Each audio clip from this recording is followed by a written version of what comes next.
Good morning, Metroplex. It's a hump day edition here on DFW Sports Station 105.3 The Fan. I think there's a lot going on, so glad you're with us to open up the show. I would not go anywhere today with the things that have been happening around the sports world. We have Jim Nantz, who's on the call of Cowboys Lions. He is on in the final hour of the show. Don Van Natta, who wrote the Dan Snyder story and the follow-up last night. I'm sitting at the dinner table with the wife, and then bam, the Tolos hit me up that Jerry Jones has cussed out Robert Kraft over Roger Goodell's contract. The man involved in both stories, Don Van Natta, will join us from ESPN at 8:20. It's very, very rare when the playmaker takes third billing on the guest list. Michael Irvin will also join us at 8:40. We got young JoJo in for Peyton Russell.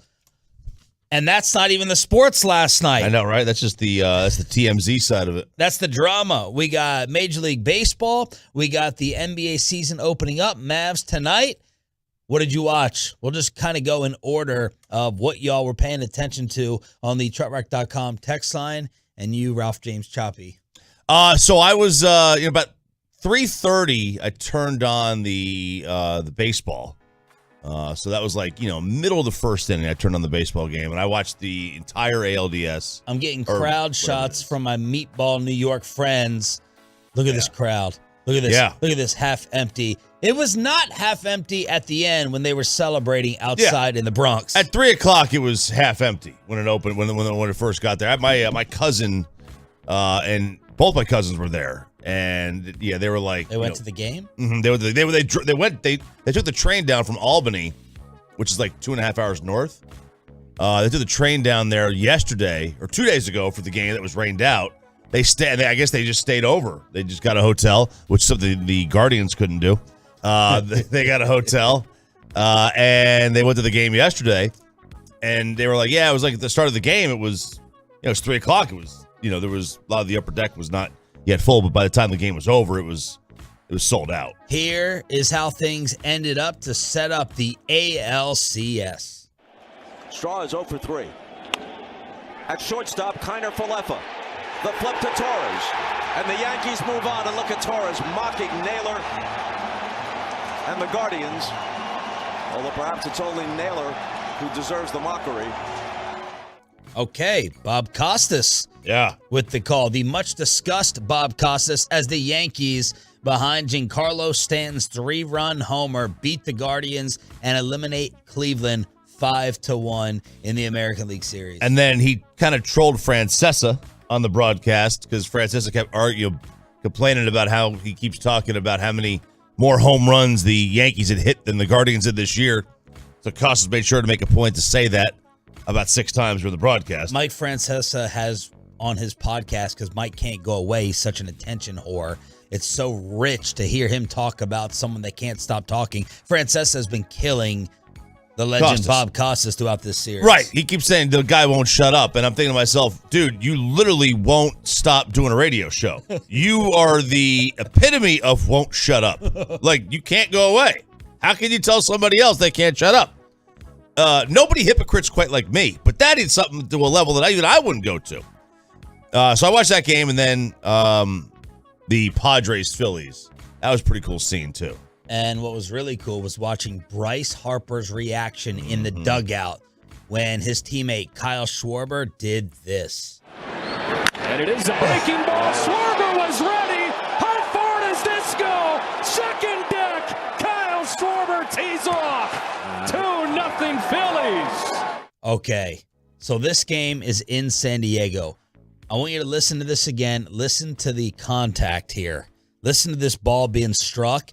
And listen to the crowd in absolute awe, oohs and ahs while watching this thing get launched to right.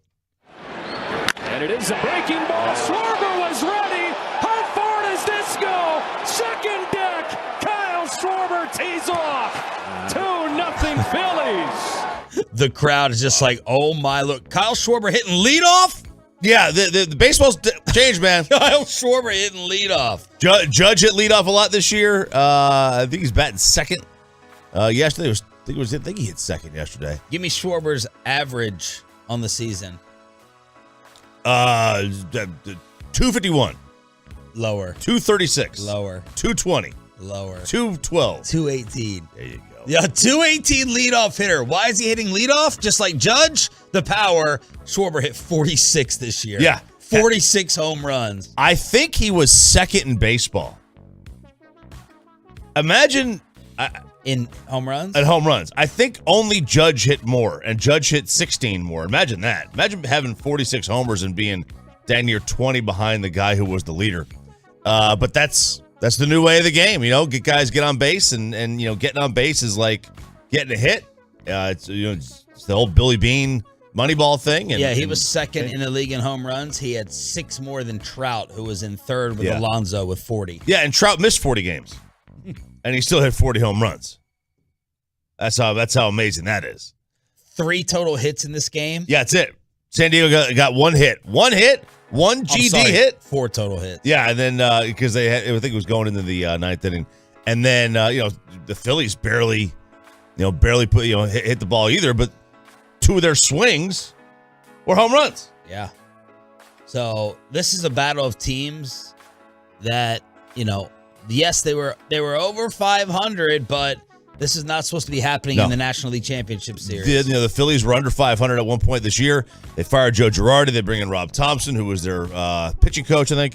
And they've done a great job since. And their pitching, Zach Wheeler's fantastic. They got Nola going today, and they've really done it. Harper and Schwarber. I don't think Schwarber had a great first round. But Philadelphia, dude, man. Neither team won 90 games during the regular season, excluding the COVID year. This is the first time where both LCS teams had fewer than 90 wins. Wow. Yep. And in the other one, Astros had, and the Yankees, they combined for well over 200 wins. I mean, the Yankees had 99, Astros had 105, 106. It's just a completely different, set of circumstances that each team finds themselves in. Houston and New York were like, those are the teams.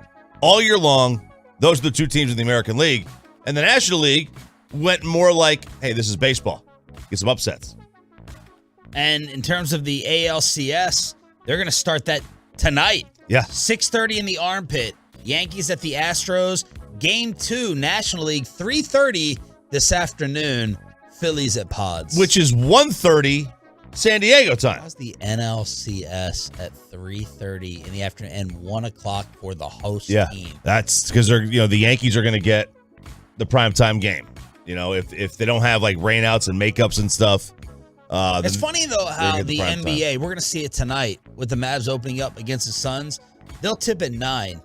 Yeah, so baseball. Instead of the Padres starting at 9 o'clock, California, we're sitting here at 3 o'clock. Yeah, I don't know why they won't do it like that, and I assume it's because. Which one would we prefer, though? We bitch about 9 p.m. games, 9:30 games. Yeah. It's awful. Screws the East Coast. But your solution is just play it at the same time as the AL. Play at the same time. Because, if you started at 9 o'clock, like our time, I don't think that's really good because Philadelphia at 10 o'clock start time, they're not going to watch the game. Yeah. And I think that would really screw you. They don't start like NBA Finals games at 9 o'clock. So even if it's on the West Coast, they won't start them that late. So I get it. I understand. I don't like it. I would just play them at the same time, man. Like I can't imagine there's too many people that are crossover fans. Like, you got your Phillies fans and your Padre fans and your Yankee and your Astro fans, and you have a handful of fans of just the sport, and they'll watch. But for the most part, people will tune into whatever game is better. Give people options. Meanwhile, the NBA kicked off their season. Jerry Jones curses out Robert Kraft. Jim Irsay sets off the big bomb when it comes to Dan Snyder. We have the guest list today. Don Van Natta, who broke this thing wide open, will join us at 8:20. Michael Irvin at 8:40. Nick Eatman and Jim Nantz in the 9 o'clock hour. But we have the start of the NBA season, and we'll give you our thoughts on Irsay, Jerry versus Kraft. It's the Hump Day edition. Just getting started on this chilly Wednesday morning on The Fan. Coming up in the next...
Jason Tatum is in the zone.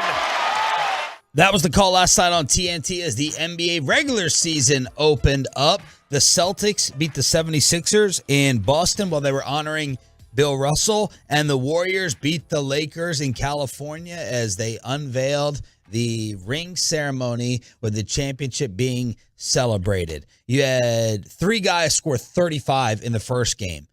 Jaylen Brown, my boy, 35. Tatum dropped 35 after the rough NBA Finals. And James Harden looking thinner, looking trimmer. He scored 35 as well. The defending Eastern Conference champions win, and the defending champs beat L.A. I'm stunned James Harden looks relatively in shape. That surprised the hell out of me. Finally. Yeah, it took, 15 years. But, sooner or later it'll happen. I mean, I wonder what his diet's like now. What's he doing? And then the Lakers, if you look at the box score, I think you're happy with it. Anthony Davis, who was the key to the entire season for them, he scored 27. He was extremely active early on. How about just the fact that he played? Yeah, they're like, oh, he came into this game banged up, lower back tightness and everything. LeBron had 31, 14, and 8. Westbrook had 19 and 11, and he didn't have a horrific shooting percentage. He was 7 of 12. You're happy with that if you're the Lakers, and Steph was the only one who scored more than 20. He ended it with 33, but Golden State ends up winning. Andrew Wiggins with 20. Jordan Poole, hot start, only ended up with 12 as everybody was paying attention to Draymond versus Jordan Poole. How is that dynamic going to work? Draymond, good gosh, this guy makes me sick. The amount of eye rolls. TNT followed him around in the off season, and he sat down and did this video when he found out the Jordan Poole video was leaked. Once I woke up to the video, I don't know if the dynamic necessarily changes or not, because you never really know people's opinions right away.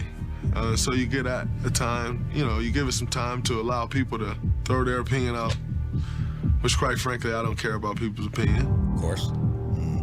And to be totally honest with you, I never really knew how much it blew up, because I don't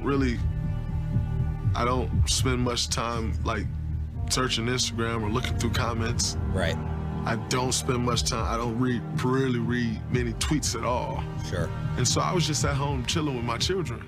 So that was Draymond when all hell broke loose with TMZ getting their hands on the video. Have we seen if they caught who leaked that yet?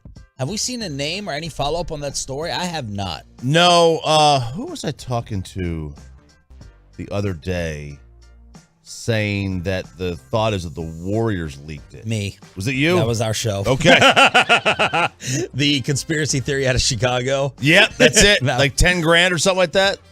We were talking with KMC what the price was. Yeah, but okay. The conspiracy was the Warriors leaked it so they don't have to pay Draymond while they're sitting here paying Jordan Poole 4 for 140 and Andrew Wiggins.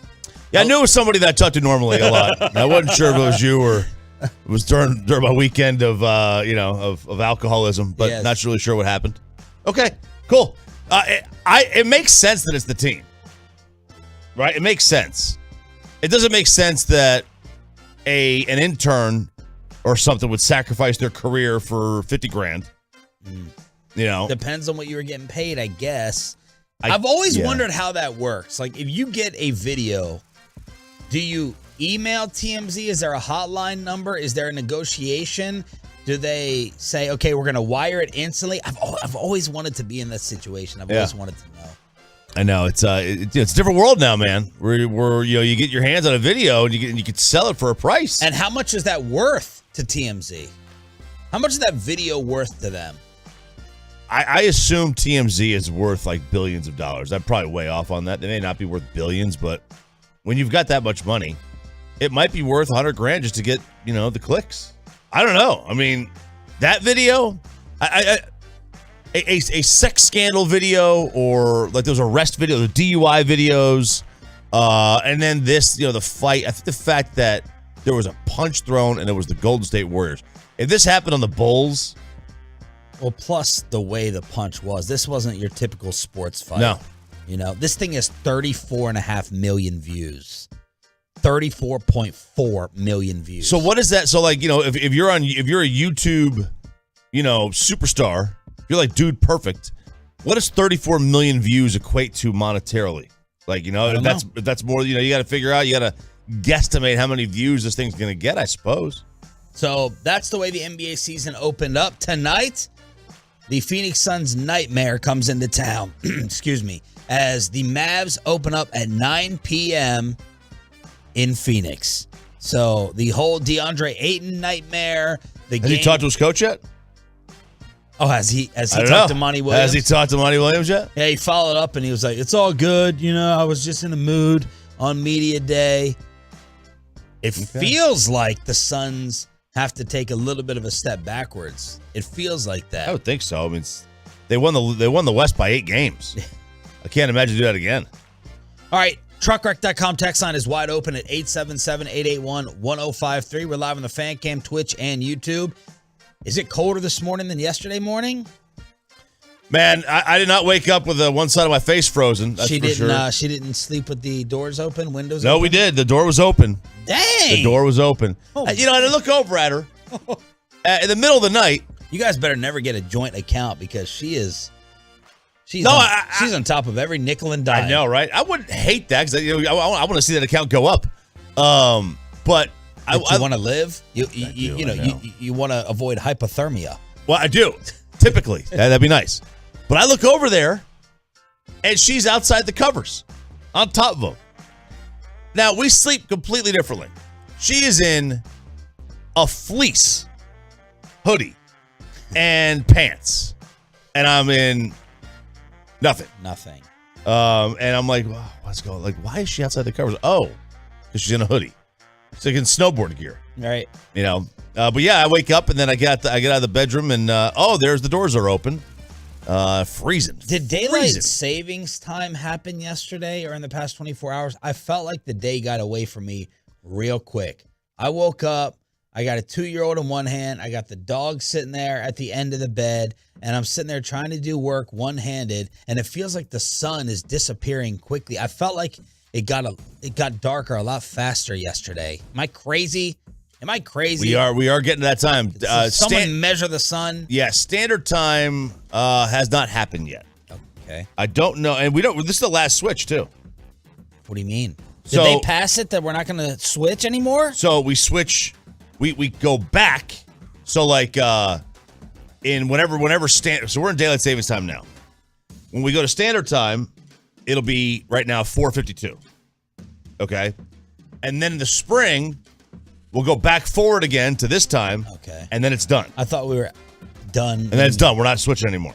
It got passed? It got passed. As far as I know, it got passed. I think it got passed. It got passed this year. Not going to switch anymore. No, so it's going to be the light longer in the afternoon. Why? So it'll be dark in the morning for quite a while. Why is a company in trouble because of keeping things from your significant other with incognito mode? Okay, man. I don't know if Google's in trouble here with a class action lawsuit, but they might be. People are saying they are. You know that incognito mode on your computer that you could use where... Yeah, tell us about it, Joey. Yeah, Joe, you're nodding your head over there. What are you keeping from mom and dad? Real quick. Absolutely nothing. You want this Lubriderm in there? Why are you nodding so quick? So Google employees joke about how incognito mode is not really incognito. There's an email that's been circulating, make incognito mode truly private. We are limited in how strongly we can market incognito because it's not truly private, thus requiring really fuzzy hedging language that is almost more damaging. We need to stop using the spy guy icon, stop calling it incognito.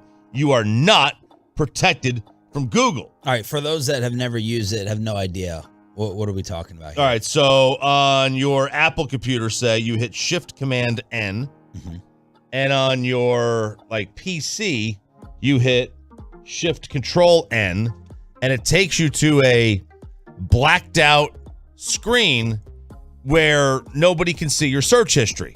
Okay. You really do this to, make sure that you're... Watch Britney Spears. Yeah, you want to watch Britney Spears videos, apparently. Just go on her Instagram. But you really do this to hide things from your significant other or your kids or whatever. your boss at work. And can you get past paywalls with this, like Dallas News, Dallas Morning News? So I have seen something where you can get past certain paywalls, like the SI one. So the SI's got a paywall where you get so many free views per week or per day or month or whatever. And I think if you use incognito mode, it could bypass that. But not most of the paywalls I don't think you can get past. So it just doesn't track your search history. But apparently it does. And Google is the one that tracks this. Now, I'll be honest, I don't necessarily have a huge problem with this because, like, if someone's out there Googling how to cover up a murder on incognito mode, like, you know, I don't have a problem with Google being like, hey, you know what I mean? And I hate Big Brother, but, like, that's like, if you're going to commit murder and stuff, like, okay, man. Could be on the hook for billions in damages due to a class action lawsuit that shows incognito is not actually incognito. Jim Irsay blows the top off the Dan Snyder story. The Colts owner ran right up to the media, and apparently Jerry Jones cursing out the Patriots owner Robert Kraft. That's next. Hump Day edition of Sean and RJ. Just getting started on the Fan. Blasting out 100,000 watts of FM sports.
the MyFitnessStore.com studios, it's Sean and RJ on 105.3 The Fan. Good morning, 6 a.m. Club. It's the Hump Day edition of Sean and RJ on DFW Sports Station. Thanks for being a Tolo. That stands for Turn It On, Leave It On. And one of the mottos of this show is, we love drama as long as it's not ours. Yep. Somebody else's drama. I enjoy somebody else's drama. And it is happening, RJ Choppy, in the National Football League. So they met yesterday in New York, the NFL owners. And yesterday, Jerry Jones was on with us, and we asked him, are you guys going to be talking about Dan Snyder? He said no. That actually turned out to be the truth, according to Jim Irsay. Here I was thinking that Jerry lied. You sent me a text message afterwards saying that Snyder was going to be brought up in the owners' meetings. But Jim Irsay, the Colts owner, who's got a history of his own, walks down the public stairs right there in the hotel and goes right to the media. All the other NFL owners walked away with a no comment. Irsay walks right to the middle of the reporters and drops this. You know, it's a difficult situation. I believe that there's merit to remove him as owner. I think it's something that we have to review. We have to look at all the evidence, and we have to be thorough in going forward. But, I think it's something that has to be given serious consideration to. Unfortunately, I believe that that's the road we probably need to go down, and we just need to finish the investigation. But it's gravely concerning to me, the things that have occurred there over the last 20 years. Woo! There's Jim Irsay saying he probably needs to go, and I think we could have the votes to push him out. It would require 24 of 32 owners to kick Dan Snyder out of the National Football League. Wow. I think I can use this word again, but Jim Irsay having the audacity to look into somebody else's life. Well, the things that Irsay has been accused of don't come anywhere close to this.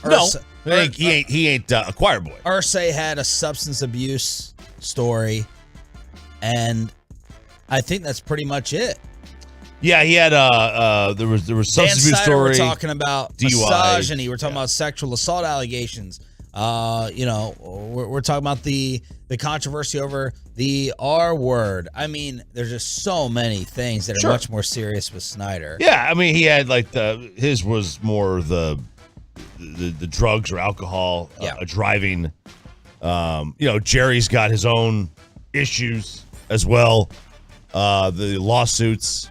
It's just funny that it was Irsay, the one that was talking about it, and not the guys who are more the perceived choir boys. Yeah. Like the Giants owners are the choir boys, right? The Maras, the Tish, they sound like boring as hell, too. He said, yes, I think potentially there are 24 votes. He doesn't care if Snyder may have dirt on other owners. Quote, he can investigate me till the cows come home. It's not going to back me off.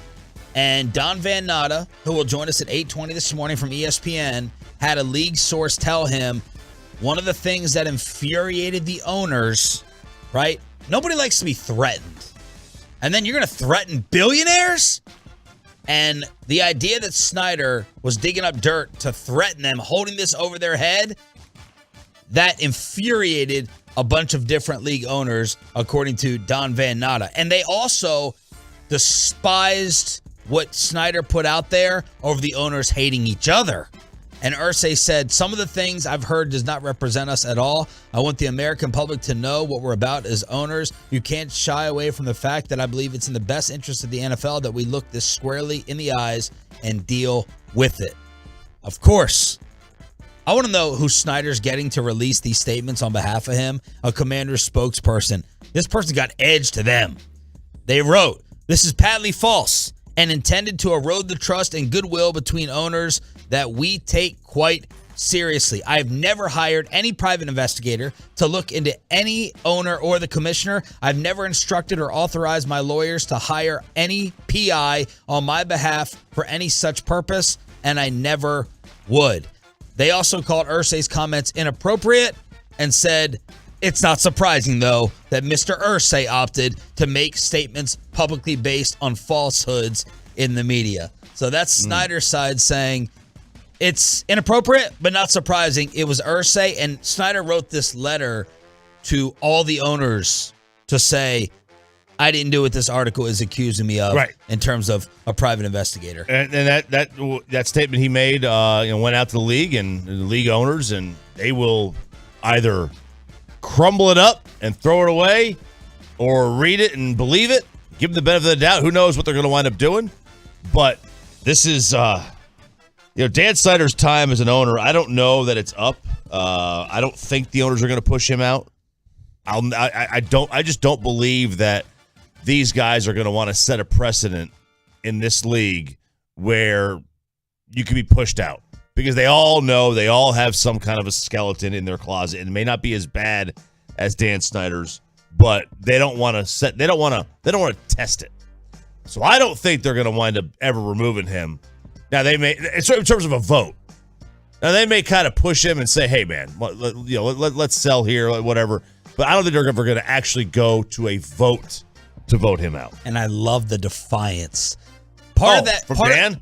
I love it. Part of that profile said he loves. You always say on the show, you wish someone would just embrace the heel role, the bad guy. They say that's what Dan Snyder lives for. He loves being the bad guy. So the last part of his statement said, Mr. Irsay will conclude that there is no reason for the Snyders to consider selling the franchise, and they won't. That's the last line of the Commanders' rebuttal. And we won't be selling. So it appears he is dug in. And I love it. I love somebody who has no regard for anybody else around them, doesn't care about how other people feel about them. Like there is something refreshing to not caring what people think about you. We all care about what other people think. At least most of us do. But I think there's something refreshing about somebody who literally does not care what other people think. And Irsay actually said, we did not discuss this in our meeting.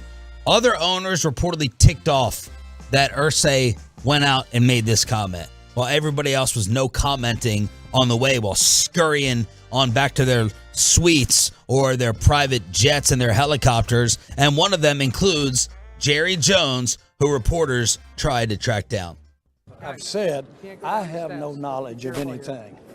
And I brought up in the article, I have no knowledge of anything that has got any basis to it. Period. How do you think the rest of the owners feel about Dan Snyder? I don't have a thought there. Okay, so Jerry wanting to stay away from it. One of the questions I have for Van Natta, why is Jerry remaining aligned with Dan Snyder?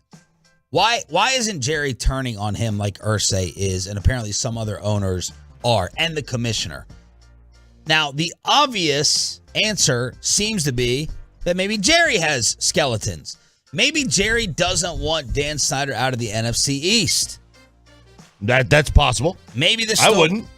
Maybe the story is just overblown. Now, normally Jerry wants what is best for the league, even if it hurts the Cowboys and reduces their advantage in winning. Like, I don't know, a salary cap.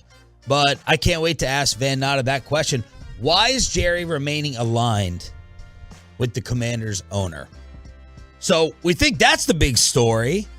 And then you go to the sports websites. The top story is Jones-Kraft exchanged words at the owners' meeting. And this is over the Roger Goodell contract. The owners voted 31-1 to open negotiations with Goodell. Man, if you don't think that Jerry has become Al Davis, look at that vote. That's an Al Davis vote. Al Davis, as Broadus, was always the lone dissenter. If there was ever a unanimous vote in the NFL at the owners' meetings, and there was that one, so the one other vote, it was always Al Davis who purposely went against the rest of the league. A source said that Jerry Jones told Robert Kraft, the legendary Patriots owner, just married by the way, don't F with me. Kraft said, excuse me? And Jerry said, don't mess with me. the measure then passed, obviously 31-1. So why doesn't Jerry Jones want Roger Goodell to get his extension? This is apparently just tied to compensation. Jerry thinks that and that's another question for Van Natta. Does he dislike Goodell personally, or is it just about the structure of the deal? Because Roger Goodell's making like $90 million a year. Jerry wanted Goodell's contract and salary to be based upon hitting bonuses and different marks. So did you take anything else from this? What was your reason in going through this as to why Jerry voted against the Goodell compensation package? I think a lot of it still stems from Zeke. Honestly, I think a lot of it still stems from just a bitterness in his mouth. I think he has a fundamental issue with paying a salary to him. I think that he values the bonus structure. Google says $63.9 million for Roger Goodell. But I think that's before all these bonuses kicked in. I think you're right. I think it's upwards of $90 million, and that's what the article kind of hinted at. New York Times reported that over a 2-year period, 128. So I was off. It's not 90 a year, but well, that would actually be sick because it's 6.9. So that would be 128 over a 2-year stretch. Oh God, it's so much money. Almost 65 a year. Yeah, I mean, I think a lot of it, honestly, is Zeke. It's Zeke. I think a lot of it is Zeke. I think Jerry is not happy that. Do you think Jerry is upset that Roger's the face of the league, or perceives that he's the face of the league, and not him? No, because I think people think Jerry's the face of the league. I don't think people look at Roger Goodell first. I don't think, but that's why I wanted to get into. This is a lot of business terminology, restructured contracts, bonus pools, revenue. It keeps saying that the language in this for Goodell's compensation is vague, and Jerry isn't a fan of the vague language. So that's why we need to dive into it with Don Van Natta. What's really behind this? What's really behind Jerry Jones voting no? And what is Jerry Jones going to do to Robert Kraft? Seriously. Yeah, those are the two. Probably the two most powerful owners in the sport. You ask about jealousy, I would think that Jerry's probably jealous of Robert Kraft, not Roger Goodell. Robert Kraft's the one that can hold up all the rings. He's got the dynasty. He can hold the rings. He's got the dynasty, or at least the one that was the most recent dynasty in the NFL. He's got a good massage spot he can go to that he knows of that he can get away to. Well, Jerry can just hang out in his own suite, according to this latest lawsuit. There you don't go. have to find a partner. There you go. In front of coaches, players, and family. And wife. Yeah. Hey, Jerry, look over here. Look what I can do. I love this stuff. So good. Robert Kraft had Roger Goodell at his wedding. And Jerry told him, don't F with me. Follow up, don't mess with me. Yeah, where was Jerry? Did the other owners weren't invited to that thing? I don't know. I've never seen Jerry at a Robert Kraft event. Jerry was probably celebrating his birthday. Hungover from that on Thursday. Mm-hmm. But Jerry will be on with the KMC Masterpiece Friday at 10:30. And I think the question has to be, why did you vote against Goodell's contract? Why were you the lone dissenting vote? That's it. Mm-hmm. And started off right there. And meanwhile, we have a leak. Concerns over an NFL leak with the Snyder case? Yeah, so that's what's coming from the attorneys for some of the plaintiffs against the Commanders. And they are saying that, and they wrote a memo to the NFL, and they're waiting a response. They have not gotten a response, but Lisa Banks is the D.C. attorney, and ESPN's reporting that the investigator, the tip sheet, that compiled an enemies list that was used by Snyder's law firm to commission private investigators and harass her clients. And they want to know how Dan Snyder got these names, because the NFL promised that these names would be sealed. So the thought is that the NFL leaked these names to Dan Snyder. And I'm trying to put two and two together here. If the NFL leaked these clients to Snyder, is that the dirt Snyder has on everybody? He could say, hey, look, the league, he knows who leaked them. Dan said, right? Dan would know who leaked the names to him. And if he were to go and make public that the NFL leaked it, well, that's dirt on 31 other owners right there. Because now you've got yourself a lawsuit, a big-time one You cannot be leaking names to defendants from plaintiffs. I don't think. So juicy. Salacious. So salacious. Power rankings at 8, then Don Van Natta, then Michael Irvin. Jim Nantz probably has some info on this. They talk about Al Michaels being the 33rd owner. Nantz could be 34.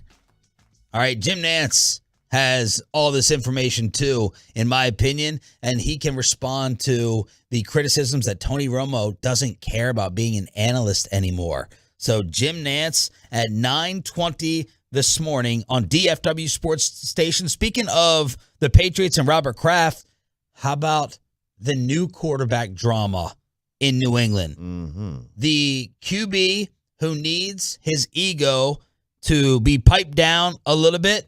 Ben Roethlisberger saying Tom Brady didn't look like he cared anymore. And another reason that former teammates hate Russell Wilson. The juicy drama continues and around the NFL next. Well, let's get that carpet clean. Cleanway, Greenway, Zero Resway, RJ Choppy Fan Special, 3 rooms pre-treated.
Should drive a big truck, so companies that hire drivers and put them in a big truck should be held accountable for what happens when one hurts you. Frankly, you need Frankel & Frankel. The consultation is always free. Visit truckwreck.com.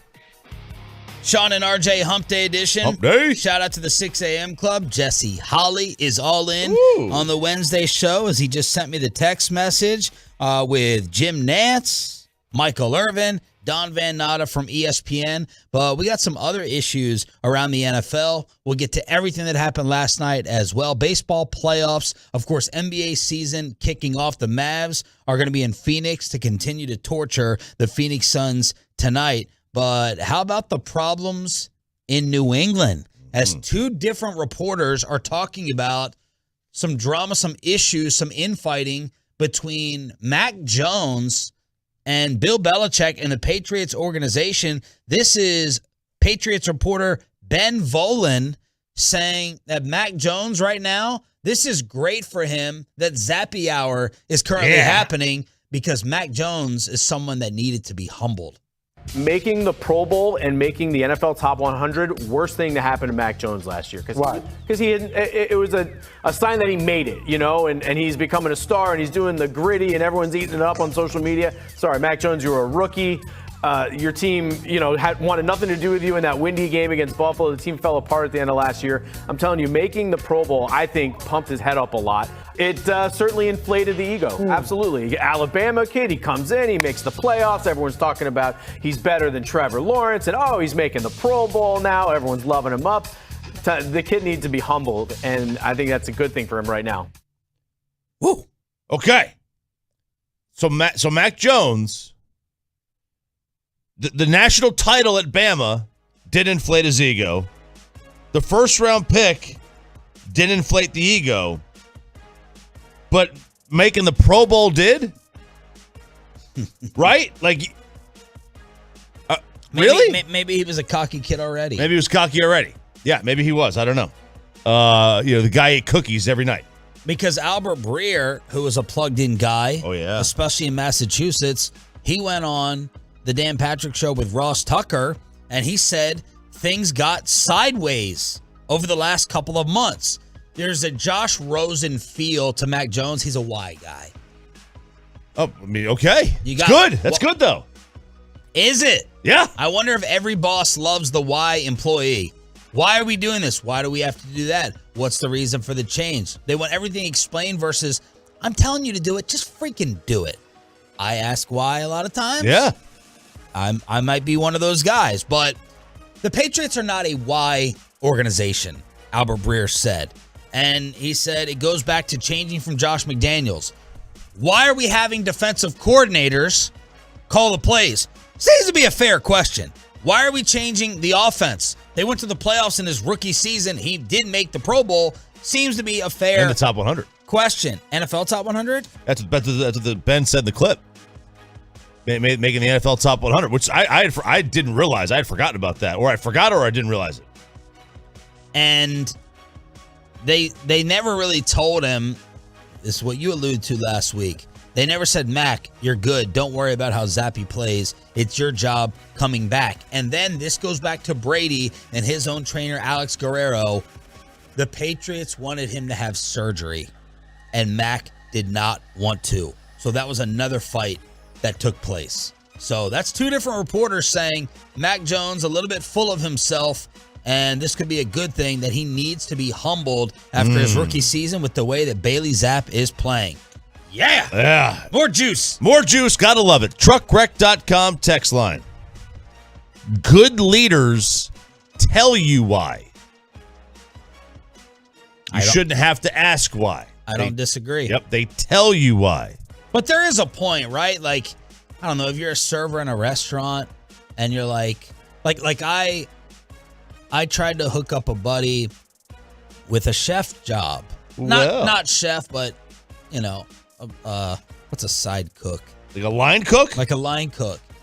And He's sitting here giving me feedback saying, yeah, I was maybe coming up with a different way to chop the vegetables, and you know what I mean? I'm like, just shut the hell up and go in there and chop the damn vegetables the way they chop the vegetables. Like, they don't, and I have recipe suggestions, and this is to a very prominent restaurant in the Metroplex, and he going in here, as a line cook trying to put his own special on the menu.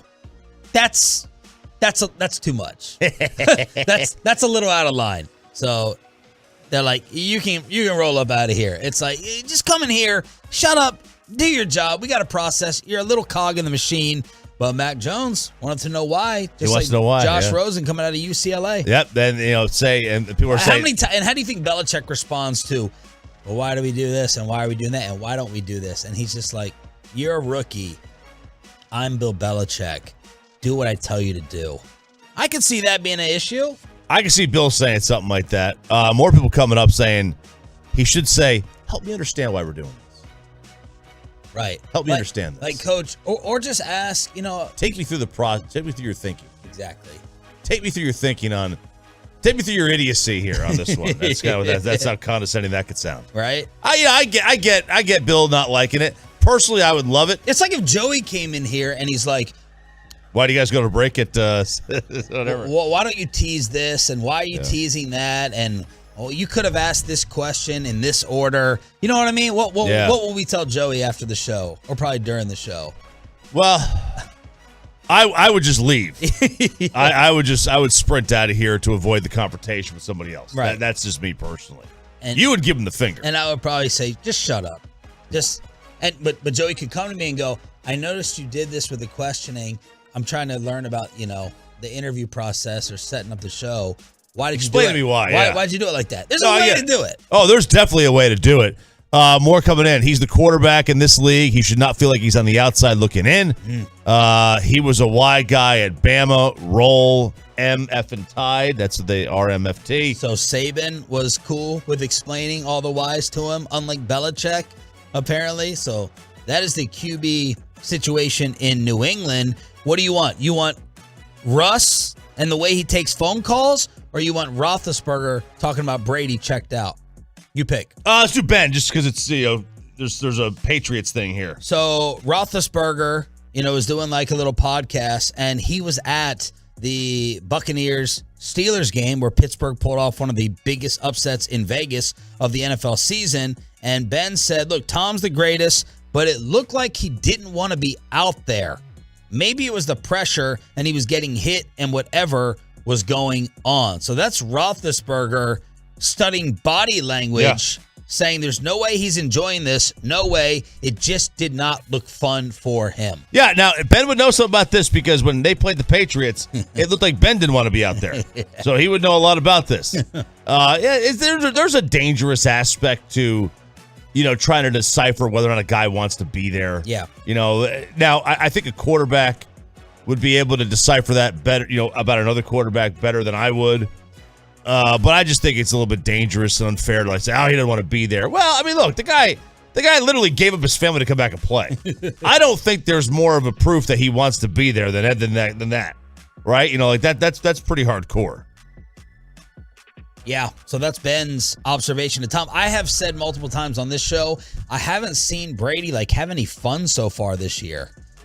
Normally smiling or laughing or joking around and, pumping the fist. Instead, he's yelling at teammates and he's breaking, Microsoft surfaces and he's getting chippy with the media and he's dodging walkthroughs. It just hasn't seemed as fun for Tom. But that was Ben's take on it. Brady on his Let's Go podcast. He had Kevin Durant on. And, of course, Jim Gray hosts this thing. Listen to how Tom Brady explained his approach heading into every single year. I almost look at like a football season like you're going away on deployment in the military. Yeah. And it's like, man, here I go again. And there's only one way to do it. And I think, Jim, we've talked from time to time just about how do you enjoy the certain moments of it, And the reality is you can really only be authentic to yourself, right? Mm-hmm. Whatever you may say, oh, man, I want to, make sure I spend a little more time doing this, during the season. Yeah. The reality is when it comes down to it, your competitiveness takes over. And as much as you want to have this playful balance with the work balance, you're going to end up doing exactly what you've always done, which is why you are who you are. You're going to go, how the f- do I get it done? So that's Tom with the mindset. And you know what happened. Everyone else in life is dead to me once I go into football mode. And you know what happened. Here come the Tom Brady really compared playing in the NFL, making millions of dollars, to being in the military. Oh. And I'm here to tell you Tom Brady did not compare being in the NFL, making millions of dollars, to being in the military. He compared going away from your family for 6 months at a time. Yeah.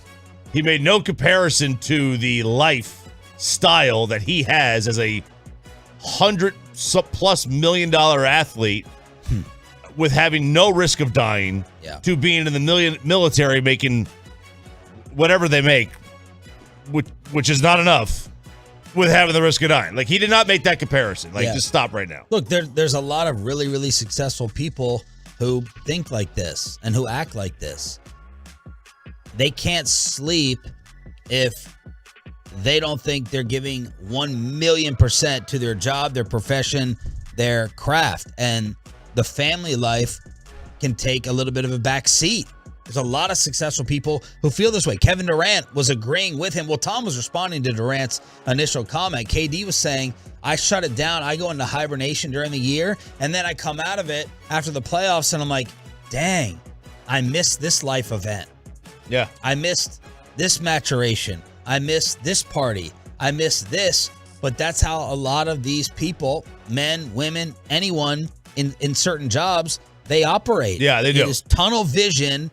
And I have to give everything to this, and sometimes my family needs to accept it and get over it, and obviously Giselle did not. She didn't. I think a lot of people, like, so like a president, right? He gets voted in, and it's 4 years, maybe it's 8 years. You can, like, anybody can go away for 4 years, do a job, you know what I mean? The professional athletes, maybe 10 years, right? Your tunnel vision, 10 years, then you still got 50 years on the backside. Jimmy Johnson, all these coaches talking about missing every birthday party. Yeah. Now, the difference is that when you get a 9-to-5er out there doing it from 22 to 70 and they miss their entire life. Okay, that's where it becomes, hey, you wasted your life. Professional athletes can get away with this because they retire at 35, or in Tom's case, 50, or whoever knows when he's going to retire. So I think you can get away with it there a lot easier than you can just doing like a regular job where you're working till you're 70 years old. You get burnt out pretty big. So that's a little around the NFL here on Sean and RJ, a loaded 6 o'clock hour with the Hump Day edition. Hump Day. You want to talk after the show? Sure. About what? If you want to talk to me, you can call my business manager. Don't call me directly. That is an allegation against Russell Wilson and Dak Prescott. No, Dak. We got Micah off of Skip Bayless's show. Can we stop Dak from teaming up with a Kardashian? No. Next on The Fan. Well, let's get you over to Platinum Ford in Terrell, the all-new store.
Report says that Dak Prescott should be returning to practice today.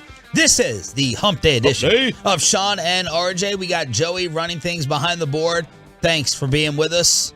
That means you're a Tolo. Turn it on, leave it on. We have Don Van Natta from ESPN, Michael Irvin, and a 9 o'clock hour featuring Nick Eatman and Jim Nantz here on DFW Sports Station. So Dak is supposed to return to practice today. Jerry Jones telling us yesterday on the show that Dak is very, very eager to play. The bad news is, RJ, that the Kardashian curse could end up hitting number 4.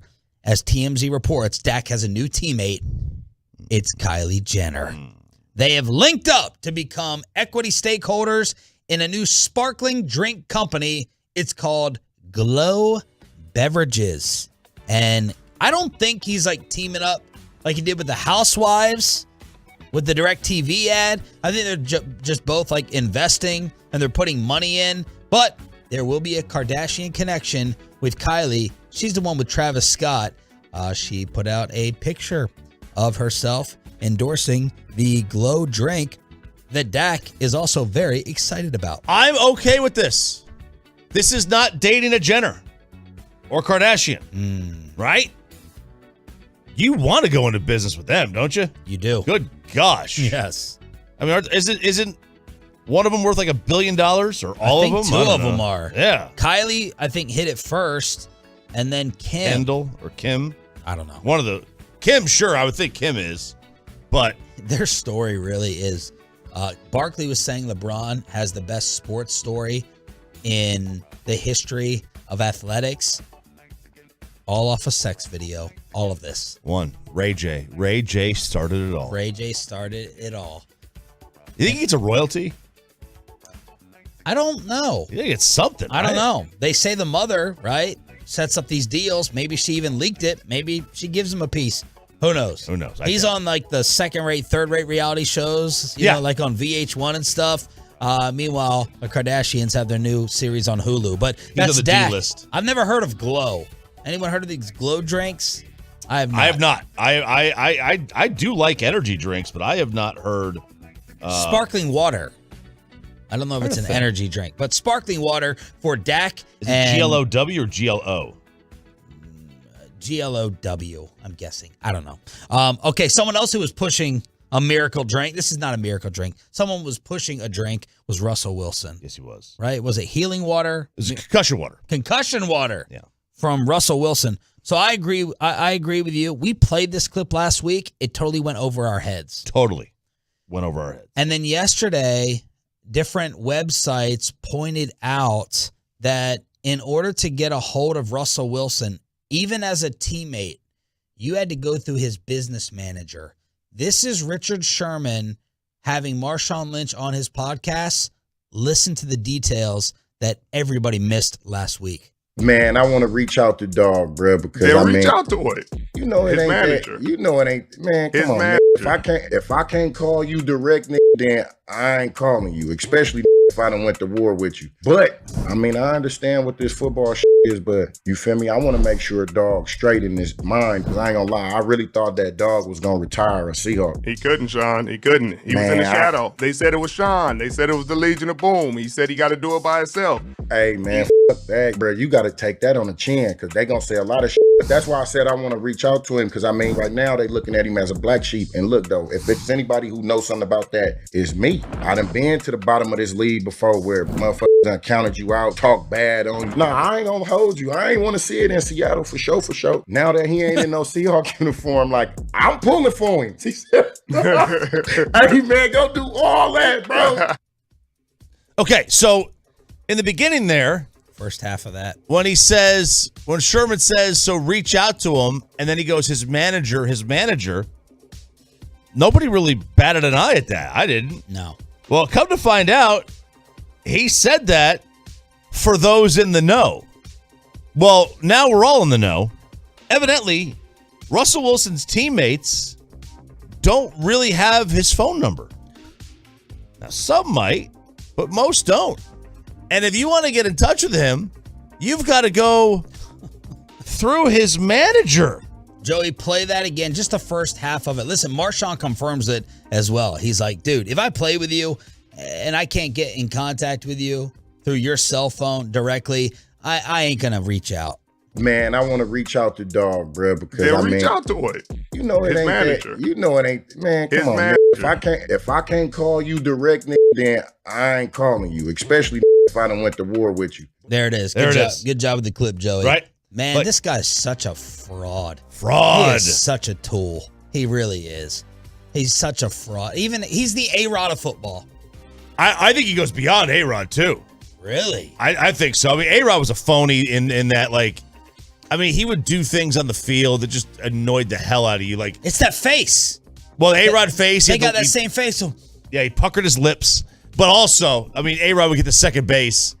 Now, every player, when they get to second base, turns around and looks at the outfielders and finds out where they are, right? Where are they? But A-Rod would, like, point to him to let everybody in the crowd know and on TV that he was a smart baseball player, and he's going to point to all these outfielders. Like he's counting them? It's like, bro, there's three of them. There's three. There's three. All right? They're all out there, and you know where they are. We know that you're looking, but you don't need to show us that you're looking. Like, we know that you're looking. Like, you're supposed to look. We get it. But, like, it's always like this. Anybody who tells you how smart they are or how nice they are or how religious they are, whatever, probably isn't. And Russ isn't. Like, he's a phony, he's a fraud. How dare you not give your teammate your phone number? Who do you think you are? The defense is responsible for your championship. Just like Brady in the early years, just like Roethlisberger's championships. It was because of the defense. This is where you have to give credit to someone like Eli Manning. Man, Eli, he acts the total opposite of this. He is the nicest, most humblest. He's not going to sit there and brag or say anything douchey at all. And Russell Wilson, he's just getting exposed. And Richard Sherman's sitting back and loving it. He is loving it. Now, like, Sherman's still upset about the pass.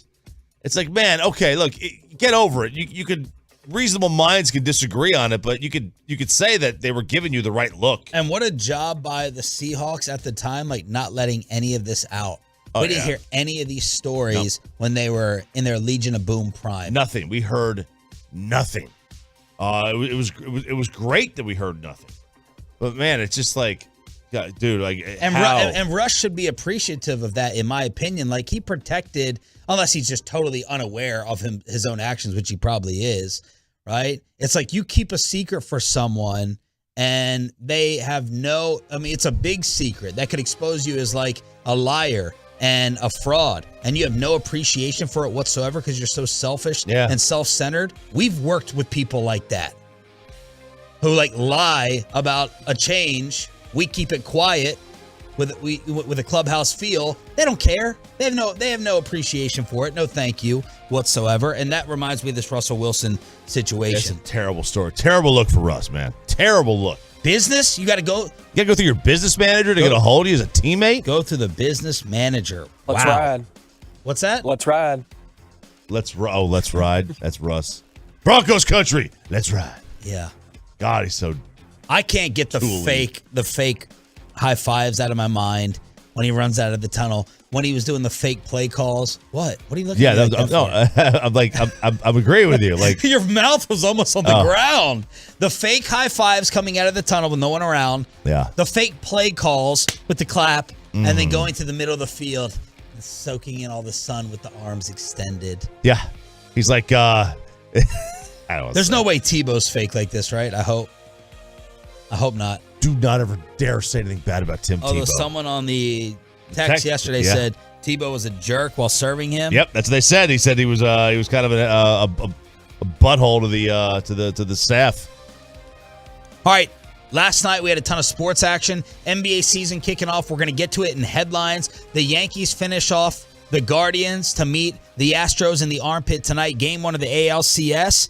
And we had Game 1 in the NL.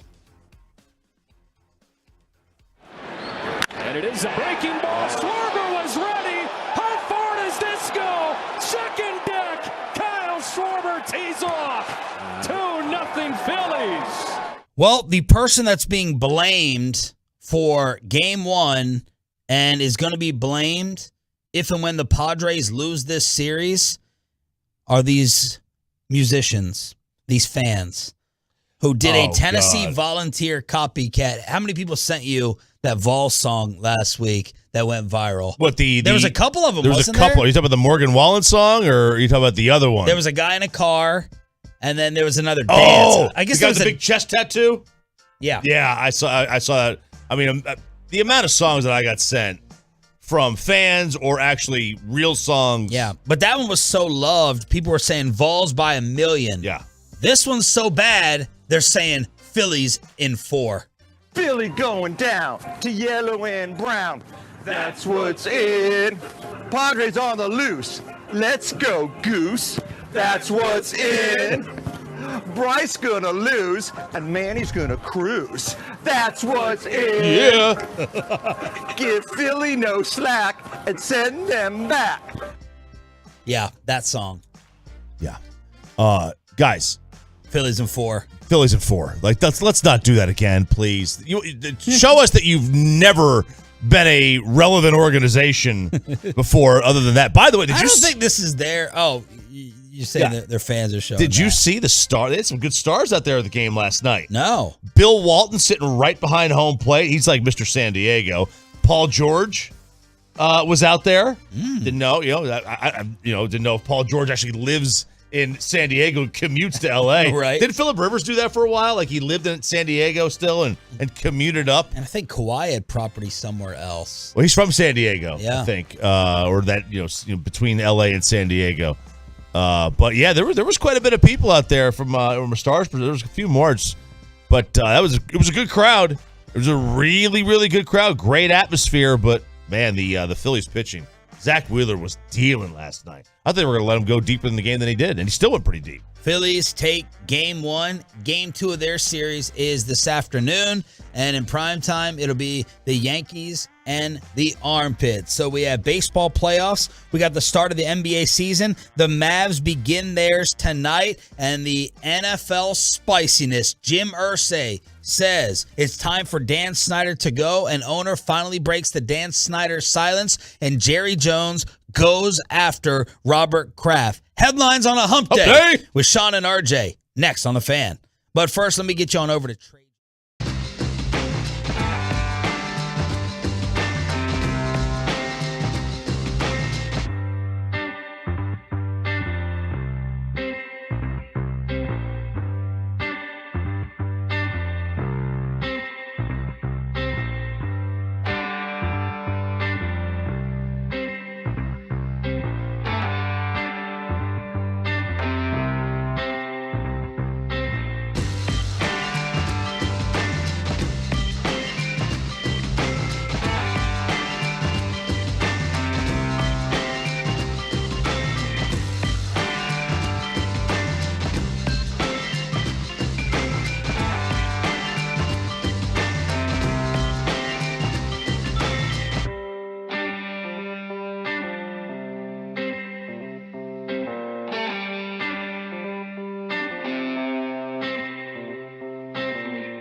FitnessStore.com studios. It's Sean and RJ on 105.3 The Fan.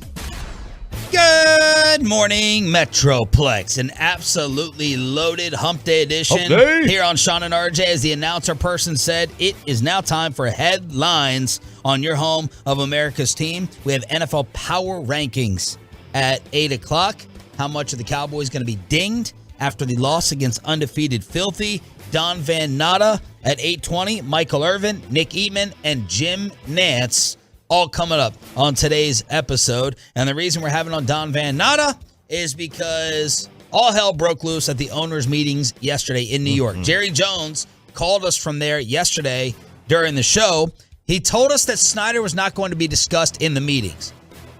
That turned out to be the truth. Jim Irsay said, no, Dan Snyder was not discussed. But then Irsay, the Colts owner, walked out of the room and right up to reporters to say this. You know, it's a difficult situation.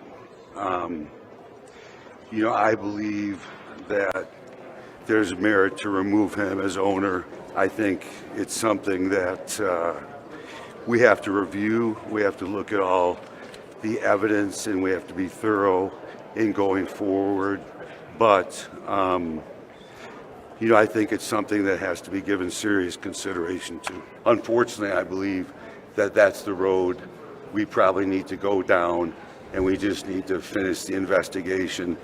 But it's gravely concerning to me, the things that have occurred there over the last 20 years. None of the other owners wanted to comment. Jerry, 2.5 hours later, said, we all agreed not to say anything.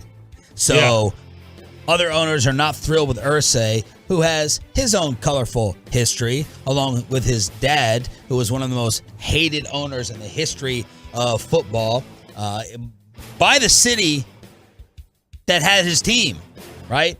Robert Irsay, one of the most hated individuals.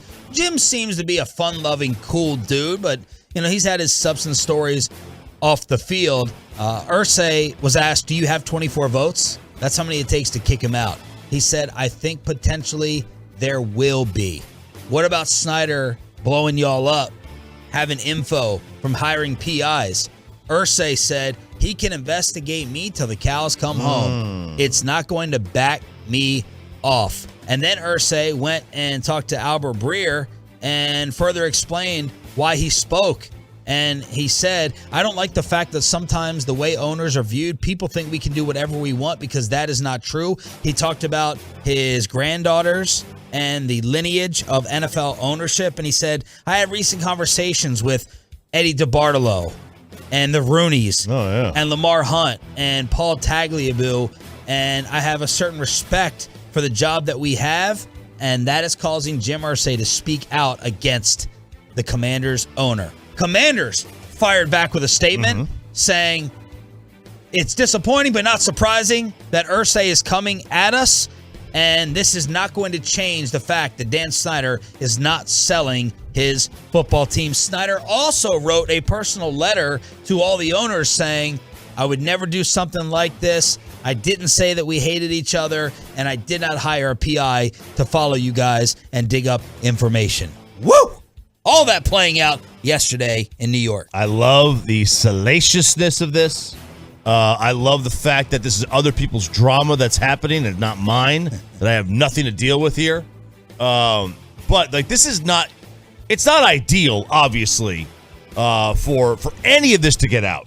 It's not ideal that Jim Irsay is talking here about removing one of the 32 owners. It's not ideal that it's Jim Irsay, who I think if you were to look around the league and ask, if the common fan, which owner has the most kind of off the field, if you want to use it, issues, you don't get to a lot of people before you mention Jim Irsay's name. That is not one that it'd be really. Did he have money in a suitcase or money in his car? $29,000 in his vehicle in cash. It would be bad if the new Broncos owner said something like, dude, you just got here, right? I don't even know if you're there yet. But you know what? I think this is better that Irsay said it. A guy who maybe has, what we think publicly, the most skeletons in his closet. He's not afraid. He's not scared. And that says something when someone's like, go ahead, come after me. Do whatever you want. Do however much homework you want on me. And if I'm Snyder, I'm like, oh, dang. He was one of the ones maybe I was targeting, and he's not afraid. He's not afraid. He's not afraid to say something. And look, maybe you're right. Maybe that is good. But I'll tell you, the whole all publicity is good publicity. That's the test right here. I don't think so. I think this is good publicity. Yeah. I think this doesn't hurt the NFL whatsoever. The only thing that hurts is How that does it hurt them? We're sitting here talking about a stupid owners meeting, right? Where usually we'd be recapping what type of caviar they're having. What kind do you think they have? Is there more than one I don't caviar? know. Caviar. You're the caviar guy, man. I am not the caviar. You have guy. caviar every weekend, I hear. I do not. I had beef tongue. I've moved on over to beef tongue. Ooh, lengua. Look at you. Yeah. Hey, I've eaten a China poblano in Vegas. I know all about it. Okay, good. I don't really know what it is. But I know it's beef tongue, but I don't really know what that means. But I think this causes us. Otherwise, why would we be talking about the Commanders? They just lost their quarterback 4 to 6 weeks. They're last place in the best division in football. They're a non-factor, and now we're talking about them. Yeah, no, that's true. They are. They're definitely a non-factor. It's not going to cause anyone not to watch. It's causing us to talk about them more. We could be talking about the start. We could be leading headlines with baseball playoffs, the start of the NBA season, and we're talking about Dan Snyder, Irsay putting him on blast, and Jerry Jones cursing out Robert Kraft, as yesterday they voted on redoing and extending Roger Goodell's contract. The vote ended up 31-1. The one was Jerry Jones saying, nope, I'm against it. I'm against it. And Robert Kraft apparently got into it with Jerry, and Jerry was quoted as saying, don't F with me. Kraft replied, excuse me. These are quotes from Don Van Natta. Kraft said, excuse me, and Jerry said, don't mess with me.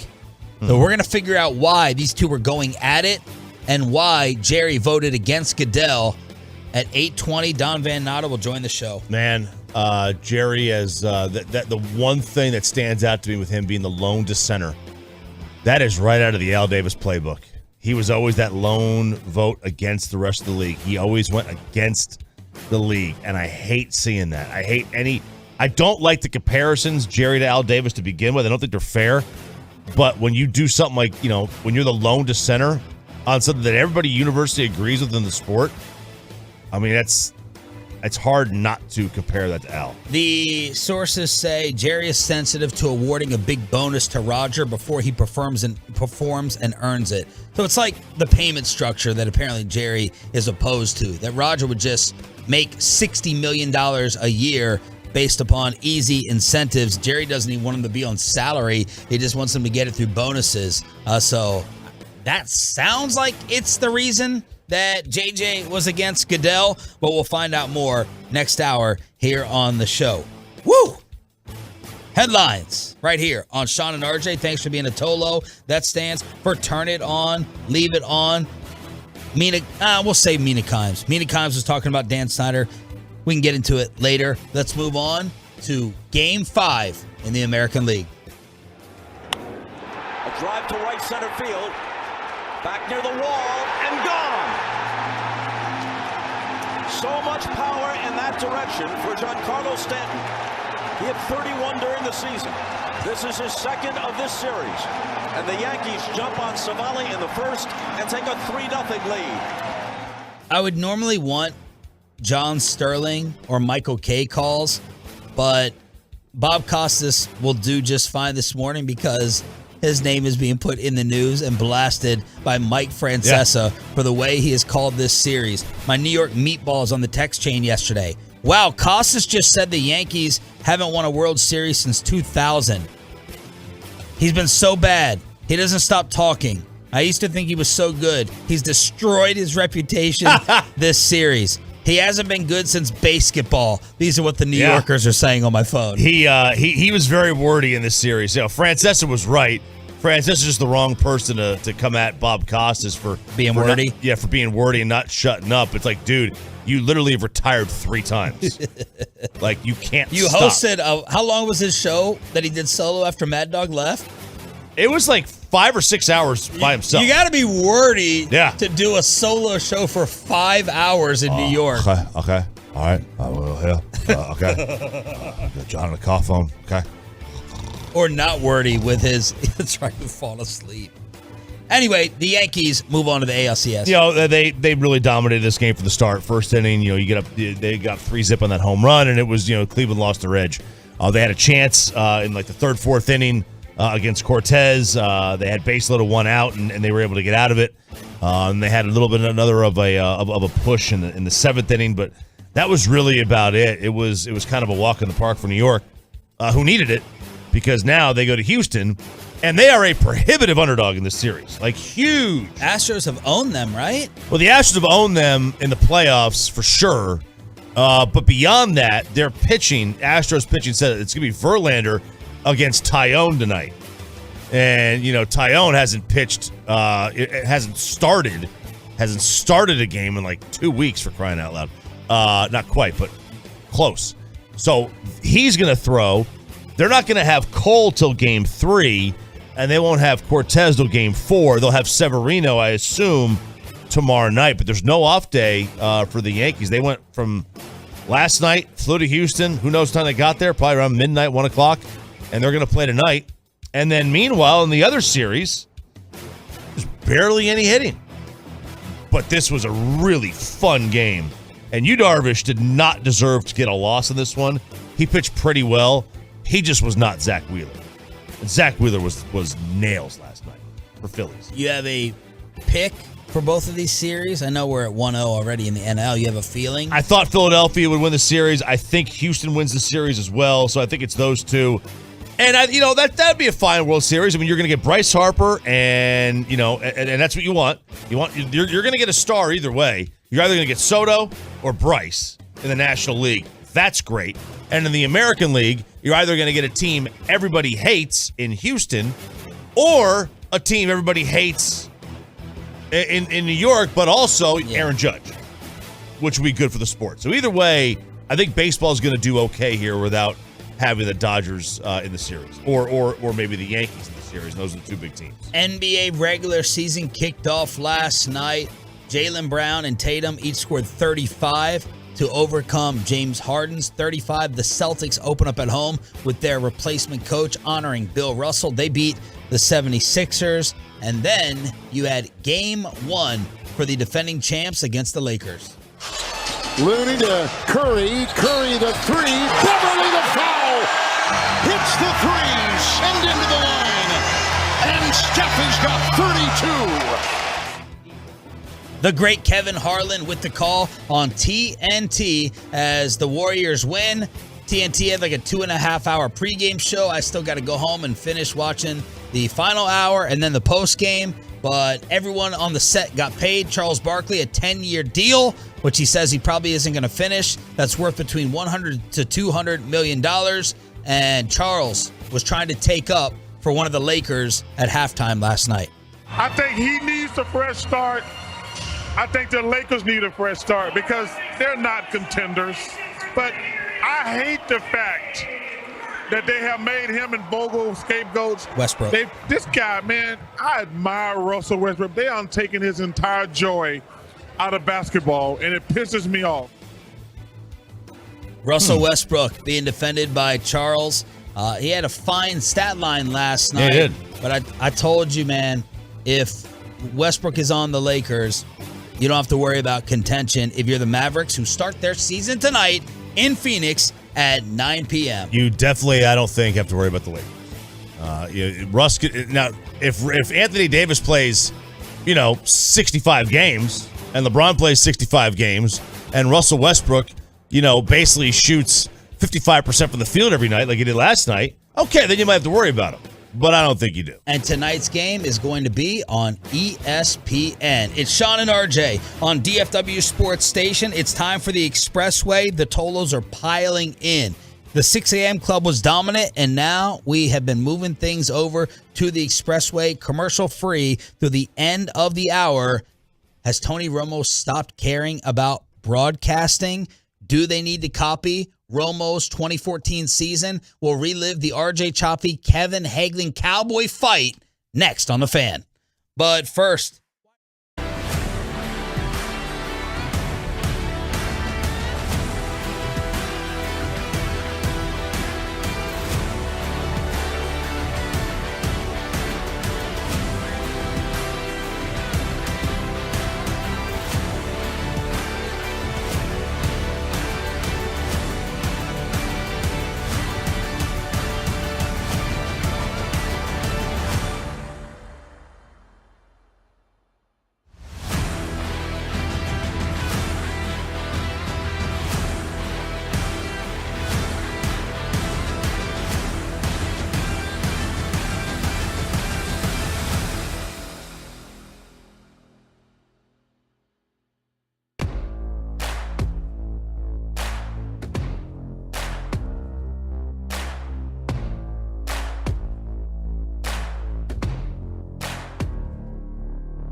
today.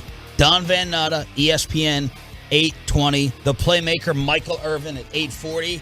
Nick Eatman, is Dak going to practice today and play on Sunday? Nick Eatman at 9:20. Jim Nantz at 9:30. And we got to ask Nantz, Choppy, about this Tony Romo criticism. This came out late last week. Didn't have time to get to it.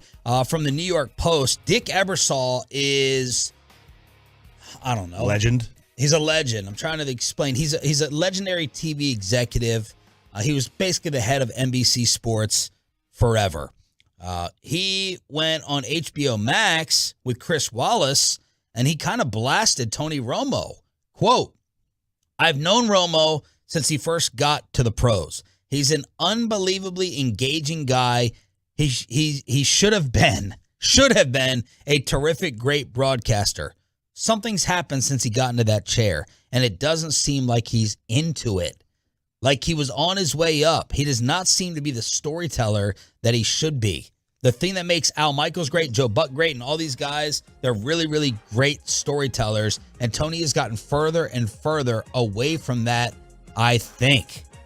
That's Dick Ebersol, who is like the god. He's like the Jerry West of broadcasting, right? Yeah, except he hates sports. How so? He decided in over a 5-year stretch that he was going to get rid of the NFL, the NBA, and Major League Baseball. NBC had all three. From 1997 to 2002, he ended the contracts with all three of them. Said, we can still be number one without him. And that was in an era when everyone else was diving headfirst into sports. And he's diving headfirst out of them. Like he's jumping out of the pool. Ebersol continued, "I'd love to be his producer for about 6 months. I think I could cure this quickly." What would you tell him, Dick? Quote, "Get your head in the game. You've really got to work hard to be prepared. I'm sure I'll get all kinds of phone calls and notes and stuff like that, but that is how I feel." All right, so that's Dick Ebersol going at Tony Romo. This is someone that should be an announcer for the ages, he added, but clearly has lost his passion for it. And I would have him in my office often, not to kick his ass, but just to keep reminding him of what put him there in the first place. I have not noticed any Romo drop-off. I haven't been listening for it, but Tony's enthusiasm, his voice still cracks when he goes high. He still seems to break down plays very well and explain why they happen, X's and O's wise. I wish he would do a little bit more predictions after people like RJ Choppy and Brian Billick criticized him for it. But I'm not hearing, I haven't noticed what Ebersol is talking about here. He said, "Romo's like a son to me. I'm truly his biggest fan on and off the field. As a fan and a producer, I've always been known to offer up unsolicited notes, but this time, after a long day of interviews, I went too far and frankly said things I do not believe and simply are not true." So this is Dick quickly backtracking. Yeah. Man, how many people have this father-son relationship with Tony that is not his actual dad? Jerry does. Jerry does. And now Dick Ebersol, who concluded, "No announcer is more passionate about the NFL than Romo, and I personally cannot wait to hear his call every Sunday. He is as good as it gets." So what a 180 turnaround that was. Huge turnaround. I went on Twitter and I was like, okay, let me just look at this. And the amount of people that were co-signing what Dick Ebersol had to say. "Can't believe Ebersol walked back his original correct comments. Romo was anointed. Isn't that good on games anymore. Romo appears to have taken Ebersol's comments to heart. He's been much better today."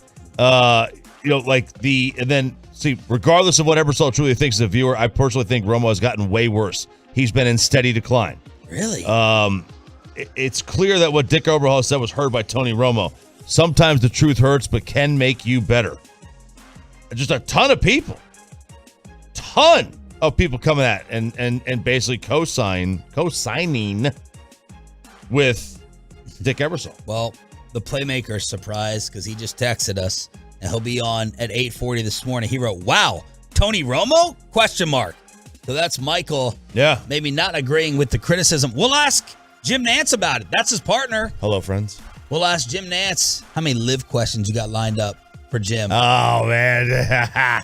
the entire interview. I can just rattle them off, baby. Will they get their 4? Will they get the majors? Or it's like the CEO of Saudi Golf said, if they don't want to let us in, let's create our own.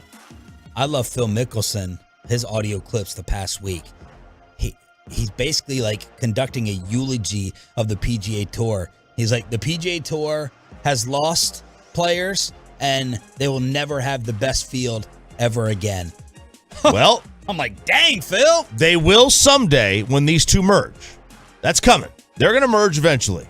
The PGA Tour does not want to have, even if it's just 9 of their top 30 or even 9 of their top 50.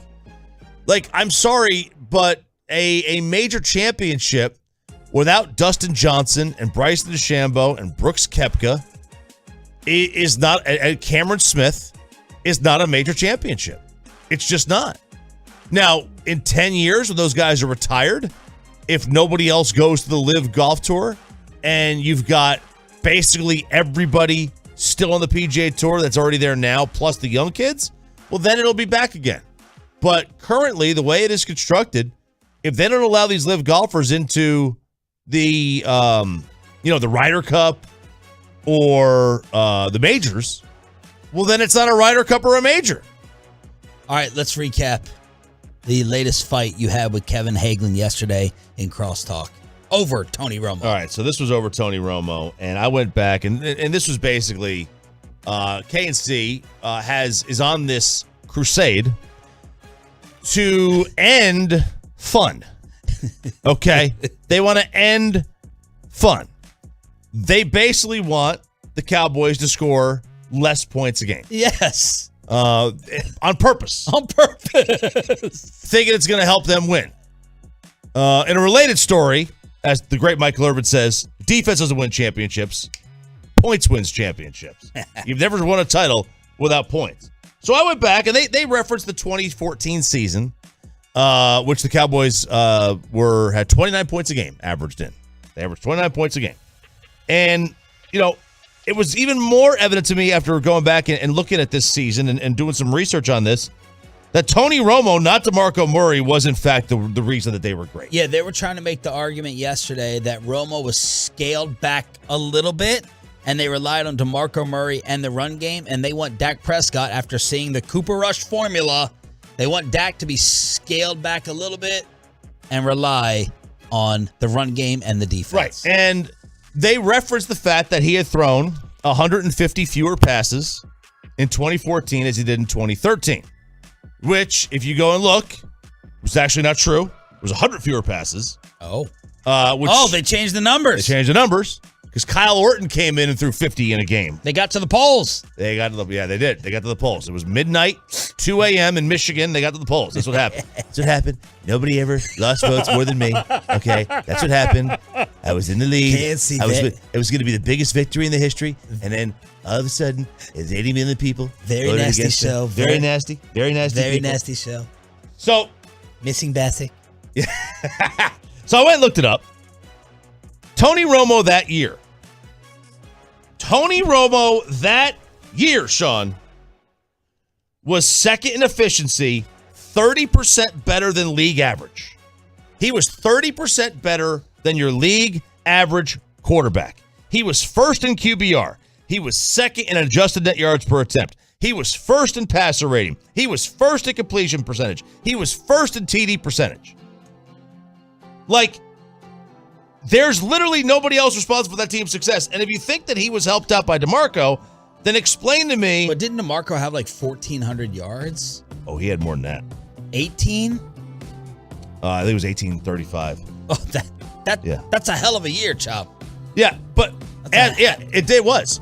But why did Tony Romo have a better year in 2014 when DeMarco Murray averaged a half yard less per game in 2014 than he did the previous year? DeMarco had 1845. He was averaging 4.7 a carry. The year before, he averaged 5.2. So Romo only year though, 2014, in which he scored double-digit touchdowns. Yeah. So the year Romo had his best year, DeMarco was actually a worse running back than he was the year before.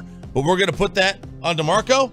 Like, the only thing that DeMarco Murray was first in on outside of like total carries. Those are volume stats. The only thing he was first in was fumbles, which is another volume stat, so I'm not even really going to use it. Yeah. But the Cowboys had a worse rushing attack per carry in 2014 than 13. They just ran the ball more. And truth be told, it probably hurt their offense. They averaged nearly a full yard less every other carry. Is terrible. They were the third best rush efficiency, 6% better than league average. They were fourth best pass, which was 36%. So the difference between the third best rush attack and 16th is only 6%, whereas it's 36% for passing. Now, what are we even doing here? To quote the great Jason Garrett, are we still talking about this? Like, seriously? Like, Romo wasn't great that year because of the running game. The running game was great that year because of Tony Romo. This is not difficult. We have years and years and years of like history to prove that the quarterback is what makes the running game effective, not the other way around. And that just bothered me. So from this point moving forward, would you prefer that Dak, where would you like to see him in passing attempts? That's my question. In passing attempts? Passing attempts. Oh, I want to see him low because I want them to be in the lead and then him not have to throw at the end of the game. Okay. Because I think that is what the argument is about. Right, and I think that people look at that and they see, oh, he threw the ball less. That means that they won the game this way. And I look at it like, well, no. They threw the ball less because they were in the lead and they didn't have to throw it. Like the leaders in pass attempts last year, Brady, MVP type season. Mm-hmm. Herbert missed. Mahomes was third. Allen was fourth. Derek Carr was fifth. Roethlisberger, Lawrence, Stafford, Dak was ninth. Cousins 10th. And that's fine where Dak is. I mean, they were 12-5. So you throw a lot early and then you run a lot late. I just think this you can't have everything, man. You can't have everything. Like, saying here's the way I want the Cowboys offense to go. I want them to throw short, don't be aggressive, don't turn it over, but convert all your third downs so that we can keep time of possession. Brian Anger goes to the Pro Bowl again. The defense keeps allowing one touchdown a game. Like, it's just not realistic, this whole formula that people are discussing. I want it to be 24 points a game. Why would you want to win 24-20? No, you want to win 29-20. Why would you want that? When in the history of sports talk, radio, or fandom have we ever said, I want the team to score less points? And people are saying that about the Cowboys if and when Dak returns. Yeah. It's insane. It's like saying, here's what I want from the wife. All right, try putting this in your dating profile, by the way. Every night. Oh. I want you to be a 10. I want it to happen every night. Oh, man. You need to be able to cook. You need to be able to clean. I want you to earn enough that I can stay home. I want the perfect in-laws as well. And am I missing anything? That's what shows like KMC are asking the Cowboys to be, because the Cooper Rush formula. Because we won games at scoring 20 a game. And then we want it to evolve into 30. So let's have everything. Let's have this perfect world. Yeah. In which the Cowboy season goes the rest of this way. And like the stat I hate the most is that the win-loss record when X player rushes for this many yards versus 20 carries. Yeah, 20 carries, or when this quarterback throws this many attempts, or win-loss record. And that is such an awful. I wish they would stop putting that on the broadcast, because when you win games, of course you run the ball more because you're running out the clock at the end. So you're getting more rush attempts. You're not winning because you're running. You're running because you're winning. And let me say this as well, to be on the record, because I am one of the original Dak asses, right? A Dak hater. You've come around big time. I'm not selling you and believing that Dak Prescott can be lights out as a Cowboys quarterback. I'm not selling you that he will be. I'm just saying that this other formula is so stupid and so impossible that it's best to go into it saying, yo, man, let's try to score 30. Let's see if you can recapture the magic last year of being the first half MVP. I'm not totally convinced he is capable of it. I want to put that on the record, and neither is Joey's computer convinced either. Wow. I have a question about him reading defenses, hesitation, throwing people open, his movement or lack thereof after the injuries.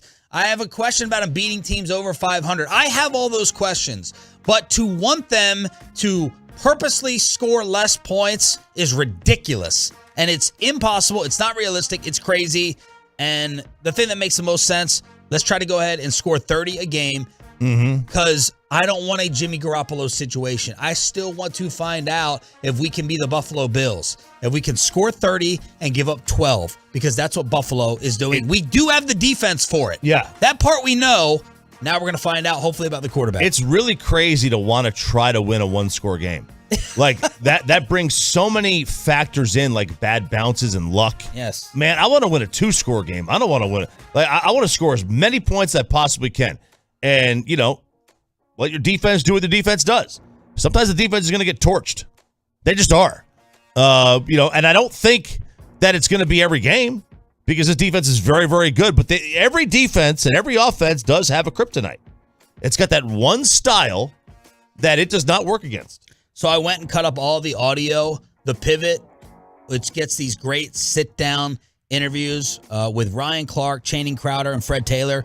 They had on Micah and Trayvon Diggs before the Rams game. Here, the two guys talking about having a championship defense. We talk about that more than anything. Yeah. Like I love our team because Q don't gotta say nothing to us.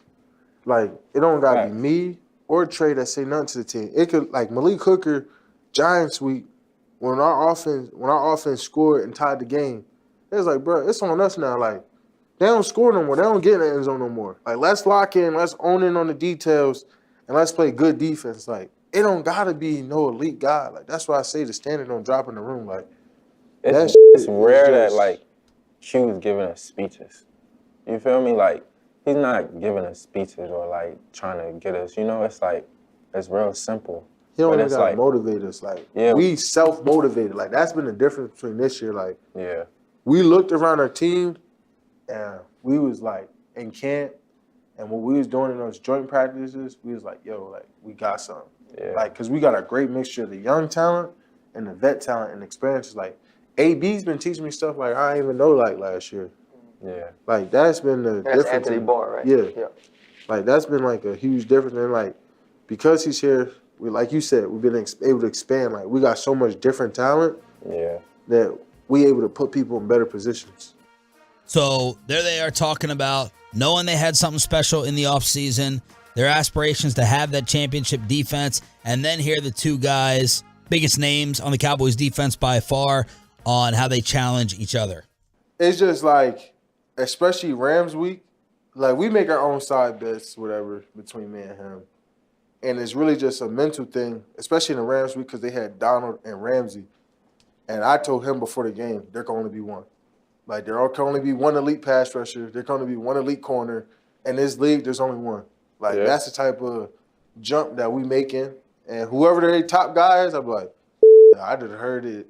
He going to have a field day on you. You know what I'm saying? Just challenge each other, pushing each other, like, understanding his skill set, his potential, understanding mine, and we just locked in.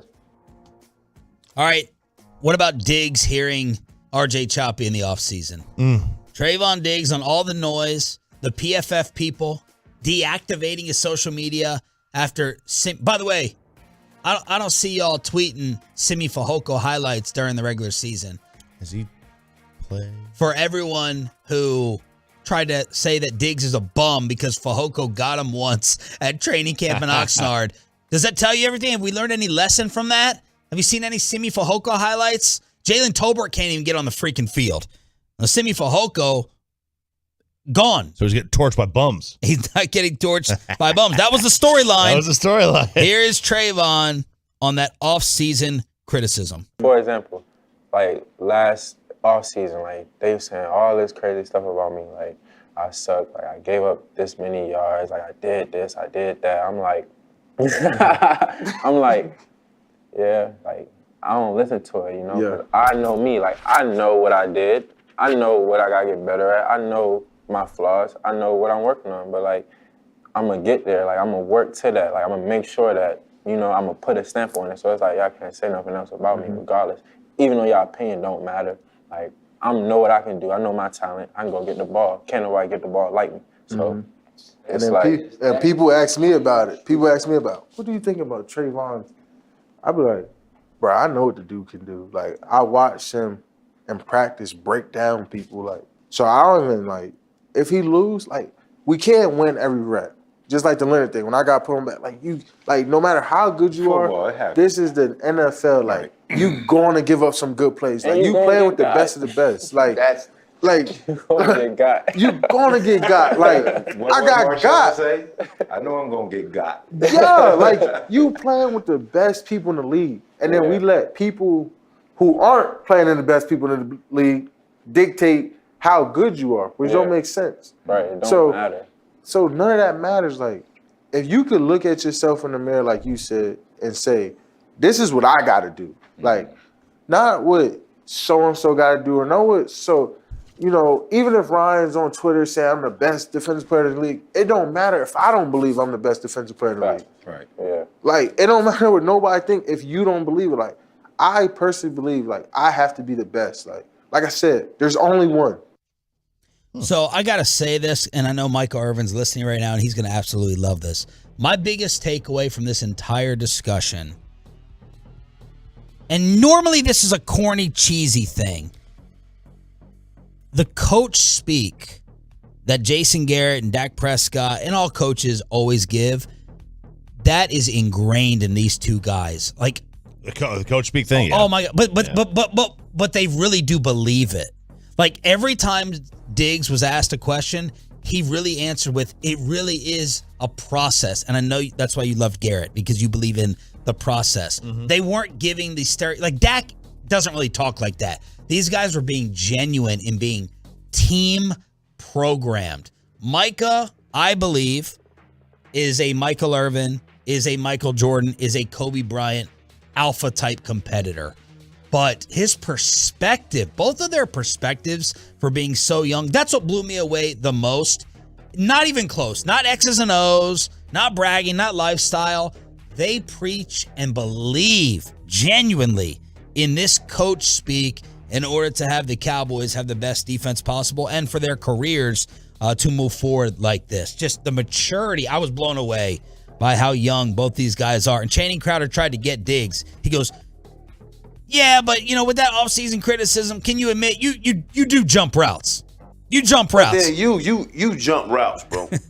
You undercut. Routes. Yes, you do, bro. You jump routes. Do you jump routes knowing that ball got to come out? I jump routes knowing that I know what the receiver running. That's when I jump routes. Film study. Yeah. I'm smart, and I'm smart. hey,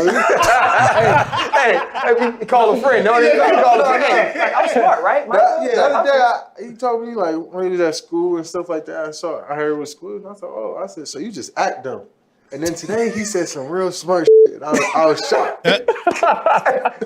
So that's Diggs saying, I'm not guessing. That's film study. Even though he did tell us in Oxnard, he doesn't really do film study. He definitely jumps routes. And if he doesn't jump routes, then I think that his ability to create a lot of interceptions is diminished. Because if he's not jumping routes, then he's relying on quarterback mistakes. What do you think his grade so far this year is from PFF? I have it. I think it's 72. It's 70. 70. That's fine. That's a starter in the league. Not elite, but it's a starter in the league. It feels like he's having a better season than that, but that's their grade of him. Yeah. Well, the one, and I think I went back and looked. I think that grade, is it buoyed or buoyed? It's buoyed. By his game against Washington, where he had a 90. Other than that, he's been in the 60s largely. Micah Parsons and Trayvon Diggs sitting down with the pivot before the Eagles game. Here's Micah on being his own biggest critic. I am. Like, people don't even got to say nothing to me. You can even ask my girl, like, I'll be after the game, like, mad, like, why y'all won? Like, no, I didn't play to where I need to do. And then nobody has to tell me. Like, that's the thing. Like, I even had one bad practice, and Q would never tell me I played like shit. Like, I went up to a cute person and said, yo, I apologize. Like, I'll never practice like that again. Like, and the next day I probably had the best practice of my life. He was like, I've never seen you practice like this in camp. Like, in camp, I was just going crazy. Like, and I was like, bro, like, if I want to go to, like, where I want to go, like, you don't have to tell me at this point in my career. Like, in my life, I know, like, what I can do. So that's Micah talking about judging himself. Sean and RJ, truckwreck.com text line is open at 877-881-1053, 877-881-1053, live on the Fan Cam, Twitch, and YouTube. So we'll get to power rankings at 8 o'clock. How much are the Cowboys going to get dinged for the Eagles loss? But I'm being asked for a neighbor update. Oh, yeah. From the Tolos. In case you missed it. Did you give my phone number? Because I want to hang with these cats. I did not. I thought you were going to come and take up for me and get them to stop making the noise next door, but you just wanted to party with them. Yeah. I will get you their number when you get me my wedding gift. But I'm going to combine it with your birthday coming up. I have these new neighbors who are renting. I love that your HOA doesn't allow renters, and it's this group of kids. I can't even figure out who lives in the house because they're always changing and alternating. So this is 3 straight weekends. They're bumping this techno music. Yeah, buddy. They're going crazy. And it starts at like 2:30 a.m. That's when it starts. No one's at the house at 10 p.m., at 11 p.m. And then I get woken up at around 3 with this blaring music. They have a speaker in the backyard. It's not even in the house. It's in the backyard. I'm like, you all have a house. Go inside. Enjoy. We're in a gated community. We're in a nice neighborhood. Hey. Come on, go inside. And it's just 4 of them sitting around with their vapes and their drinks, bumping this out of the speaker until 7 a.m. 3 to 7 every single Saturday night. Everyone. So finally, the HOA responded. They said, we got a hold of the homeowner. We told him it needs to stop. The homeowner talked to the neighbors. They promised it's going to stop. Well, Saturday night. Turn it up, Joey. Saturday night. The blinking lights in the backyard have been synchronized to go with the music. And they're doing it again. Glow stick choppy on the fan cam right now. Joey fist pumping like Jersey Shore. They're disregarding the HOA. They're disregarding the warning, and they're blasting the music again. And I'm furious. And now I'm arguing with my wife. It's caused a wife fight. When they're out there, yeah, are they wearing a lot of neon colors? They are not. Okay. They're not wearing a lot of neon. And my wife is like, why are you letting it get to you? You know, she just hates confrontation. She's like RJ. It's like I'm married to Choppy. I can't escape RJ when I leave the studio. And she's like, you're just getting yourself worked up and you know you're not able to sleep. I said, no, I'm not able to sleep because I'm sitting here next to Saturday Night Fever, you know? I was trying to think of I don't know the clubs in DFW anymore, the reference to make. That's why I can't You're at sleep. Hakkasan in Vegas. So I'm sitting there. I call the police again to issue the noise complaint.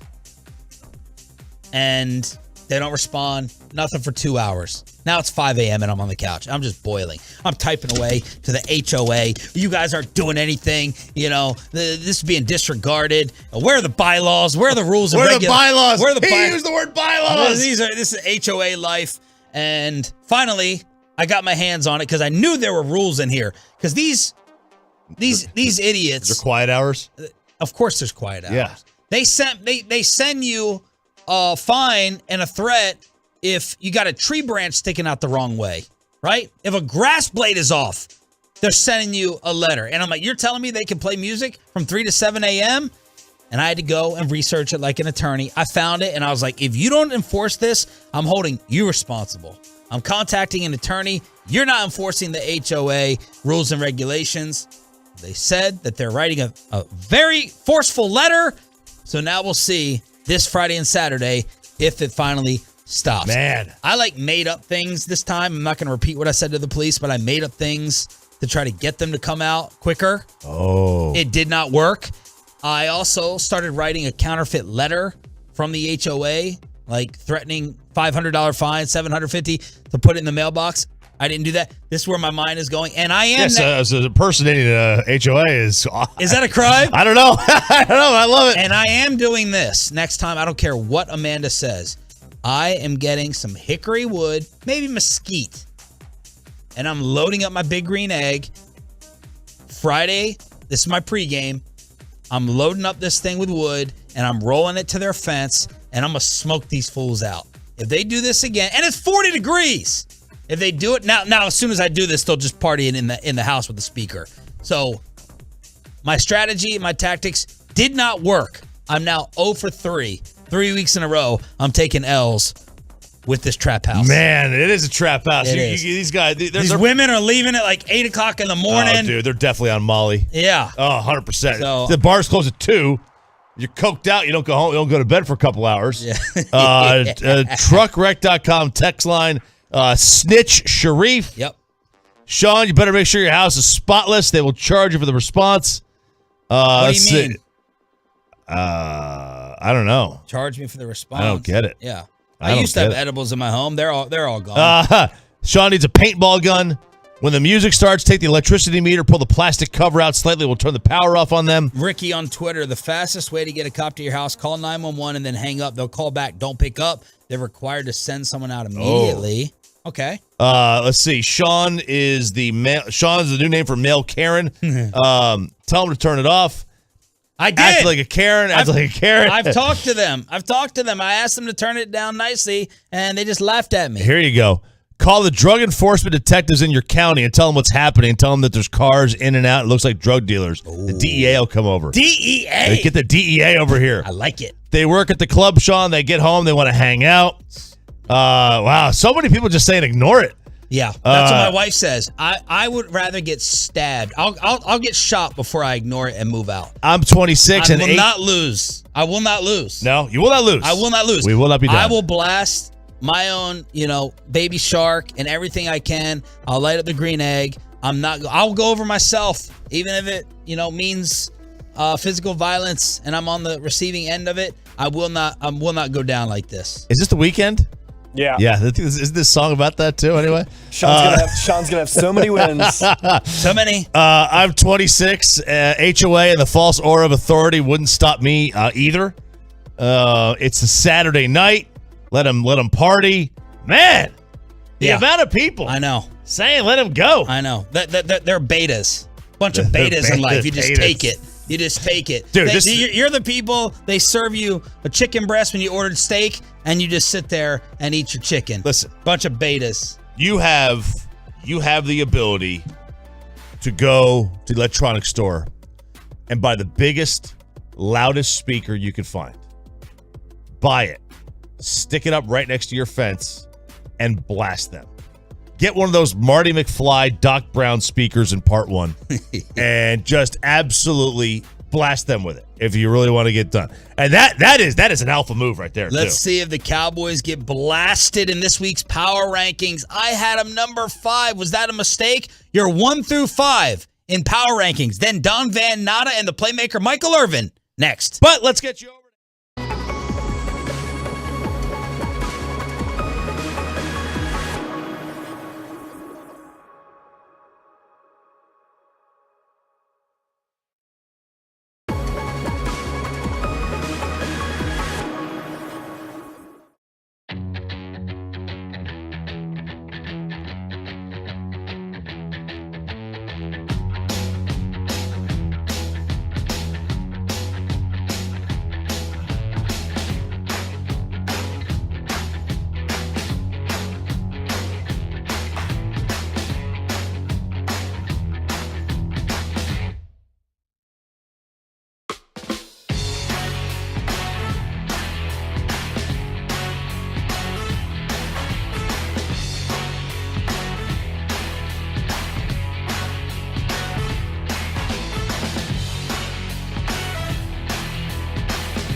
live on the free Odyssey app. From the MyFitnessStore.com studios, it's Sean and RJ on 105.3 The Fan. Welcome to the greatest show in sport. The biggest football game in the history of Western civilization. What a ride it's been.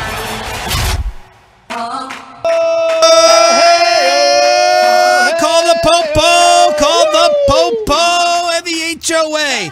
It is now time for Around the NFL Power Rankings here on Sean and RJ. Every hump day at this time on DFW Sports Station and your home of America's team.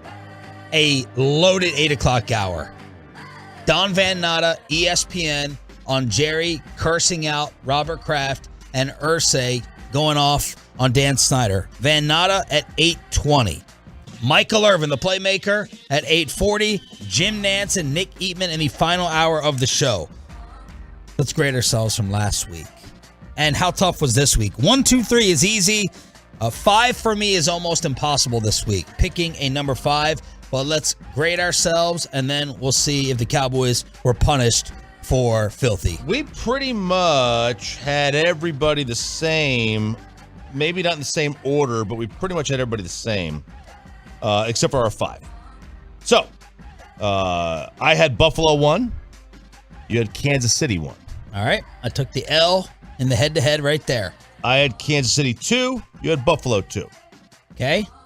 1 each. We both had Philly 3. We both had Baltimore 4. L's. I had Tampa 5. You had Cowboys 5. Okay, that's pretty ugly. That's pretty ugly with the power rankings. Let's see how much they change. And let's see if the Cowboys get knocked. Blogging the Boys compiles all of these. Last week they had Dallas 6. This week 7. NFL.com moved them up from 10 to 6. Moved them up. ESPN from 5 to 6. USA Today from 5 to 4. Moved them up. Yahoo, even. 4 last week, 4 this week. CBS, even. 6 and 6. The Athletic moved them up from 7 to 6.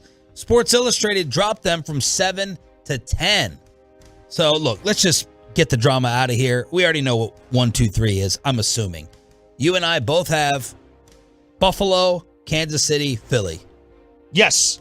So, with Buffalo, I think they're even pretty much with Kansas City in terms of the 2 best teams in the league.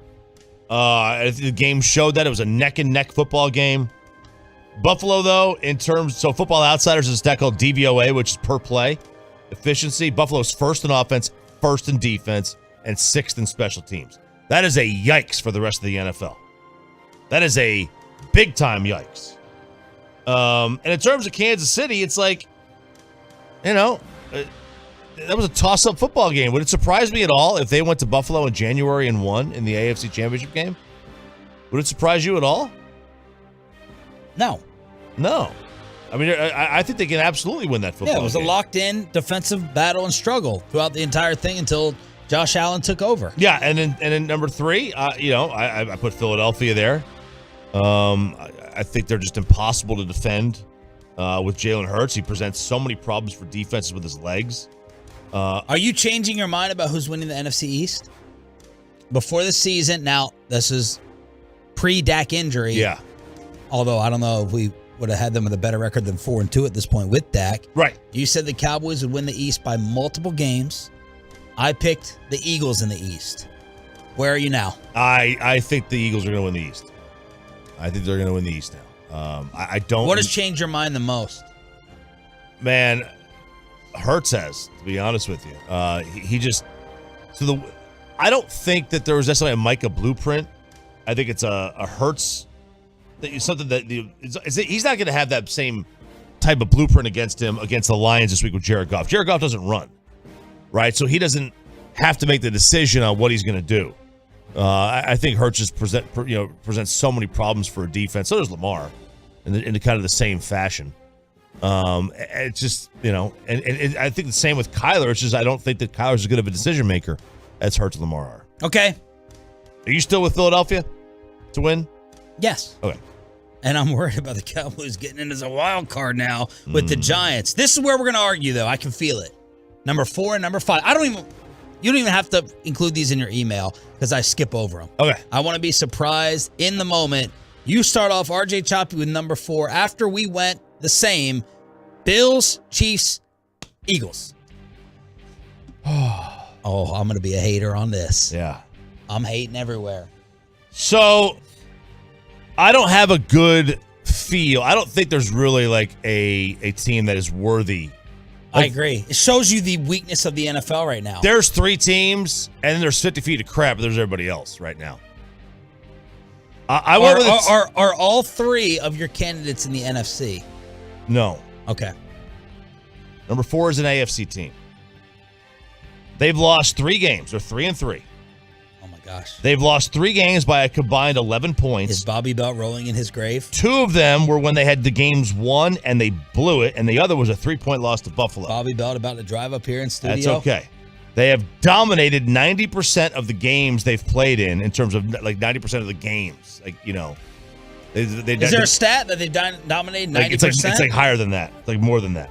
They've got the 3rd best offense, the 16th best defense, and a top special team. That is very sustainable throughout the year. I've got the Ravens at number 4. I think that their offense and the way their defense is more sustainable to be able to sustain success over the course of a year. Wow. Than a middling offense and a number 1 defense. So, again, there's no good team. You want to argue with me on this one? I'm not going to fight you on this. I support it. I'm not going to fight you if you say that I'm an idiot, because I am an idiot. I like it. Okay. I thought about it. But my number 4 team, and keep in mind I do my power rankings based upon today. Right now, they go outside in the backyard. What happens? The Dallas Cowboys are moving up in the SOS power rankings. Wow. I'm moving them up. And I'm assuming that Dak Prescott is returning. He's supposed to be practicing today. You got a top 3 defense. You got an offense that should improve by 6 points a game. That's what Vegas says. So right now, today, if it was the Cowboys against the Chargers, the Cowboys against the Ravens, the Cowboys against the Giants, the Cowboys against the Vikings, I'd pick the Cowboys in all of those games. The Cowboys are moving up for me because of the way they responded in the second half against Filthy on the road with Cooper Rush and with the return of Dak. I'm going from 5 to 4. Ooh. Kill me. Ooh. Go ahead. I can't because they're better this week than they were last week. I believe so. I believe they are. Based on Dak Prescott being healthy, I believe they're a better team today than they were last week. And if you had them in their power rankings last week, I could see you moving them up. I wouldn't do it, but I don't think it's lunacy. Okay. At all. That's my number 4. Number 5. There's only one team. Well, you're not going to do it because I know we're on the same page. I know where you're going. NFC. I hate to say it because I don't like this phrase, but this is a mail-in. This was a mail-in pick. Vikings. It's the Vikings. I don't think they belong here. I agree with you. I don't really have better options. I don't think. I think the Cowboys and the Niners have a better chance at their future this season. I think the Cowboys and the Niners will probably go farther in the postseason. Dude, Minnesota's winning streak, it's not impressive. I mean, now look, they're scoring 28 and 29 during it, but they beat the Lions. They won 4 in a row. They beat the Lions, the Saints, the Bears, and the Dolphins. Lions, Saints, Bears. And the Dolphins had their third string quarterback. And the Dolphins had their third string. I mean, I think I got to respect the record. Like I appreciate that they've won games on their schedule. I would put the Cowboys here if I knew how Dak was going to play. I just don't. That's the only thing that's keeping me from that. So. Okay. I'm going to put the Vikings 5 as well. Okay. I hate doing it because I don't think they belong here. I know. And I hate to think it's a mail-in vote, but it kind of is. It's the 3 a.m. hookup, you know. You don't Miss feel America good. Ain't walking through the door, man. You don't feel good about it. Take what you can get. You just got to do it. So the only difference we have is number 4. I have the Cowboys. You have the Ravens. I'm moving the Cowboys up in this week's Sean and RJ Power Rankings. TruckWreck.com text line is open at 877-881-1053. If you're going to have 30, 40 minutes, an hour, I know it's usually during the expressway, but I'd pick this one. We have Michael Irvin coming up at 8:40. Next hour, Jim Nantz, who's on the call this Sunday with Romo, but the man who broke open the Dan Snyder scandal and has the latest on Jerry Jones cussing out Bob Kraft. Don Van Natta, the investigative reporter from ESPN, joins us live next. But let's get you over to Platinum Christ.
Need a special license to drive a big truck, so companies that hire drivers and put them in a big truck should be held accountable for what happens when one hurts you. Frankly, you need Frankel and Frankel. The consultation is always free. Visit truckwreck.com. We're not going to have enough time this hour or even the rest of the show. The playmaker Michael Irvin is coming up at 8:40, brought to you by Driveway.com. Head to Driveway.com today to shop more than 25,000 new and used cars in Driveway's nationwide inventory. And we are about to be joined by the investigative reporter in the world of sports, Don Van Natta. He broke the Dan Snyder story, and he had the follow-up that Jerry Jones told Robert Kraft yesterday during the owners' meetings, "Don't F with me," over Roger Goodell's contract extension. Robert Kraft said, excuse me? And Jerry followed up with, "Don't mess with me." And Don Van Natta is set to join us, courtesy of the Diamond Factory Hotline here on Sean and RJ. Thank y'all for being Tolos. That stands for Turn It On, Leave It On. Joey is running things as always. So Playmaker at 8:40, and then we'll have Nick Eatman and Jim Nantz in the 9 o'clock hour. Good morning, Don. You been busy? Just a little bit. Yeah, guys, how you doing? Doing awesome. Thank you for joining us as always. Great work as always. So what type of reaction does your phone get, or what type of calls do you get when you break that Dan Snyder story and all the follow-up work that you've done? What happens with your cell phone? It blows up. Well, I've got two phones, so both phones blow up. Oh, does your wife know about the other one? Kidding. She does. Kidding. She does. She sometimes complains that both are in my ears at the same time, which is a neat trick. But yeah, no, the reaction was overwhelming to the story we did last Thursday. It landed at 7 a.m. Eastern time, and the phone blew up. Texts, calls from people around the league, and the reaction, was generally very, very positive.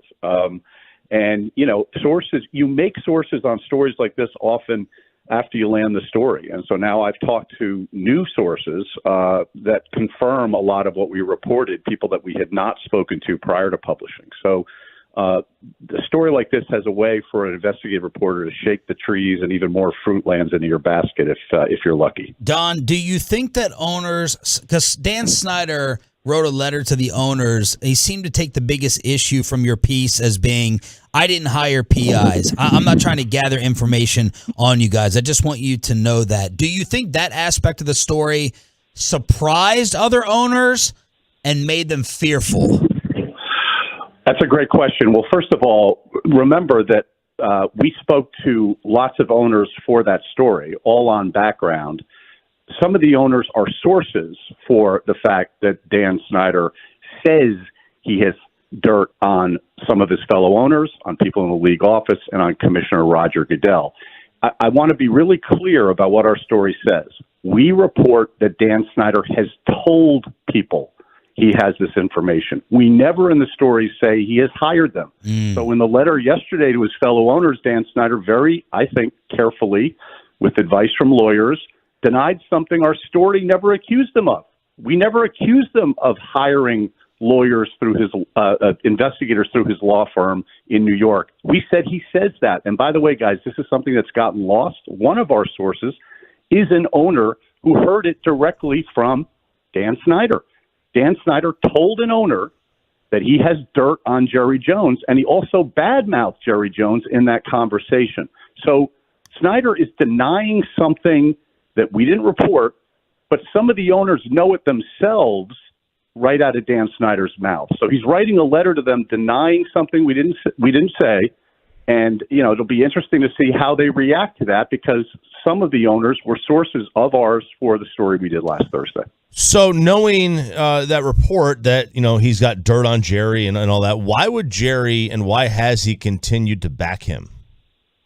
Well, that's an excellent question. That's another thing that I'm not really sure Jerry is backing him. If you really parse what Jerry has said, and I know he was on the radio last Friday, and it sounded as if he was pushing back.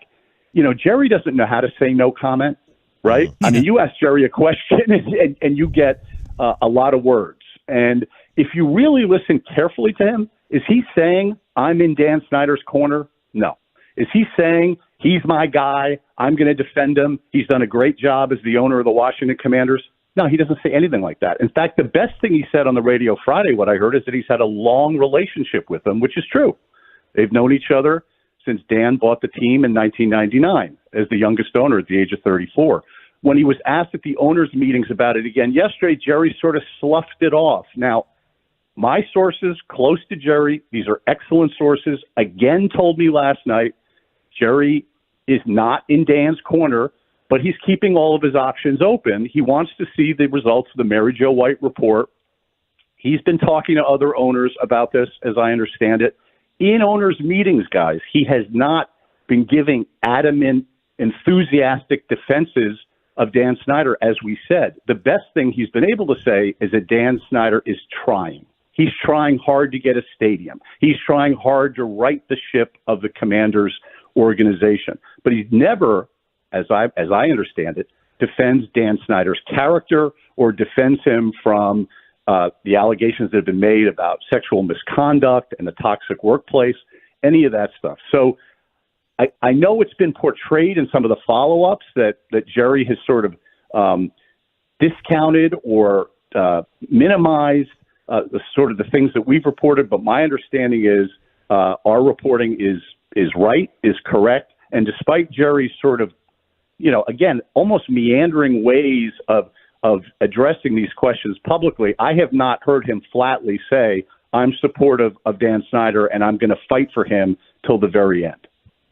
Agreed. He has not said that. We had him on yesterday as well. Why would Dan? But we have had Jerry on for 10 years, and it seems like he's been pretty close with Snyder. Snyder's been out of the public eye. Then all of a sudden he appeared in Arlington for Cowboys Commanders. Why would Dan Snyder turn on Jerry now? That's a really good question. I don't know why Dan Snyder would say what he said to this one owner, that he has dirt on Jerry, and badmouth him and say things about Jerry like all he wants to do is get in your pocket. As you guys know, the most important thing to Jerry is loyalty. I mean, look at the grudge he's held on Jimmy Johnson. Jimmy Johnson's still not in the Ring of Honor all these years later, right, after promises and everything else. So, that bothered Jerry, as I understand it. Why Dan Snyder would do that, I can't get inside his head. Now, people around him who know him suggest that he's desperate. His back is against the wall. Jerry has been his main defender. Jerry has been his guy for all these years. They sit next to each other at owners' meetings. And so he is sensing that support is slipping, and perhaps because of that, because he's so desperate, he is now turned on him. I don't know. I'd love to ask Dan Snyder that question, but if he loses Jerry, and we quote somebody in our story who I believe is close enough to Jerry to be able to give us a good assessment of this, that Snyder's already lost Jerry. But if Snyder loses Jerry, then I don't see how he survives because of Jerry's influence. Now, we could talk about what happened at the owners' meeting, last night with the Roger Goodell contract, because of course Jerry was a lone vote there, 31-1. Right. I mean, he's got a lot of influence, but not necessarily on Roger Goodell's contract extension. We can discuss that, but Snyder has relied on Jerry for a long time. Remember, on the Redskins' name, Jerry told me in the summer of 2014, when there was a movement to change the name, that the owners were completely behind Snyder. And remember, Snyder said he would never change the name, and finally he did in 2020 after all the pressure that was brought to bear on him. Now Snyder is saying he's never going to sell the team. Well, he's already said one never that he broke, and this one could happen as well about selling the team if enough pressure is brought to bear, I believe. The great Don Van Natta from ESPN joining us on the Diamond Factory hotline here on Sean and RJ. Don, do you have any idea what type of info Snyder may have on the other owners, like what level of dirt we're talking? And then the second question is, there's a theory that these owners don't want to fire back and don't want to push him out because they don't want to unveil everyone's skeletons in the closets. What do you say to that theory? And do you know what type of dirt Snyder may have? I don't know what type of dirt because he has never really characterized it in the conversations he's had with people who have spoken with us. Remember, these are, I already mentioned one of the sources is an owner that heard it from him, but it's also team executives, the league office, a source in the league office confirmed that they're aware that Snyder has been telling people that he has dirt on owners. He keeps it vague. I don't know. I've heard rumors about some of the dirt involving some of the people, but we didn't publish any of that because it was rumors and we really couldn't confirm it. Now, to the other question about whether there's a fear among the owners that this is real or not. Look, this could be a bluff, right? This could be a bluff by Snyder. And again, he's a very desperate person. His back is against the wall. And that's what people have told us. And that's what we reported on Thursday. And so this could be a bluff. But whether there are owners that have a fear they don't want to pull the trigger on somebody because something may come out, it's hard for me to determine that in these discussions with people around the league. That I really am not sure of. But I can tell you this, that I do know, and I just had a conversation this morning with somebody, a very, very good source in league circles. There is definitely conversations. There are conversations going on about the fact that if they were to vote out Snyder after what Irsay said yesterday and put it on the table and finally was an owner putting his name to it, that would set a precedent that makes some owners uncomfortable because they have never done this. They have never taken a vote to remove somebody as owner. There's an inevitable lawsuit that would follow. Snyder is very litigious, as we know, and that could cost a lot of money. And so there are conversations, well, if we take that nuclear button option of voting out Snyder, somebody could do that to me, right? That's the thought that is going through some owners' minds. And it's interesting that actually works in Snyder's favor. Yeah. The fear, not of the dirt, but the fear of the precedent that could come around and get some of these other owners down the road. Do you have a feeling on whether they're going to ultimately vote him out or not?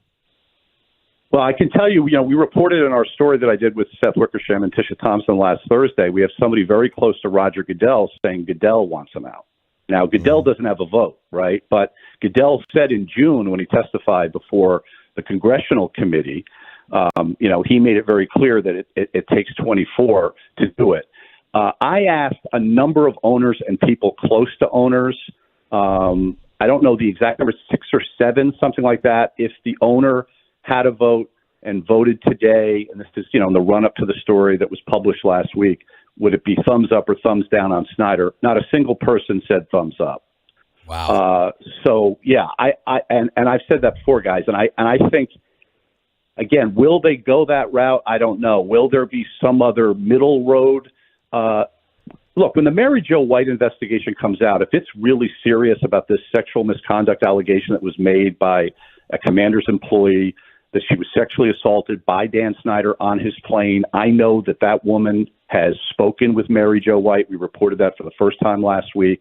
And if that is really serious and Mary Jo White, concludes that there's something to that, remember, Dan Snyder's already paid this woman $1.6 million and had her sign a non-disclosure agreement back in 2009.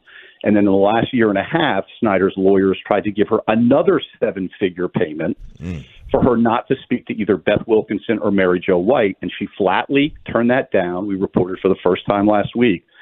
If that report comes out and it's very serious, and you saw some comments yesterday in New York at the league meetings, that everybody's sort of waiting to see what Mary Jo White says, then I could imagine something where Roger Goodell does a 2 to 3 year suspension of Snyder, and somebody goes to him, maybe it's even Jerry, and says, okay, now it's time to sell the team, or you're going to get suspended for multiple years, sort of a Steinbrenner-like suspension that's real, not the one that was given to him a year ago that was sort of a wink and a nod by Roger Goodell to just step away from the team, which Snyder has thumbed his nose at, and by the way, has annoyed a lot of people in the league office, including Goodell, with the way Snyder has dealt with that suspension. He's looking at it as a joke. So I could see that as possibly being an outcome here. That's been suggested to me by some sources I've spoken to in the last few days.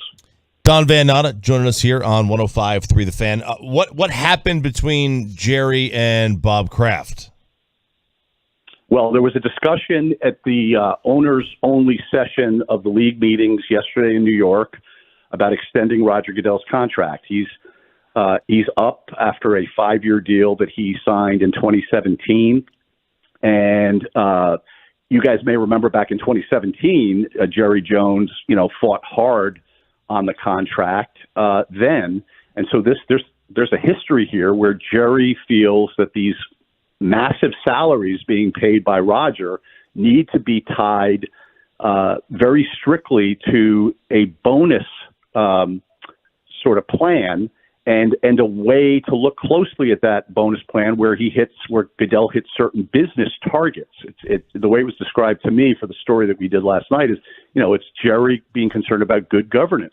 Roger Goodell was paid $128 million in the last 2 years. $128 million in just 2 years, according to the New York Times. So from Jerry's perspective, that's a lot of money we're paying to this guy. Yes, the league is doing better than ever, but Jerry is concerned about that, but apparently the only one in the room. So Kraft is not as concerned about it. Kraft wasn't as concerned about it back in 2017. Neither was Arthur Blank, who was the chairman of the compensation committee. And so they got into it.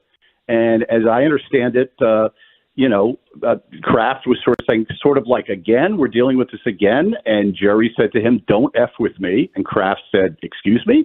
And then Jerry edited himself, I guess, turned it to a PG rating and said, "Don't mess with me."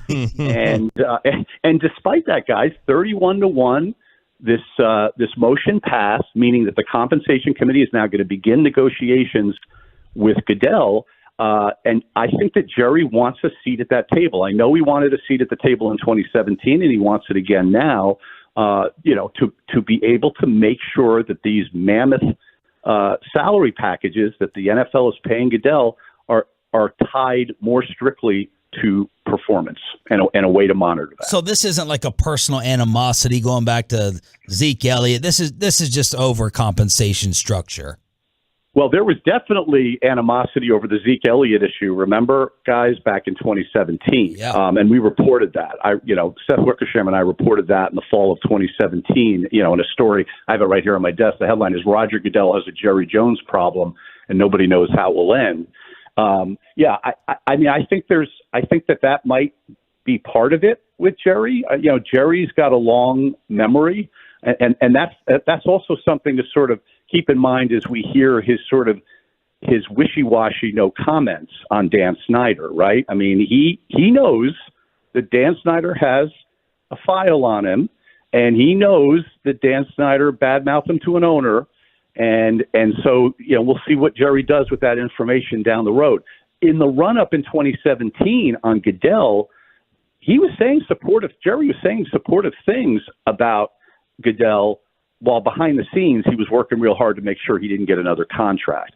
So the personal, I know that Kraft and Jerry are, not only are they the two most powerful owners in the NFL, I think there is some rivalry there.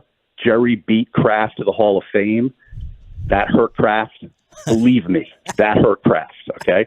Jerry won that one. And there's a lot of rivalry there, guys. And so yeah, is that possible that don't mess with me, don't F with me? There's some stuff between those guys, yeah. But the way Jerry is viewing Goodell, I was told last night by people close to Jerry, it's not personal. They insist. It's about the contract and the structure of the new contract. Dom, what do you make of this Jerry Jones sexual assault allegation that hasn't been discussed a ton from 2018, where Jerry allegedly forcibly kissed this woman in front of coaches, teammates, and possibly even his wife? What do you make of that story?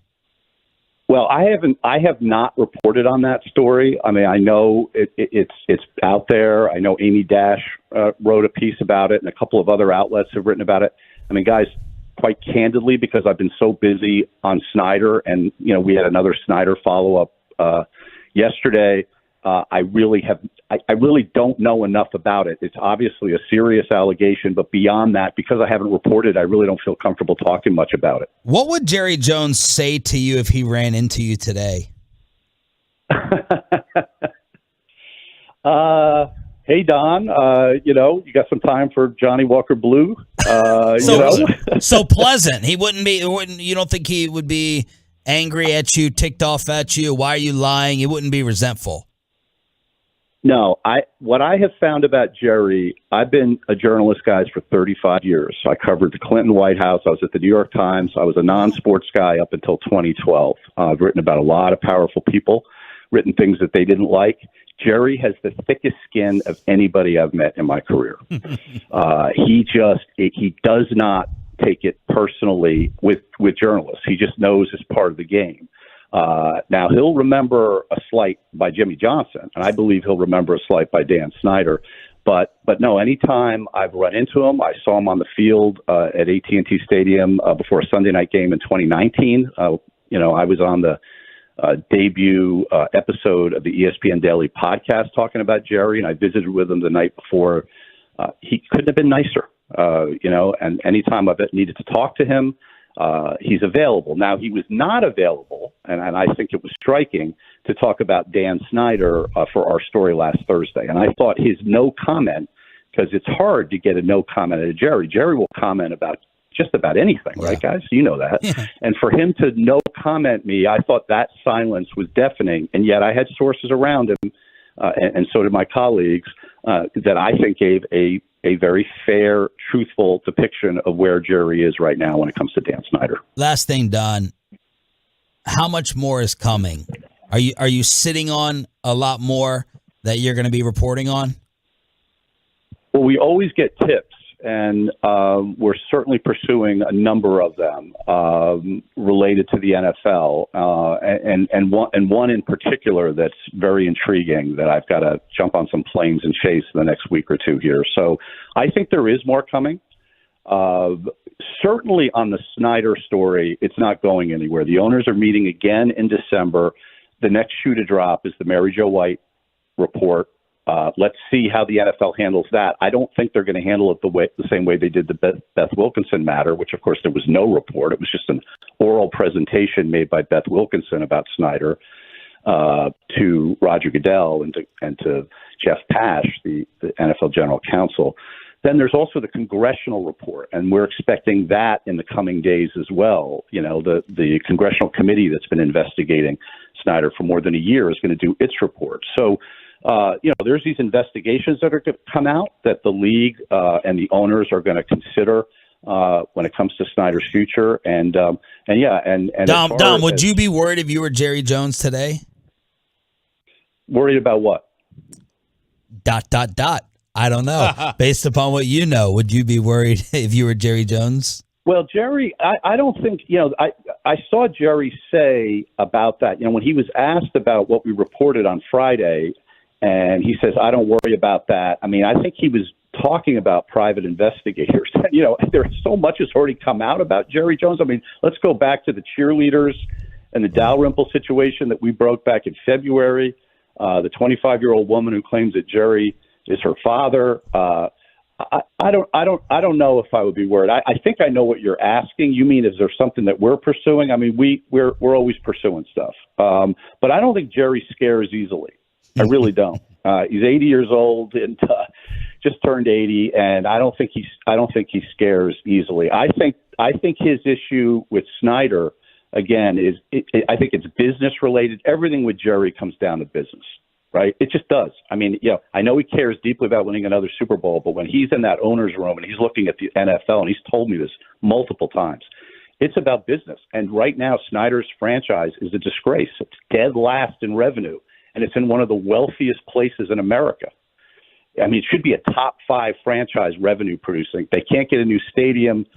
There's all sorts of problems. So I think those are issues for Jerry that are going to outweigh anything else. You are the man. We knew we would not have enough time. Thank you so much. Keep killing it. We can't wait for what's next. Thank you so much, Don. Thank you, guys. Enjoy the day. Don Van Natta, Diamond Factory Hotline. Michael Irvin next. But let's get your carpet.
Barricades. You're in need of traffic control or barricade rentals. Buyers Barricades, a full-service provider taking care of your project or special event, no matter the size from start to finish. Buyers Barricades, the Texas Authority barricade rental. BuyersBarricades.com. I don't think ever in the history of radio has someone minimized Michael Irvin's interview time. Right? But we had to get all that out from Don Van Natta from ESPN. And now on the line is Odyssey NFL insider Michael Irvin. Insider Calls brought to you by Driveway.com. Looking for a car? Go to Driveway.com where you can get pre-qualified, buy a car, and get it delivered. Our apologies, Mike. Things have been crazy this morning. Thank you for joining us. Man, you don't have to apologize to me. I understand how this business works. When you got, hey, listen, there's a pecking order. If you got owner's news, you go ahead and get that. You know what I mean? Mike? Two guys. You know, as you guys were talking about the dirty word phone, I had to call you on my dirty word phone. Now, let me tell you this. Mike, you're cutting out a little bit. We got you? Okay. Are you there? Yeah, are you there? Yeah. Go ahead. Sorry, we lost you. Okay, Mike. I was telling you, I had to call you on my dirty worded phone as you were talking to him about phones. But now, not that old dirty word. I got rid of that phone. I told you about it. But this phone I use for all the other radio people to call. You know what I mean? So then at night, I can turn this phone off and go call on the regular phone, the phone with the family has. But since y'all put me late, I'm putting y'all on the dirty word. That's what I'm doing. Come on, Mike. Hey, but guys, let me ask you this. Yeah. What difference? This kind of thing, and maybe it's just because we all come from different teams. What difference does it make when you got dirt on the owners? It ain't going to make them less of a billionaire. They've already won. How can we? You see what I'm saying? What dirt do you have? What dirt do you have? What difference does it make? Man. You can't unbillionaire them. Yep. So how can you punish them? If I was 80 years old, worth however many billions Jerry is, I wouldn't care about anything. Y'all are wrong. You're both wrong on this. Hello? Mike. Michael? Oh, everybody. Hello? Yeah, we got you. Man, we got to call him on the real phone. Call him back. Joey, ask him. Tell him we apologize. Ask him if he can do 9. Ask him if he can do 9 on the real phone. You can hurt an owner by taking their franchise.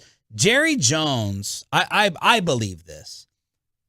Jerry Jones would rather lose half of his fortune, than lose the Dallas Cowboys in terms of the title and the power and the ego that comes with.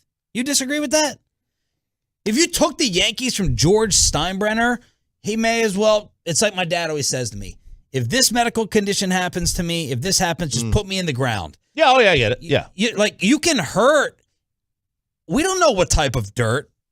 Yes, if it's right, if there's something having to do with race or recordings or something like to the level of Robert Sarver, and you can take a franchise, that's how you hurt a billionaire, team owner. It is how you hurt a billionaire. Now, there's some that would be like, okay, I'll go on my yacht. But Jerry Jones, I would argue Jerry Jones owning the Dallas Cowboys means more to him than any other owner owning a team in sports. Yeah, it might. That's why he's the GM. It might. Yeah. That's why he's the fake GM, because he wants all this football credit. I've always said Jerry's like the most insecure, successful person I've ever seen in my entire life because he can't do it the traditional way. He's got to be owner GM. And if you took the Cowboys from him, man, that would be the ultimate devastation. It absolutely would be a huge devastation, the ultimate one. The golden parachute is that he sells it for $10 billion. Right? And then, his punishment is becoming richer. Like that's the other side of it. But I see your point.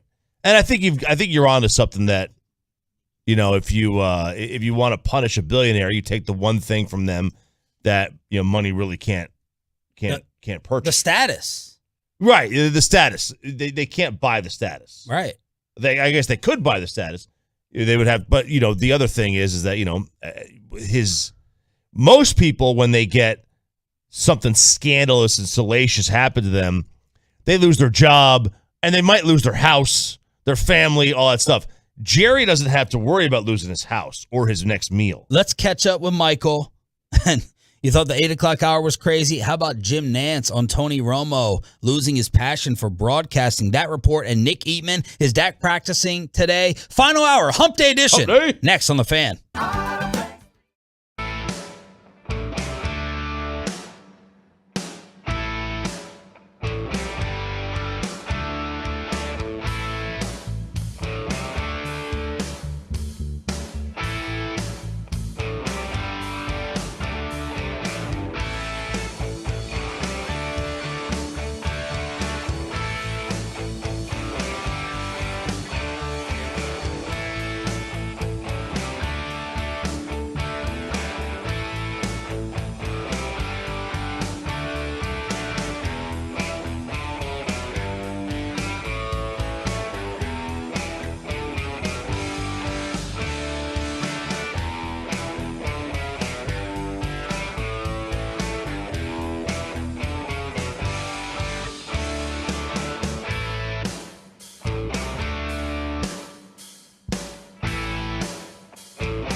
RJ on 105.3 The Fan. This lead to double figures. Tatum, fancy ball handling. He hits! Jason Tatum is in the zone. That is how the NBA season kicked off last night. Tatum and Jaylen Brown scored 35. Harden looked slimmer. He looked good. He scored 35. Boston opens the fence of their Eastern Conference Championship at home with a win over Filthy. And then in the second game of the doubleheader on TNT, the Warriors beat the Lakers. Tonight, the Mavs start in Phoenix against the Suns. My bad on Michael Irvin. I can go to my sports grave saying that I basically canceled Michael Irvin on a radio show. We ran long with Don Van Natta. Mike had another appearance at 9, so I'll have to apologize to the playmaker a little bit later on. We do have to preview the Mavericks season that starts tonight. Jim Nantz is going to be on the call with Romo of Cowboys Lions. Jim is coming up at 9:30. We also have Nick Eatman. But, RJ, before we preview the Mavs season, any takeaways from the Don Van Natta interview talking about Jerry Jones cursing Robert Kraft over Roger Goodell's contract, and obviously Jim Irsay, being the number one story in sports, saying, I think we need to take Dan Snyder out?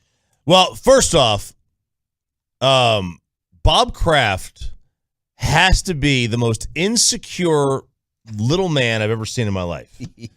To give a crap as to who gets into the Hall of Fame first, you or Jerry. Jerry's been around before you, man. He was around before you, and he did more for the league. You are a more successful owner than Jerry. I don't think there's an argument to be made there. Ooh. That turned into an argument last night on social media. From an individual team perspective, Bob Kraft is infinitely a more successful owner than Jerry. Jerry, though, is far more valuable to the National Football League. Okay, would you rather have the number one most valuable franchise in sports, period, anywhere in the world, or be Robert Kraft with 6 rings? I would rather take my franchise from being an afterthought, which the Cowboys were too, but they were still the number one team in the sport. I don't know that. I can't speak to. I don't know. They who were was the America's most popular team. Yeah, they're America. It's like, George Steinbrenner took the Yankees from being the Yankees to the Yankees. Jerry Jones took the Cowboys from being the Cowboys to the Cowboys. Bob Kraft took the Patriots from being the fourth team in town and a forgettable franchise to being what? The second most valuable team in the sport? Like, that is incredible what he has done. But he has not even a pimple on Jerry's butt when it comes to the National Football League and the impact that he has had in the sport. No doubt. So Robert Kraft has had more success and has done more for his team, his individual team. But when you factor in team and what he has done for the sport in terms of Jerry with the TV broadcast deals, he was instrumental in getting more money from CBS or Fox and all that crap back in the 90s. And this is Don Van Natta saying that Kraft was very upset that Jerry got into the Hall of Fame first. Huh. Yeah. But Jerry's petty and small when it comes to Jimmy. Jerry's petty and small. Yeah, he is. Very petty. Yes, he is. But when it comes to what they've done for the sport, I mean, don't even go there, Bob. What about the investigation stuff and Snyder and all that? Anything you're taking from it? So what I'll take from that is I do find it very interesting that they will force him out without forcing him out. And you can do that by just suspending him for a long time. Like they did with George Steinbrenner in baseball. They suspended him for 2 years. It was initially an indefinite suspension. Then they lifted it. That didn't get him out. It didn't get him out, but it got him away from it. And the thing is that, you just keep extending the suspension, and then he just sells on his own because Don's right. The owners don't want a lawsuit. Dan Snyder will sue the league if they try to force him out. And he will say, you cannot force me to sell something that I purchased. That's what he will say. And I don't like the idea of forcing somebody to sell something anyway. They paid the money for it. It's theirs. But, you did enter into a league, and they have the right to suspend you. Yeah. And they have the right to vote you out. It's in the law. Bylaws. It's in the bylaws. It's in the bylaws. They don't want to use that. Is it It's a nuclear option. Yep. Or nuclear, if you prefer that way to pronounce it. Okay, so that's Don Van Natta, Jim Nantz on all this drama. The story where Tony Romo was blasted for not caring about broadcasting anymore. But we have the Mavs season opening up tonight, 9 o'clock in Phoenix on ESPN. How excited are you, and what are you all expecting? 877-881-1053, truckwreck.com, text line. Now, this burned me a little bit last year. I kind of feel this way about the Mavs are like, I'm trying to come up with an analogy. The one that's popping in my mind is like the Baltimore Ravens. That's what the Mavs feel like. They're not going to win the championship, but like every year they're just going to be really, really solid. Like I don't have some extra excitement this year. My number one excitement right now is Christian Wood and to see what he is and why he's coming off the bench.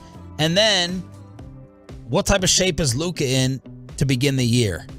Right. But there's not like this sexiness. Look, we're one of the few quote unquote contenders, maybe the only one that doesn't have a number 2. Right? Correct. We don't have a true number 2. We don't have it in name. We don't have it in style. We don't have it in flash. So what is Christian Wood going to be? And what type of shape is Luka in? That's my excitement for the Mavs season right now today, even though I know that they're going to win their amount of games. They're going to be in the playoffs. They're probably going to be a pain in the rear end. Mm-hmm. It's kind of a similar feeling that I just have for them all the time. I don't have an extra flare of excitement. No, there's not. I'm actually less excited for this year than I am for last year. Why? Because I think last year gave a lot of us a sense that it's a different team, that it's a title contender. I don't believe it to be a title contender. I don't know that they're any better than they were last year. ESPN forecast 49-33, 538, 50-32. Caesars over-unders 48.5 wins. Title odds plus 2,700. In the NBA rankings, the player rankings, Luka is 3rd. Dinwiddie is ranked 69th. Christian Wood is ranked 92. All right, so you got 3 top 100 guys. Ideally, you want 3 top 30 guys. That's how you win titles. The NBA is not the NFL or Major League Baseball or NCAA basketball. You don't win from the middle, and you don't even win from the above average. Like Golden State wins. They're the ones. The teams that win 60 games are the ones that more often than not win. And I just don't see that this is that. And the problem is the league doesn't allow, or isn't designed for upsets in the postseason. We got them last year, one of them, and look what it took. It took an amazing performance in Game 7 to do it. ESPN has them currently 10th in the power rankings. That's about where they are. And the problem is, unless you're in the top 4 in the NBA, you ain't winning. Count the West teams ahead of them. They have the Warriors 1. Warriors in Denver. Shaq, I think, picked Denver to come out of the West last night. They have the Bucks 2. They have the Clippers 3. They have the Celtics 4. They have the Sixers 5. They have Memphis 6. I see that. You're counting on a step back this year for Memphis. Denver 7. Number 8 is Phoenix. And number 9 is Miami. I think the Mavs are at worst the 4th best team in the West. Are you smelling the sewage leak yet? Yeah, I am. I don't know what the hell that is. You smell it in there? I thought it was your rear end. Oh, yeah. It's gotten You smell really it in there? heavy. Okay, good. Then it's not me. I was wondering what it was, too. I thought it was your rear end from the rotisserie, and you just weren't admitting it.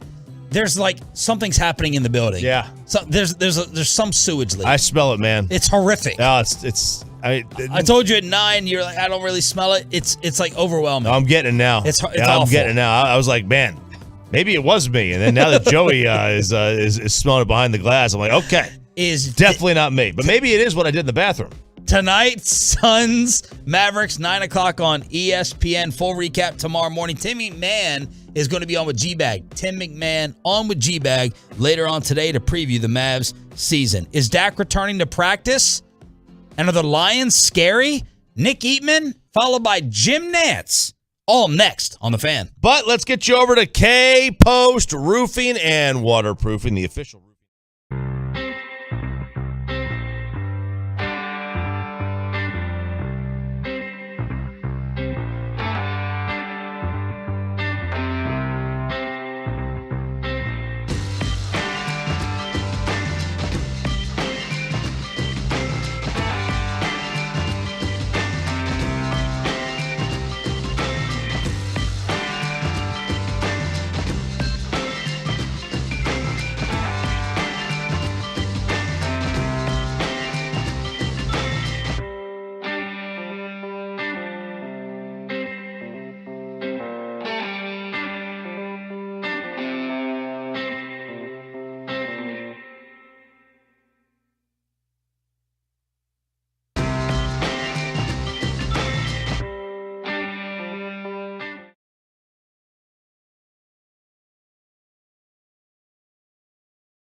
as well as Frankel.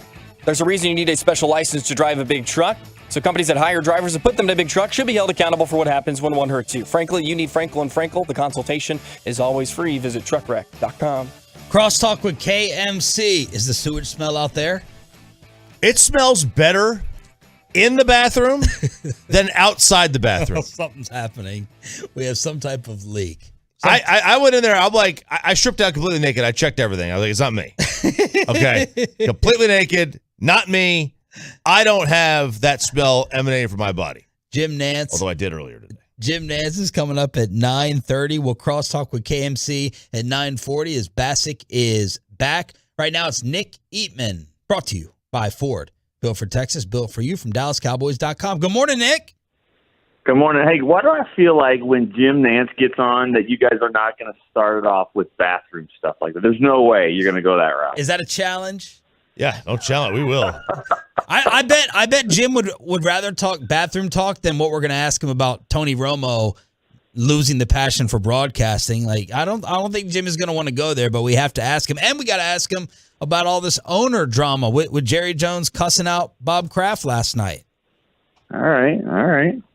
That's where you tell us what you know about Jerry cussing out Bob Kraft. I heard it 4 seconds ago, and it's up to 6 seconds ago now. So I don't know. I don't know. Okay, is Dak returning to practice today? That's definitely the plan, and he will be out there. Does he do everything? Is he limited? We'll see. Is it full participation?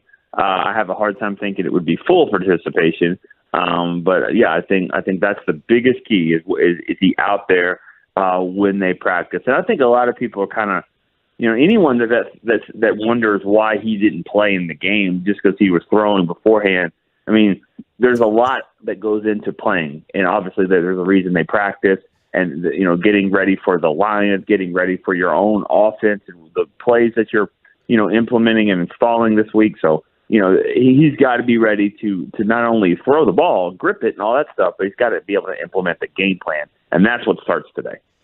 I give you the credit for telling us that Dak isn't as close as maybe Jerry and other people were suggesting. You're like, I don't see this happening for a while. You were right.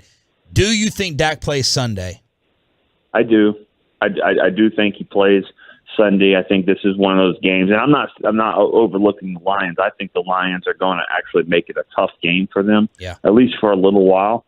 I don't, Dak doesn't come back usually and just comes back, all pissed and fire in there. We'll see, but I think it's a good time to get him back out there. Get this, I like saying a get right game. I mean, this isn't Louisiana Monroe. I mean, like this is, and no offense to them because they did beat my Arkansas Razorbacks one year. So that's just, it was a crushing.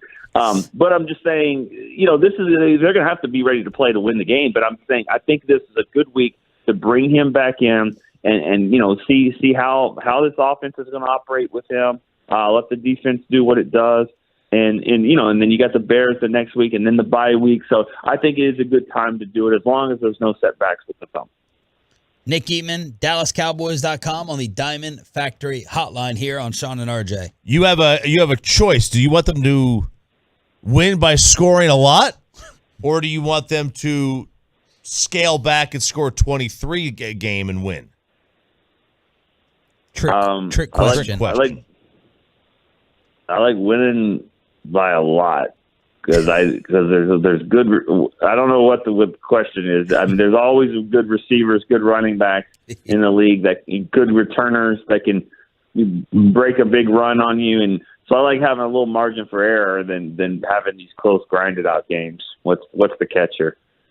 Well, the idea that KNC was talking about this yesterday. We got in a big fight about it because I was right and they were wrong, and they got really mad. The idea is let's harken back to a different era, not a different era, but a different style where slow the game down, fewer possessions means you're going to score fewer points. Not going to take the risks, allow the defense to win games for you. Yeah, I mean, I totally understand that approach. I think there's two different things. you're asking about what the result I would like and then what the style I would like to get there. Yeah. I still think, I mean, I grew up in a small town in Oklahoma in the 80s, and I saw a wishbone team run and score 70 points on people. You know, like they weren't throwing the football. So they were able to methodically run it right over people's ass and score a lot of points. So I think that there's ways to do it in a way of, let's slow this thing down. Let's be somewhat conservative. Let's lean on the defense. But at the time, if we keep scoring, we keep putting pressure on them, and then they have to throw, and then we get turnovers, and next thing you know, we've won this thing by 17 points, 34-17, something like that. I think both things can happen. I just think it sounds really unrealistic. It's like, okay, like let's have time of possession, and that means we have to convert all of our third downs. Like that's just so easy to do. And let's not go down the field, and let's not turn it over when Dak doesn't really turn it over anyway. It's like it's like we want the San Francisco formula around here, and I think that's too wishy-washy. Well, you know how I feel. I think you guys know how I feel about the term bus driver. I've never considered it a bad term. And I think Cooper Rush was a bus driver that was taking you through all the school zones and all that. And that's fine. I want Dak Prescott to be a bus driver too. But I'm going to ask him to get on 635 a little bit here. I'm going to ask him to get on the tollway at times and get on the HOV and step on it. And then there's going to be times where I need him to get to the right lane and be cautious. That's what a bus driver does. The number one job of a bus driver is to not hit a kid. So don't hit a kid. That's the number one job? The number one job, I think. Yeah, I mean, get him on time is probably number two, but don't hit anyone. Get him to school. Yeah, and then so that's the thing. Take care of the ball, be safe with it. But you know what? If you're behind on your schedule, you better get up and get after it and do it the right way. So I've never thought it was a bad term. I think you're managing the game. I think Dak's going to manage it. But when that rush comes, and you have a chance to get up the field and maybe get a first down and move the sticks that way, do it. Because Cooper Rush, I don't think, did it once. I could be wrong. I don't remember one first down that he got running the ball. If I'm wrong, I'm wrong on that one. I just don't remember it. Certainly wasn't the last few games. And that's something that this team needs. All quarterbacks in the NFL have that element. I mean, most of them do. They're able to just get you a first down.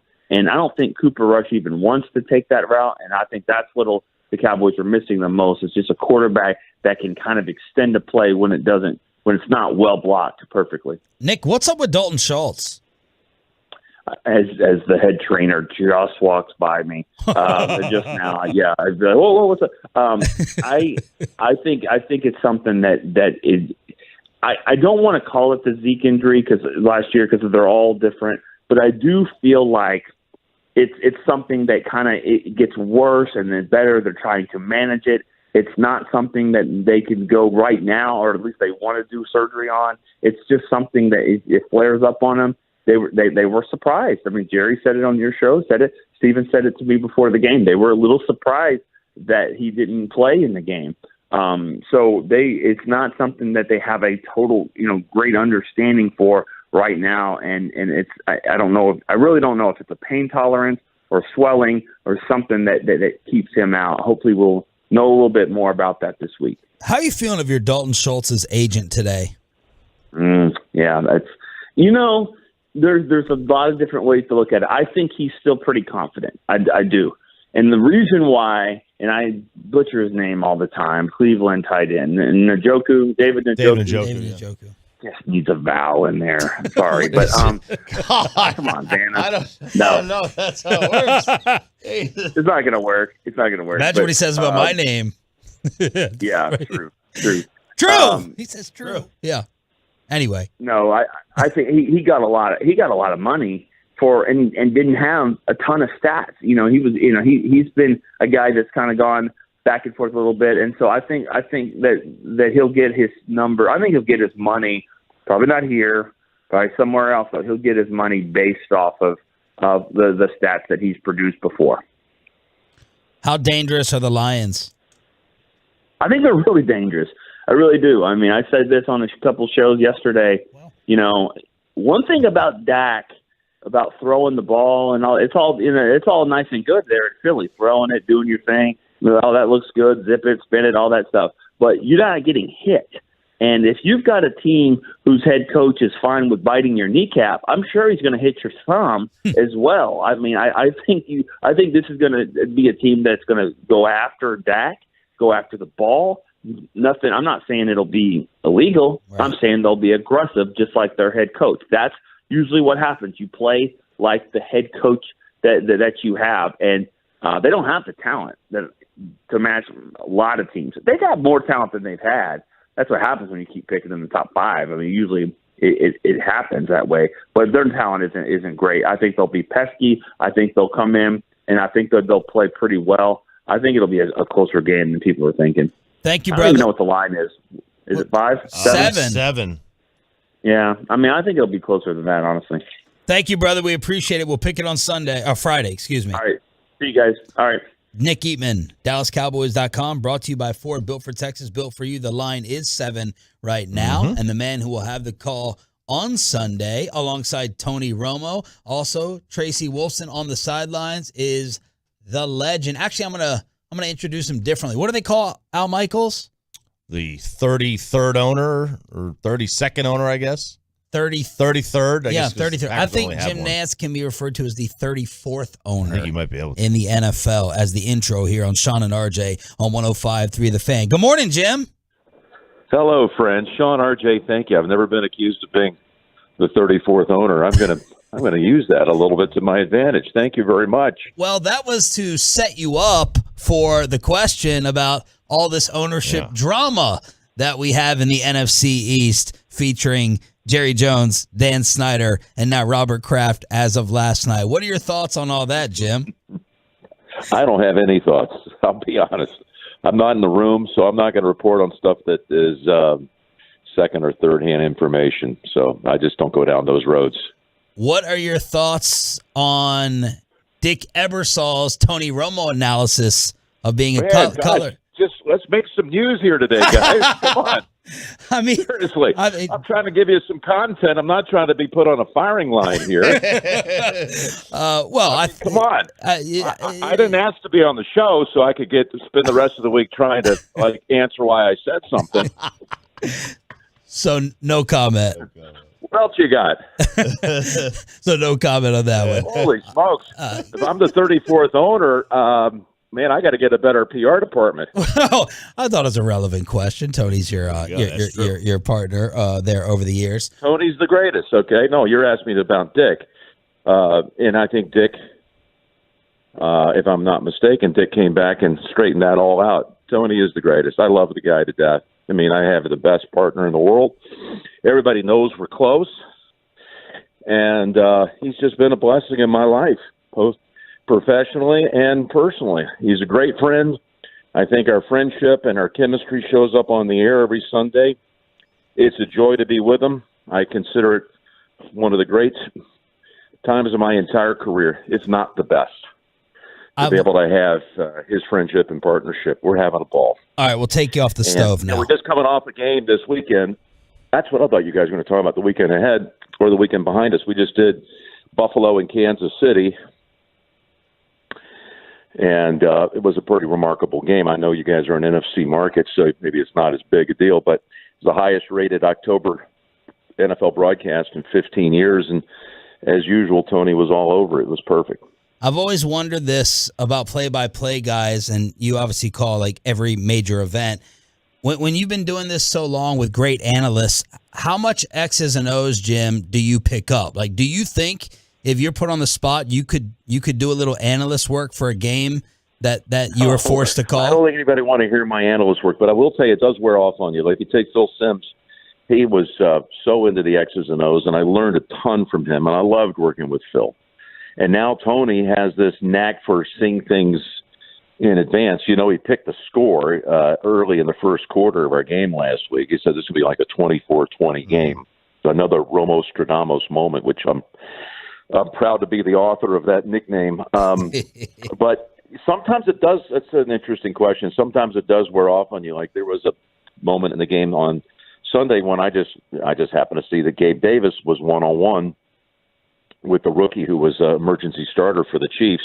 And you could tell that the safety was not going to have the ability to slide over. So the last thing I said before the snap was Gabe Davis at the bottom of the screen is one-on-one, and, lo and behold, Josh Allen saw it. If I could see it, as I said on the air, Josh Allen can see it, and they threw like a 42-yard touchdown, Josh, to Gabe. So I felt a little bit like Tony for a moment, but that's his job. And, no, I don't think anybody want to see me breaking down the game too much. I'm more of the storyteller, the guy that keeps the kind of the subjects and what makes them special and resetting the significance of the game. That's more my role in setting up Tony than getting into the X's and O's. Yeah, before we get to the Cowboys-Lions matchup, you've done you've done basically all the Mahomes, Allen games and a boatload of Brady Manning games. How do you compare? I know people are starting to talk about that. Maybe this one is encroaching onto being as good or better in Brady Manning. How do you compare the two? It's very similar. I saw in Peter King's column, which, of course, I think most of us absorb every word of it come Monday morning. I think he said there were 16 matchups all time between Peyton and Tom. I thought it was 17. And I don't know why. I'd have to go back and look at it. I thought I did 12 or 13 of those 17 matchups. I might be a little high on that. But now I'm getting this look at this next rivalry, and it feels very similar. It feels they're so young still. Yeah.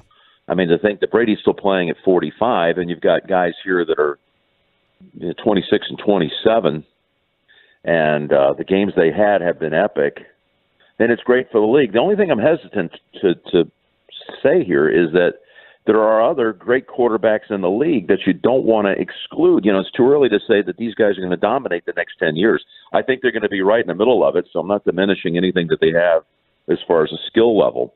But what about Justin Herbert if he had a healthy offensive line? Yeah. He's a magnificent talent. Lamar Jackson. Joe Burrow was in a Super Bowl last year. So it sure feels like Brady Manning, and I think time will probably prove that to be true, but I'm not writing out other guys that could make this more than just a two-man rivalry. Jim Nantz here on 105.3 The Fan. He's going to have the TV call of Cowboys-Lions alongside Tony Romo on Sunday, all on CBS. What have you thought of this Cowboys season so far? I think it's been a great success.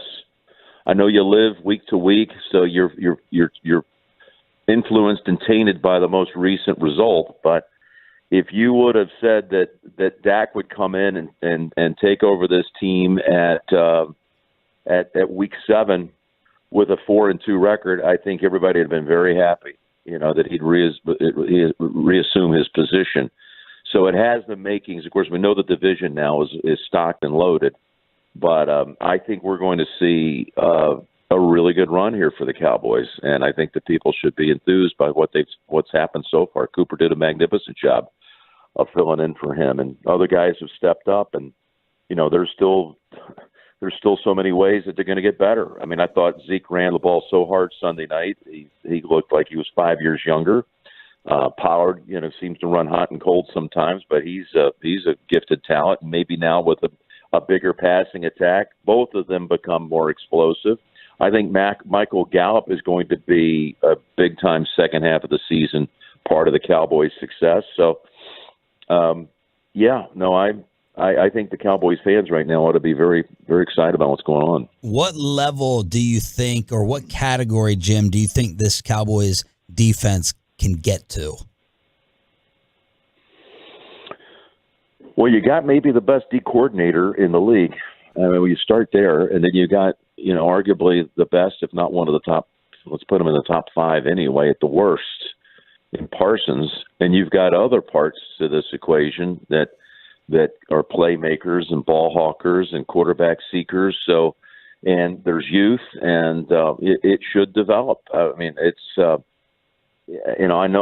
know that the Sunday night game, a lot of people felt really let down by that result, interceptions and the inability to stop the RPOs with Jalen Hurts, but they'll get another crack at them, and I have no doubt that the next time around they'll have a scheme that'll be a little bit different than that. Jim, I know obviously you're a huge golf guy and doing the play-by-play on CBS. Does it bother you where golf is right now in terms of the separation of the two tours and such? I don't love it. I mean, I don't like the fact that there are guys that we're not going to see as often if we see them at all. There's still some things to be determined on terms of eligibility for the live golf guys on some of the major championships. We don't know right now what that's going to look like next year. But as someone who lives in that world and has for 37 years, I mean, I think it's really sad to see it so splintered. But at the PGA Tour, make no mistake about it, is still extremely strong, despite what people want to say. I mean, you still have the great majority of the top players in the world on the PGA Tour. The Tour is going to formally announce today the next 4 events that take on elevated status. So you're going to have bigger events and bigger commitments from the top players in the world on the PGA Tour, that is, to play more often. So I'm excited about it, but do I like where it is right now? No, I don't think anybody really does. I think that would include people's on both sides of that argument, whether you're a live player or a PGA Tour player. I don't think anybody's really happy with where the state of the game is right now with the professional game. Last one, Jim. Do you think that if they don't, the major championships don't eventually allow the live players, do you think you can have a credible Masters or U.S. Open without the likes of Dustin Johnson and Brooks and Bryson? I mean, I don't want to get ahead of it. No one has taken that position yet. A lot of that's just speculation. But if you're telling me Rory McIlroy won the Masters next year, and a lot of the top players from the live tour weren't a part of it, is it going to be an asterisk next to Rory McIlroy's name? No, not at all. I don't believe that. It's still the Masters. And that goes for the other tournaments too. I mean, that goes for the other major championships too. We'll see. There's a lot to be determined. We're still 6.5 months. Mm-hmm. We're 6 months away from the Masters. So let's see what shakes out. I mean, there's a lot to be determined between now and then. Jim, thanks so much for the time. Have a great call on Sunday. We appreciate it. Look forward to getting there, guys. Thanks for having me on. Have a great day. You too. Jim Nantz on the Diamond Factory Hotline. Hello, friends. Here on DFW Sports Station. You got under his skin to start. What the heck? You got under his skin. I'm gonna get in trouble. Yeah, right you now. are. I'm gonna get in trouble for that one right after the show. Let's react to that. Let's see if I get a phone call. You're gonna get a phone call in the man. commercial break for that Jim Nantz interview next on Sean and RJ 105.3 The Fan. But let's get you over to Boomer Jack.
Hey, my microphone is also not working. Joey, there we go. Joey. I think I was in record tease mode, as it's now time for Crosstalk with the KMC Masterpiece, Kevin Hagelin, Mike Bassick, Don't Look at Me, Kevin, Corey Majors. What's coming up, Corey? Well, why are you going to piss off Jim Nantz like that? I knew it. He's such a nice guy. Yeah. Remember when we had him on, he talked about Justin Herbert driving down the California coast? That was a good story. On the show at 10 o'clock, are these long-standing Mavs records primed to fall as Luka's coming in the best shape of his life? And at noon o'clock today, actually, this is during the lunch rush, the expressway.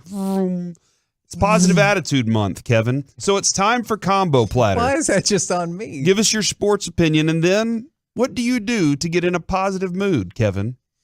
It's not Talk to Sean by Jim Nantz. It's not. That's what Jim Nantz is like, not Talk to Sean. You know what? My mom, actually, I meant to bring this up. My mom called me about y'all's thing the other day to get me to do edibles if the Cowboys are in the Super Bowl. Whoa. And she goes, I just want to remind you when you got your wisdom teeth out and you were kind of doped up and how much you hated it. So tell them you don't want to do not that. Super Bowl. Make the NFC Championship game. Would you take, you've never done drugs in your life, would you take 2 edibles if it guaranteed the Cowboys were in the Super Bowl? 2 is too many for him. One edible, they get in. Oh, man, I think I might. No, whole. I think I might.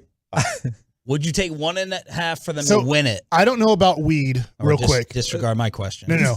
Well, it's about I don't know what the correct scale is for any of this. Does weight matter? Weight matters to alcohol. Our wives, for example, weigh, I won't say how much they weigh, but they weigh less than we do. Right. So it takes less alcohol for them to get a buzz or to get drunk. So I don't know. Is weed the same way? Because they go, no, just a half. Well, just a half to somebody who weighs 120 pounds or just a half to somebody who weighs 200-something pounds? Ask Snoop over here. What do you want? What do you got? I got it for you. For I'll tell you what. Kevin, how the much? Cowboys are in the NFC Championship game. Did you hear what Mike said? Is no one listening to any of his questions? I did. And the answer is I have no idea. I have no idea. But I'll tell you what, if the Cowboys are in the NFC Championship game that Monday morning, I will do an edible before the show. I'll do the show high as hell. Okay, and if they win the Super Bowl, that then I will. Natty Daddy says we'll it do does. back-to-back edibles. Both will. Your weight matters on how much. So if you take a half, it might not really affect But you at I all. think the big factor is this is a great. person that's never experienced that paranoia that comes along with Well, it. he also hasn't experienced a championship. I wasn't He doesn't paranoid. know It's been a long exactly time. where, like, when his heart starts racing or his body starts feeling balmy, he's going to be like, why is this happening? that I have doesn't no sound control lovely. over this, and he's not going to know when. Like, the come down part is what I'm concerned about the most for him for the first time. I thought Stranger Things was the most funny thing I ever seen in my life. When did you start wearing glasses? Today. Today? So you were I got 'em fake sick yesterday I got them for yesterday a afternoon. doctor's appointment to get glasses. I had a bad headache when I woke up and wasn't feeling well stomach-wise. How are you adjusting to the glasses? They're different. They said it takes a couple weeks to get used to. I'm having trouble generating new, fresh excitement for this Mavs season tonight. You call them like the Ravens. I heard that was an interesting analogy. Yeah, the Ravens in that, like, I know they're going to be solid. I know they're going to be good. I don't know if anyone ever picks the Ravens as like a Super Bowl winning team. That makes sense. Duh, I said it. But it's like Luka's Luka's conditioning and Christian Wood, and then what?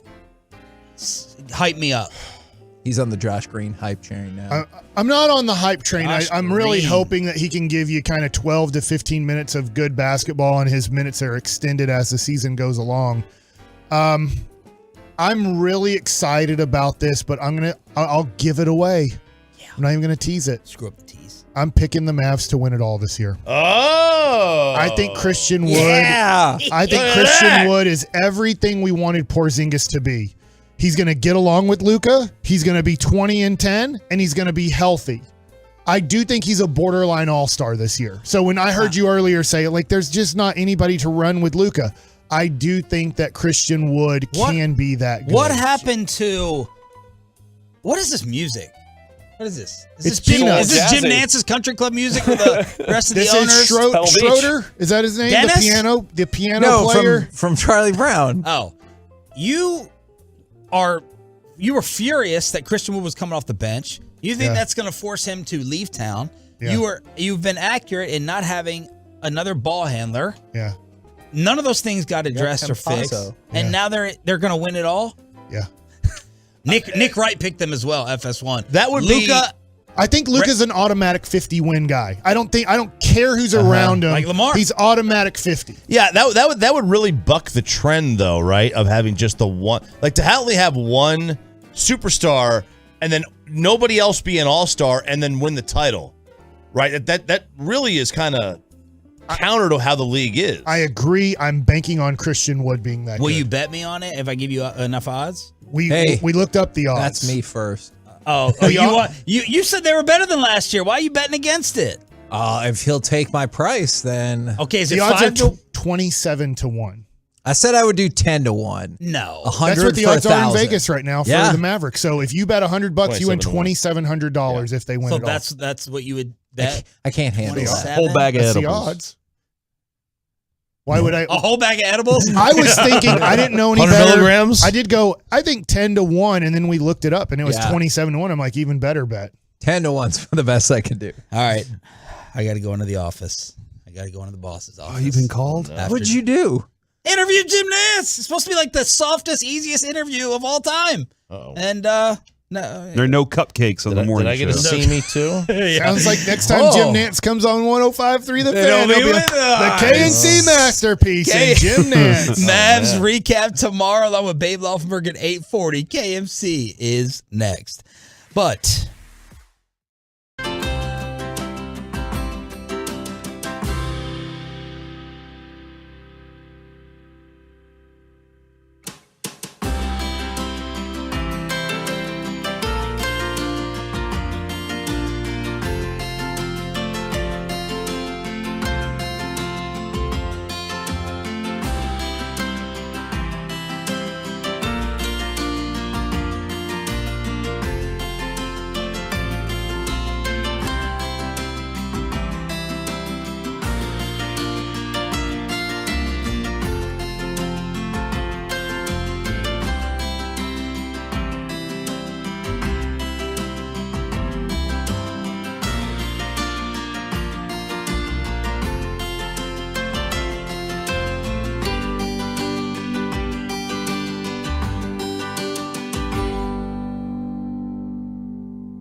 From the MyFitnessStore.com studios, it's the KMC Masterpiece on 105.3 The Fan.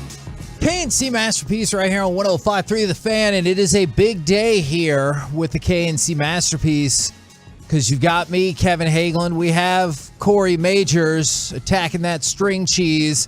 Mike Bassick is back, and it's Mike 2.0 with glasses. Yeah, gotta check it out. It's not Joey. It's not Alec.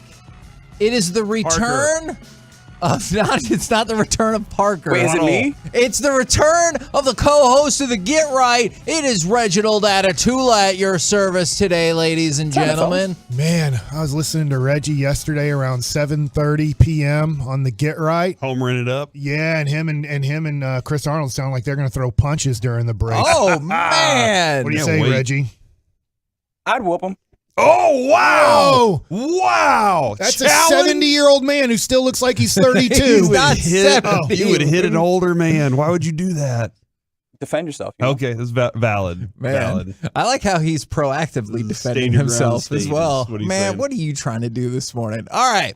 So the NBA season has begun. Corey's still a jerk trying to agitate me today, just like he did yesterday. And tonight, the Mavs play. Oh, my God. Where do you want to start? Do you want to start with the long-standing Mavs records primed to fail, random factoids, or the Luka mom legal feud update?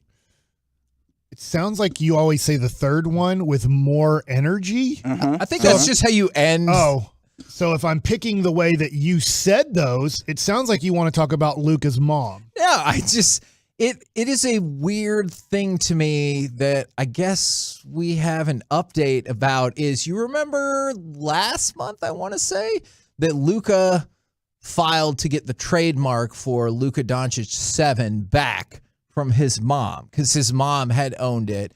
And so you would have thought I would have just been like, sure, no problem.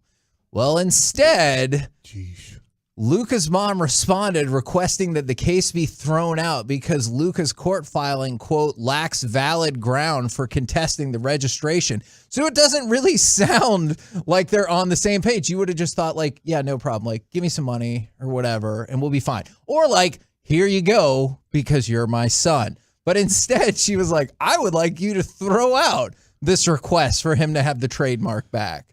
I know it was later in life, but when I was reading a little bit about this, it did remind me of Kobe and how he kind of got, I don't know what the right word is, but him and his mom and dad became kind of separated or a different relationship based off of trademarks and money and who deserved what. And it just kind of, for me, stinks that money, which is never going to be a Doncic problem the rest of his life or the rest of his parents' life or the rest of his kids' life or the rest of their kids' life or forever. Probably Luka, if you have the last name Doncic and you're strongly related to Luka, there's not going to be money issues. And yet here we are in starting year 5 tonight for Luka Doncic that there sounds like mom and son are having a relationship problem based off of money. And I just don't want it to be a distraction. You know, like that's the whole thing with this is like you hope they can figure it out and that it's not a distraction to him. And it's the old logo where the Luka looks like a upside down 7. Yes. And then below Doncic is the number 7 to kind of give you the 77 with the L. And they kind of look like lightning bolty sort of as well. Yeah. So. And so it's just like that one went away quick. I remember going when we saw the new Luka Doncic logo from Nike, you were like, if you've been following Luka a lot, you're like, wait, what happened to the first Luka? They must have thrown that out, put it out in public. Here's the Luka Doncic logo that's going to go worldwide. And then 6 months later, you're like, hey, what happened to that logo? And they changed the logo. And I don't know if it was Luka who said they didn't like it, Nike who decided they didn't like it, but now there's a fight over a logo that's never even going to be used again, I don't think. Now, Corey, this is probably important that you answer this before we go further into the Mavs. Is Kevin in a better mood today from the 325? I'm back. I feel like I wasn't in a bad mood yesterday. I replied back, it's a daily adventure. We'll find out. Corey. Is it because people don't think that your son looks like your wife? Yeah. My gosh. Are you kidding me? I think I made the mistake of, because a bunch of people had told my wife that my son looks like me. And she goes, what do you think? And I was like, I don't know. He looks like a baby. Wrong answer. Like, I know. I didn't really think that part through. I have not taught you very well. We got a lot of It work does to not do. matter who the mother is. You walk in, you see the baby. Jess. The first thing you do is say, it looks just like you. Okay. I don't care if it is the spitting. I don't care if it's a twin or a clone.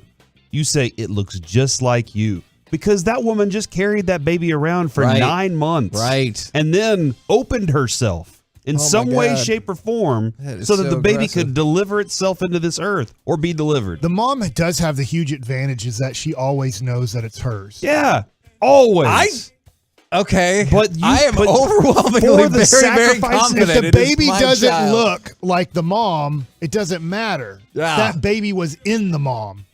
But if the baby has no traits of the father, you didn't carry that baby, so you're not 100% sure. You're always questioning. You know what I'm saying, Kevin? I'm not questioning so it hopefully Noah whatsoever. does look like you. You should have just said it looks just like. I think it looks more like you than me. Is it That's all you gotta say. Is it too late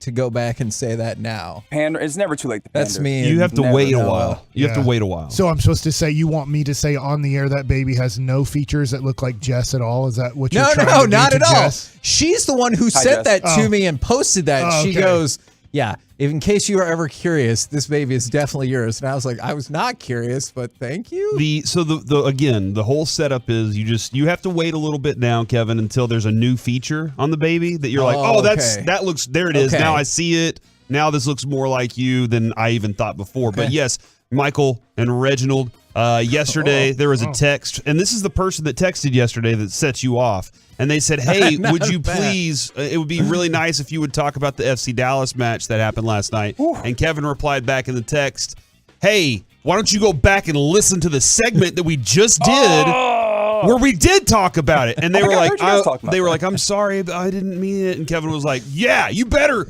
So I think that is a gross misrepresentation of what happened. So that was yesterday. Why Today, don't you keep talking and find out? See? No, I'm just kidding. Wow. I'm just kidding. Aggressive. I'm just kidding. I swear. You want to fight? We can fight. No, I already know that you'll punch whoever. All right, so doesn't matter. To the Mavs, I have two specific things that are.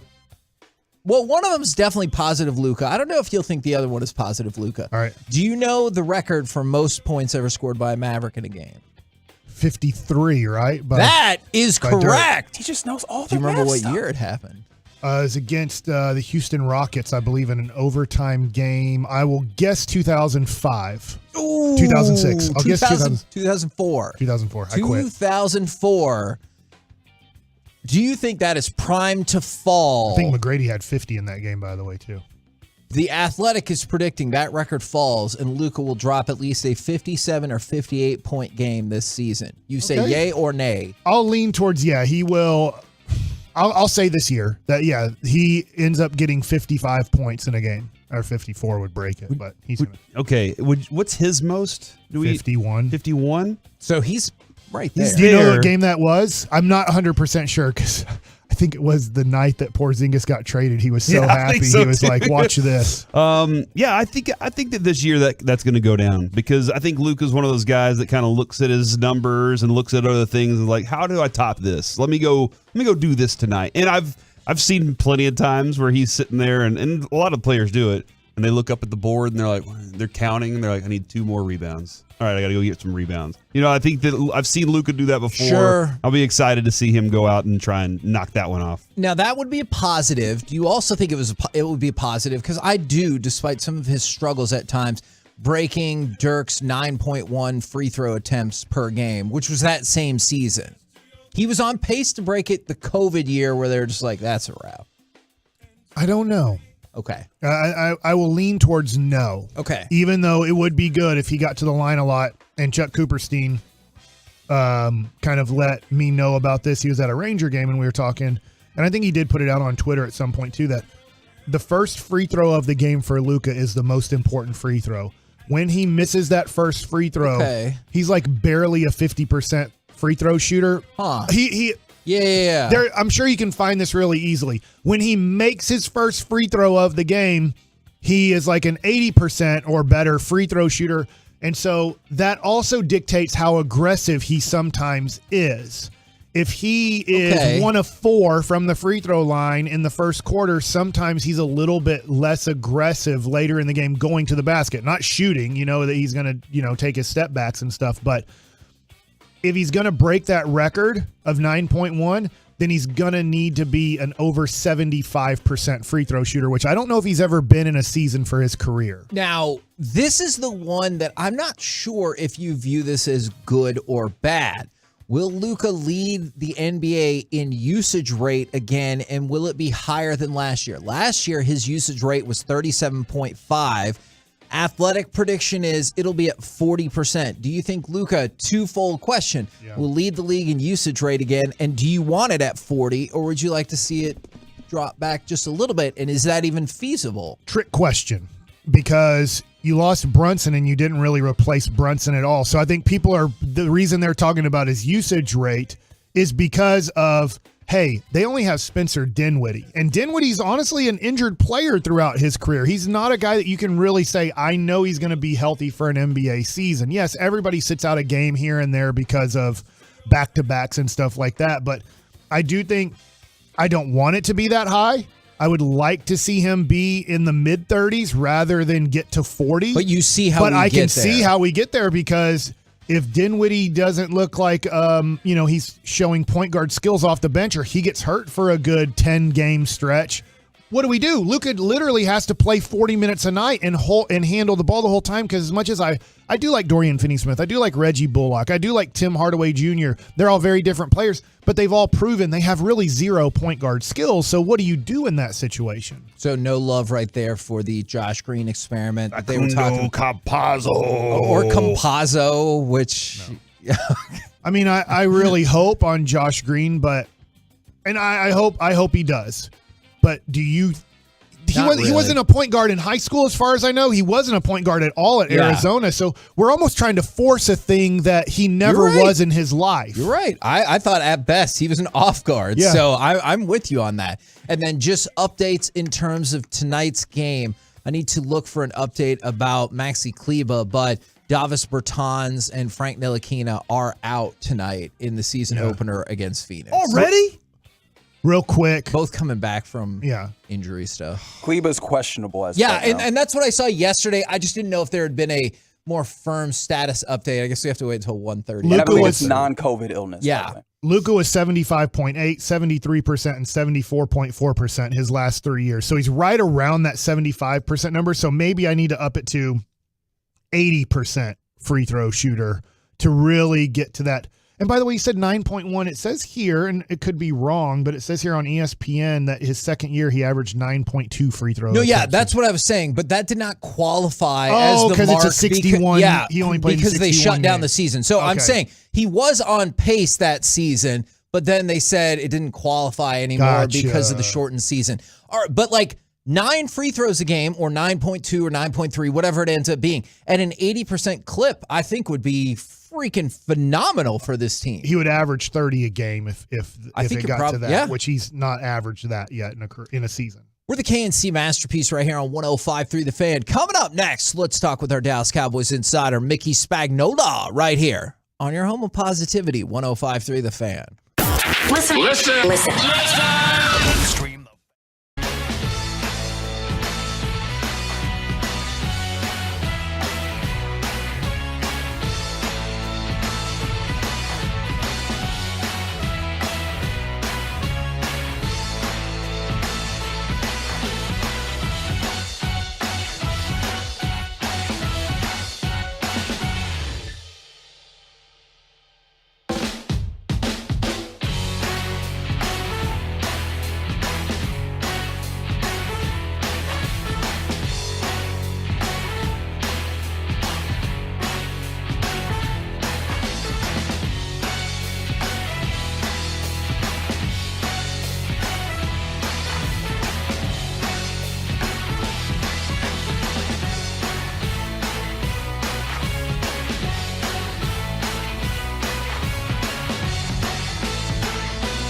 complicated. KMC Masterpiece back here on 105.3 The Fan. Right now, brought to you by Ford, built for Texas, built for you. It is our Dallas Cowboys insider, Mickey Spagnola. Good morning, sir. Good chilly morning. It is a good chilly morning. I'm agreeing with that. What do you think about the job that Cavante Turpin has done thus far this year? Because I saw the stat yesterday. He's fourth in the league in kick return average, 24.6, and third in punt return average, 12.2. The only player to be top five in both, which seems pretty darn impressive. Yeah, and the fact that no one wants a kick to him. They should have a stat for that, rarely does he get a chance to return kickoffs. This last game, did he get two? That might be the most I think he's gotten in one game. And then on punt returns, they're either, kicking him so high he's got to call a fair catch, or they're trying to pin him on the sidelines. So yeah, I think that's even more indicative of what other teams think of him, because they don't want to have to chase him down. And so yeah, I think it's been rather remarkable for a guy that hadn't played football. This level of football since college in several years, and come out, and now he's feared by the opposing special teams. I think it's rather remarkable. And gosh, he's so close to breaking one. Mm-hmm. He had one on the opening kickoff.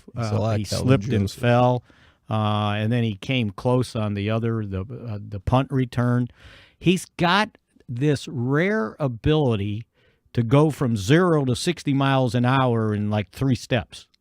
And I think that's what really confuses the special teams coverage, is how fast he goes immediately and gets through traffic like nobody's business.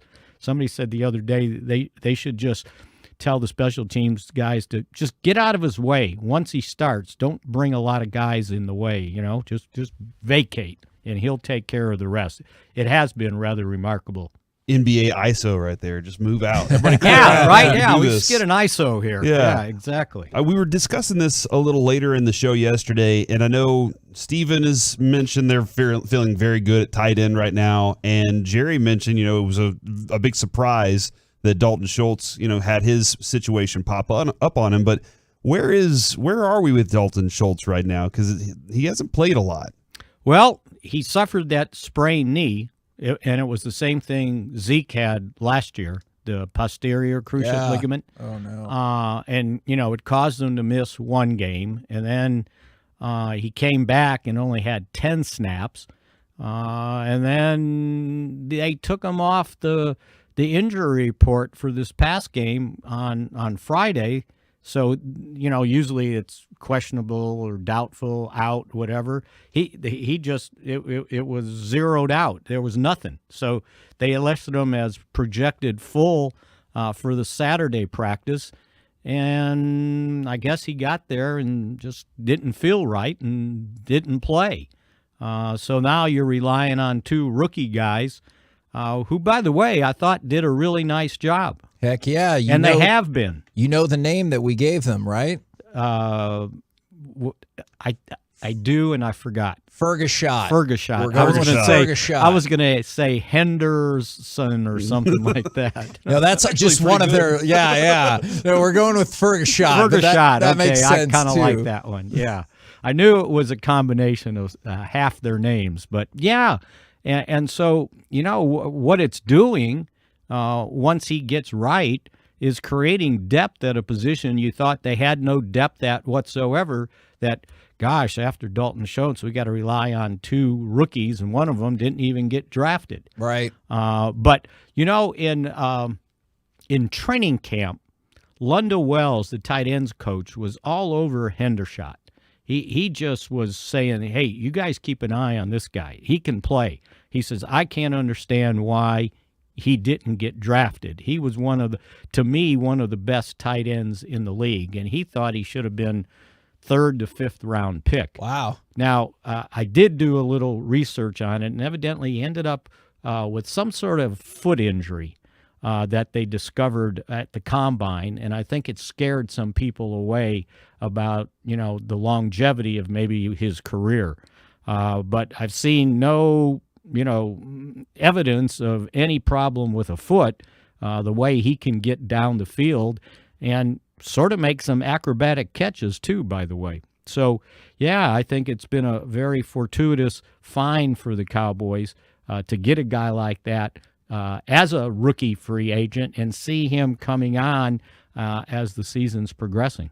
And then the next thing I'm going to say is it makes it easier to move on from Dalton Schultz. Well, at the end of the and year. you know what? And, part of the reason now, I think they take Ferguson in the fourth round, I believe. Yes. And it's like with an eye towards the future. Let's see what we get in this guy. And, maybe you can lighten the financial load at the position if indeed he plays, gives us confidence that he can move to the next level. I mean, what was Dalton Schultz? Fourth round pick? Something like, yeah. Mm-hmm. What was Jason Witten? Third round pick? So, if you do it right, maybe, what you said can take place and you save money at a tight end position, providing you're not, hurting yourself from the quality at that position. How's Dak? He's ready to go as far as I know. Yes! Heck, he was ready to go Sunday, with the exception he hadn't practiced, right? Oh, yeah. And, regardless of what everybody thinks, I do think, practice makes a difference, especially when you've missed, 5 weeks? You need to get back out there and get in the rhythm, get in the routine, remember all the things you got to do to play quarterback. You can sit on the sideline and go, okay, I see that and that and that. But I remember Tony Romo talking about, needing to play. He would rather every preseason play at least one game on the road. He said, because it reminds you of all the checks you have to make to be ready to go out on the field. Like, I got to remember, okay, where's the play clock? Where am I going to see it on each end of the field? And all, the communication in your helmet and all the little things that you have to look for when you go out there and take a snap, because generally in practice, the scout team's not trying to fool you, right? They're lined up how the defense is going to line up usually for that play. And I don't know that they make adjustments before the snap and try to confuse you. Well, you got to get used to seeing those things. And so, this will be a big, important week of practice for him. It'll be a kind of shorter practice today, not as heavy as it would be if it was a normal week and not getting home and to bed at like 5:30 in the morning. But the Thursday practice will be really significant for him because it should be a full practice. And I would imagine in pads unless he backs off. So that work's going to be very important to prepare him for Sunday's game. Did you already know, or if not, did you see the thing about how Brett Maher gets ready for games? I read about it, I guess, this morning. Is that so? For people who haven't read about it, he sits alone in his hotel room, places noise-canceling headphones over his ears, presses play on a preferred crowd noise audio file, and then just sits there for 30 minutes and envisions all the different sight lines, angles, potential for wind, depending on where you are and everything like that. Is that how you also prepare for a game and what you're going to write? Yeah, exactly. I do a lot of visualization, right? I've heard of athletes doing that before. I mean, it's working great. And I don't know if you go to extent of, with the headphones and that whole deal, but in my limited athletic career, I remember, driving to a tennis match or a softball game and just kind of thinking, okay, remember to do this, remember to do that, and kind of visualize, tossing the ball when you're getting ready to serve or something like that. I think that's pretty common for guys. Not to that extent, though, right? But I think guys do that and kind of try to see what they're going to do before they have to do it. But yeah, hey, keep doing it because it seems to be working. And, I remember in training camp, he said what was going to be the difference this year than his previous careers. And he says, well, I think I've grown. I think I've made some adjustments. And he didn't want to get into what the adjustments were. Now, I don't know if this is part of the adjustments or if it was more of a technical thing in his kicking. But man, don't mess with it, right? Because he's pretty darn good, and he would have had a better chance of making that 59-yarder Sunday night. I don't know if the snap was inside or low, but it ended up getting a double bounce on when Anger put it down. It's like it went down and it went down again. And I think he hesitated just the tad and might have cost him to push the ball a little bit to the right because he certainly had the distance, right? It costs a lot of people money, too. Oh, did it? Well, remember, the point spread was 6.5. So, that would have brought it down to 6, right? Yep. I bet on the Cowboys. Thanks a lot, Brett Maurer. He refuses to call him by the correct last name until he makes a field goal, despite how long that field goal was. Yeah, just make the field goal when it's money, Well, maybe subtly Anger had something on the game. Oh, how about that? Whoa. No, but I think he did, and he would never admit it, right? That's part of being the kicker. Sure. You're a team. It's sort of like the quarterback when he's getting sacked left and right, and it's like, well, I'm holding the ball too long. No, you're falling on your sword because you want to keep your offensive lineman on your side, right? But yeah, he's been. I mean, think about it. The two misses, have they both been from 59? Or at least 58 and 59. Yeah, been something very like that, lengthy, right? Yeah. So, but whatever he's done, he's. But you know what? He made some sort of adjustment last year. If you remember when he finished out the season for the Saints, he was 16 of 18.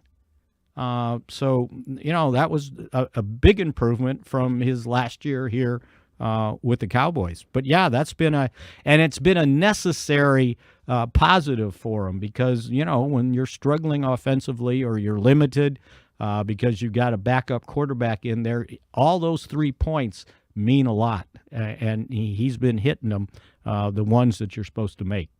Thank you very much, good sir. We will catch you again tomorrow. Okay, see you guys. There you go, Mickey Spagnola from DallasCowboys.com. I wanted to throw this out there real quick. Did you see ESPN ranked their top 100 players?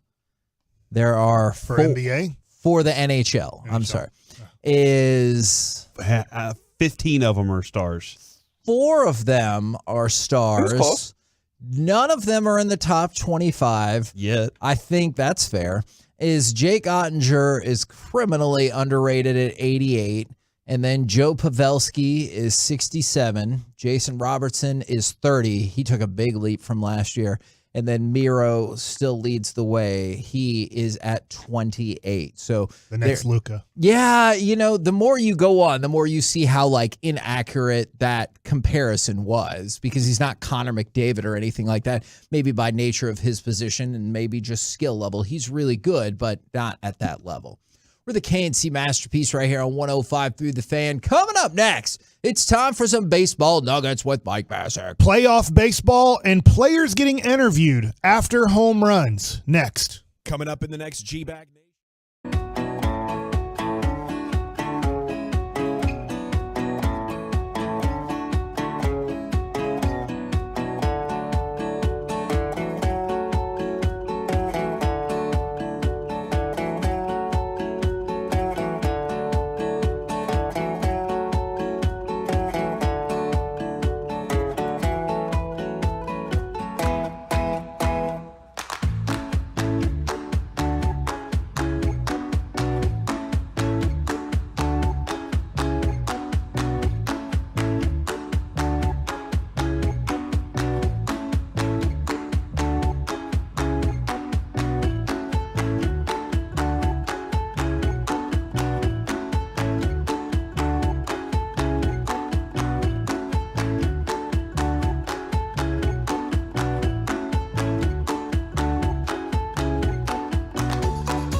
Chevrolet.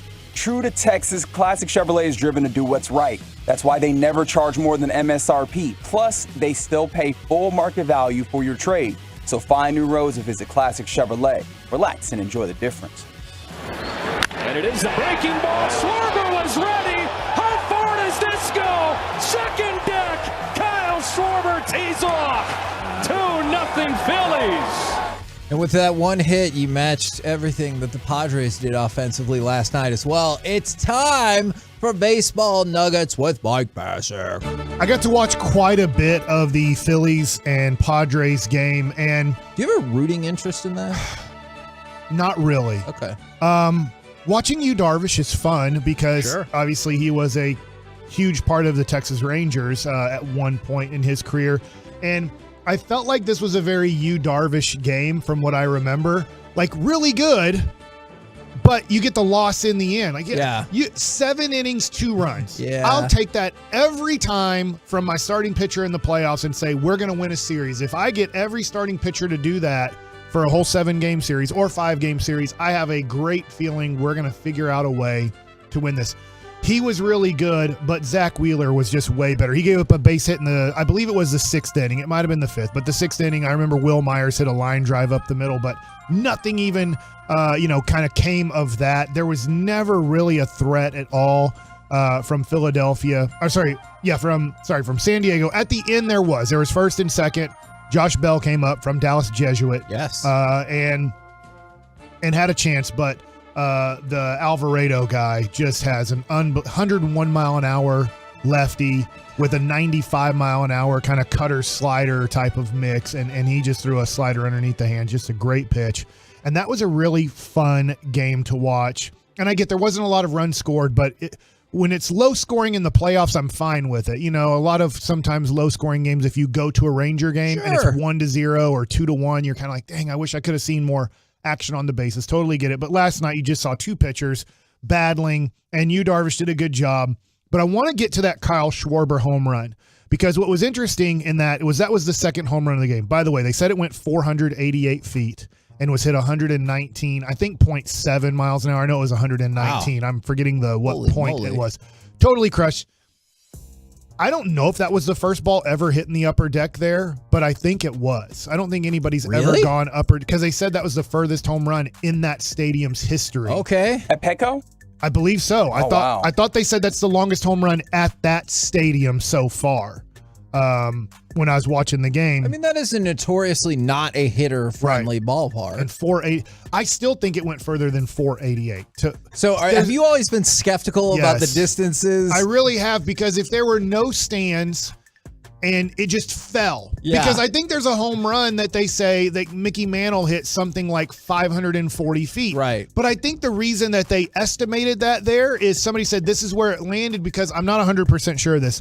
I don't think there were stands where it landed. So you could really see, like, here's where it landed. A person saying it landed right here, and then you can be like, well, all right, let's go to the fence. It's 375 feet, from home plate to the fence, and let's now measure where this ball hit from where it is. Here you're just guessing because it's hitting so high up that you're guessing where the ball would have landed if it would have kept flying and there would be no stands and just landed on a street or landed in a parking lot or something. Then you'd have a better idea of how far it went. I think that ball was over 500 feet, but it is where they say it is. I felt like Joey Gallo a few times when he hit at the old ballpark to dead center field and the fence was 400 feet. I'm like, that got over by more than 40 feet. I don't get how it's only 40 feet further. I've always been curious about that as well, so I like to hear when people are like, me too. So the main part of it was after Bryce Harper hit his home run, he was interviewed in the dugout. And I was like, whoa, correct me if I'm wrong. Has this been happening? I've been watching quite a few playoff stuff I haven't seen yet, and maybe I'm wrong. Text in, or I'll be on the Tuolo situation right now, the Twitch. I just don't recall guys getting interviewed during the game of playoffs after hitting a big hit or hitting a home run. And maybe it's been happening and I just have missed it flipping channels. But they interviewed Bryce Harper after he hit the home run off of Yu Darvish. Opposite field, barely got out. My son had the observation, which I think a lot of people do, is that ball got out by about 5 feet. Right. And he just stood there and watched it. And it's like, man, that's really confident for it only being 5 feet away. Like Kyle Schwarber, that ball got out by 1,000,000 yards, pretty much. We've seen that backfire on a people lot of before. times. And it's funny when Harper hit it, you're like, yeah, that's gone, the way he's acting. And then you saw where it landed, you're like, gosh, that was only 5 feet away from Profar making a play on it in left field. But they interviewed the two guys, and they were such boring interviews.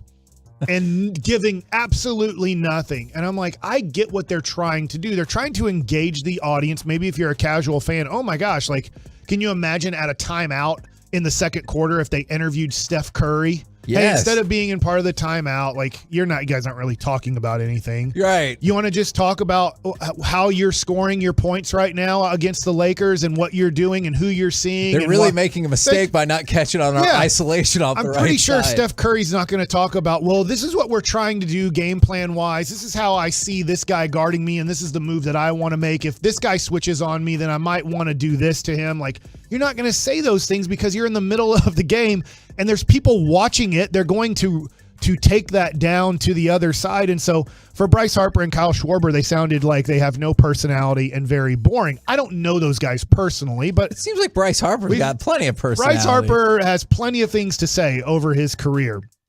And they can't say much because they're going to face this team tomorrow and probably the next 5 days. They're going to face Yu Darvish again in this series. So when Ken Rosenthal is kind of asking a good question, what did you see there? What was your approach? This and that. They can't give you anything. Yeah. Believe me, they're not just up there swinging the bat, hoping for the best. They have a whole approach. Like, I'll give you an idea if I was Bryce Harper and I wanted to really answer that question. And you can't really answer it. Well, we know that Yu Darvish throws a lot of off-speed pitches. We know that he doesn't like coming inside with this fastball to left-handers too much. So I know if I get a fastball, if I see fastball out of his hand and the spin, I know most likely it's going to be away. I probably want to get him up in the zone because I don't have a lot of power down and away. That's a pitch that I don't really like, but I do like fastballs where I get extension more middle or more away. And then once he threw two breaking balls to me and I had a 1-1 count, I thought, hey man, this might be a good fastball situation for me. So how are they going to approach you you the rest of the series. Now, that's an unbelievable answer. If I'm giving all that information, I can't give that information because I have another at-bat later tonight against Yu Darvish. I probably have 3 more at-bats at least in this series off of Yu Darvish. I have another 20-something at-bats against the San Diego Padres that I don't want to give out my pretty much strengths and weaknesses in this situation. Yep. So it's really fun that they're doing it, but I don't think it's going to have the impact that maybe Major League Baseball wants because the player can't talk about what they're doing or really give any specific things except what they would say is, man, that's a really good pitcher. You know, I got a pitch I could handle. Luckily got a good piece of wood on it and the ball got out. Like, okay, yeah.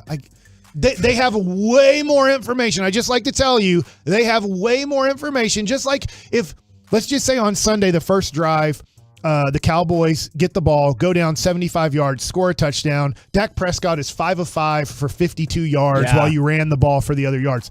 They can't interview Dak Prescott after that series and go, Dak, I mean, you got a good 5 to 10 minutes before you get on the field again. Hey, let's talk about that drive. What are you seeing from the Detroit Lions? Well, here's the deal. Well, we wanted to go play action there because we saw on film that we really hold their linebackers and they'll cheat a little bit on the run. So we really want to work the 10 to 15 yards over the middle of the field, especially my thumb's feeling good. But right now I want to work really more the inside part of the field rather than working the sidelines. Maybe as the game goes along, I think we might open up the sidelines by opening up the middle of the field right now. Like, you can't say all these things. So you just have to say, hey, that's a good team. We worked really hard. We got the ball down the field. We hope to do it again. So there's that. The other series, the New York Yankees take out the Cleveland Guardians. I know you did care about this. And I did. I'll tell you what. I changed how I was rooting. I rooted for the Yankees. What? I did yesterday. Why? I was really upset with the fatso who was doing the rock the baby to sleep home run thing. Why? Because he was celebrating. That was his son. Celebrate yourself. You know, yeah, he was like Garrett Cole's my like I'm his dad. Like I'm your daddy, right? But celebrate. I don't care. Throw a bat. Do you know what I'm saying? Like you spike a bat. Like I think it was Alex Bohm, if I have the right guy right for. It might have been Reese Hoskins. I can't remember exactly. Earlier in the Phillies beating the Braves. Yeah. Do whatever you want to do. In fact, even Jose Bautista, now when you look back on it against the Rangers and Sam Dyson, I totally get it, right? I mean, he stared at the pitcher for a second and then threw his bat up. It did go to the Rangers dugout. I don't think he was intentionally throwing it at the Rangers. I think he just threw it up, and that's the way the bat ended up going. Celebrate yourself. Celebrate the moment. Right. I totally get it. I'm not for no celebrating, just put your head down and run. I don't mind that at all, but I understand celebrating. But the whole time running around the bases and doing that crap, for some reason, that one person then got me to say, you know what? I kind of hope you lose. And if you saw at the end of the game, Gleyber Torres rocked the baby to sleep at the last out. The New York Yankees wives and girlfriends did a whole Instagram/social media thing where they were rocking the baby. In fact, one of the moms had a baby, so she was actually rocking the baby. She delivered a baby in the middle of the game, and then it's pretty amazing. Metaphorically. Oh, okay, gotcha. The baby was probably, let's say, a year old. I'm just going to guess. Oh, okay, but all right. It was just that thing kind of ticked me off. And I will say this, and I know people don't agree with me and think this is just horrible for me to say, but Garrett Cole should hit that player next year in a meaningless game. And in fact, you know what? You want to talk so much crap? How much can you talk if you don't have any teeth? Oh my God. And hey, you know what? It's part of the game. Sorry, it got away from me. I accidentally hit you in your face. You don't get to play the rest of the year. I bet you don't talk anymore. I bet when you hit home runs, you don't look at pitchers that throw close to 100 miles an hour and go, I can do whatever I want because I hit a home run. All right, I can do whatever I want on the mound too. They might suspend me for a game. Right. I just lie and say, oh, you know what? It slipped out of my hand. I was just trying to go inside for a strike, and then it slipped and it accidentally hit him. And I know people, you shouldn't do that, this and that. Why not? It's part of the game. Fear is part of the game. Yeah. I have to have these hitters uncomfortable in the box. And I'm not saying everybody should throw at everybody. And usually you don't have to use that. But if somebody's going to be that big of a D-head on hitting a home run, hey, man, celebrate with your team. Look into the dugout. Pump your fist. But why stare at the pitcher and scream and yell at him? So I was kind of happy that the Yankees won. Last thing. I'm surprised. I was a little bit surprised. Also, I do like the Yankees versus Astros series. That has a lot of juice to it. It's interesting. You get like the real series in the AL, and you get in the NL, you're like, yeah, I guess these are the teams. Yeah. And man, the Phillies are playing really hot. But I was surprised that the Yankees celebrated as much as they did, because in my lifetime, this is the first time, maybe I'm wrong, that a team, because of rainouts, had to win a series in a deciding game, and then get on a plane and play tonight at 6:30 in Houston. And I thought, gosh, will this be the first time that a team wins, but they're not celebrating with champagne and beer and everything in the clubhouse, because they're like, dude, we got to get on a plane in an hour and get to Houston and get ready for game one. Our goal, yes, it's great. We had to get past this round to get to the CS, but I was surprised that they were partying after the game, but I'm sure that they had a good idea. Hey, guys, enjoy the moment, spray the champagne, drink a few beers, but you know that we have to be ready to play tomorrow. Our goal wasn't just to beat the Guardians. Our goal is to win the World Series. So they had a little bit of a party. They play tonight. 3:30 is Phillies and Padres. I wonder this. I know I'm out of time. Padres beating the Dodgers was like the Rangers beating the Yankees in 2010. I wonder about the Padres if knocking off the Dodgers has them a little less focused on now the goal of getting to the World Series. We're the KMC Masterpiece right here on 105.3 The Fan. Coming up next, let's talk Mavs. Best and worst record scenarios for the season ahead. 877-881-1053. We'll do it next right here on The Fan. Keep the volume.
From the MyFitnessStore.com studios, it's the KMC Masterpiece on 105.3 The Fan.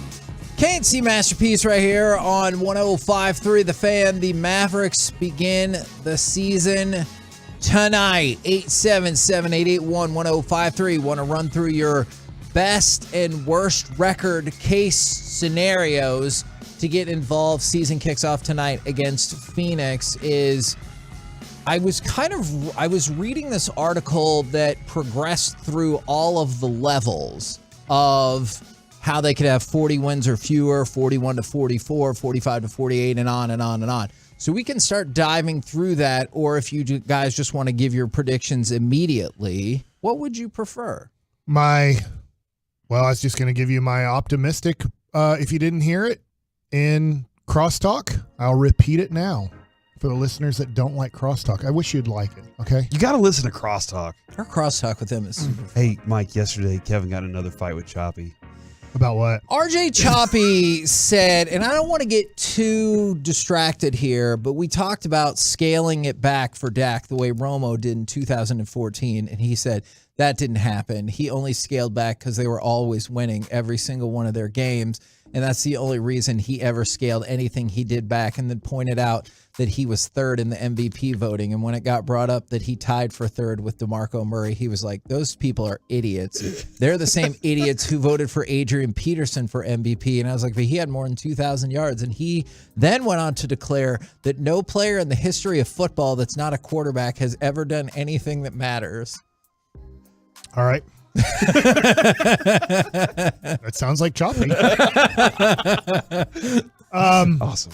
I'm going to predict the Mavericks to go 54-28. That is optimistic from me. I mean, right? That would kill the Las Vegas over-under, which is, do you have that in front of you? I think it's thought it was 47.5 or 48.5. Right. So, I mean, that would be going way over.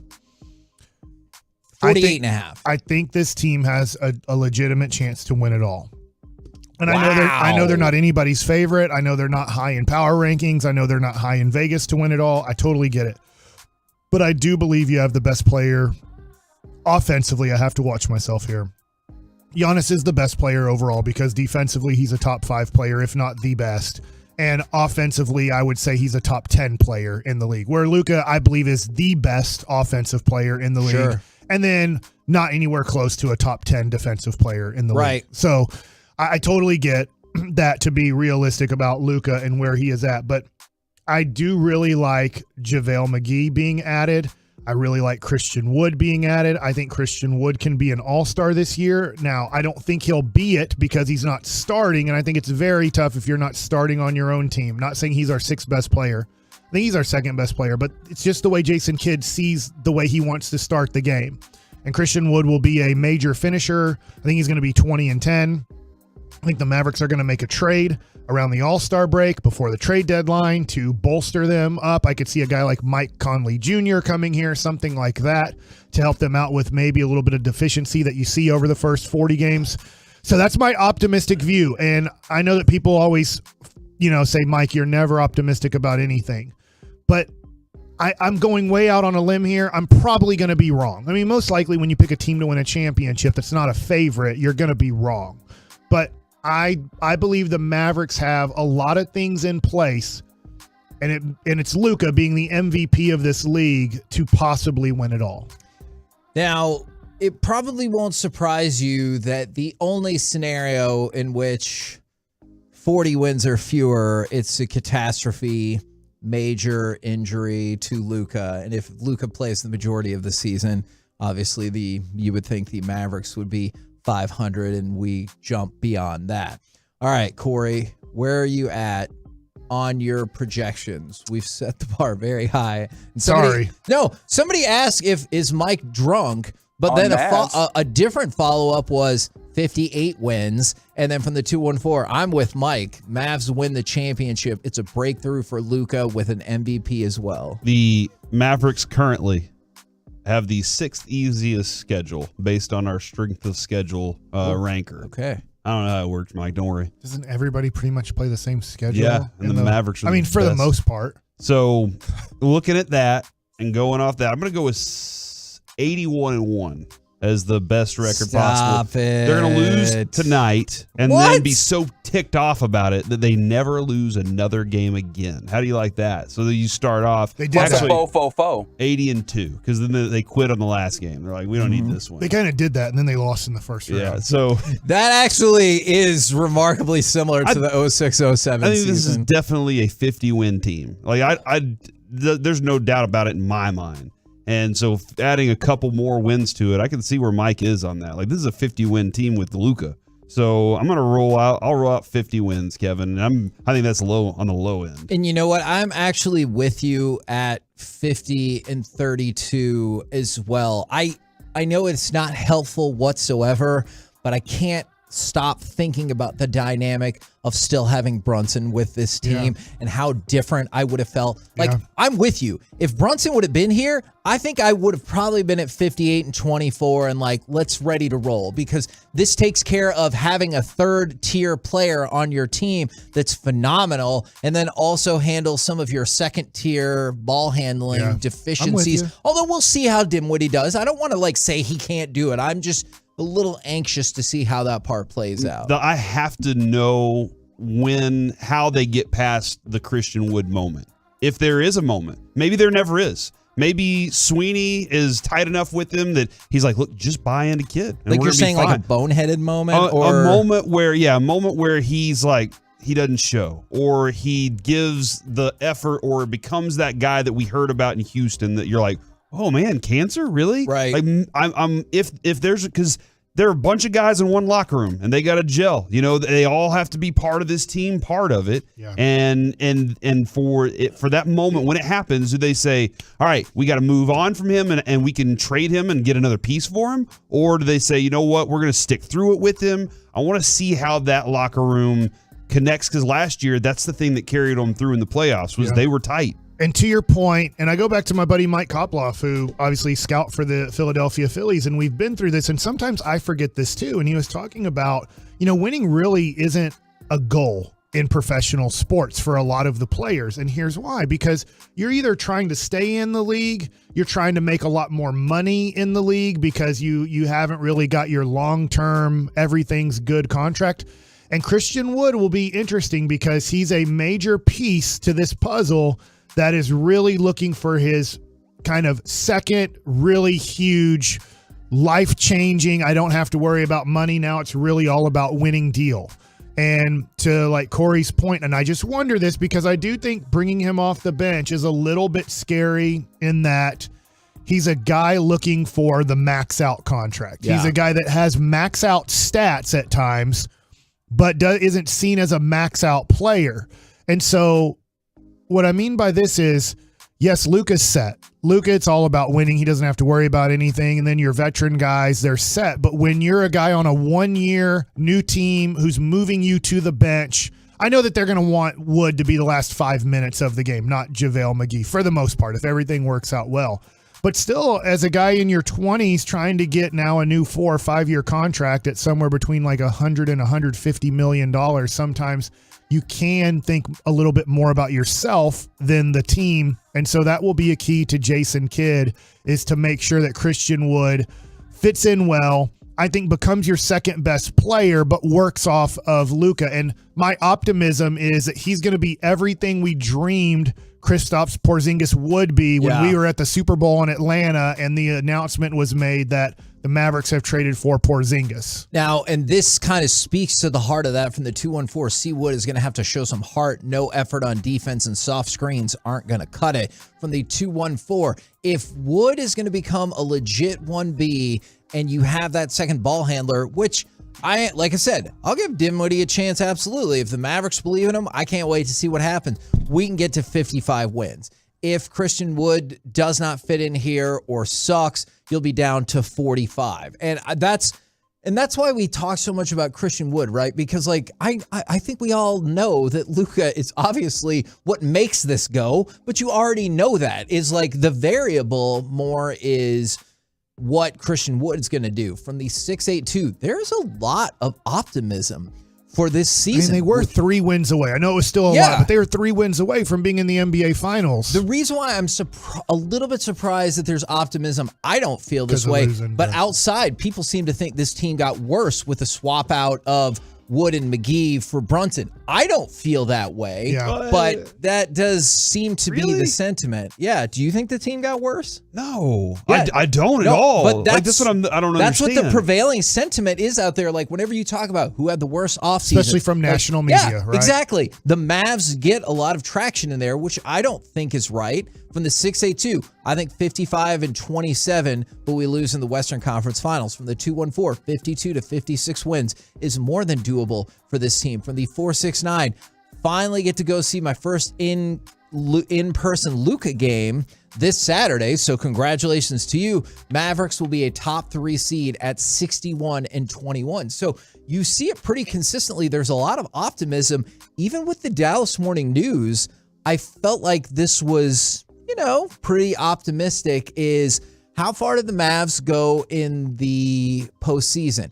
You get across the board votes for Western Conference semifinals, and then what seed will they get? 3rd, 4th, and 5th. So these are all people that have the Mavs like right on the cusp of the top half of that playoff picture. I do think there's going to be a lot of parity in the West, and what I mean by that is so many good teams that it's going to be tough to get to 60 wins. I think if you get to 60 wins, I believe you'll be the 1 seed. I think 60-22 is a heck of a record in the Western Conference, as teams like Sacramento, who look improved through trades, the Lakers, who, if you watched last night, obviously have issues, and that looks like a team that's going to be fighting for like a 8, 9, 10, 11 spot. So it kind of shows how strong the Western Conference is and how many teams. But I just think that Luka took the responsibility of being overweight and out of shape and not ready to play an NBA season.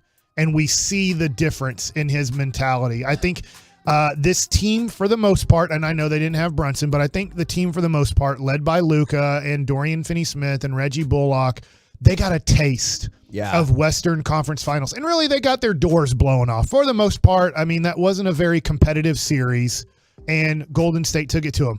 But I think that's part of the steps of getting to a championship for the most part, unless you add LeBron and Chris Bosh to Dwayne Wade. Then you can kind of eliminate a lot of steps.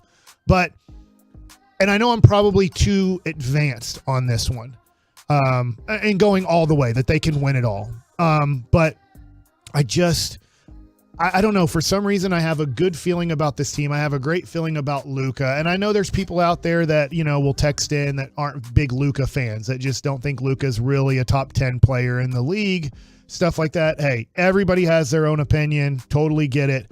But I'm going off of at the end of this year, people are going to say, look, it's a pretty easy vote here. Luka's the MVP of this league. Wow. That would be phenomenal. And I'm going to probably be wrong on that. Just like, look, I've been wrong on the Cowboys this year. I picked them to be 8-9. They're going to win 10-plus games. I picked that Herbert was going to be the MVP. A lot of other people did too. I'm going to be wrong on that. Herbert's going to have a heck of a last 11 games to do that. So can I just check something about that then? I'm really curious. Yeah.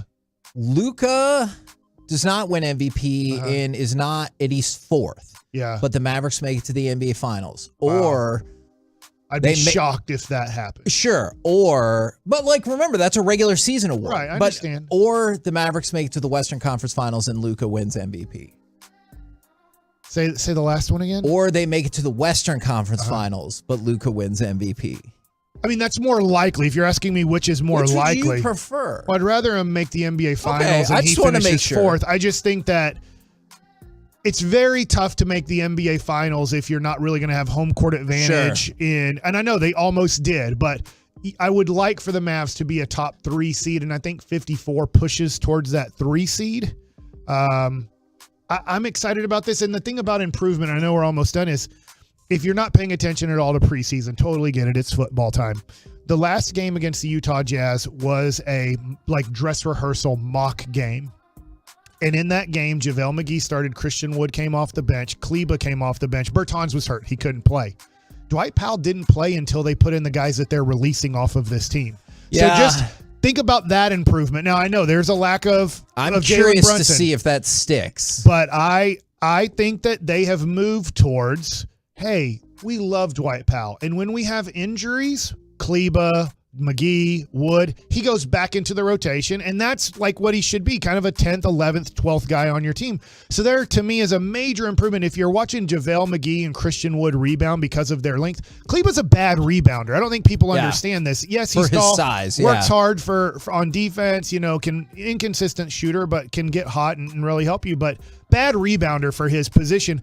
The Mavericks got two guys that are way better at rebounding than the two guys that they were playing. And to your point, Tim Cato said the dream scenario of 55 wins or more. Do you know how hard it is for athletic 6'10" players not to impact the games defensively? It said Wood might still miss rotations or get a little bothered in the paint, but this is the scenario in which he consistently is an above average defender. Says Luka will have MVP wrapped up by March and be averaging near a 30-point triple-double. And so those are the scenarios in which Mavericks take 55 or more wins for the season. We're the KMC Masterpiece right here on 105.3 The Fan. A lot of optimism among the fan base, which I am excited about because I feel like there's optimism among the Stars fan base, FC Dallas, obviously the Cowboys. So perhaps some optimism on the horizon for the DFW. Coming up next, there was a lot to unpack from the NFL owners' meetings, from Snyder to Jerry to what cost $571 million. We'll do it all next right here on The Fan. All right, Halloween.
105.3 The Fan is brought to you by Texans Can Cars for Kids, and it's also brought to you by Frankel and Frankel. There's a reason you need a special license to drive a big truck, so companies that hire drivers and put them in big trucks should be held accountable for what happens when one hurts you. Frankly, you need Frankel and Frankel. The consultation is always free. Visit truckwreck.com today.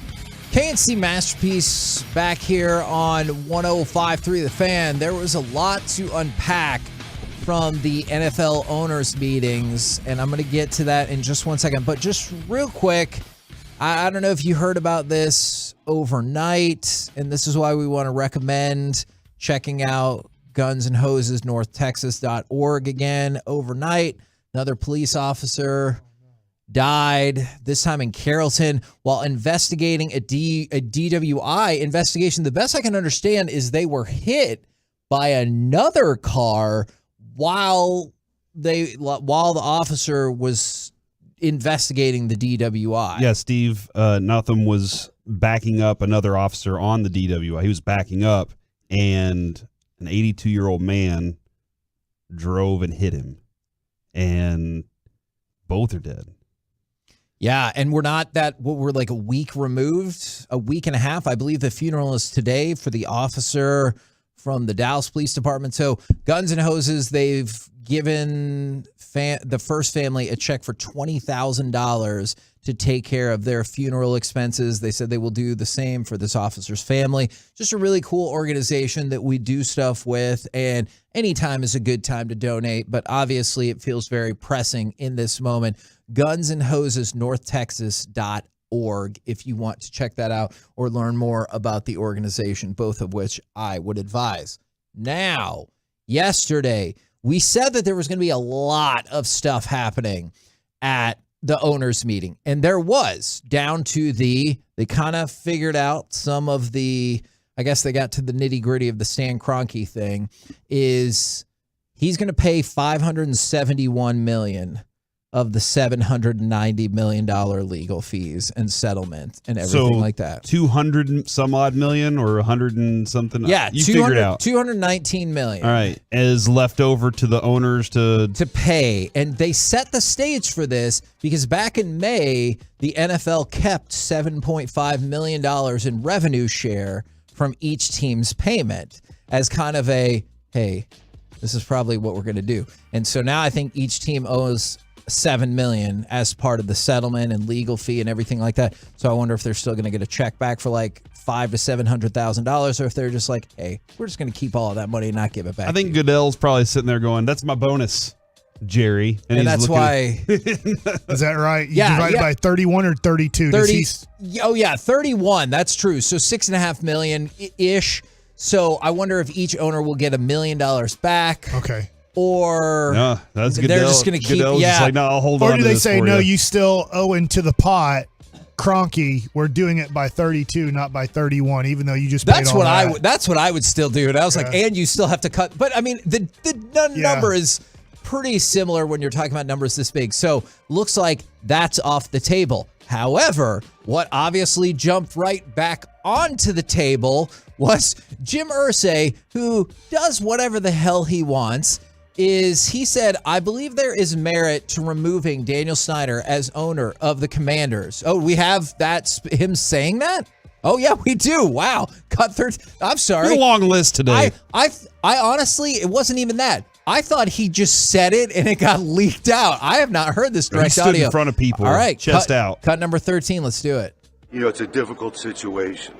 I believe that there's merit to remove him as owner. I think it's something that we have to review. We have to look at all the evidence, and we have to be thorough in going forward. But, I think it's something that has to be given serious consideration to. Unfortunately, I believe that that's the road we probably need to go down, and we just need to finish the investigation. But it's gravely concerning to me, the things that have occurred there over the last 20 years. And he said that he believes 21 owners now will agree to remove Daniel Snyder, but they're just waiting for the investigation to conclude. And then he made some allusions to the fact that he believes he could get up to 24, which is the amount that you're going to need to make this happen. Not surprisingly, the Commanders decided to respond via their spokesperson. Quote, can you guess what's going to be in this quote? It's true. We None of completely this is true. agree with Jim Irsay and No way. All of this stuff is unconscionable. Isn't that the word you used? I think you mean unconstitutional. This is conduct detrimental to the league, and we are getting rid of him, just like he's a player. No. The owners and the players have the same standards. You know that's not a fact. Look at Jim Irsay as a great example. Hey, were you found intoxicated with a bottle of pills that weren't yours and a bag of money? Yeah. What are we going to do about it? Whatever. All people walk around with a bag of money, dude. Do they? Where's your bag of money? Is that what's in your backpack? I want to show you what's in my backpack. All right. It's next to the pickles. So the Commanders, That's why I was so concerned. They said it is highly inappropriate, but not surprising, that Mr. Irsay opted to make statements publicly based on falsehoods in the media. I'm telling you, man, they are riding that thing to the end. Falsehoods in the media and a well-sponsored misinformation campaign. It is unfortunate that Mr. Irsay decided to go public with his statement today while an investigation is still in the process and the team has had no opportunity to formally respond to the allegations. They went on to say, Mr. Irsay, once he hears the actual evidence, will conclude there's no reason for the Snyders to consider selling their franchise, and they won't. The problem, of course, with that last part is they also said they would never change the name of the team, and then they did. Yeah. So, I'm telling you, I don't know if it's 21 or whatever, but if Jim Irsay is saying that out loud, he is not by himself. No. Jared can go out by himself when he votes against the commissioner getting the new contract right now. We'll get to that in just a second. But Jim Irsay is not by himself when he says, I think there's reason to believe. He has other people who believe the same thing. We haven't discussed. We did discuss some of the Goodell stuff here, right? Yeah, well, I mean, we haven't really dove into that. I'm just trying to figure out Jerry, and maybe this is a question that we do want to ask him on Friday. There are a couple things I want to ask him on Friday. Did you really say "Don't F with me" to Robert Kraft, and how did that feel? And then he softened it. Yeah, so don't mess with me. and then the other part though is, I really want to know, why do you back up Daniel Snyder in all of this? Yeah. Because what we asked him last week, and he said no. A couple of different ways, but he didn't really say no. He didn't. What is it? I renounce all these things, or I denounce Dan Snyder. He didn't say that. He said he does not believe there is sentiment across the league. Well, I don't know how big that sentiment is, but here's sentiment. And why would I'm always curious somebody's intentions of backing somebody. What is your intention? Is it because you get support in business deals with him, or you get support in other ways? You're just a maverick that goes against the grain on all this stuff, and that's how you became the billionaire you are with the league, because you've battled the league across every venture. You've said, hey, either y'all follow me or y'all just wait until I come in and step in and say I'm good with this. I don't know. If you want to go to cut number 37 right here, this morning, Sean and RJ had Don Van Natta Jr. on with them, and they went through a variety of topics, starting with the Snyder thing. But for the purposes of this conversation, question is, what happened between Robert Kraft and Jerry Jones? Well, there was a discussion at the owners-only session of the league meetings yesterday in New York about extending Roger Goodell's contract. He's up after a 5-year deal that he signed in 2017. And you guys may remember back in 2017, Jerry Jones, fought hard on the contract then. And so there's a history here where Jerry feels that these massive salaries being paid by Roger need to be tied very strictly to a bonus sort of plan and a way to look closely at that bonus plan where Goodell hits certain business targets. The way it was described to me for the story that we did last night is, it's Jerry being concerned about good governance. Roger Goodell was paid $128 million in the last 2 years. $128 million in just 2 years, according to the New York Times. So from Jerry's perspective, that's a lot of money we're paying to this guy. Yes, the league is doing better than ever, but Jerry is concerned about that. But apparently the only one in the room. So Kraft is not as concerned about it. Kraft wasn't as concerned about it back in 2017. Neither was Arthur Blank, who was the chairman of the compensation committee. And so they got into it. And as I understand it, Kraft was sort of like, again, we're dealing with this again. And Jerry said to him, "Don't F with me." And Kraft said, "Excuse me?" And then Jerry edited himself, I guess, turned it to a PG rating and said, "Don't mess with me." and despite that, guys, 31-1, this motion passed, meaning that the compensation committee is now going to begin negotiations with Goodell. And I think that Jerry wants a seat at that table. I know he wanted a seat at the table in 2017, and he wants it again now, to be able to make sure that these mammoth salary packages that the NFL is paying Goodell are tied more strictly to performance.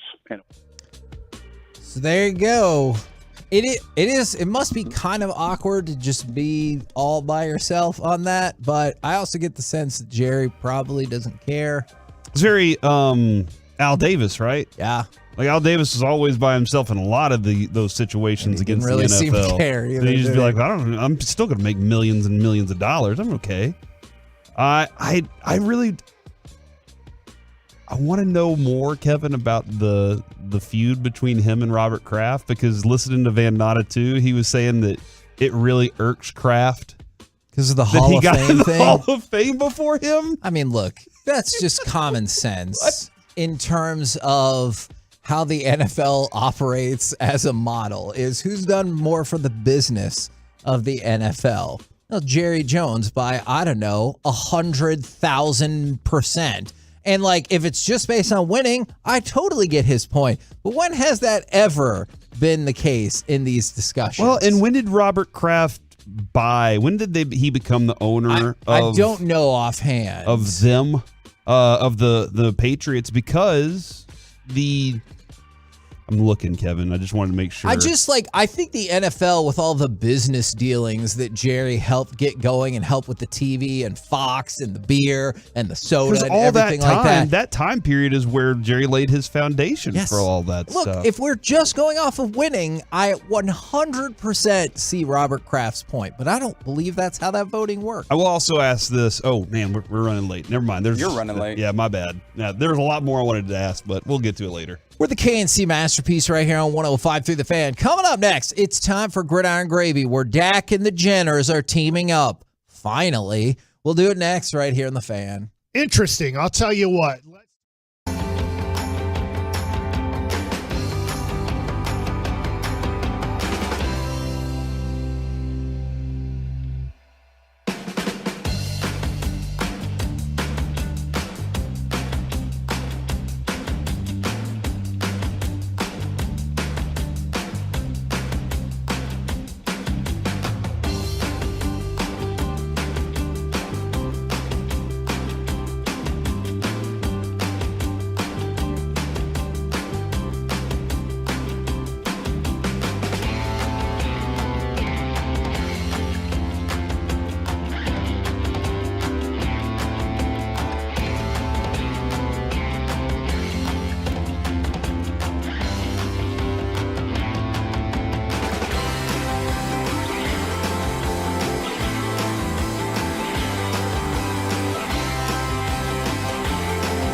And is brought to you by Buyers Barricades. If you're in need of traffic control or barricade rentals, Buyers Barricades is a full-service provider taking care of your project or special event, no matter the size, from start to finish. The Texas Authority and Barricade Rental is buyersbarricades.com. KMC Masterpiece right here on 105.3 The Fan. Right now, it's time to go around the entire NFL and dip into some gridiron gravy. Brought to you by Diamond Factory Dallas. I like the Diamond Factory. Okay. Don't dip those in gravy. Do you want a quick Cowboys tell me how to stats? diamond? I guess if you have enough money. I want Cowboy stats. Let's just stay on topic, Corey. Jeez Louise, man. Look at glasses, Mike. Always want to be on topic. What a nerd. The Cowboys are 4-0 this season when leading at halftime. And since the start of 2021, they're 13-0 when leading at halftime. My question, why don't they always just do that? Drop the Jason score Garrett was points right. play. You take the ball to start the game off. Yeah. And then you'll get the lead at halftime, and you automatically win. Facts. Let's go from that. If you don't think those are facts, I have other facts for you. Dak Prescott and Kylie Jenner are teaming up for the sparkling water business. Yes, they are. Kylie Jenner announced it by wearing a bikini and coming out of a pool up to the bottle of glow water, which I have to admit is probably like... What are those words that you just came out of your mouth? She did. She has a bottle of glow water sitting on the edge of her gigantic pool and is walking out of the pool in a bikini to the bottle of water to announce that she's part of the Glow family. Those are all things that are happening. Yep. And Reggie, Dak topped it. He thonged it out of a pool. I do not believe that is the case. And then took the water and didn't drink it, just poured it all over his chest. I don't know if I can confirm and any said, of that. Sparkle that, Kyler. So this Kylie. is an endorsement. This isn't like they're like, hey, this is our business now, right? No, they this are. Is a business? They have become. They didn't like start the business, but they are now equity stakeholders in the business together. I'm worried about this. I saw Liquid Death. Have you seen Liquid Death? The canned water. They have canned sparkling water, and then they have canned like mountain water. They are now worth over $700 million. They became the fastest growing, like, what was the fastest growing? This is the one that heals you, like Russell Wilson Nope, and it Tom does Brady not. It have? does not. But all they did was sell it in a can. They launched in 2019. 2019, over $700 million now. Wow. Because of their like great I'm marketing. moving my Vanguard money there. The fastest growing non-alcoholic beverage of all time is Liquid Death. So this is like interesting to see that they're like, oh man, we see that this is a huge market right now. Let's be part of it too. And I know people will hate on the Kardashians and Jenners or question why their businesses are successful, but they are. So I think getting into business with Kylie Jenner is probably not a bad idea. I'm with you as long as it's just business, because doesn't it seem like in athletes when they start doing a Kardashian, their career goes really bad? They either start doing drugs or a whole bunch more drugs. There are definitely some examples. They stop working out and just party all the time. So that goes beyond just Chloe, right? Yeah, I'm pretty sure. Okay, I don't know like the Didn't history. James Harden start going in a bad direction once he started doing one of Travis them? Barker's still drumming. Like he just started his band back up. I feel like Reggie Bush was fine. Yeah, those Wendy's I don't know commercials are that. really I paying don't off. know the I don't know history the whole. of- I don't know all the Kardashians. How many players they do or Chris did. Humphries was going to be like that regardless. Yeah, see, they ruined Chris Humphries. Remember him? They did not. Miles Austin. Did you say that one? It ruined Miles Austin. Which one was Him. he with? Oh, There was a brief. Which one was Harden with? I believe that was Chloe. Man, which one has Wait, has the Courtney bigger? dated an athlete? I don't know. I think is she was Courtney married the one to a that didn't dude. matter? Right, Probably. like in the hierarchy of things, it was like the sex tape one, the one that people joked used to be heavy, and then the one that didn't matter. If that is the way that you're defining I'm them, not then saying yes, that, you but are correct. that's the way I. Then there are the Jenner girls. OJ's daughter. What? Allegedly, yeah. I feel like we should sprinkle some of that. Yeah, yeah, but you're saying, well, all this is allegedly, you know. I mean, When you the talk water about- thing when is you talk definitely about the happening. Kardashians, everything's allegedly with the Kardashians. That's how they've become billionaires. Is the other one famous? I never knew her. I mean, all of them are because of the television stuff that Okay. they do. So You ever watched the show? yeah, Was it good? I mean, it passed time. Okay. All right. It did what it was supposed to do. Okay. Let's go from that to Lamar needs help. This is. I know. Get Lamar Jackson some help, please. Oh. Is that what we're talking about? I think he might have been talking about something gravy. else. Good job, but thank Reggie. you for saving that. Let's talk about Justin Herbert. I didn't realize this until yesterday afternoon. Justin Herbert made history in that Monday Night Football game. He threw 57 passes. That's the most passes in the history of football for a quarterback who won the game but didn't throw a touchdown. Is that good? I mean, they won. I missed you. But I don't.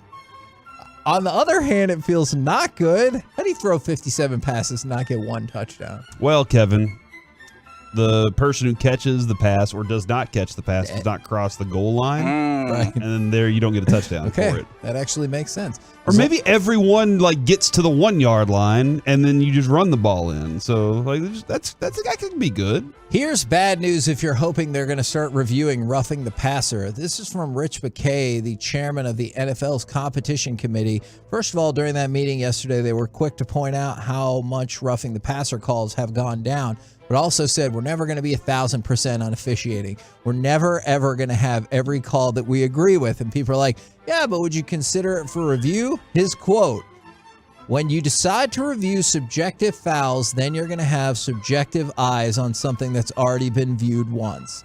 It sure does sound like he's saying, don't count on it. Also, Troy Vincent said, we're never going to stop protecting the quarterback. And said the game's not softer, it's different. We need to protect the lineman, though, like the defensive lineman. He did not say about caring about that. Have you listened to Micah or looked at his Twitter? Like that dude is like, protect us too. What about us? I get it. When you get held on like every single play, and very rarely do they call those penalties, I think I would also be upset. Wait till we get to 122 and power ranking the power rankings when they power rank the quarterbacks. I think I'm going to quit this website for how they're power ranking. Oh, man. That really took a turn. That is a tease right there. All right, you kind of sound like Melvin Gordon right here because, you know, people are more familiar with the retweet aspect of it, but you can also look up what people like on their Twitter. Here are some of the tweets that Melvin Gordon liked after the Monday Night Football game.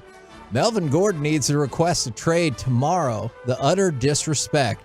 Damn, what did Melvin Gordon do to get no burn? That's from Charles Woodson. Melvin Gordon for Cam Akers, straight up. He liked another one that said that exact same thing. Broncos coaching staff seems about done with Melvin Gordon. Based on the look of it, Melvin Gordon might not see another carry tonight. Melvin Gordon was good enough to steal touches from Javonte Williams, but not good enough to play ahead of Latavius Murray. Yeah. These are all tweets that he liked. I'm curious if we see the same situation as Robbie Anderson, where it like happened one day and then bang, next day done. gone. And so be on the lookout potentially for a Melvin Gordon trade today based on the expediency of the NFL. I mean, is there another Cardinals team that's willing to just trade everything even though it's not going to help them? I Maybe think St. Louis. I think the Cam Akers thing is really Cardinals. interesting. I'll take your disgruntled running back. You take my disgruntled player, and we'll make it work. How much of this do you think is Russell Wilson's fault, or just the rest of the organization is starting to fray? And it was probably already on its way to do that. Russell Wilson's going to be a lightning rod for it all. 6 games feels really early to go scorched earth if you didn't already have some like pent up frustrations, right? Probably so.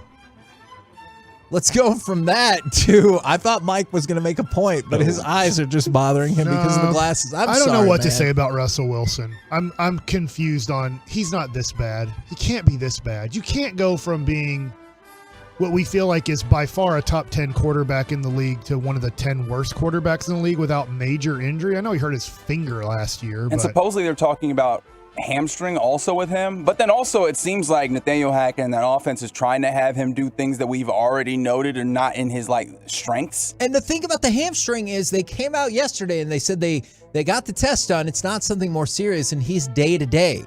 Like, I feel like even then you would want to give him an out and be like, oh my God, it's so bad. but he's so tough, he's going to keep, or something. And they're like, nah, he's fine. Can we agree that the day. Broncos seem to be a stupid organization right Yes. now? I can definitely agree with that. Fantastic. I also thought they were a stupid organization before that just lucked into Peyton Manning going there, and that helped cover up a lot of their problems. You said lucked because then the Colts got Andrew Luck. Yeah, I that see is how you true. did that. Nice work, man. That's great. Josh Allen, go be in the Civil War, Josh Allen was the AFC Offensive Player of the Week once again.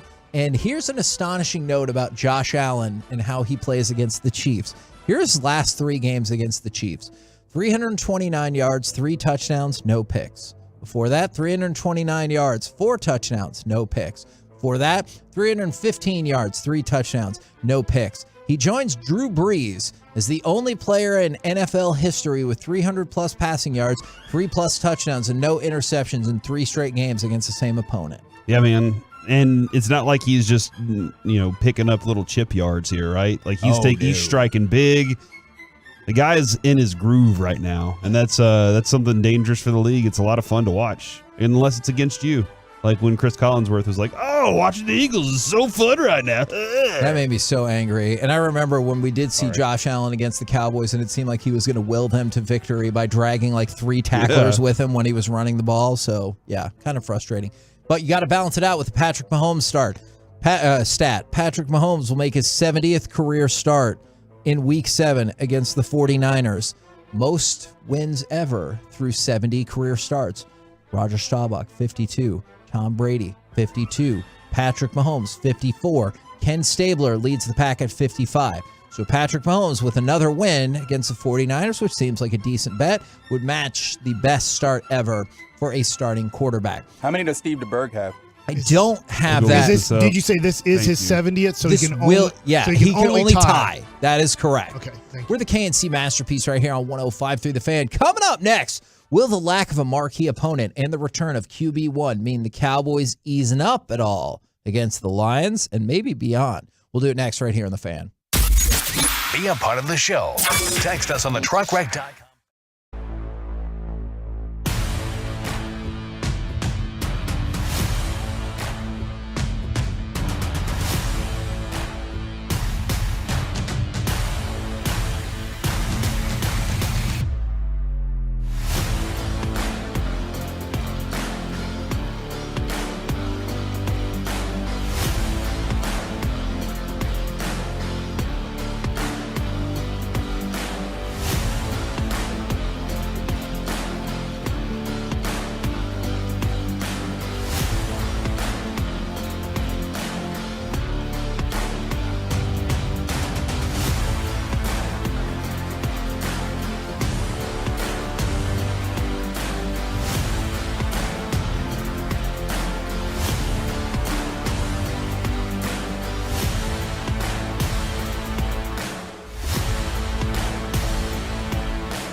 From the MyFitnessStore.com studios, it's the KMC Masterpiece on 105.3 The Fan. KMC Masterpiece right here on 105.3 The Fan. Will the lack of a marquee opponent and the return of QB1 mean the Cowboys easing up at all going in to this Lions game, or perhaps going forward? Now, this is something that we talked about off air for a while, Mike, and I want to give you the opportunity to kind of expand on that, or I can always jump in and tell you my thoughts as well. Okay, so I'm not worried about it. I think the Cowboys are going to win on Sunday. But if you look at what has happened so far in recent games, you had the night game, Monday night game against New York. Yes, you had the Washington game. And then you had at Los Angeles, the Super Bowl champs. And then you had at Philadelphia on Sunday Night Football. You play a team that's 1-4, and it's only human nature. And here's where I'm coming from here. Anytime, whatever team I was with, let's just say we went and played the Dodgers or Yankees or Red Sox came to town. Those are kind of the three big teams that really have a huge following. There's a different energy. There's a different atmosphere in the game. Now, I know baseball and football at times are very tough to compare, but then coming in town, let's just say after the Dodgers is the Pittsburgh Pirates. Well, the energy is a lot lower in the stadium for that game than when, there's a possible different opponent. So I look at it and I say, look, there could be a little bit of a lull here from the team going, man, there was hey guys, we have to step it up for Cooper Rush. Not saying Cooper Rush was bad. In fact, Cooper Rush did a great job, but there's this, hey, you got to step up your game. And I feel like we can see this in sports is when, whether Michael Jordan comes back to the Chicago Bulls. And I know it's a little bit different when he came back from retirement, or you can see this when an injured player sometimes comes back to different sports that is kind of the controller of tempo, the guy that you rely on, is then the guys almost feel like, all right, he's going to do it for us. And not saying, hey, I don't have to play good, but you're not really talking about, hey, you guys got to step up, man. You got to give this guy a little bit more time to throw, or you got to give this, or you got to give that. And so I think that this Sunday we could see a Cowboys team that doesn't look as good as they've looked. Yet I do think the opponent is so poor that the Cowboys will win. But there's a little bit of a concern to me that there's just not much of a buildup to this game. It's not like Philly week. Your quarterback is coming back, which does give it a little bit of juice. But at the same time, is it the juice of like, oh, and I'm going to compare it to baseball. I know there's a few people on the Tolo page or the Tuolos that hate me doing that, but sorry, I'm going to do it again. Is I do think that's the reason that the Mets struggled to score so much for Jacob deGrom. They're like, dude, he's going to shut him out. We only have to get one. Right. And it's like, well, can we try to get more than one, guys? Because, yeah, he might give up one run, and then we got another no decision. And scoring zero, you can't win if you score zero. And I just think this game is setting up for maybe the Cowboys to win a closer game than we think it is. And just as a fan base, I'll throw this out and then throw it to you guys. Right now, as you're thinking about this Detroit game and the last couple of weeks, I bet you don't have as much juice about this upcoming game in your mind right now than you have in the last few weeks. Absolutely. And that is what I wrote in my notes to kind of like track the progression that you were talking about. Face the reigning Super Bowl champions and won. Then face the lone undefeated team left in the NFL and a bitter rival. Now you move on to playing a team with the second worst record in the NFL. Like that's a pretty big drop. And to your point about the baseball analogy, I thought about it is if you were on this defense before, were you thinking if we give up 20 points, we're screwed? Or we could be screwed. Right. Whereas now, Dak, last year, the team averaged 31 points per game. I know there's some defensive points factored in that as well, but I kind of wondered about that. The reason why I'm going to say no is twofold. Although I think you make a compelling argument for why, and you already see the point spreads up at 7. I wonder if it'll bump up to like 9 once you definitely confirm the Dak's going to play. I feel like some of it's already built in. But there's two things. Is yesterday we talked about Dan Quinn said that the defense was pissed. Because honestly, this is the first time they failed this year. Like really failed. Is you had a chance to put the ball back in the offense's hand. Now don't get me wrong. You lost the game on Sunday night because of your offense. Everybody knows that. But From the defense's perspective, it's back to 2017. Make a stop, put the ball back in the offensive line, the offense's hand. You did your job. They couldn't. And Philadelphia systematically marched down the field. So they feel as though they failed. And Dan Quinn said, we have high expectations, and when you don't meet them, it makes you mad. So I think they're going into that Detroit game unrelated to the return of Dak, and they're mad because they think they failed. So that's the one, like, really saving grace for me defensively. And then offensively, I'm curious to see what Dak wants to do or maybe wants to prove. I don't know if that's a thing. And I'm sure he'll say, I don't need to prove anything. I wonder if as a competitor, he's like, hey, we went 4-2 with Cooper Rush, or, we went 4-1 with Cooper Rush, 0-1 with me. Now I'm going to break off my own 4-game winning streak. That would be really cool, especially with the opponents on the way. With the Packers in there. Builds up too, but the Vikings too, who you said that's yesterday a good point. Are your Super Bowl favorites that at the moment. That is not how that happened. I agree. Last week, we never really got to do the topic, but Jerry Jones, when he hopped on with Sean and RJ, they asked him, hey, can you explain the jewelry thing? Because they beat the Rams, and Jerry Jones is like, you put extra jewelry on this one. It's like his own saying, I guess. Hey, we beat the Super Bowl champs.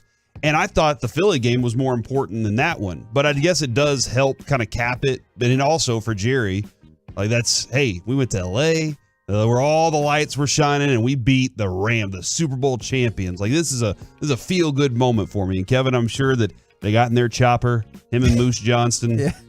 And they flew they across fly LA. again with Moose? Probably so, okay, man. Great. But I'm happy for him. Yeah, so I thought those two games were very important, and I can totally see the letdown of another game in this week.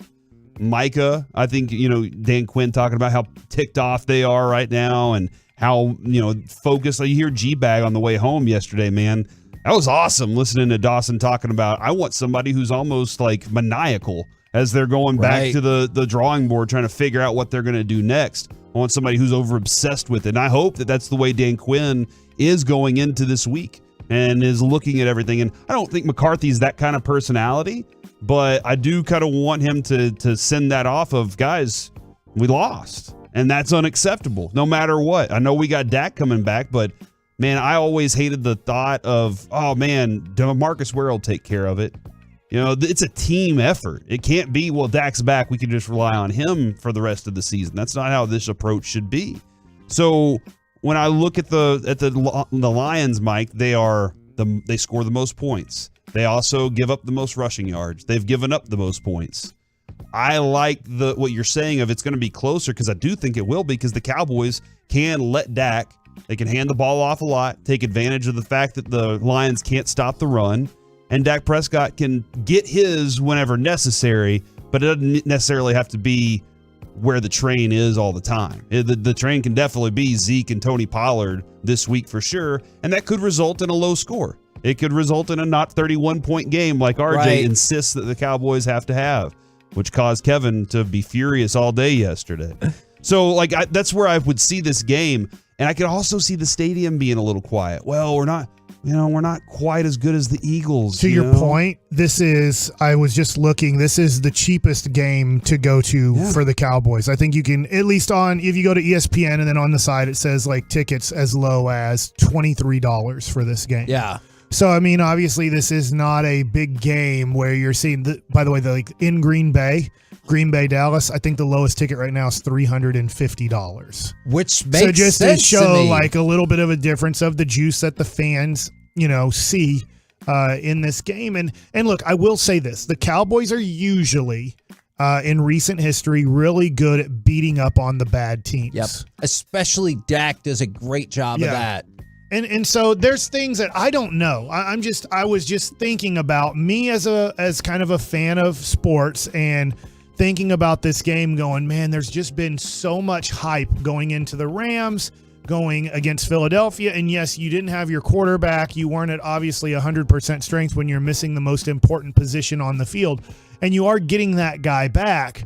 It just kind of feels like to me that this is just one of those almost throwaway Sundays where you just say, yep, Cowboys 30-14. Let's move on to the next 30-14 game. And then we get ready to go at Green Bay and at Minnesota. You know what I really wish would have happened? I really wish that the Lions would have put forth another strong offensive effort against the Patriots. Like, to your point about all of the points they scored, because I think you could sit in that room, at least defensively, and say, hey, take it for granted. Here's what they put up. 35 against the Eagles. Hey, that's far more than we could score against the Eagles. 36 against the Commanders. 24 against the Vikings. 45 against the Seahawks. Like, you snooze on this team, you can get embarrassed. But what probably doesn't help with that is Detroit comes into this game having scored 0 points in their last game. And so I could see how, again, to your point about like naturally taking a breath, it could happen. I hope it does not. And I think, once again, I got to say this. I think the Cowboys are going to win. I'm just throwing out of, just be cautious here. This is Detroit's Super Bowl game of the year. And I know that they have Thanksgiving, that they get the early game. But I just think here, Detroit's 1-4. Their season somewhat coming to a close, as in a team that could maybe sneak into the playoffs or something like that. And I just think the Cowboys just have a little bit of a lull right here in the schedule where they should get, honestly, in the NFL, it's tough to say this, but they kind of should get 2 easy wins here, back-to-back weeks of playing 2 of the worst teams in the NFL. I could just see where we are in here on Monday going, the Cowboys won, but, and we have a lot of buts on the game. And so that's where I hope I'm wrong. That's right. I just hope that the Cowboys do win this game by 20 points. And it's Dak is rolling. The Cowboys threw the ball for 587 yards and just kept it going and really wanted to move up in the power rankings after falling in the power rankings, which is really important to Choppy. And then we go from there. Now, I guess my other question at this point, when we count butts in this game, Kevin, do we count each cheek as one, or do we count like both cheeks as one? No. One cheek is 2 feet. Okay. A butt is a butt. All right. You do not get credit for 2 butts. So 53 players, so that's 106 butts on the field. But those are not all active on game day. Remember, you got to scale that down. That's an important thing to consider. Don't forget about butts in seats. This is butts on the staffs. Mm-hmm. Ooh, you know what? And there's that's a lot of butts. Yeah, that is very true.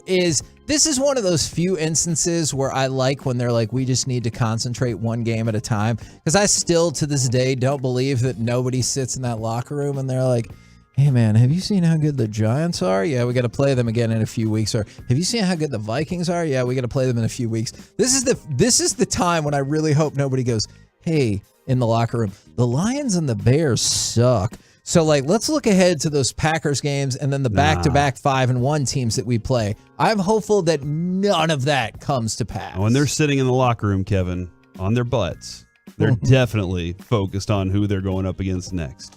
See, I don't understand this either from the 972. Dak is just getting back. We should get butts. Yeah, that's absolutely the discourse that we're rolling with right now. Lots of butt kicking going on. Maybe you guys, it's for maybe another topic. I'm just wondering, how much do you think the Cowboys are going to change offensively because Dak is their quarterback on Sunday? This week, I think the most important thing is to see what he is capable of. And And I don't think you have to say we have to go out there and just go see if he can do all of it. I think you just see what he's good at. We did talk about that yesterday, but I got another Dak topic for you guys tomorrow that hopefully you will think is intriguing. We're the KMC Masterpiece right here on 105.3 The Fan. Coming up next, we move into the lunch rush and ask the question, because it's Positive Attitude Month, so it's time for the combo platter. Give us a sports opinion, and then what do you do to get in a positive mood? Plus, we'll get to Mike Likes It. All of it next right here on The Fan. All right, let's get to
segment of the KMC Masterpiece on 105.3 The Fan is brought to you by Texans Can Cars for Kids. KMC Masterpiece back here on 105.3 The Fan. We're in now the lunch rush as part of the Expressway. Going to bring you all of the uninterrupted content, and we start with this. It's Positive Attitude Month, so we bring you the combo platter. Give us a sports opinion, and then what do you do to get in a positive mood? This might partially, if not largely, be directed at me for yesterday. Supposedly, I had a negative mood. I did not think I did, yet here we are. Hey, whoa, dude. I'm being so aggressive again with all this. It's okay. Every once in a while, you can be that way. You didn't say hachu or what. God bless you while you sneeze. God bless you. You sneeze 73 times a day. Can you try it one time? Can you remember one time to try to talk while you sneeze, which is impossible? That was what my grandmother did, I swear. What do I try to do to get in a positive mood? You got to give me a sports opinion first. Is it about how Jalen Hurts is the greatest quarterback ever? We'll get to that at what time's power rank? 122. The fart knockers who don't know anything. Okay. My sports take. I'm going to say it again because the more I say it, the more it will become true. The Mavericks are going to be the 2022-2023 NBA champions. Wow. How's that feel? I'm trying to also, in a weird way, Corey, I know this sounds weird, I'm trying to somewhat believe it myself. Have you ever predicted this before? He's manifesting. Unfortunately, yes. And it came true? Year was 2006, 2007. Then they went 0-4, and I thought, my God, I guess we're getting Greg Oden. I have no clue how we became this bad. Then we won 67. We went 67-9 the rest of the way. Is that right? Yes. After 0-4, they went 67-9. 11. 67-11. 67-11, and then lost in the first round. You know what Greg Oden is doing right now? Showing his wiener off to people. What? Didn't he do that? I don't know. Did he? I was going to say Yes, that he he's did. the director of operations at Butler. Oh, my goodness. That's a whole different thing. Yeah, he did. He was one of the first ones to get caught doing the "here's my body, what do you think, women?" Don't do that. Well, he had a rough go of it. What do you do to get in a positive mood? Hopefully not that. Yeah, I mean, yeah. I don't know. What? That's a problem, Mike. You're a grown-ass man. You don't know what you do to get in a positive mood? The last thing that fired me up to be like, let's go do something. Here we go. Is when I was watching the Redeem Team and Kobe ran the crap out of Paul Gasol. And I was like, that's how you play sports. This is how sports is supposed to work. F you, get up. Yeah. But I don't know how positive that is. But that's how I see. Like, you go so negative and lose back into positive. Yeah, I'm a little bit on somebody, if in the NLCS or the ALCS, somebody makes a fool of themselves or acts it up, and then the next person gets drilled in the head, Mike's gonna be like, yes, that makes me happy. Is his name Tyler Naquin? Am I remembering the guy's name right? Fatty that hit the home run for Cleveland. I'm like, yeah, you know what? Everybody I can't believe he did it. Naylor, thank you. And I'd be like, no, if he got hit in the head, that's what he deserves. I don't know why this has turned into a combo platter for me. It's not for me from the 817. Easy, Kevin. Chill, Dak bro. will take us to the promised land, and calm down, Kevin. It's going to be okay. Yeah. No, this is for you, not for me. I go to Talking Doctor to help calm down, but also we'll get to the other thing. Do we need to up that one? Make sure that I you go a was few more just there times, yesterday. I have some exercise that I'm supposed to work on in a form I'm supposed to fill out. Like push-ups? No, thankfully. Brain exercise. From the 903, Stars are headed to they said the Cup Final Four. I've never heard it phrased quite like that. And to get in a good mood, I crank up some loud, fast, hard rock like Deep Purple Highway Star. All right, there you go. And from come on. I'll tell you what, to that, I do find music gets me in a positive mood if I like the music, if I like the vibe. Okay. Lumineers action. Yeah, Lumineers in camp is where I'm at right now in my life of really enjoying their music. From the 806, Dak brings new energy to the team, and they're going to go on a great run. To get positive, I don't text Kevin, so he won't be mean to me. Valid. That's a good way of doing it. I mean, it doesn't always work. Sometimes then he just texts you out of the blue to be mean to you, but otherwise, for the most part, just try not to text them, and you should be fine. Tell you what, watching Russell Westbrook destroy the Lakers, that's a thing that gets me going. I don't know. I feel like you're having Russell Westbrook cover some of the ground that Rob Pelinka should, because what is he doing building that team? Yeah. They're like, hey, we got these guys. They played significant minutes just in general to a guy named Matt Ryan, and he wasn't the quarterback. From the 214. Oh, sorry. Go ahead. I was like, playing the quarterback might have made more sense. The 214, Jalen Smith is still better than LVE and smoke some meat to get in the mood. What? I just want to confirm. I did not say that. That was a text. We did say we welcome your opinions. I happen to hate that opinion and disagree with it very, very much. Man, nobody. Fine. Do you think Jalen is better than LVE? I'm not gonna hate on their opinion. Like you're the aggressive one today. Do you think Jalen Smith is better than LVE? I think that's wild. In college, yes. But right now. But you know what? I'm starting to see your point. That's valid. I'm glad that you've shared with us. That's what I'm supposed to say. There are some plays where Leighton Vander Esch has not done the right thing. All right, like going back and watching the All-22. If you look at it, you're like, oh, well, yeah, he missed on that one. There have been some other plays that he's saved your butt on a couple times. Yeah. And I can understand how people. I don't know what we watched that made us think that Jalen Smith was still good, because he wasn't, and he wasn't putting in the work or effort here either. So like that's where all that comes to a boil, is that he wasn't giving you what you needed as a player on or off the field. I think the great thing for a lot of people is Jalen Smith. He had such low expectations after the Cowboys drafted him, and you're somewhat upset about it. I think the majority of Cowboy fans were like, what are we doing here? Especially because a lot of people are like, just take Myles Jack. If we're taking injured players, take Myles Jack. There's a much better chance he comes back than Jalen Smith. And so he sits out the whole first year. Second year, just horrible. Right. And you're like, oh my gosh. And then the third year, he looked like a competent NFL player. That's all he was just like, I think he's an average NFL player. But when your expectations are Pro Bowl. He's never going to play again, and then he looks so bad that he looked average, you go to, oh my God, this is amazing. We're dealing with that in Philadelphia right now, by the way. And then you go, oh, now our expectation is be good. He was never good. Even in his third year, he was just average, but it was where our expectation was of his career. Like, that took you there. Yeah, and then to Corey's point, then he was like, guess what? I never have to study or work or try. And you're like, you're even worse than we could ever imagine. From the 817, the Stars will make it back to the Stanley Cup Final, and to get in a good mood, they like to watch YouTuber Markiplier. That is a clever name, if I am saying that correctly. That's how I looked it up as well. I think that you're talking about Mark Pryor, the guy who was from USC. Who gets in a good mood thinking about... He's the pitching coach now. Really overcame a lot of obstacles, even though he couldn't do it pitching-wise. Now he's a pitching coach who says, don't do how I did it. It went really bad. From the 3-2-1, I guess I have to read this one now. Dallas will eke out a win on Sunday. And Kevin, I heard deep breathing exercises help you calm down. All right. Have you ever used deep breathing?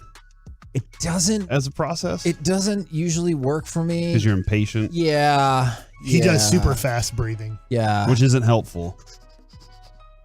That was probably. I probably should not have. I probably should not have done that. And from the 972, I regret that a lot already. Pollard and Zeke will get 100 yards each, and I prank called my job for fun. Do you think that there was any part of the world that was a better, more fun place when you could prank call? Like, not mean or like scary prank calls, or just like, hey, is your refrigerator running, or whatever. Or like what we used to do when I was a kid is you could record sounds on the Casio keyboard, and we would record burps, and then it would turn it into a song for you, and then it would just like burp, burp, burp, burp, burp, burp, burp, burp, burp, burp, burp, burp, burp, burp, burp. I hear you, but all I can think about is, can Reggie take your fast breathing and it wasn't very long, but then just repeat it the way you're talking about the burp thing you're doing. And so we get you breathing fast for a good 10 seconds. Please don't do that. We would call people and play that song. And then say, I love the Steelers after it. Breathe fast for 10 seconds. Well, how's that going to help me calm down, Mike? I'm a huge Steelers. The 214. He said it! No. I stopped. Hey guys, just tuning in. It's Kevin Matt again today. No, we're working on it, is what I can say. I at the mean, moment. he is, but we're working through it. That's Okay. Those two things simultaneously. Here's something that's helping me with that. My sports opinion is that people need to show Jake Ottinger some damn respect already. Wow. 88 on the ESPN Top 100 by ass. You need to move him up that list, a good 50 spots. Also, Is that what's got you all worked up? Now. Oh, okay. But also, it's because of the thing we talked about with my Oh, dog yeah, yesterday. yeah, I got yeah. the vet's appointment His today dog where they're has going to tell cancer. me about our dog having cancer. Yeah. Is Noah calms me down. Yeah? Even when he's crying, I can just be like, it's going to be okay, buddy, and everything like that. He calms me down. Reggie knows, like we were talking about like the A&M game against App State going back a few weeks ago, and I just responded with a picture of Noah. It's such a great counter. It helps ease the pain of I'm sitting there watching and being like, well, number 6, my ass. But then you have that little baby that obviously a lot went into like Making him? Yeah, I was gonna say Huge shot at Bill Walton. the whole process of the loss and everything like Yep. that, and like having him there. I'm like, Appreciation. you know what? That's not so bad. And so Noah really helps like chill me out. Also, Is you it know, when he reaches up and puts his hand on your shoulder and he's like, it's going to be okay, Dad? I'm telling Is that the you, part? I know this is not what actually happened, but in my mind, it totally is.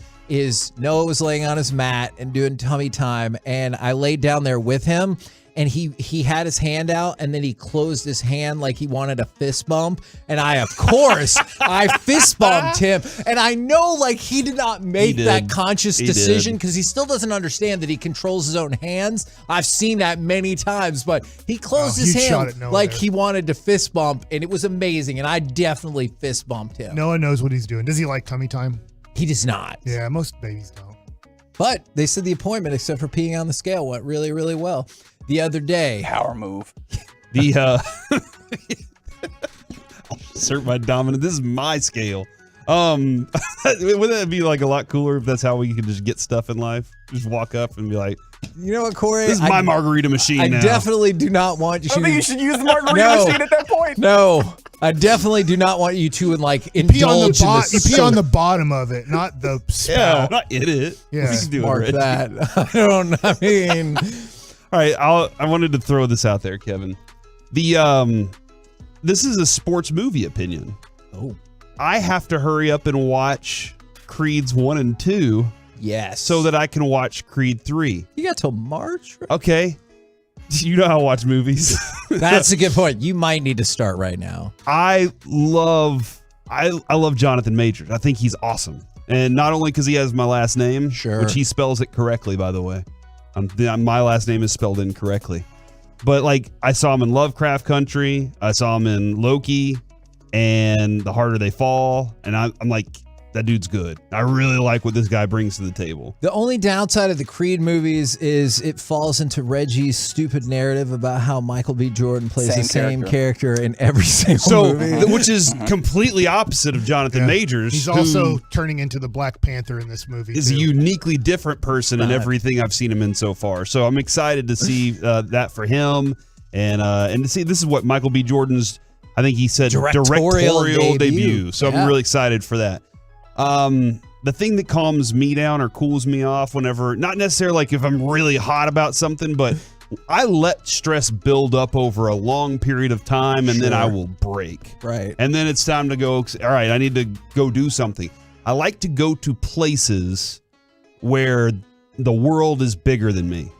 Like whenever we go hiking in Arizona or whenever I was in California and I went up that hill, you get to the top of the hill and you look down the coastline and it's mountains and water. And then you look down. I think that those places that make you feel small can make you realize how much more there is. And it really is like a good place for my mental state, my mental health. So There are like the Arbor Hills place in Plano. I'll go walk through there. There's some really good nature walks there. I love to find some nature trails. So if anybody has suggestions on those, and yes, Jonathan Major, I thought he was from DeSoto, but somebody said Duncanville.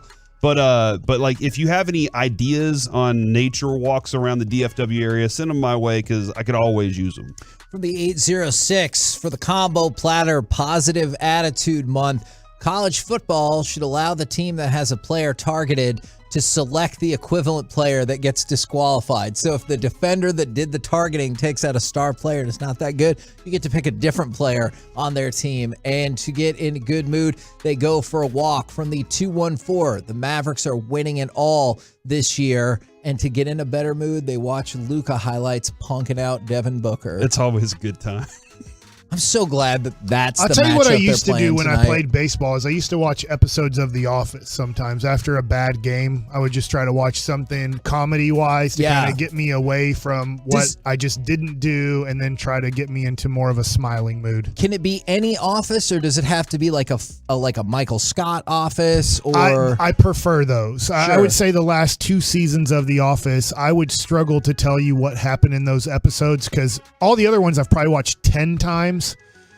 I didn't. The last couple seasons of The Office, I was kind of like, it's time. As much as I love those shows. The guy who played, I think they called him Plop in those last couple seasons of The Office. Yeah. He is in a show right now called Friend of the Family on Peacock. It is super creepy. Nobody watches stuff on Peacock. I know, and that's why I thought I would tell everyone, because they're like, okay, I don't even know what Peacock is. If you don't watch The Office or wrestling, I can see how you might not know about that app, but it's actually pretty good, and it is super creepy.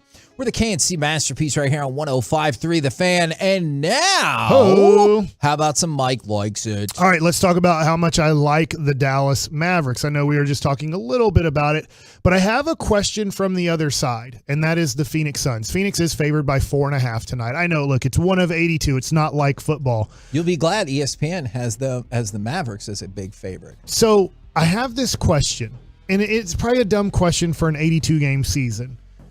How big of a game is this for Phoenix tonight? After losing they were down by 30-plus points at halftime. The last time they saw this team, it seems like, obviously, there's not a good relationship between DeAndre Ayton and Monty Williams, their head coach. Yeah. Things don't seem right in Phoenix at the end of last year going into this season. Here they are hosting the team that beat them out of the playoffs.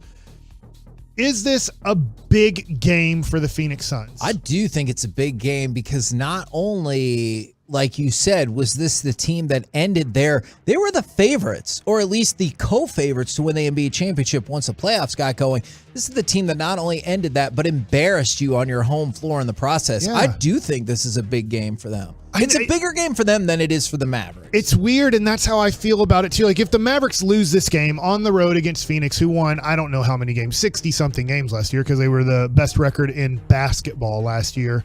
I feel like, hey, you're on the road. The team that you embarrassed in Game 7 has a huge motivating factor tonight in Game 1 to win, where, yeah, the Mavericks are motivated, but it's not like, oh, this is the team that took us out. Remember last year, the Mavericks, how they really wanted to play the Clippers in the regular season. It was like, we have to get them back because we were up 3-2 in that, and we let it go, and we really want to take on the Clippers, and it lost a little bit of its edge that Kawhi, missed a lot of the season last year. Did he miss all the season?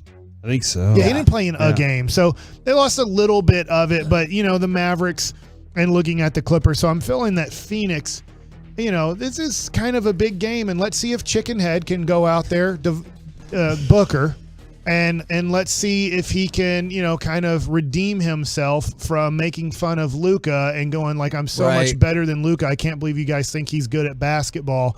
And then he was the one who really cratered and was like, yeah, I can't play this game under this much pressure. So I find that very interesting tonight from a Phoenix perspective. I'm going to find the Mavericks rotations interesting tonight. Are they going to do what they did last year? And I don't know if you guys remember this or not, or is it just the home game that they're going to do it? Is the Mavericks last year on opening night, it was at home, played all 15 players. Yeah. Because they said from the committee of Luka, Porzingis, and Tim Hardaway Jr. said, if you're going to say we're a team, we want to play the whole team. So however it is, if it's just Boban for a minute, get in Boban for a minute. Everybody has to be a part of this game. They had a very low-profile opponent. I'm sorry I forget who it was, but it was not playing the Phoenix Suns on opening night. So I don't know. And then their next game is at Memphis. I would like to give this my next Dallas Maverick take. Don't be surprised if this team gets off to a bad start this year. What? Because you think it'll take a while to gel? No. Oh. Their first 4 games of the season are all nationally televised game. They're not putting the Mavericks versus the Oklahoma City Thunder on national television. At Phoenix, home against Memphis, at New Orleans, at Brooklyn. Those are their first 4 games, all nationally televised, because you have Luka versus tonight the Phoenix Suns. Then you have Luka versus Ja Morant. Then you have Luka versus Zion and the up-and-coming New Orleans Pelicans in New Orleans. Then Brooklyn right now is a healthy team. I would think that 4 games in, most likely next Thursday, that you're facing a somewhat healthy Kevin Durant, Kyrie Irving, Ben Simmons. I know that he's healthy physically. I don't know how healthy he is mentally, but that's a tough start to the season if you look at the schedule. After that, you go home. You have a 3-game homestand. Oklahoma City, Orlando, and Utah, right? You should take care of business against those 3, but I don't want to next week go, Mike, you were so stupid. And look, I have to watch this too. If they go 0-4, that would be really tough. But I think if they go 1-3, having 1 home game and 3 road games against 3 what everybody would consider NBA championship contenders. Yes, Phoenix has a lot of issues. Brooklyn has a lot of issues. Memphis and New Orleans are younger teams. But I think right now, if you were to say the Phoenix Suns win the NBA championship, you'd say, well, talent-wise, I can see it, but they have a lot of issues maybe between coaches and players that I don't know if I see it. But you could see it. Last year, they were the favorites going into the playoffs to win it all. Memphis wins it all. You could say, well, I mean, that would be their next step on where they were headed last year.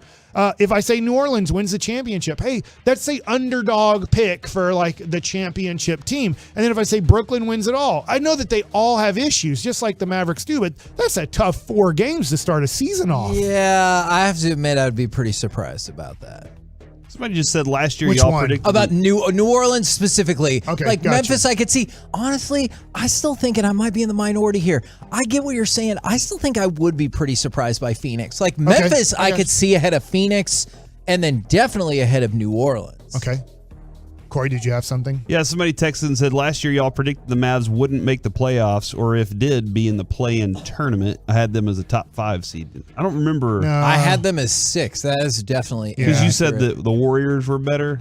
Or is that the year before? I'm trying to remember. I mean, I did think the Warriors ended up being a better team. Yeah, I did think the Warriors were going to be better last year. I don't think that's true. No, it's 100% not our true. show. Because some show probably. No, because I remember talking to Gavin Dawson because he was very optimistic that the Mavericks would get into like the mid 50s or high 50s win total, and I was like, gosh, I have them right at 50, 48 to 50. That's not play-in situation. That is kind of, I thought, like 5-6 seed. Yeah, but they're completely wrong on that, and maybe not sure what they're listening to. All right, next thing real quick. I know I'm talking a lot of NBA here. I actually do have a little bit of non-sports talk and a little baseball nugget from the Texas Rangers. Did you guys at all last night take in any of the Golden State Warriors and LA Lakers game? Yeah, just a little bit. I did not. Oh, no, okay. I caught Boston and Philadelphia. Okay, well, let's start off there real quick. I tell you what, man, Jason Tatum took a lot of heat. This is what happens, just like Devin Booker. I'm making fun of him. And look, I don't like Devin Booker. Obviously, the Mavericks are my favorite team. Luka's my favorite player. When he did that whole Luka special or whatever he did when he was laying on the ground faking an injury like this. And look, hey, I kind of can agree a little bit. Luka does need to stop faking so many injuries that he's not really hurt. But at the same time, it just kind of ticked me off of Devin Booker. Jason Tatum took a lot of heat after carrying a team, and they had a great team. A lot of guys contributed a lot to get to the NBA Finals. He took a lot of heat for how he played in the NBA Finals, he did. right? Because he didn't. Rightfully so. He was very bad. But when I watched Jason Tatum last night, I go, this dude could be MVP of the league this year. This dude could take a team to an NBA championship. So, I don't know. It was just one game, but watching that, I was like, man, Jason Tatum's really good. Next thing from that game. I don't know if I'm ever going to watch Tyrese Maxey and not go, Mavericks, you effed up so bad. Yeah, I do get that, and we were talking about this before the show. I remember we were talking with Donnie Nelson, and when they ended up with Green, I was like, oh yeah, I like him. But like we had asked Donnie Nelson, are you taking a look at the local kids? Because like we talked about Hampton, but Maxey was the guy. Yeah. And he was your guy at 18. Yeah, because he was from South Garland. And I'll admit, going about 48 hours before the draft is when I came on your side and said, you know what? Because I was afraid of Maxey. Well, where does he fit when you had Luka and Brunson at the time? I was like, I just don't know how he fits. And then watching more and more of him leading up to the draft, I go, and I'll be honest, my number one was if he falls to 18 was Poku, who got taken 17. Yep. So far, I've been wrong about him. Now, he still is very young and time to develop, but I don't know how he's going to develop. I guess he can this year because Chet Holmgren's out for the year. So I do think there is time for him to kind of develop, especially since Chet's not going to take all his minutes. But I said, you know what? My number 2 guy is Tyrese Maxey. Because watching him at Kentucky, I was like, you're right. Like, this kid has a lot of potential, and you just take the best player. Yeah. And the Mavericks I don't know how much they considered him. It didn't seem like they considered him a lot. Obviously, Sadiq Bey was there too, which I believe Corey really liked going into the draft. So that's just kind of one of those things that when I watch Tyrese Maxey, I can't help but go, oh my God, we would have another all-star point guard on our team. Or it looks like he's going to be an all-star player. Or at least, at the very least, he has the potential. Like, even if he doesn't get there, he has the potential that you would take him on this team in a heartbeat. All right, so this is just how much that the NBA loves the LA Lakers. So if you go to standings right now, the Warriors are in first place because they're 1-0. And you know who's in second place? The Los Angeles Lakers. No, they're in last place. They're 0-1. They're not better than all the other teams that haven't played yet. They're 0-1, not in second place. But I almost feel like, hey, let's just put them in second because it's the Lakers and they're the Cowboys of, the NBA. Like, let's not drop them all to like, hey, they're in 15th place. No, they're in second place because they played last night. No, they're in last place. They're 0-1. Nobody else is 0-1 in the Western Conference. They're in third place. No, they're in last place. That is last place. Everybody else is tied for second. No, that does not put you in That's third not the way, place. That's not the way it works. How that works. You can put twos there next are only to all 3 those places teams. there can be. And then they are 15. Actually, they don't even have a number. Look, on the ESPN, they have 1 next to Golden State, 2 next to everybody, and no number next to the Lakers. They're infinity. Right, They're like the pitcher who came in on opening day, didn't get any outs, and gave up a run or two. Anthony Davis might be the most overrated player in the NBA today. Because watching that game, and he's not bad, don't get me wrong, but Anthony Davis is supposed to be just like Luka, just like when you're one of the 5 best players in the league, you're supposed to be able to carry a team, and he doesn't seem to be able to carry a team in a weird way where he was at New Orleans and they traded, I believe, 3 first-round picks, and they traded, obviously, Brandon Ingram and Lonzo Ball and a piece or other. I can't remember all the pieces, but it was Ball, Ingram, I believe 3 draft picks, and then a few other things. Like, I get they won the championship, but when I watch Anthony Davis, and he's great, don't get me wrong, he has all the talent in the world, but I was just like, you should be good enough to carry this team. It shouldn't be, oh, well, the outside guys didn't hit jumpers. We can't win but 30 games. No, you're better than that. The reason I'm picking the Mavericks to win 54 games is because I think Luka's an automatic 50 wins. Now, if Luka misses the majority of the season, that changes things. But I just think of Anthony Davis, if you should have more of an impact on these games and winning and losing than you do.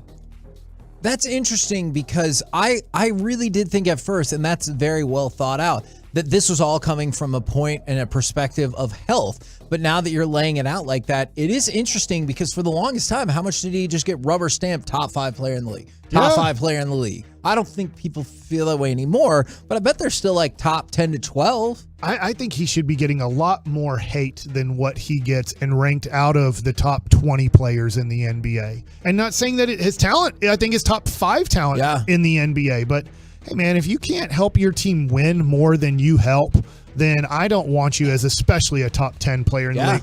All right, last thing. I had other things, but I'll get to this one. Kumar Rocker pitched the other day in Surprise in the Arizona Fall League, and he pitched 2 innings. He gave up 3 hits, 3 runs, 2 walks, 2 Ks. And I thought he pitched better than that when I read the article on him. Yeah. And he was talking about how great he feels and how awesome he's doing. And then I looked and said, but that doesn't sound. I'm not watching, so I don't get to see everything. But 3 hits and 2 walks in 2 innings doesn't sound like I dominated the Arizona Fall League. I have a question about that then. Is it possible at all this is that spring training vibe where you're working on your stuff and the results aren't as important? I'm like legit asking. Not Arizona Fall League. Okay. I guess you could say that for him if we want to really be optimistic. But Arizona Fall League is, are you ready for the major leagues? That's how good of a league it is. Okay. We're looking at Arizona Fall League is pretty much, this is a league to see, are you ready to help us in the major leagues in April, or do we feel like there's more development still needed? This is the cream of the crop for the most part you're playing against. And I get that he has a lot of things to work on. He hasn't really pitched a baseball in 18 months for the most part. He threw 34 innings, I believe, in independent ball. But, and I'm not saying he's going to be good, bad. I think he's going to be good. But I just am like, when you read an article and then you're like, oh man, it must have gone well. I got to find the box score. And then you find the box score. You're like, this doesn't add up to the, when I went to MLB.com and read the article, I was like, the article doesn't match up with the numbers. Yeah. Okay. Interesting. We're the KMC Masterpiece right here on 105.3 The Fan. Coming up next, it is time for the C Block starring Corey Majors. Mike McDaniels does it again. And do you care about the other part of sports? We'll do that next. 3, 2, 1. This is your radio home for the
From the MyFitnessStore.com studios, it's the KMC Masterpiece on 105.3 The Fan.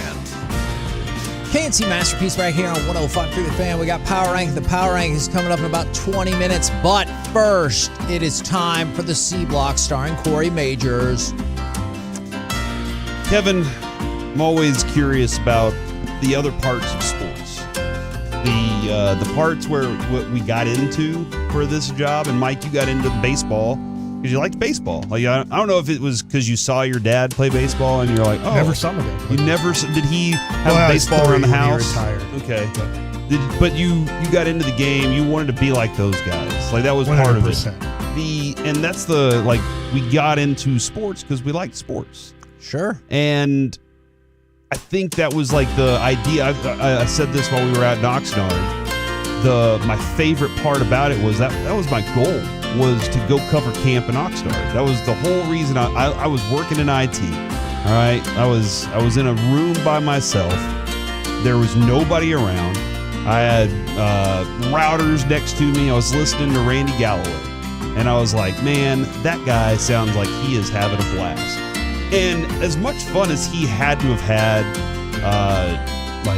interviewing, writing columns, and just being at the events and everything, listening to him on radio, it sounded like he just had a really good time trolling all y'all out there. That was like the one, because he would say something and people were like, Randy, you can't believe that. And he'd be like, I believe it with all of my core. And I just thought it was really entertaining because a lot of people took it, like they were so serious about it and everything.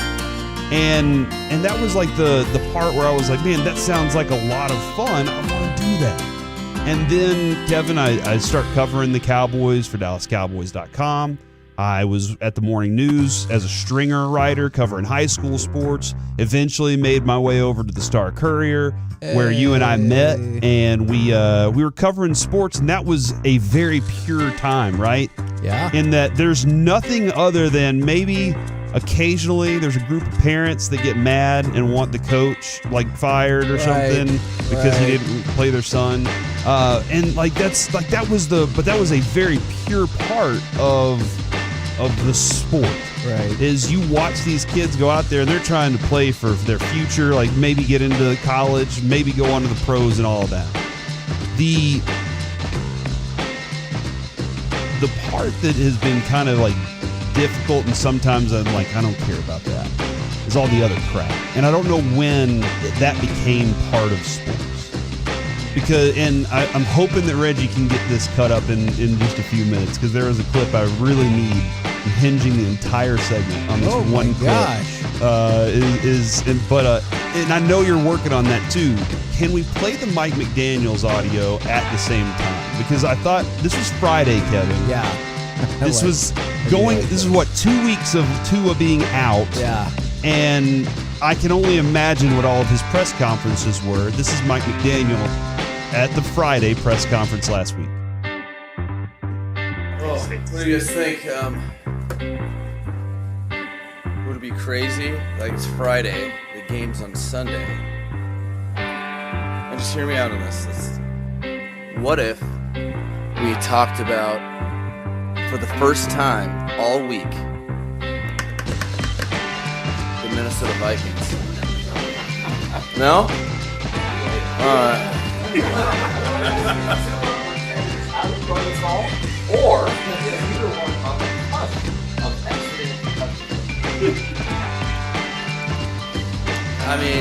I just do what I'm told. I have a Vikings question. Whoa! Slow clap. Kirk Cousins. Are you guys even going to the game? What's going on? Okay. Kirk Cousins has.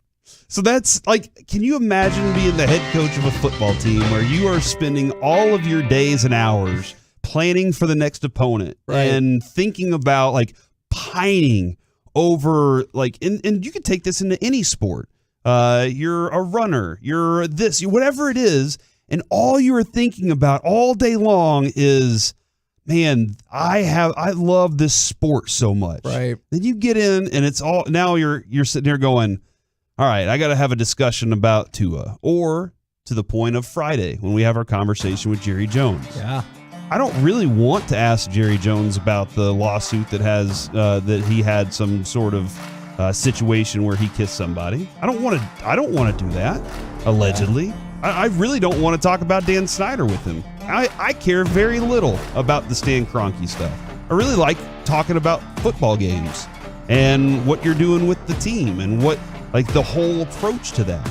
And I'm always curious about, to all of y'all, 877-881-1053, how much when we're talking throughout the day, how much of that stuff is just I can't wait to hear the new information on this. Now this morning, Don Van Natta had some very good stuff. I really enjoyed where Don Van Natta was going with the conversation on the story that he published at ESPN.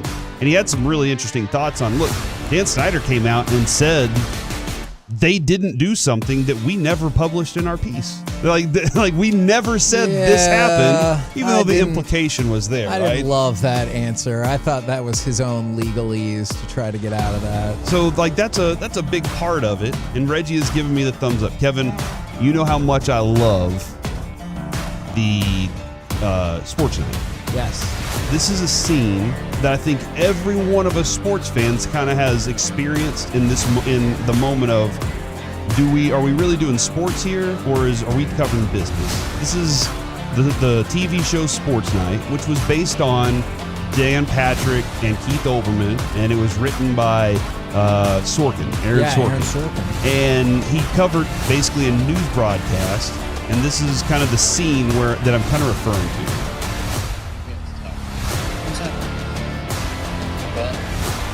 I've been thinking about this for a while, and I want you to know that I'm having some fun. I think yesterday's got one of the first scenes I came up. I'm thinking about doing the show. I've been thinking about it for a while now. Can I ask you all?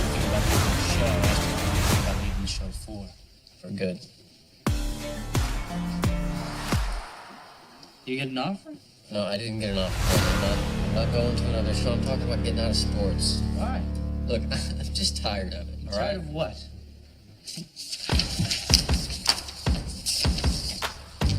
But first, this. Sacramento power forward Jason Grissom was released by a judge in Houston this morning after posting a $5,000 bond. Which, by the way, he paid in cash he happened to have in his pocket. Jason Grissom's a jackass. You know Jason Grissom. Look, I got into this because I like getting people to like sports. And I've turned into a PR man for punks and thugs. And any atrocity, no matter how ridiculous or hideous or childish, it doesn't matter. I make it sports. 10-cent bag man whacks a skater's leg with a crowbar, that's sports. Second-round draft pick gets crank at a Houston bar, that's sports. And let's not forget the mother of all great sports stories, a double homicide in Brady. If you want to talk, I'm all for it. Really, I am. But let's talk about what we need to talk about, okay? The moral decay in American sports isn't the problem, all right? It is the problem. I have a 7-year-old son that I get to see on Wednesdays and alternate weekends, and these are his heroes. Now 6 days a week, they're also his mail road lines. Quitting your job, I would do the trick. Look, Danny, I know I'm leaving in the lurch. You should definitely quit your job because that way sports will be good again. Yeah. That I know it's a long clip there, but it was a little helium clip. Yeah, it was a helium clip for some reason, but it's all right. That's kind of where sometimes I feel when all these like the Jerry story last night that popped with Bob Kraft. Right. Where he said, "Don't F with me." Right. That covers up every other thing that's going on, right? And all the other things that are going on with the Cowboys, honestly, are related to Jerry Jones, actually. A lot of business stuff that's going on. I mean, how much of the conversation really is the meat of where the Cowboys stand at the moment? What we want to know about what, Dak's really doing out there on the field. Guys that are playing those really good stories. And I know it can't be all these, like, we did the Chronicles. We did Quarantine Chronicles for a long time. It can't be all these feel-good stories about life because that's not what life is, right? At all. But sometimes I'm like, man, we're discussing the business part of football. And when did that happen? When did the business side of the sport become more important or like take precedent right along the side of what the athletes are doing and why they're doing it? I look back at Vlad Guerrero. The reason he became one of my favorite players, dude grew up in a very poor place, hitting rocks with a stick. Like that's how he played. That's how, like, you watch him hit a baseball. You're like, why did he swing at that pitch that bounced off the ground 4 feet in front of the plate? It's because he knew he could. Like, and the stories behind it were really cool. And I feel like there's been a little lost sight of that. And I can't imagine being Mike McDaniel on a daily basis going, I have to go talk about this Tua thing, and I'm not an expert on concussions. I'm an expert on drawing up plays to get Waddle open and seeing how, and what that guy's going through whenever we don't win and trying to figure out how to get him inspired for the next week so that we can go try and do something that's pretty special. And so, like, it's just part of, I was kind of curious what our audience thinks and what you guys think about it. Because, Kevin, I know there are things that you bring up that I'm like, okay, all right, I'm glad that you got to talk about that. Right. But I really didn't have much interest in it, but I'm going to go look into it so that I can have a conversation about it. But the business side of sports suddenly became just as important as what the guys are doing on the field. And I just wanted to see where you guys were and what our listeners think about that. Yeah, like I'm trying to be careful with the way I phrase this. I don't think that's our show. I think that's other shows. I think that's national shows that do that. Like, I definitely think we talk about things, but like all that stuff that you said, like all the stuff we were just talking about with owners meetings and Jerry and everything, like that all got condensed down to one segment that ended up being like 12 minutes. Yeah. Where I know other folks that's like the crux of their show, or like all that they want to talk about, both locally and nationally. And that's just not for me because of the things that you were saying, because there's way more interesting stuff happening. Like we've been talking about the Mavs season opening up. We've been talking about Dak coming back. And like, to your point, I'm way more interested in that. And that's why all of that got boiled down to the 11:22 segment. And if that's what you're all about, it's all there. Otherwise, I know other folks will like hit this again and again and again, and I just don't care that much. I think there's a lot to go here. And I'll do this. Part of the business of sports that we have to really cover now is winning and losing doesn't mean you keep the team or lose the team. Yeah. So when my father played for the Texas Rangers, they sold the team. The team got bought and sold a whole bunch of times. Well, why is now, I'll use Ray Davis, for example. Why isn't he going, man, I got to sell the team. We haven't won in 6 years and I'm losing so much money because there's a lot of TV money coming from Fox Sports and Bally Sports and from MLB making big deals with TNT/TBS/Fox that is on Fox and FS1. And so all of these things, and I know that I'm not talking about the negative part where did this person sexually assault somebody? Did this person do that? But I'm talking about the business part of it is we kind of have to cover because this is why winning doesn't matter as much anymore in sports. Yeah. Is because they can make so much money off of the team without winning and losing there's no revenue in winning and losing anymore. I mean, to that point, like I'm not kidding, the most popular and famous right now team in all the sports is the Dallas Cowboys. We have beat to death how long it's been since they won.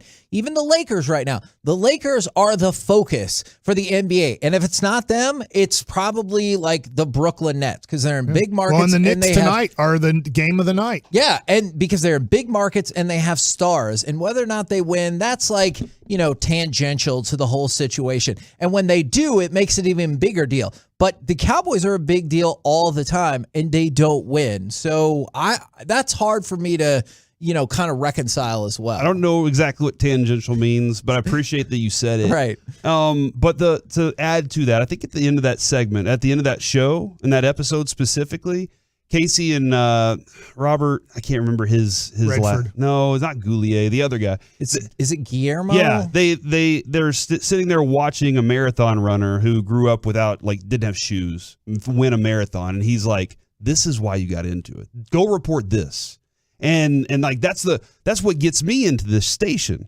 When I listen to Mike and he's talking about baseball pitching, I'm like, holy crap, you can't hear that anywhere else. Like in the passion that Mike has for baseball and basketball too. When I hear Broadus and Chiafalo and Wolchuk breaking down the Cowboys, that's the stuff I love and crave, the stuff that those guys put out there. When I hear Reggie and Chris Arnold almost punching each other in the face because of their fandom. And Kevin, that's what I love about you. You're a fan. You didn't play. Sure. You missed a big shot in second grade because a girl was there. Like that happens. And I made the steal and everything. But you're a passionate sports fan because you love the laundry, you love the team, you love watching something special happen.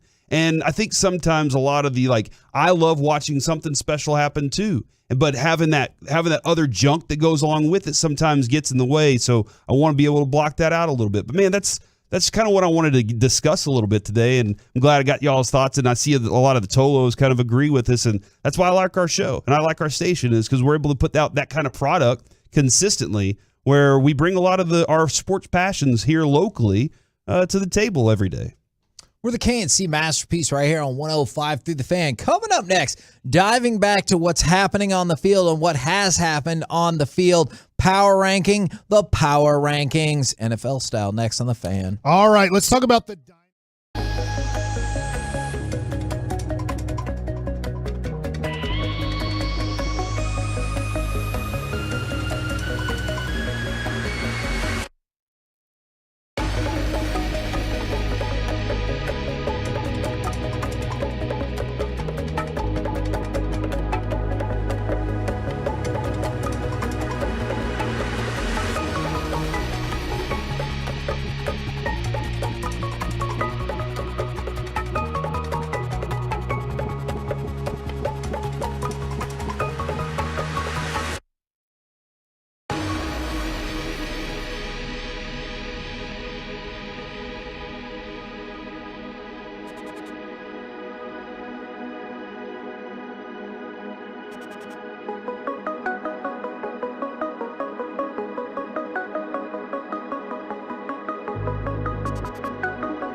105.3 The Fan is brought to you by Permapeer Foundation Repair. KMC Masterpiece back here on 105.3 The Fan. It's time to power rank the power rankings. Obviously, the Cowboys lost to the Eagles. How much will it cost them? All right, you guys ready? Yes. Would you like to guess, Corey, since you know way more than Kevin does? That's hurtful. There are 2 teams ranked number 1 out of the NFL.com, CBS, Sports.com, and ESPN.com teams. First, Corey, you get to pick. Would you like to go off of the NFL power rankings, the CBS power rankings, or the ESPN power rankings? Go ESPN. All right. I'm sorry, NFL.com. NFL.com. No, I'm sorry. Yes, NFL.com. What? Back to me. If you say sorry one more time, we're done with the segment. My apologies. Oh, my God. All right, who's number 1? Buffalo. Correct. Kevin, who's number 2? Philly. Correct. Oh! Corey. It had to be Philly, Because right? they beat the Cowboys. That's the only reason why. Kansas City. Correct. Vikings? Correct. So right now, just so you have an update here. Number 1, Buffalo. Number 2, Philadelphia. Number 3, Kansas City. Number 4, Philadelphia. According to NFL.com power rankings, I'll give you CBS and ESPN here after you guys get done. Number 5. You know you wanna. Bengals? Are you looking at this list? No, I was looking at the standings. You're right. Oh, I was gonna say maybe the Bengals. Yeah. What? They're Super Bowl champions. They were except not for they weren't. the Super Bowl champions. I thought they might actually be bold enough to say the Giants. Yeah, I don't get. Number 6. Say the Giants. I'm gonna say the Giants. Good job. Well, you're wrong. Oh, crap. They're number 7. Oh, come on. Number 6, Corey. No, the Bucks lost. They lost to the Steelers. They stink. Man, everybody lost this week. Do it. Pick the team that lost. Do it. Cowboys. Yes. I'm a huge Steelers fan. Wow. It's not the They're not in any of the rankings I wrote down. Wherever the Steelers are, they didn't Well, they make have it. to be in the rankings somewhere. They didn't just bounce them from the rankings. I wrote down the top 14 teams Okay. in all of these, and I didn't write the Steelers. You did say Cowboys number 6. I'm going to stop you right there. They're number 6 in all of the power rankings. What? CBS Sports has them number 6. ESPN has them number 6. So Wow. I want to stop there and talk about this a little bit. Here's what I find interesting. By the way, CBS did have Philadelphia number 1, Buffalo number 2. Okay. So that's the only one that was different. ESPN has Buffalo number 1, Philadelphia number 2. Why are the Dallas Cowboys number 6 after losing? I'm going to throw this out and then you guys talk about it. On NFL.com, the power rankings, Philadelphia number 2, Cowboys have played. Cincinnati number 5, Dallas Cowboys have played. New York Giants number 7, Cowboys have played. Number 9, Tampa Bay Buccaneers. Number 12, the LA Rams. So when you look at this, out of the 6 games the Cowboys have played, 5 of them are ranked in the top 12. If I go to ESPN, Philadelphia's number 2, the Giants are number 5. Tampa Bay is number 10, Rams are number 11, and Cincinnati's number 13. So there's a real big discrepancy on Cincinnati being 5 on NFL.com's power rankings and being 13 on ESPN's.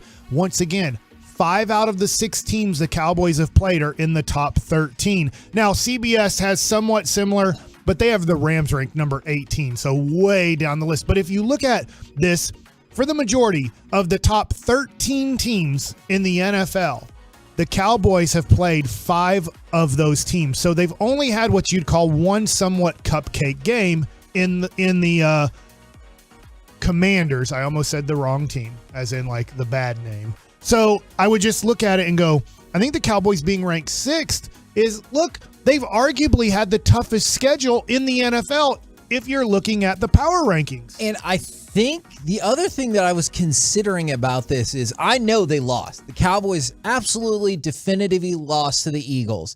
They lost by 9 points on the road with 3 turnovers and their backup quarterback. I don't feel like anyone walked away from that game and said the Cowboys can never compete with the Eagles. Can I talk here? Go. I got a question. Why are you raising your hand? Where are the Jets? The definitely for real Jets. All right. The Jets on NFL.com's is 13. 7th on CBS. Holy crap. That's a big 9th difference. on ESPN. So 7, 9, and 13. That's the Jets aren't good, right? Like that's what is in your mind. They're 4-2, but the Jets aren't good. They've beaten the Steelers. They lost to the Ravens, right? Like they beat the Browns, who are a bad team. They beat the Dolphins. They beat the Packers. Like they're 4-2 also. The Cowboys had a backup quarterback, and they had a backup quarterback for a bit too. Why aren't they higher up? I think because it's just the Jets. Well, and you just listed the quality of opposition is definitely lower. Plus, they weren't without their starting quarterback for as long. They get the Broncos this week. So, oh my God, so you just put them down for 5-2. How much longer before we find out whether or not this team? I guess until the Patriots or the Bills or something. So, somewhat the Bills, I would be in for that. In a rare deal where a lot of teams are ranked differently on all the power rankings, but kind of close, especially if you look at the top 6 teams. As Dallas was 6th in all of them. So, I think. That Cowboys, is odd to me. Even after that loss, 4-2, Cowboys are getting a lot of respect. Obviously, Dak coming back, probably also looking at, I think, 2 wins here before you get to a tougher at Green Bay, at Minnesota. If they don't roll off those 2 wins, we have a whole different set of things to talk about. All right, quarterback power rankings. We work off of CBS power rankings a lot. NFL.com did have a quarterback power ranking that I found, and I did write down, but CBS power rankings of quarterbacks. You want me to just go through them quick? It's we have 5 be minutes. Josh Allen 1. Allen's 1. Josh Allen is 1 because he beat Mahomes, who's 2. Who was number 1. Now he's moved down to number 2. I think at some point, guys, on CBS, you do have to look at this season and start going to the next 2 guys and go, you can't keep them in the top 4 forever. Is that okay? Brady. And then Rodgers. Rodgers is 3 right? and Brady is 4. Yeah. And I do think I think both those guys are, over the last 10 years, the 2 best quarterbacks in the NFL the last 10 years. Sure. But at some point, you got to start going, guys, we need to mark them down a little bit. But I will say this. When you start looking at the people behind them, you go, well, I guess they're just going to go off of history and not rank them down until somebody really steps up. Number 5 and 6 are the 2020 class of that draft. Oh, so Herbert and Burrow. Burrow's number 5 and Herbert's number 6. Lamar Jackson is number 7. Jalen Hurts is number 8. Oh my gosh. What are your thoughts about that? Is Dak on this list then? Because we still haven't Where's heard Taylor him. Heineke? Dak is number 9. Stafford is number 10. Now, here's the deal. I have a little bit. I'm going to go to NFL.com and just throw up in my mouth while I say this. NFL.com has Josh Allen number 1, Patrick Mahomes number 2. They have Jalen Hurts number 3. Oh my gosh, for real. So, wow. Then they have Lamar Jackson. I totally get putting Lamar Jackson up in the top 5. I do think CBS has been a little unfair to Lamar Jackson and how good of a season he's having. So I understand this. But look, on NFL.com, Jalen Hurts is number 3, and Kirk Cousins in both power rankings is number 11. If we're just going to go off of team success, why wouldn't Kirk Cousins be ranked in the top 5 if they're 5 and 1? And Hurts is 6-0. 6-0. He's number 8 and 1, and I totally get putting him in the top 10. At this point this season, he should be in the top 10. He'll probably stay up there because honestly, I think they're going to probably go 14 and 3 or 15 and 2. I hate saying that, but when you look at their schedule, if they're healthy, can I ask you to do something then at some point? Look at the Cowboys schedule. Tell me what you think their end record is going to be, because I think it's going to be not at that. I think it's going to be pretty damn good. I think 12 and 5. I can see that. And I think, unfortunately, the Giants are going to be right around 12 and 5 too. Wow. So I think we could have, I'm going to guess right now, 14 and 3, 12 and 5, 12 and 5. Holy crap.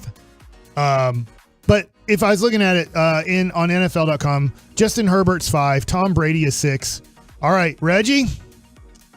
Hi. Oh, no. Geno Smith is ranked number 7th best quarterback in the NFL, according to NFL.com on their power rankings. Who could have foreseen this or told you about these things? Now, I did write down Geno Smith's power ranking on CBS. It is 17, so there's a big discrepancy with 7 and 17. But Sounds like CBS is hating. I had to put this on there. Geno Smith is ranked better than Joe Burrow, Aaron Rodgers, Tua T, Kirk Cousins, Kyler Murray, And then I wrote down this one because NFL.com did not have Dak Prescott because he hasn't come back to play yet. They have Cooper Rush. Where do you think NFL.com has Cooper Rush in their power rankings after losing to the Eagles? 30. Stop. 22. 30. Are you kidding me? 30? Only For two. real? So the dude went 4-1, and we're saying there's only two worse quarterbacks than Cooper Rush. I get not putting him in the top 16 or maybe not even in the top 20. The 30th best quarterback. The dude who went 4-1. Now, I hate it. Jalen Hurts is number 3 because he's 6-0. Cowboys quarterback's 4-1. Yeah, 30 and 30. There should be a 27 ranking difference. And I get Jalen Hurts is better than Cooper Rush. In fact, way better than Cooper Rush. But I feel like if we're going to put Jalen Hurts this high up there for throwing for 155 yards and destroying the secondary of the Cowboys, I get it, man. He can push a pile with his 600-pound butt that can squat that much. I don't know that his butt weighs 600 pounds. Okay. But Kirk Cousins, you don't want to rule it out. It's fine if you're going to rank Jalen Hurts that high. Then I think right behind him needs to be Kirk Cousins. Where's Daniel Jones? I don't have him. He was in the 20s, which isn't fair to him either. If he's only lost one game. They're playing. I did look at that but he's not like, playing great. He was like 20th. So yeah, it's like, hey, Daniel Jones has nothing to do with the success of the New York Giants. Okay. Not Kyler Murray. Kirk Cousins has very little to do with the success of the Minnesota Vikings. I would disagree with that. According to these power rankings. Yeah. Jalen Hurts is there. I mean, without Jalen Hurts, this team would probably be 0-6. Wow.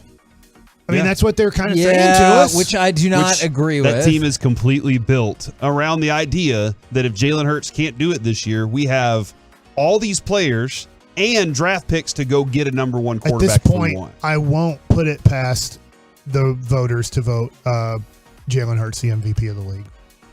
I can't believe I'm saying that. I don't think it's right. I don't think it's true, but I'm not going to put it past the voters that if he goes 15-2 or 14-3, that they're just going to say MVP. I don't care about stats. He won the most games.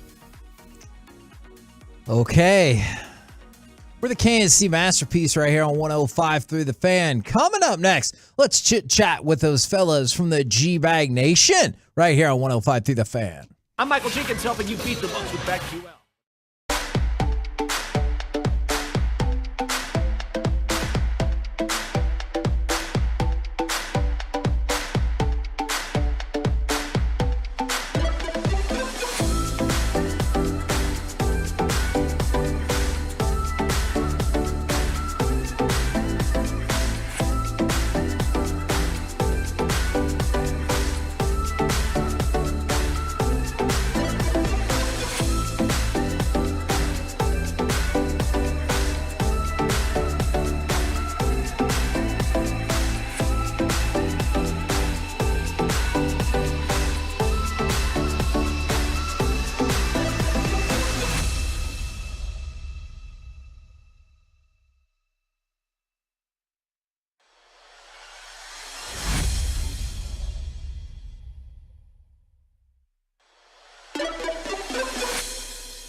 This segment of the KMC Masterpiece on 105.3 The Fan is brought to you by Classic Chevrolet.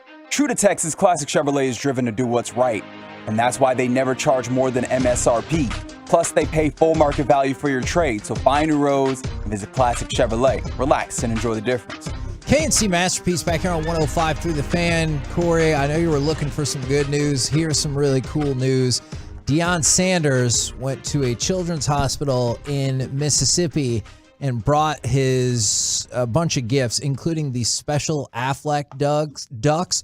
They're like these advanced, comfort ducks for the kids in the children's hospital. Yeah. And it allows kids to play doctor, while they're going through the treatments. Count a duck. And everything like that. So, yeah, it's pretty cool. Yeah, that's really cool. When we've been up in Cleveland Clinic with Lucy, they've brought in animals a lot of different times and music therapy and all sorts of stuff.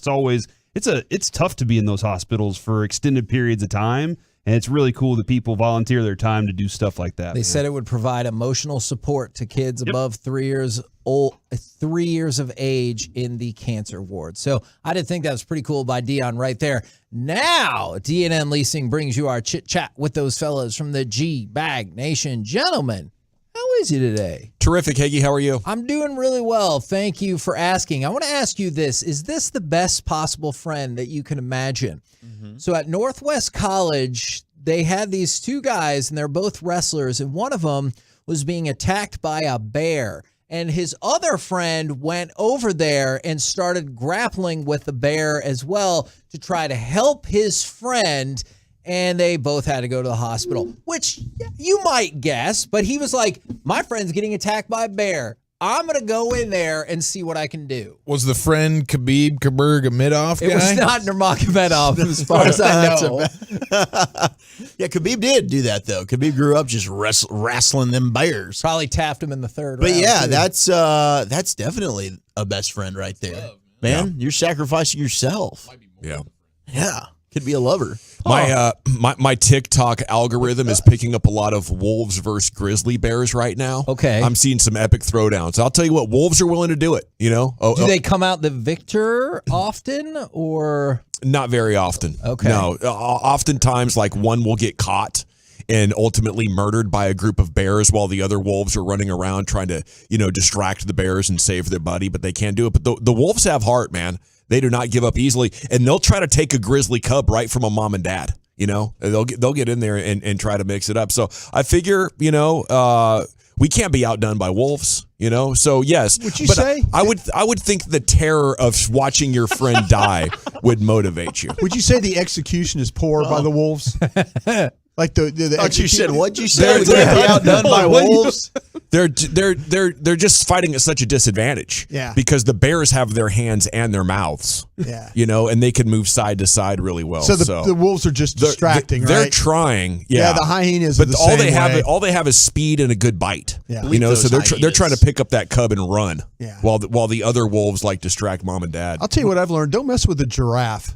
That thing they're tough. kicks. Yeah. That thing kicks, and I saw it launch some hyenas. It was incredible how far they were able to launch. Well, those hell things. yeah. I hate the hyena. I don't know if there's a more hated animal for me than the hyenas. Really? Yeah. Is that because of Lion King? It's definitely partially because of Lion King. A huge factor there. One of my favorite games that we played when we were a weekend show was What's This Sound? And we had it was like 10 bears playing hockey, and they were on the ice and they were hitting the puck and everything, and it was a fantastic sound. I missed that. We actually did a similar thing, but what was it? Turtles having sex? Okay. Sounds like a female tennis match. Oh, okay. All right. Yeah. Ours, the bears playing hockey. What did it sound like? How does that? Never mind. I have off-air questions. Reggie, if you want to find that audio. Sounds like Monica Seles. I don't think he does.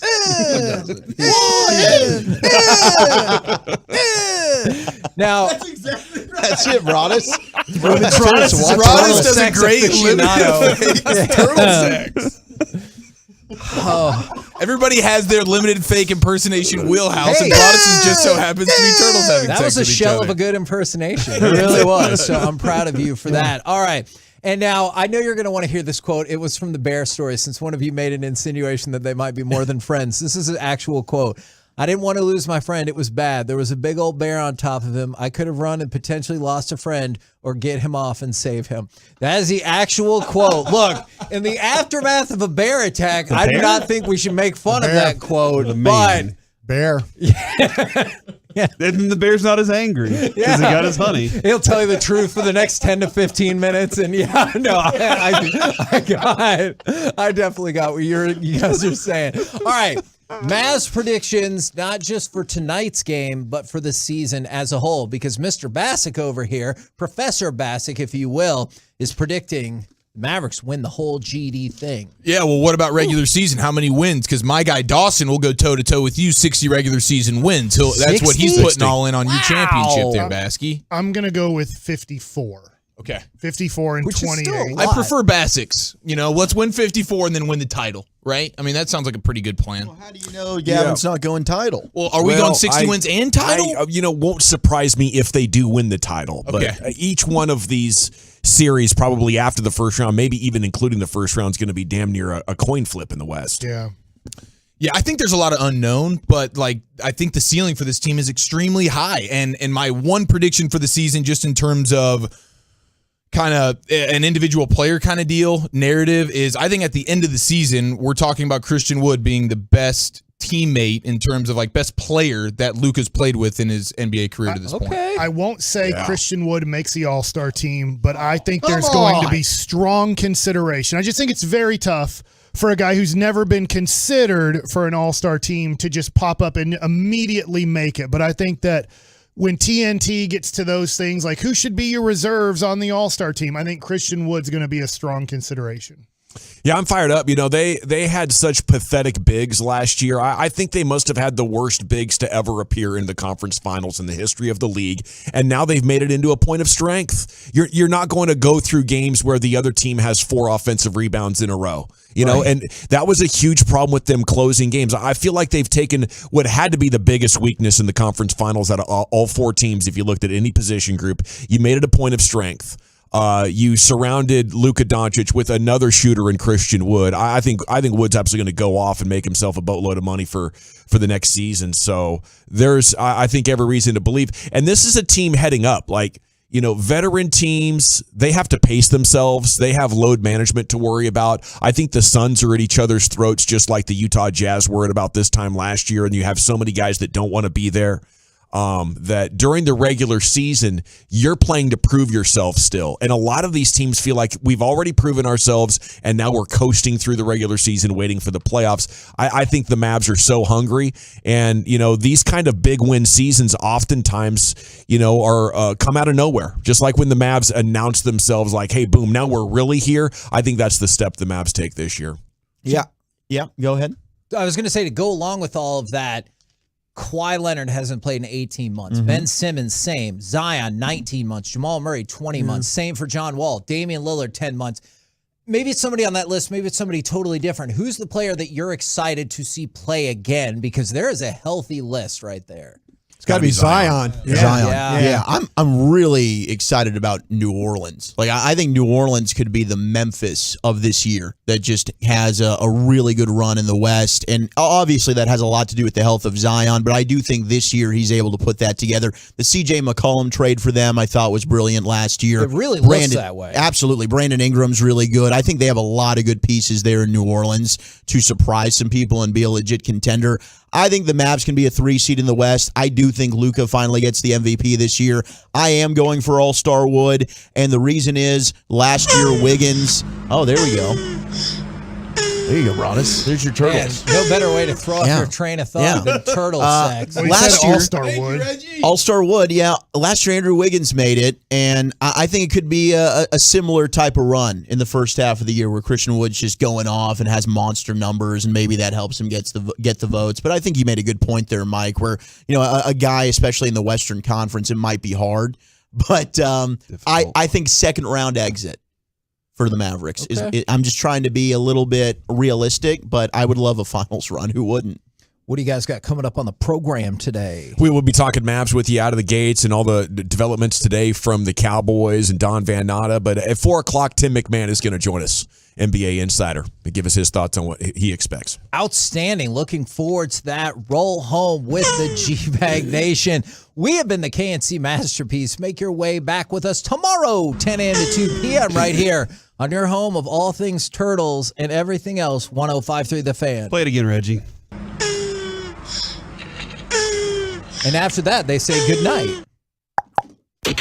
Miss anything from your favorite fan show? Check out the podcast page at 1053thefan.com or hit the rewind button on the Odyssey app. This Odyssey Sports Minute is brought to you by AutoFlex Leasing.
from the MyFitnessStore.com studios. Let's do this. You're rolling with the G-Bag Nation on 105.3 The Fan. It is hour one of the G-Bag Nation here on 105.3 The Fan. Hope you're having an outstanding day. We are off and running. We do have a Mavs opening night Wednesday show on tap for you, and that's what we're going to start with. Okay, that is first on The Fan. Tim McMahon is coming up in 2 hours at 4 o'clock. Okay, here's Brian Broaddus, former Cowboy scout, NFL executive, Super Bowl champion. Lucius Alexander was in the Pimp Cup over there at Master Control.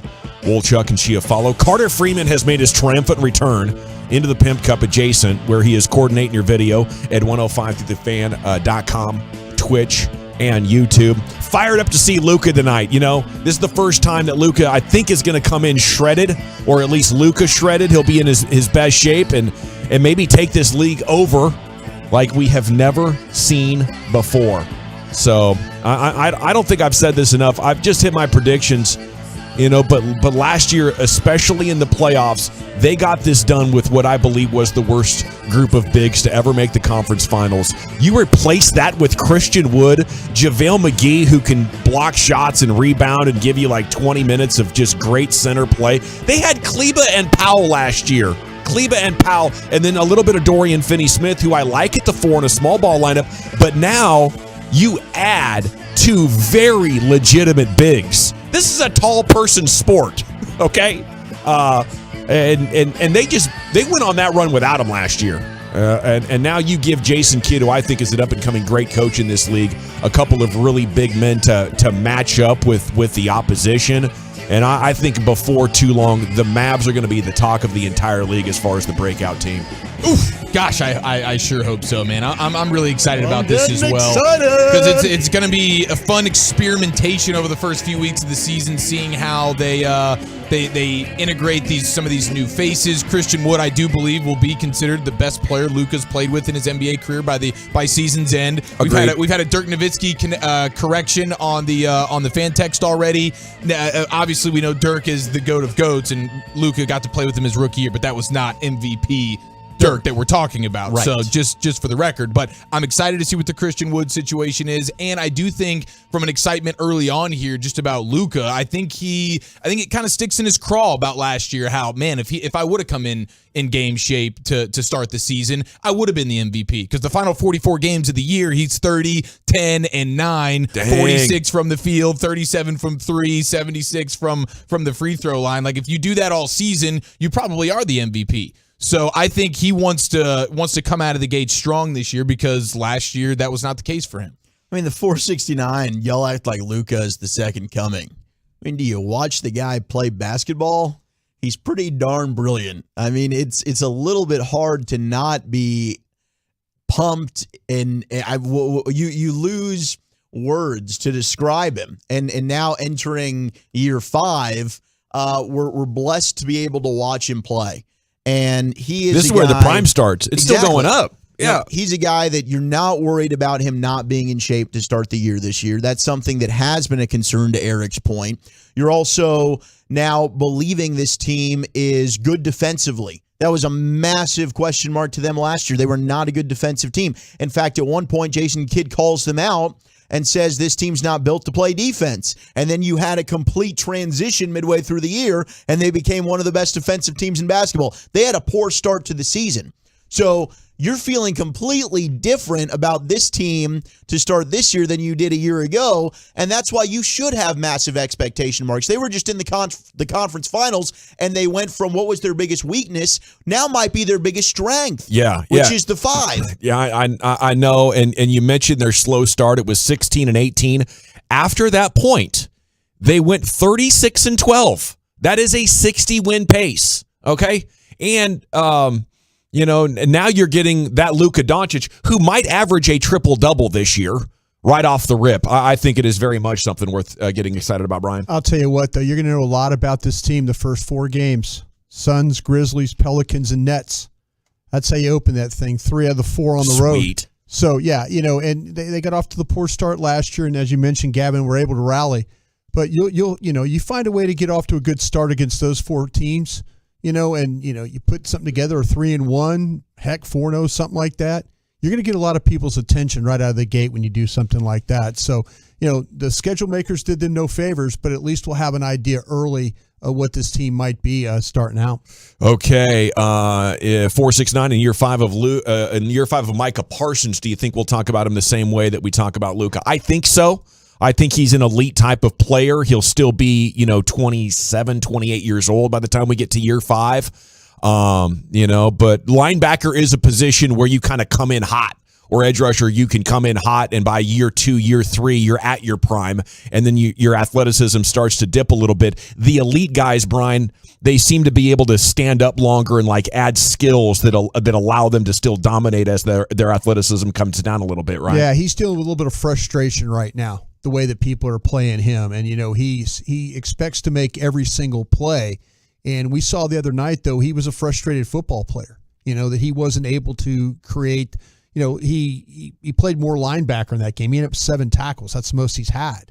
It's usually more pressures and more sacks and stuff than tackles, but that's because he's playing a lot of that defensive end stuff. Yeah. So to me, he's going to have to learn how not to play frustrated. There are going to be times where teams are good enough to take you out of the game. You just have to live with it, roll with it, and just hope that everybody else around you can pick up their game. Okay, 682. Yeah, we've seen him play. Unathletic ball hog who shoots bad threes and is great at passing. Very athletic. There's different kind of athleticism. Some jumps high, some runs fast in a really quick direction. But they did a study on it, and at the point of changing direction, very few players have ever been as quick as Luka Doncic. And that's the secret of basketball. You don't have to be a blur as far as your speed. You have to be able to change directions and set your feet so you can shoot quicker. And Luka is absolutely elite at that. And then you add his strength. You want to talk about athleticism, to be able to be that coordinated at that size. He can play bully or he can play quick. And you think they're bad threes, but just to give you a teaser on the segment coming up at 2:20, we'll preview what Tim McMahon had to say in his article today. On that step back 3 that Rick Carlisle and other coaches hated for years, it's 37%. Yes. And that's his, I can't break the defense down in any other way, so I guess I'm going to settle for the step back 3. That by traditional basketball eyeballs, you say, that's a bad shot. But he's making that son of a gun at 37%. He actually is better at that than being a spot-up three-point shooter. By the way, if you're looking for something fun to do, Mavs watch party at the AT&T Discovery District tonight. CA was saying they're going to have a big party, and I guess Sean Marion's going to be down there, and it should be a fun time for Mavs fans looking for something to do here with the away game. All right, what else going on? Will Dak play? When are we going to find out about that, Brian? Got a 4 o'clock practice today. It's a walkthrough practice. Tomorrow will be the full practice, but we'll get an idea, hopefully by the end of our show, how that went for him today. A little bit of a later practice, huh? Yeah, Mike's trying to, with the team getting back at 4 a.m. on really Monday morning, he's just trying to give them a little bit more of more rest and then getting ready for what's ahead. Got to get that body clock reset. Mm-hmm. He's good at this thing. This guy's kind of got this thing figured out. How to keep his team fresh, how to get the players right. Front office, the trainers, doctors all swear by the process that he's going through. I used to always wonder, why are teams waking up after a big Sunday night game or Monday night game and getting into the office to work early, on 3.5 hours sleep, like it's a good thing? Get your ass 8 hours of sleep so your brain works properly, and then start the work day later if that's what it takes. Yeah, there's coaches that will do that. There's some that are just they're so locked into routine. Yeah. People don't. It's not good to just roll off that plane and then go straight to the office and grab a shower downstairs, throw on your workout gear, and then go to your office.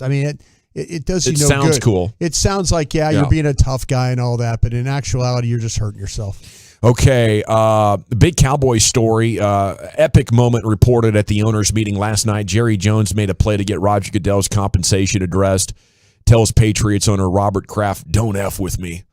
Bob reportedly reacted saying, "Huh?" And Jerry said, "Don't mess with me."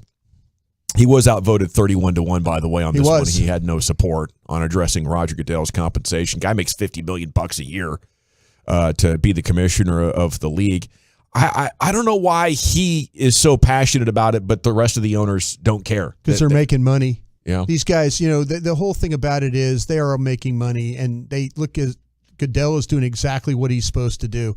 You stand up there, take the heat when things get a little crazy. You take blame. That's what you sign up for when you're the commissioner. But he has negotiated or been a part of labor peace, these television deals and all that. These owners look at it as like, you keep making money for us. Why do you think Jerry cares though? Because he's making more than them. Yeah, but Jerry looks at it as, okay, I'm willing to pay you, but I'm not willing to pay you up front. Continue to prove to me Jerry wants certain triggers to happen with salary for his performance. So if things happen, okay, if they had, he made his money on the labor stuff, he made his money on the TV stuff. The next round of things, we might not have Goodell here. It might not. There might be somebody else. Goodell said, hey, all I wanted to do was get this deal done, the labor deal done, and the television deal done. We'll see what happens the next time around. Yeah. But, yeah, it's one of those things where Jerry's like, okay, I'm willing to compensate you if, in fact, you hit these certain benchmarks that we set out for you. I'm not interested in giving you $50 million just for like standing up there and shaking hands and kissing babies. Sounds reasonable. Yeah. But Jerry, the other owners are billionaires because that. The McCaskies in Chicago are billionaires. The Rooneys in Pittsburgh are billionaires. The Browns in Cincinnati are billionaires. These are old school families that they paid, the Maras in New York paid $500 for their team. So now they're making, they make all this money. They look at it as, why upset something? We're making money. Sure. Yeah. We're making money here. Why are we kicking somebody out that's making us money? See, I think that's what separates Jerry, the businessman, is he can't see a deal without going over with a fine-tooth comb and obsessing of if it could be better for him. Right. Yeah. Yeah, he's raising the expectation, and like in the article they say, like, Jones has thought that Roger Goodell's financial targets were too vague. Like, he wants things more set in stone of like, here, when you make us this much, you personally get to make this much, not some vague thing of, okay, we're bringing in money, so you get all your bonuses. He wants him working on commission. Yeah, exactly. No guaranteed contracts. He's like, this is the NFL, bro. Nobody's getting guaranteed contracts up in here. Well, except for Deshaun Watson, of course, but he's a stand-up gentleman. A ridiculous amount of money. I mean, for a commissioner of a sports league, it's pretty outstanding what Roger Goodell's pulling in. But the argument for those in favor of Goodell could say this: the pandemic, we had no crowd. Our games didn't stop. We still were able to fulfill our TV deal. Yeah. And it was him pushing and pushing and pushing. Very fair. But Jerry Jones, I heard Jerry Jones was pushing and pushing too. Yeah. There are people that wanted to keep playing, but they did not lose a game. That's what makes me also think, I wonder if Jerry wants more control. With Roger Goodell being the commissioner, Jerry can't dictate we're playing these games single-handedly. Maybe you get a commissioner that sees things more your way, as we've had a number of issues over the last 6 years, whether it was COVID or Kaepernick, whatever it is, that Jerry had a strong opinion on, and the league was going in a different direction. Roger Goodell is definitely a northern lawyer who is more liberal-minded than Jerry Jones. And I just wondered if that's why Jerry wants him out, so he can harness more control. But the money argument makes a lot of sense as well, especially considering how hard Jerry negotiates these deals. Yeah. Don Natta Jr. had a great interview this morning with Sean and RJ at 8:20. I think the takeaways are Jerry's not supporting Dan, but he's also not going after him. Is that about right? Yeah, I said it yesterday. I wouldn't be surprised, and this is just my thought. It's not anything, I'm just thinking, I wonder if behind the scenes that Jerry realizes that there's really no support for Dan. But you stand up there and say, you talk to Dan face to face, and you say, hey, man, I've got your back. I got your back. But in all actuality, he knows he doesn't have the votes to survive. So you support, but you're really knowing that the end is probably near for the owner. Yeah. So you don't want to be that guy that's like, hey, I can't do anything for you, bro. I'm sorry, you're going to be. You got to go to bat for the guy so that when he does end up getting ousted, he's not looking at you, Jerry, to air out all of your dirty laundry. You could be one of the votes that cast no, don't remove, but deep down inside, you know that you already know there's enough votes anyways. Yeah, exactly. You're playing it well, so your hands are clean, but you kind of know the situation, how it's going to end up. I just think if they do get to a vote, there are enough female voters that are owners in this league. There's 8 of them. And enough to have a big swing. Yeah. Okay, now you got guys like Irsay. How many other guys are going to go with you? But those 8 females could determine, which way this thing goes for Snyder. If in fact that the report, it's Mary Jo White, her report comes out and it's even worse. If the report's even worse, Snyder's going to be in real big trouble right now. Well, it doesn't seem like anybody's coming to his defense after Irsay kind of went to the microphones and said, like, well, they all said that they wouldn't talk about it, and Irsay said, "The hell with you, I'm talking about." Do you think they'll try to NDA their way out of this? Could you non-disclose, or does the Mary Jo White report and having Congress involved and everything kind of because that's what I think Jerry probably wants to do. Yeah. Let's figure out a way that Snyder can feel compensated, sell the team, and there's no way he can talk bad about us. That's what they're going to try to do. No, that's a good point. Yeah, that makes a lot of sense. The thing that Van Natter said this morning, I think that is fascinating, is if you vote Snyder out, then all of a sudden other owners realize that the same thing could happen to them. Yeah, they don't want that precedent. They don't want that precedent. Yeah. Yeah. I think the silence is deafening from Jerry Jones on this, to not condemn the act days after the report came out that he had a file on you. Like your silence kind of tells the truth. Now, nobody's paying enough attention. The media doesn't have a big enough appetite to go after Jerry Jones and his silence right here. Which is another fascinating part about the story. OU and UT staying in the Big 12 until 2025, Brian? Yeah, it sounds like to me, though, that might be the direction that they go. We'll see both programs, especially the University of Texas, have that endowment and the money able to buy their way out. But what's happening is Fox, being part of that big noon kickoff program, they're like, listen, okay, if you're going to leave this thing early, then you're going to have to owe us money. And so we'll see if they pay that money back. Warriors beat the Lakers last night. Jordan Poole with a dime to Draymond Green. There was a point, there was eye contact and a high five back down the court.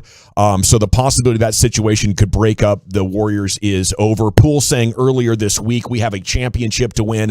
Draymond Green saying we are professionals. And they proved it last night. The Warriors offense is a damn well-oiled machine. Looked even better than it did in the playoff run. And then the Celtics beat the 76ers. Philly's starting lineup is insane offensively, but they played no defense. Man, their turnovers were bad last night, man. They had several of them. And by the way, Poole with the new contract, he has nothing to be bitter about. He's got his contract. He got his money. Just go play. Move forward. Yeah. Come on, guys. Yeah. Okay, McMahon's going to join us at 4. Let's take a look at what he wrote about Luka today and how he built the most dangerous ISO game in the league. That's next in the G-Bag of the Day in the Fan.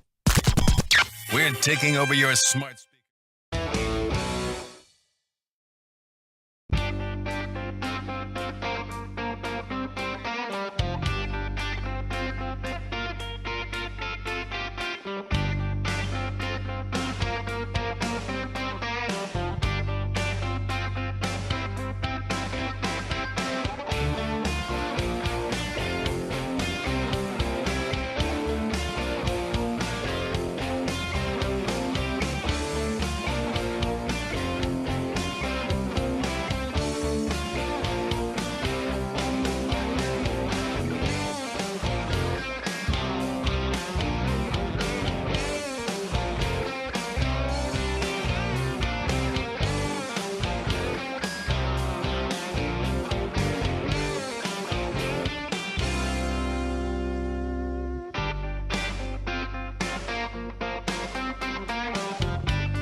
Cowboys.com.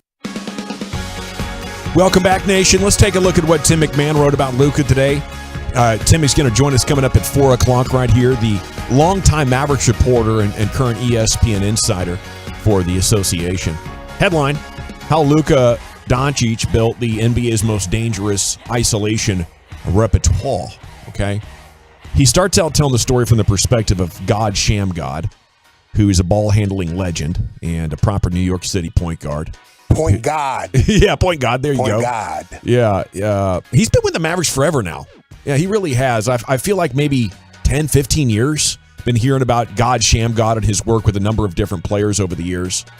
And Sham God, kind of concluded that intro by saying Luka's imagination is just on a whole other level. And, that's a guy who's worked with tons of players over the years. So that's one thing that separates Luka, and I think separates a lot of great players from the average player, is what you can imagine is possible and what you are aware of is possible. And it comes down to your individual skills being able to execute it. And, that's kind of some of the takeaways statistically of what Luka accomplished last year. Do you guys think at 877-881-1053 that Luka's going to have his best year ever?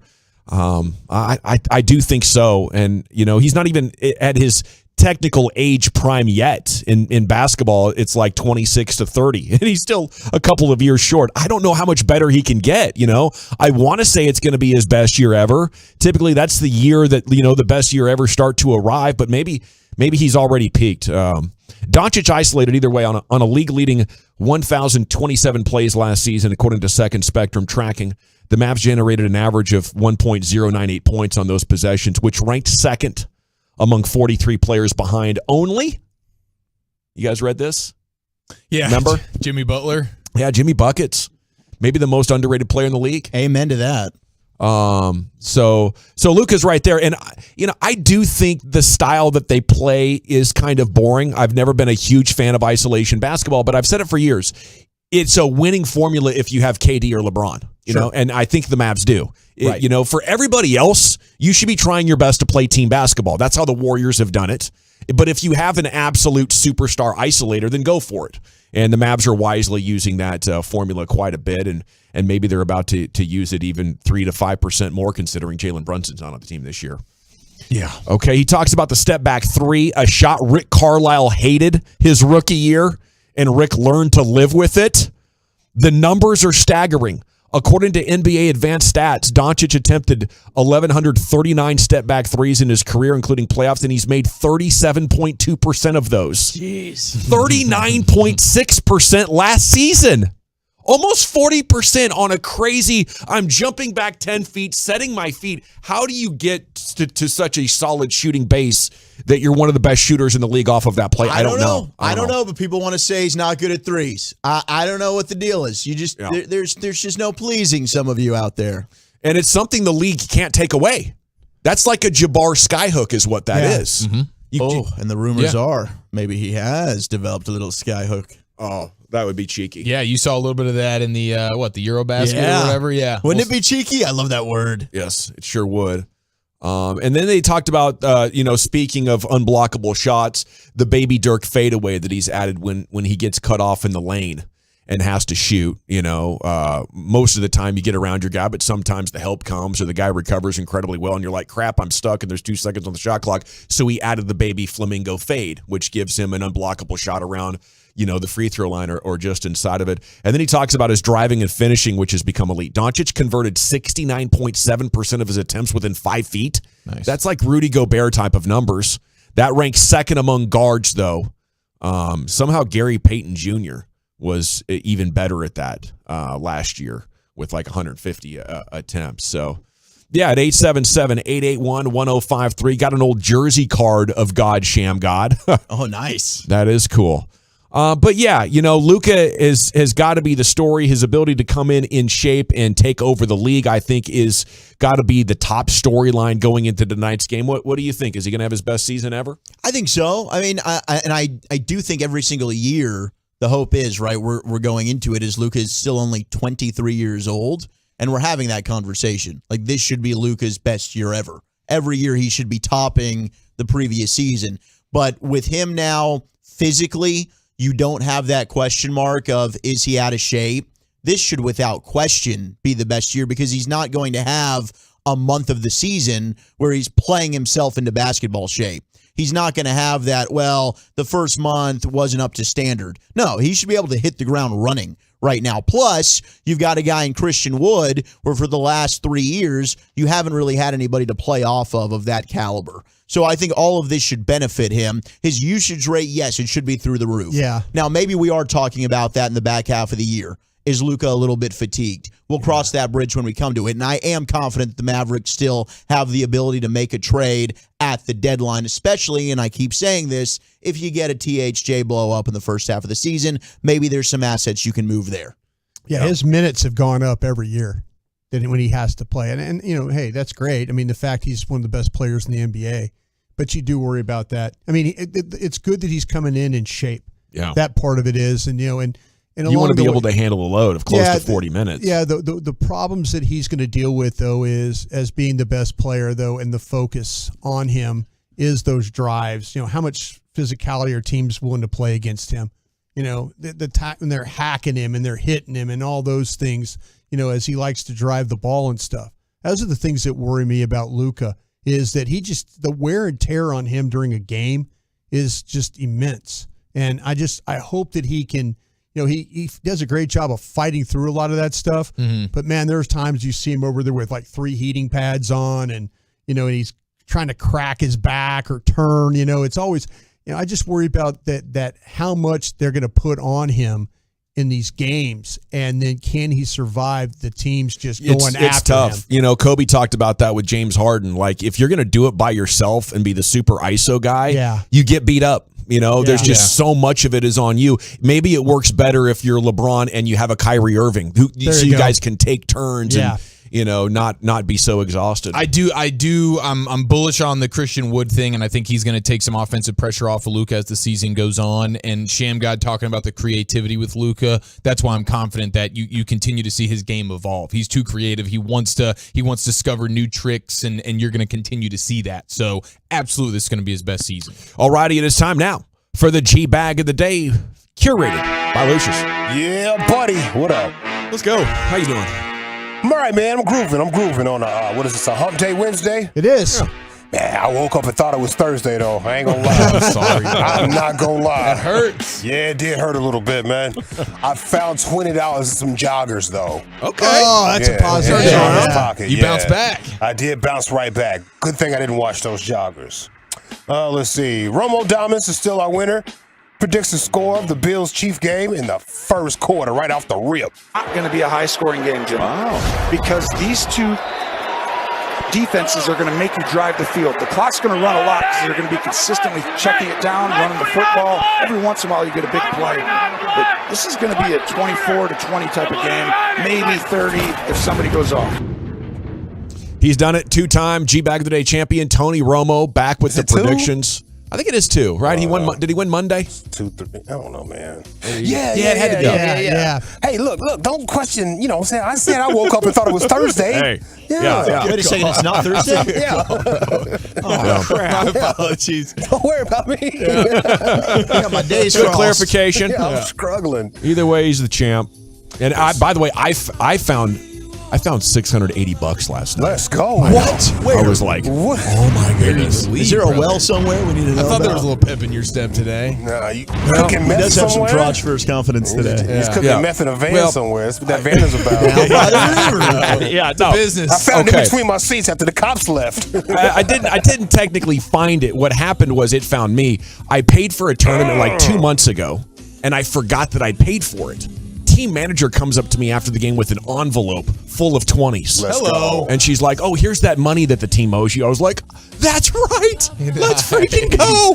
So now it's going to be a big weekend. Yeah. Let's go. Making it rain this so weekend. So the pool pump's going to break this weekend? I might see Wolchuk at Baby Dolls after the show. That's how it always works, right? As soon as you get some bread, something else comes out of nowhere. The Scooby-Doo van's going to blow out a right tire. At least Dawson has the decency to join Wolchuk after the show at Baby Dolls. Wolchuk's bailing on us once again. Five's good point. That's a good point, Chiafalo. 10-250 Shady Trail. Come party with your boy. Yeah. I should have negotiated some things like that in my contract too, man. Walchuk's got this thing. He's a smart man. Are you mad at me for going to management and asking to reschedule this? Be honest. Not at all. Absolutely not. I felt a lot of resentment coming across the table. No, the good news is Walchuk does enjoy his job. So, you know what I mean? But getting to bail early and go if it's work 7 some to more. 9, totally fine with me, man. I only assume it's 5 to 7 because that's when their happy hour is. If they want to make it 7 to 9, totally cool with me. I'll just miss crosstalk.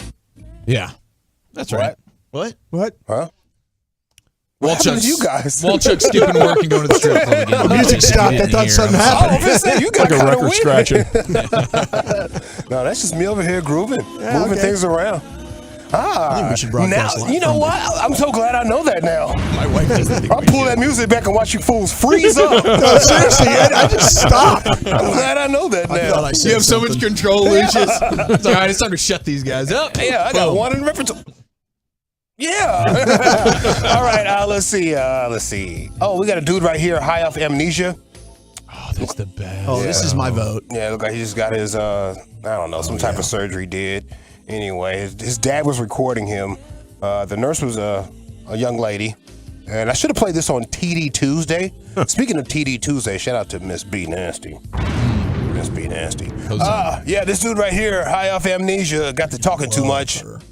Why are you having a good time? Oh, I'm having a good time, all right? You are? Yeah. Good. Hell yeah.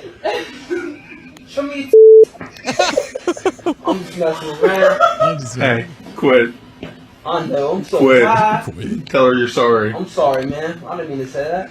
Dad, do you No, I'm good, thank you. You guys give me extra jokes. Oh, is he talking to the nurse? He's talking to the nurse. Okay, he's talking to the nurse. Show me your joints. I will say, man. Put them things out like Zeke. Going to when you have a surgery, and I've unfortunately had a couple, but there is no like if we do a top 10 list of feelings one day, Walchuk, there is no better feeling than that like 12 seconds between them injecting you with the go to sleep stuff and then you fighting to then going to sleep. It's the single best 12 seconds that you can find on planet Earth. And sometimes it's worth the body surgery My for man those says, 12 seconds. Say your ABCs backwards. You'd be like, Z. What? Boom, it's over. Oh my gosh. Yeah, you wake up all like, what happened, man? Wake up. Where have I been, bro? Let's see here. Oh, this right here. Rain Man of Movies. They call him the Rain Man of Movies. You just say the name of a movie, and this dude knows the release dates. Now, remember Chris Arnold introduced us to a guy like this, Dawson? Yes. He's like this in baseball. Like, you can name something in baseball. He can tell you the date and the guy and all types of crazy things that happen. Yeah. I do remember him. Okay. Yeah. You give me your birthday, and he would tell you all the other celebrities. Yeah. There it goes. See? Thursday. That's a superpower, right? It really is a superpower. Here's this man. He knows all the dates of the movies. When did Training Day come out? October 5th, 2001. When did New Jack City come out? March 8th, 1991. When did Hannibal come out? February 9th, 2001. All right. When did All About the Benjamins come out? March 8th, 2002. When did Boys in the Hood come out? July 12th, 1991. All right. Give me one more. Let me see. When did the movie Sleepers come out? October 18th, 1986. Sleepers. All right. One more. When did Exorcist come out? December 26th, 1973. That is incredible. Caught the year. He sure did. Like I remember some of the years, but to get the date as well, that is incredible. I mean, most of the people that can do this, like, they say we're only using like 12% of our brain, right? But most of the people that can do this are just like special in another way, right? So their brain like reallocates instead of it being an even spread. It's like we're going to take away from the social skills and put them over here. Bam! Now you got like a superpower at memory. Just imagine what we could do if you could wire that yourself. If you could just brain hack and be like, no, I'm going to take a bunch of power over here from art and put it in memory, you know? Well, it's like that magic pill. What was I don't that? need art. Limitless? Limitless. Yeah. The limitless pill. Yeah, like an alpha brain. Hey, so all you guys, let me say amnesia. No, that just speaks to our own stupidity. No. Sounded right. No. I thought it was really anesthesia, and when you said amnesia, I was just listening because I didn't hear the clip. And I'm like, I think Lucius I've said umbilical cords. Shout out to Thursday. I told you. Yeah, amnesia. You're I thought not the guy alone. had amnesia. I really did. Hey, I appreciate that, fan Texas. They don't even listen to me, bro. I'm just No, flowing. we're listening. Hey, by the way, the anesthesiologist, that job is mint, dude. Yeah. That's the gig right there. Oh, you don't have yeah. to cut anybody. Yeah. You just get You just people give the higher in hell. injection. And they pay you big. Yes. They pay you big to put people to sleep. Big. You just chill there. Light on your hands, and you're a Yeah, knockout. just bring them back. Yeah, bring them back. All right, what do you say, Lucius? You want to vote or another nominee here? We're solely up against it, bro. Yeah, we are. Yeah, We let's are. go. Is it our Damn, champ did we even Romo? play 3? Yeah, we got 3 in. All We got right. 2 challengers. Dude high off anesthesia or the Rain Man of movies. I'll go with Romo again, Chiafalo. Anesthesia or amnesia, whatever it was. Okay, we're tied at 1, Lucius. Oh, I was reading the fan text again, bro. That happens to me, too. Happened last night. The Rain Man of movies. We're tied at 1, Wolchuk. Dang it. Shout out to the Rain Man of movies, but I got to go with amnesia/anesthesia. Brian. Oh, yeah. I'm going with the Rain Man myself. We're tied at 2, which means you want to jump on to. Anesthesia. I'm going with anesthesia. Okay, you changed your vote? I changed my vote. Okay, anesthesia wins by a score of 3 to 1 to 1, and you're new G-Bag of the Day champion. We got to run. Krusty's Corner coming up next. Where are we headed with that, sir? Yeah, when does a gap scheme work really good in blocking? We'll talk about that next. Coming up Thursday morning on Sean and RJ, how did the Mavs look in Phoenix? Plus, Babe Laufenberg.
Even though shortages and demand are driving up prices, Classic Chevrolet will never charge over MSRP. Not now, not ever.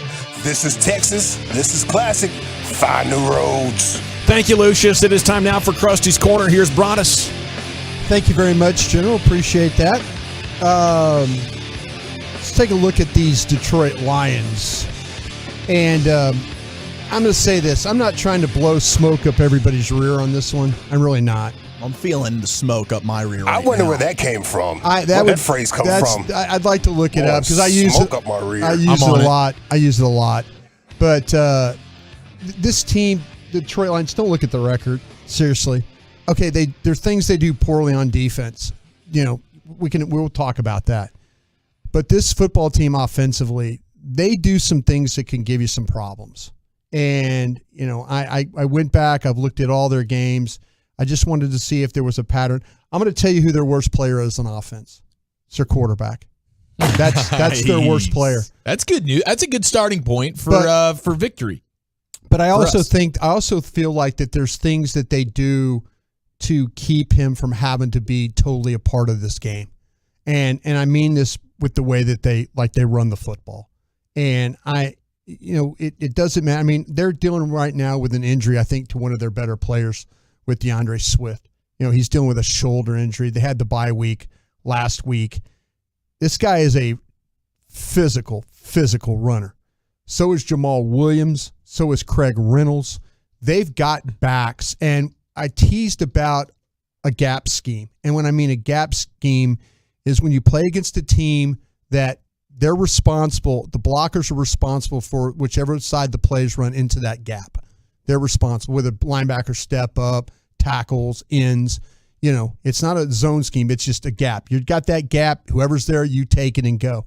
This team really does a great job running the football, and they run it with that gap scheme.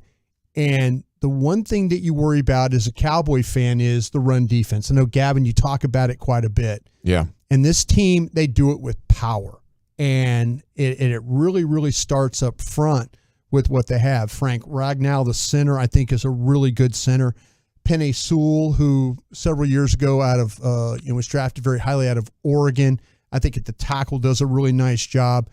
Taylor Decker, I think, does a good job as well as the left tackle. They've got some guys. Dan Skipper, who was with the Cowboys at one time on the practice squad, has been kind of substituting at guard for Jonah Jackson. Well, Jackson's back in, but this team, they do something that you're not very great at, and that's trying to defend the run. And I do worry in this football game if, in fact, that they load up and say, you're not good enough. You're not going to be good enough to stop us from running the football today. And I think that's the thing, if you're a Cowboy fan, you need to be really concerned about, because that gap scheme can be tough when those guards give a little depth and then they just attack. And it's whether right or left, but they're getting pushed. And you see it, whether it's the games I watched, you know, the Vikings game was a great example of that. And early in the season, that they just, you know, the Eagles, they were able to run the ball. Whoever they played against. Now, the Patriots were a little bit different before the bye. Patriots had a good plan to stop the run. But what the Patriots were able to do is Goff had to play in the game and throw the ball. The Patriots were able to build a little bit of a lead, and that made Detroit have to throw the football. I think you're going to have to, in this game, do the same thing. I think you're going to have to build a lead and take this running game out of their hands. Because if they find a way to stay even, and it's going to be, hey, they get ahead and they say, how are we going to kill a game?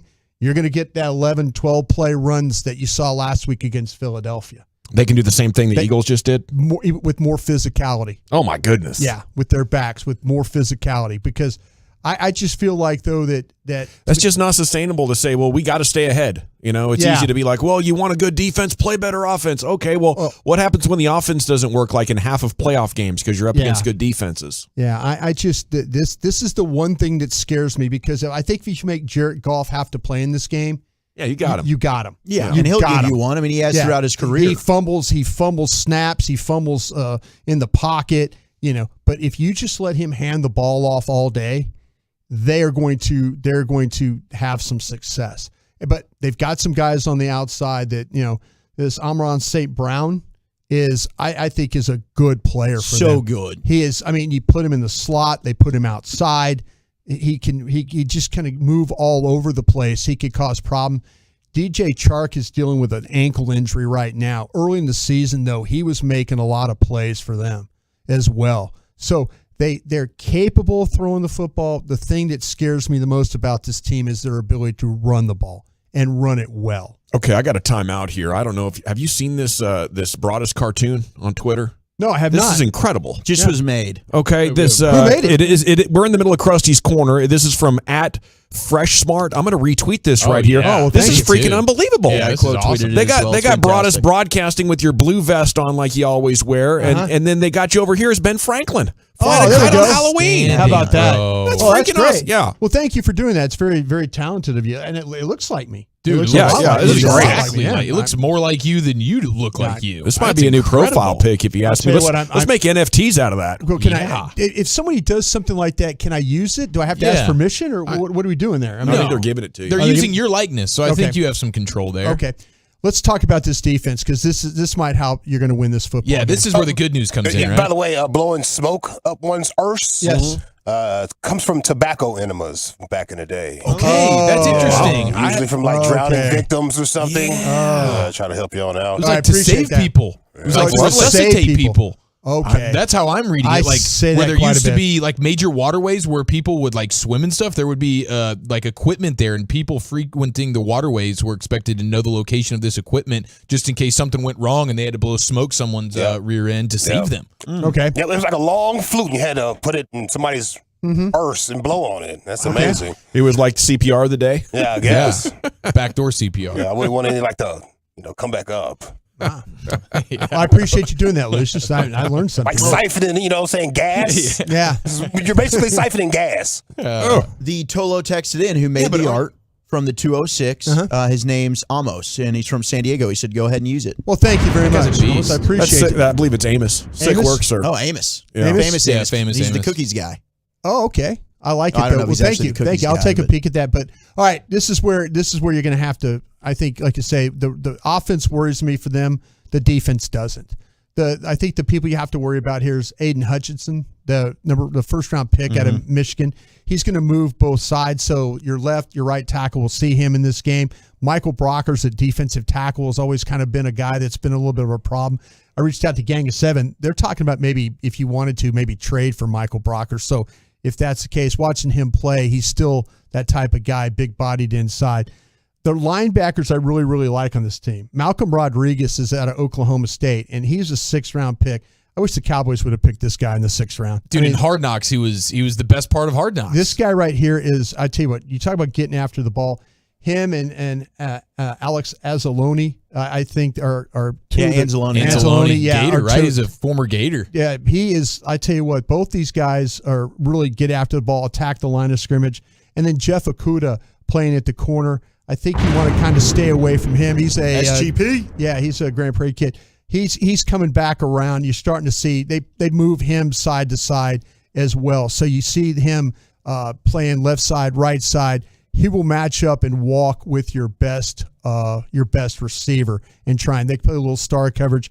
Aaron Glenn is their defensive coordinator, and Aaron's a pretty aggressive guy when it comes to trying to attack. But man, teams have had success running the football right at him, and they've been able to, and they haven't been able to hold leads. That's been a problem for them. They get up on teams, and also they got a 14-0 on Minnesota, and Minnesota came flying back in the game. So they've had some trouble with holding some leads. They've had some troubles with giving up some big plays. So if the Cowboys, Dak Prescott, hopefully they'll get this offense going where they put the Lions offense in some bad spots and make Jared Goff have to be the guy that's beating you in this game. I think you're going to get a big Michael Gallup game because I think Jeff Okudah might make things tough on CeeDee Lamb, and I think you're going to get an opportunity for Michael Gallup to make some big plays down the field in this one. Yeah, total destruction of bad defense is what I expect. Yeah. If they cannot score on this team enough to make it a non-factor, like if the Lions want to score in the fourth quarter, okay, the Cowboys are coming right back and scoring. If you can't do that against this level of defense, then the quarterback conversation is going to be insane on Monday, isn't it? I mean, the calls you guys are going to be taking. Sure. I just kind of feel like that to me this defense is for the taking here. But yeah, it's going to be about Dak. You know, he can't come out there, be flat, be rusty, all those things that you kind of worry about, guy coming back. Yeah. But man, this defense will give you an opportunity. It's that their offense that's the thing I do worry about. Well, I think it's good timing. You know, for the second week in a row, I'll ask Steven about the run defense on a Friday. They'll get run all over probably on a Sunday, probably in a winning effort this time. And then they can think about it a little bit more. Yeah. And you got the cap space, you got the draft picks, you got the chance to go win a Super Bowl, Steven. Do it, okay? We don't want to be sitting around here any more years talking about the last time this and that and the other thing. What the opposing coach is saying about the new look Dallas Mavericks, that's next in the G-Bag Nation. Two of the Cowboys' top insiders.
from the MyFitnessStore.com studios.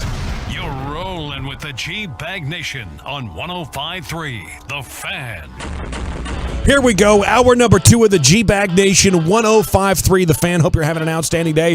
It is Mavs game day here for the first time since May. That is right, opening night in the association, and they are heading for Phoenix, the site of their greatest triumph in many years, the Game 7 dub.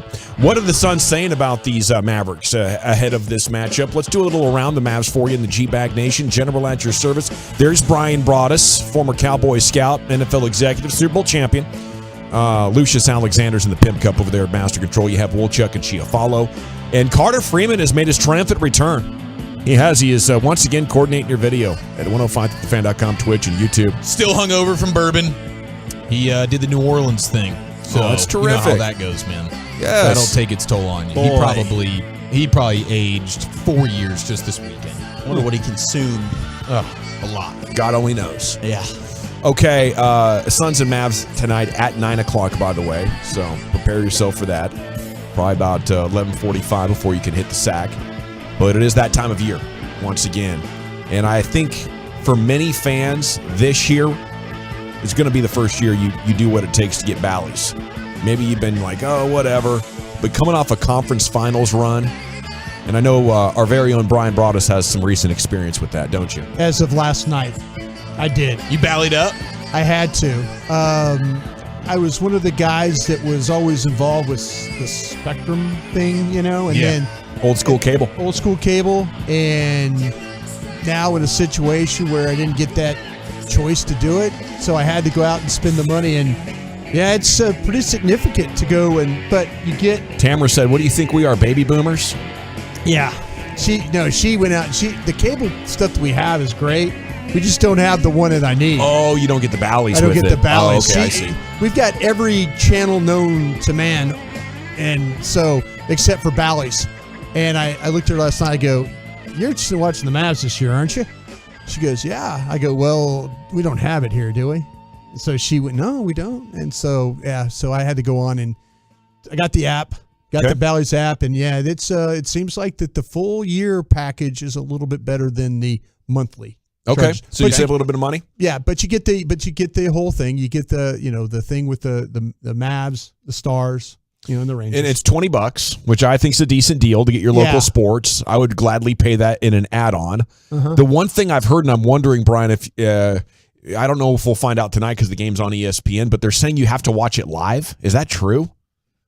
Have you heard this? Like, there's no record functionality. I plan on watching as many of those games live as I can. Yeah, that's kind of where I'm at. But you're going to have other obligations. Yeah, you don't want to miss anything. Well, I told Tamara, she's like, "No, you got to watch those games." I mean, we talk about it. It's your job. You got to watch these games, and she likes watching the Mavs games too.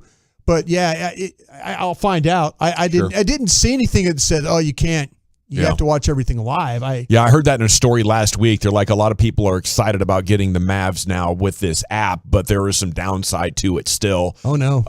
So, be on the lookout for that at 877-881-1053. Are you jumping into the Bally's app or doing it whatever it takes? Because I do believe the Mavs are coming off some pretty dang exciting times. Yeah, whatever it takes. Bally's had a situation, I know, last year with Spectrum. When I go back, they had, like, if you missed a game, you could get the replay the next day. Mm-hmm. But it was like an hour. It was a condensed version. It's like watching the NFL Plus with the condensed game and stuff, and it takes out a lot of the things. That's nice. That is a nice way to go. And then YouTube is really good at watching some of this stuff too. Yes, YouTube did have a good way to do that as well. Yeah. Okay, Monty Williams says they've added a level of length that most teams don't have. That's the Suns head coach. Most teams don't carry 4 bigs like that are going to play. It is the belief of Jason Kidd, who saw it work with the Lakers, that this is going to pay off. Do you guys think this is going to give the Mavs an advantage against all these small ball teams? I think so, absolutely. I mean, we saw just last year how, Frank Ntilikina was effective as a guard in the length and the problems that he presented against some of the guards that the Mavericks played. Even Devin Booker against the Suns in that series, and then defensively against Golden State in certain of those matchups. So I think definitely down low, having those bigs, that was something that teams were able to take advantage of in series against the Mavs in the postseason. And I think when teams were predicting how those series would go in the playoffs, why oftentimes the Mavs were picked to lose, because they didn't have that advantage. It was a weakness for the Mavericks. They'd get out-rebounded. They'd lose the game in the glass. Absolutely. Yeah. And now that's a strength for this team. So I think that's why, that's how Jason Kidd won a championship in LA as an assistant coach. You had that length with JaVale McGee, with Anthony Davis, and you had those bigs. And he's trying to orchestrate a similar type of team here with the Mavericks. And of course, you've got Luka Doncic, who's able to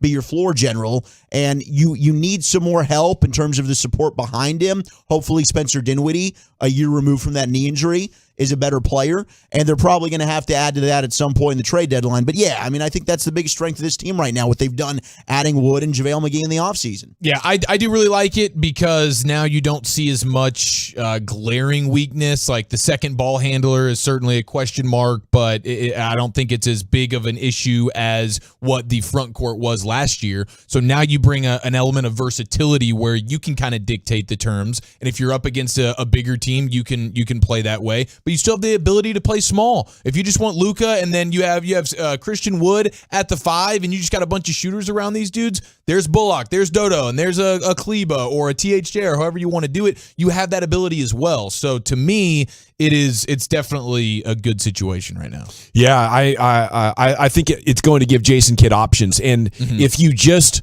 can present lineups that aren't going to get crushed by a player like Looney. Looney had a nice playoff run last year, but if that's the reason you lose because you didn't have bigs and all you needed was somebody other than Boban to put in the game who's somewhat athletic and could defend, multiple positions, then I think it should give the coaching staff, especially with this great defensive assistant they have, Sean Sweeney, it should give them multiple tools to problem solve during a game. Monty Williams on the loss of Jalen Brunson said, don't overlook Tim Hardaway Jr. What do you guys think about this?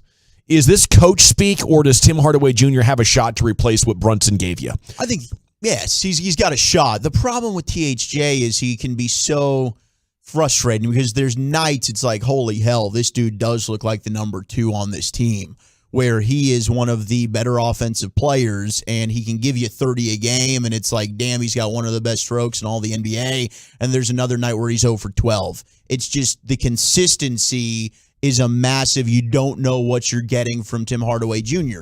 He's so hot and then he's so cold. And if he can ever just find a way to get that down, he's no question can be maybe a third piece to a championship squad, in my opinion. He's got that talent. As long as he's not a ball stopper, which he has not been since he came over to the Mavs, and he's participating on defense, I think Tim Hardaway Jr. should be a major addition. Yeah, but don't play like it's chaos. That's the problem. They always worry about him, coming down the floor and it's just chaos the way he plays sometimes, be a little more controlled. I mean, those are the things they're trying to rein him in on, that, he gets the ball and all of a sudden, it's going up, but you never there's a lot of other times where you mentioned the ball stopping and things like that. Yeah, because he's catch and shoot. He's catch and shoot, and they want him to be more of that, distribute and try and pass. He's not pay attention to what else is going on. Exactly. Have a little bit more awareness. Don't play with so much chaos. Well, he's such a great scorer. I think that's his gear, to be a 2 guard. And they tried him in New York as a combo guard, as a point guard, and it hasn't worked great in his career. But I think the Mavs addressed it well by not having him dribble it 27 times before he shoots. It's like, catch the ball and go. And maybe the correction is, go a lot of the times, but also be aware if one of your teammates is wide open or if the play is moving in a way that, we can find an even better shot. Okay, checking the text here. 469 just tuned in, heard the last part of what you were saying about viewing the Mavs games. Will we be able to watch on Bally Sports Southwest on Spectrum? Absolutely. Yeah. Whatever Bally's cable you had last year, that is going to work. This is news for the people that don't have a cable or satellite or streaming service that has Bally's. So you now have the Bally's app, which has the Stars and the Mavs, but not the Rangers. And for $20 a month, you can have this app. But the news I saw last week was you're not going to have like the DVR capabilities inside that app. Now, if you're watching Bally's on Spectrum, you're going to have the recording and the rewatching and all that. The Suns have had a really weird offseason and preseason, and that's next as we go around the Mavs. They lost to the Australian professional team called the 36ers.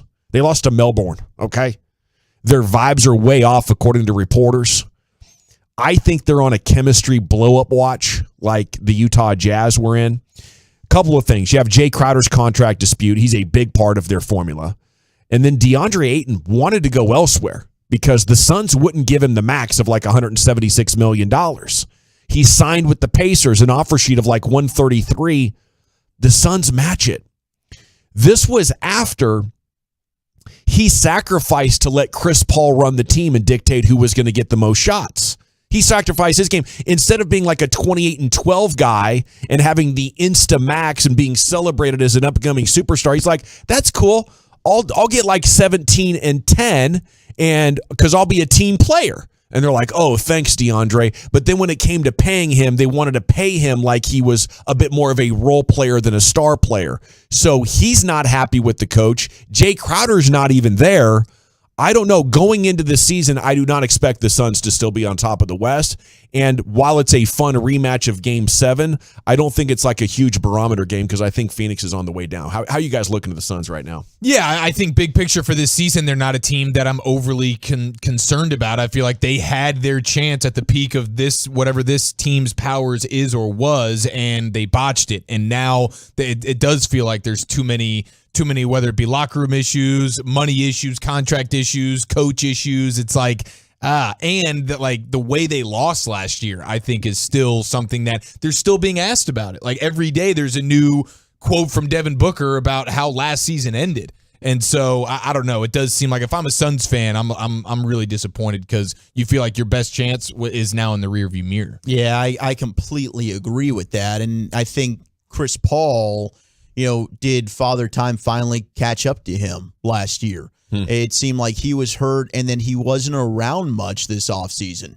I was just reading articles the entire time about, how was he going to be there for training camp? There was some, issues with him and some of the other players. I think Jay Crowder was calling him out on social media about, Chris Paul's not going to be around, and that might have been some of the issues that he had with Monty Williams. And maybe, Coach Williams wasn't really demanding as much out of CP3 as he was from the rest of the team. We've talked a lot about Tom Brady and getting preferential treatment. Maybe that was rubbing some of the Suns players the wrong way about Chris Paul getting some of that in Phoenix. So I think there is a little bit of dysfunction going on within the Suns locker room as well. Guys, we just saw the championship team. One of their members punched another guy in the face, right? Yeah. And what happened last night? They go out and smash the Lakers. Right. Yeah. That's, okay, they still got players. We could talk about dysfunction and all that stuff like that. Yeah, there's a difference between Golden State and Phoenix, though, Brian. Well, I'll say this though. This was the team that had they had the most wins of anybody in the league last year. Yeah, they did, and then they fell apart in the playoffs. I think we might be when they roll the ball out there. I think all of a sudden they remember it's for basketball. It's about playing basketball. Could be right. And I'll take the approach of, there's a lot of times where there's this dysfunction, disharmony, whatever you want to talk about. Yeah. And then all of a sudden you tip the ball, you throw the ball in the air, and then everybody's pulling the same way. 100%. But I think Golden State's a team that's been there, done that, and they've got that championship armor, and you look the other way. Phoenix is a team that seems broken, and they've let that hurt them before. And until they prove otherwise, I don't think you can give them the benefit of the doubt. I'll give them the benefit of the doubt as long as they still have the players they have. I'll take their roster. I think Monty Williams is a damn good coach, I agree with by that. the way. Yeah, I agree so with that. there might be some, things at the start of the season. It's still like the same roster, though. Sure. That won all those games last year. It pretty much is. I think the difference with the Warriors is they're financially taking care of everybody. So, their payroll is $350 million when you include the luxury tax and everything. Would you have let Ayton go? Would you, if you were the Suns, would you have let him go? No, I would have probably traded Chris Paul. Yeah. Okay. Yeah. And that's not a wrong answer. I mean, to me, he wears on people. Like, I want Chris Paul on my team for 4 years because he's going to get everybody in shape and focused in the first year. In years 2 and 3 and 4, you're like going for it hard. But just like with the Clippers, like eventually Blake Griffin and DeAndre Ayton were like, I need to get away from this guy. He's just suffocating with how he controls everything about our basketball operation. And I think for a young developing superstar who just lost $40 million deferring to Chris Paul, who is getting older, we lost in the conference finals. The expectations are still there. I think it is ripe for a situation that they just can't all get on the same page. I think they got rid of their biggest problem with that owner. Yeah. That's what I did. I think now all of a sudden you look at that group and you say, okay, like I say, when that ball goes in the air, those guys, it's all about playing basketball. Sure. It's not about, oh, hey, we're punching people in the face and, oh, we think you're old and can't play and all that. Yeah. They're basketball players. Yeah. And if they go out and they, poop in the bed and I'll apologize to you. I see the same players on this team that won all those games. No, there's a lot of talent on that roster. Yeah, and in terms of Monty winning Williams tonight, is still coaching them. Yeah, and Monty Williams is a badass. Yeah. This is, I think, under the umbrella of championship kind of stuff. Like on a night-to-night basis, the Suns are going to be a tough out. I mean, they might win tonight. It's not to say that. I still think they're a playoff team. I mean, I'm not disagreeing with that. Yeah. But I don't think they're a championship contender. All right, good thoughts all the way around. Cowboys Twitter, does the Kardashian curse apply to this Cowboy superstar? Who's the latest to get involved? That's next here on 105.3 The Fan. But there is some cause for celebration today, ladies and gentlemen. You made it through half the week. Happy Hump Day, and it is Mavs Tip-Off Wednesday. How beautiful.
So I'm there for family time. And I choose who I work for to move my career forward. Your life, Your work. your choice. Indeed Flex, your app for temporary work. Download today. The upcoming segment of the G-Bag Nation is brought to you by AutoFlex Leasing. Are the current gas prices changing your travel plans? Are vehicle prices scaring you away from transitioning to a new or pre-owned car? The Flex Lease can calm your fears and save you money. Call AutoFlex at 234-1234 and let them show you how they're helping people save money every day. Yes, sir. Welcome back. It is the G-Bag Nation here on 105 through the Fan. Segments brought to you by the Frankels. If you are hurt in an accident and it's not your fault, call the Frankels 214-333-3333. Go to truckwreck.com. It's time now for some Cowboys Twitter. And we'll start with the accounts of Jane Slater and Todd Otch. Listening to Mike McCarthy address reporters this afternoon. Jane tweets, Dak has been cleared medically to play, according to Cowboys head coach Mike McCarthy. Tomorrow, expect him to throw 40 or 50 balls at practice. And Todd Otch tweeted, Dak is going to take the majority of the first-team snaps in today's mock game. So we're back to the walkthrough, basically.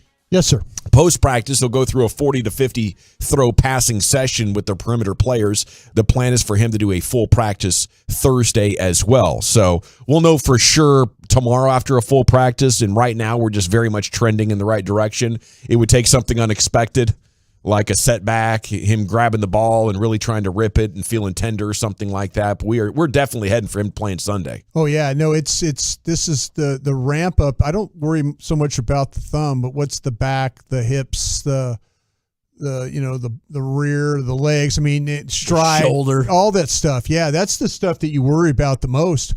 You know, if all of a sudden he's throwing the ball and it's the other things that goes into throwing the ball that you kind of have to watch. He was in great shape when we were all up there, 3 live mics, 4 live mics, and all of a sudden we're talking about him walking off the field with a shoulder problem. We didn't see that one coming. So yeah, this is about making sure that the car's not leaking any oil anywhere else. Yeah.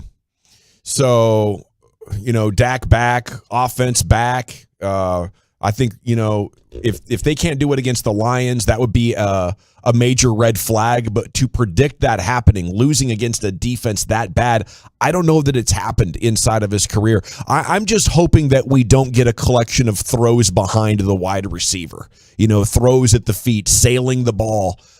Because if that happens, then, I think the Cooper Rush conversation or the argument could pick up a little bit of steam on Monday. If you lose to the Lions, I don't think Cooper Rush would go out and do that, So we'll see. And hopefully there isn't a price to pay for sort of shaking that rust off.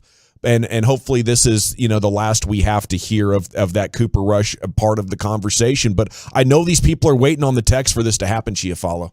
Oh, yeah. Everybody is going to be like, the drama and the buildup for this game is all centered around Dak and how he performs. And everybody's going to juxtapose that, whether they win the game or lose the game or just how Dak specifically performs. You talk about airmailing passes and stuff like that. I really just want to see a guy who trusts what he's seeing, a guy who's decisive and playing with some level of confidence, because to me that was all lacking in the opening game of the season. And my guess is Kellen Moore comes out with a strategy where we know Broadus just told us we're going to be able to run on Detroit. Okay, so there's going to be a heavy dose of that, and especially early on, I imagine just some easy looks, a couple of layups, get that confidence rolling for Dak, and then by the end of the game, hopefully you're seeing a guy that, okay, this is what, or you're at least seeing the glimpses of the quarterback that we know Dak can be. Yeah, that's what we need. And, to the Dak super fan, I love him too, as I'm praying for him to be awesome. Since week 10 of last year, he's been like the 17th best quarterback in the NFL when you go by EPA per play, which is a fancy stat. But that's real. It's not like Chief brought up the Tampa game, but it's much bigger than the Tampa game. It was, other than the 50 burgers that you got to put up against, devastated division rivals there in the month of December, it had gotten pretty rough. And there were a lot of games that they ended up winning where you're sitting there with 3 or 7 points at half and there's been a bunch of punts and you're like, what happened to that Dak that dominated the league in the first 10 weeks of 2021? And you're not really seeing quarterbacks doing that now. Like now you're seeing, okay, it wasn't just Dak that was was affected. Like, the defenses have adjusted to the passing game, so all of these quarterbacks have had an adjusting period. And then Dak has also dealt with the injury issues, and he was working with an offense last year that could not run the ball and was very dependent on him kind of having to be a super stud. And an offensive line that was not really protecting well. Now we fast forward to here. Seems like the offense has adjusted in terms of Kellen Moore and what they've done with Cooper Rush, and it feels like getting back to a little bit more simpler style of offense. And you're seeing teams around the league do that where, okay, we're not just pushing the ball down the field constantly. We're having to do a little bit more dinking and dunking, and we have to be able to run the ball. And I think Dak is now going to walk into an offense that can run the football, and an offensive coordinator that is now used to, over the last month, making things a little bit simpler and easier on his quarterback. And then hopefully as the season goes on, you can open up that more and more and more. But I think you've seen a ton of these quarterbacks deal with some issues. Dak just has the injury issues, and that leads to confidence issues. And will we see him run the ball? That's another thing I'm curious about. How much of his legs is he going to be willing to use on Sunday? Because I think that's a huge part of his game. Yeah. The question marks after week one have gotten better. The offensive line specifically. Yes. You know, and as critical as I was of the right tackle, he's playing a lot better. The left tackle now has experience. There wasn't that Dak going into the game going, oh my gosh, I'm going to drop back to pass, and all of a sudden I'm going to be wearing who's over Smith there, you know, on that left tackle spot. The coaching's better. The coaching, you could talk about. There's a lot of things that were question marks after week one. I think that have improved, and I don't see him as being question marks anymore. And weeks 10 through wild card last year, it was a full half season. Yes. I think that leaves a lot of people questioning, is he the guy of the future? Both you guys made great points, though. They've addressed a lot of that crap, coaching staff, offensive line, run game related. Yeah, the offensive line, I think every single week you've seen strides in certain areas. You know, maybe one guy will have a better game than the other, but Tyler Smith is a 10 times different player than he was week one against Tampa Bay, where I'm sure Dak wasn't really trusting what was in front of him versus where he is now. How do you know? Right, you don't. Yeah.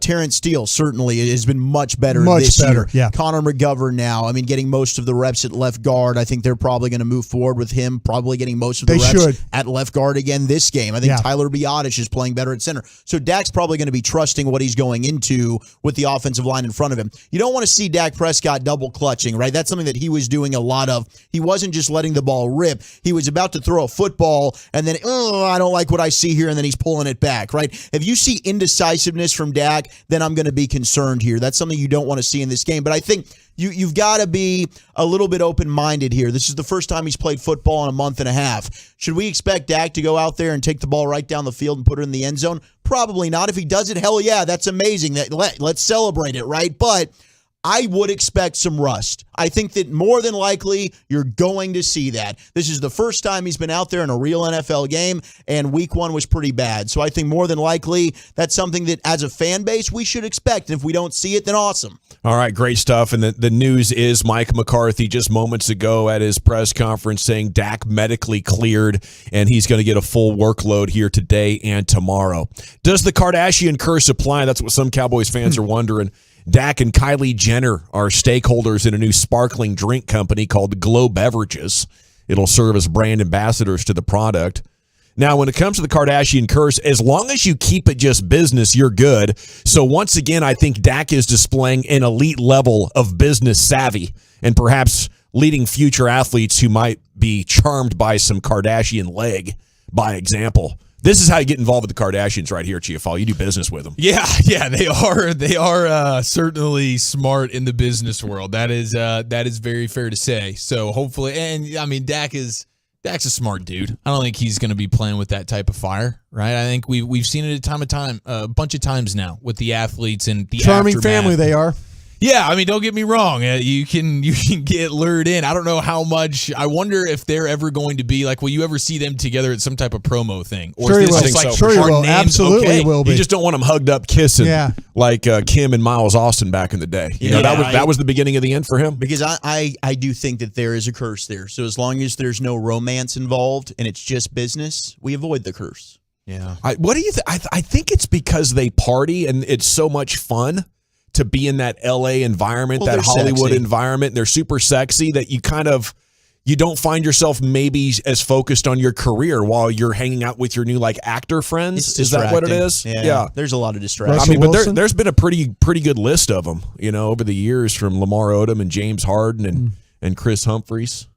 Yeah, Russell Wilson went from being kind of a normal guy to being like, what are you now? You're like, you're living this life of what? What are you trying to do? Yeah, but he's not with a Kardashian. No, but I'm just saying that Hollywood lifestyle, that high kind of, that you're above everybody else kind of lifestyle. I don't super celebrity life. Yeah, like you're making stupid videos. Those Kardashians have publicists. Yeah, true. And they can destroy your relationship because the publicist is going to take care of the Kardashians, right? Yeah. So they might put a rumor out there about you and whatever they're, one of the Kardashians. Yeah. Just to get the blogs bubbling. Uh-huh. And then you go back and say, hey, what is this rumor about? Oh, babe, I don't know. Oh yeah. So now you start getting your head played with. Yeah. And that was a lot of these fellas. Yeah, it's like mind bleeped, man. Yeah, Big it's tough. Time. It's tough. The publicists. And I don't know, what exactly they got going on, but like Lamar Odom and Scott Disick had like drug issues. Yeah. I don't know if you're like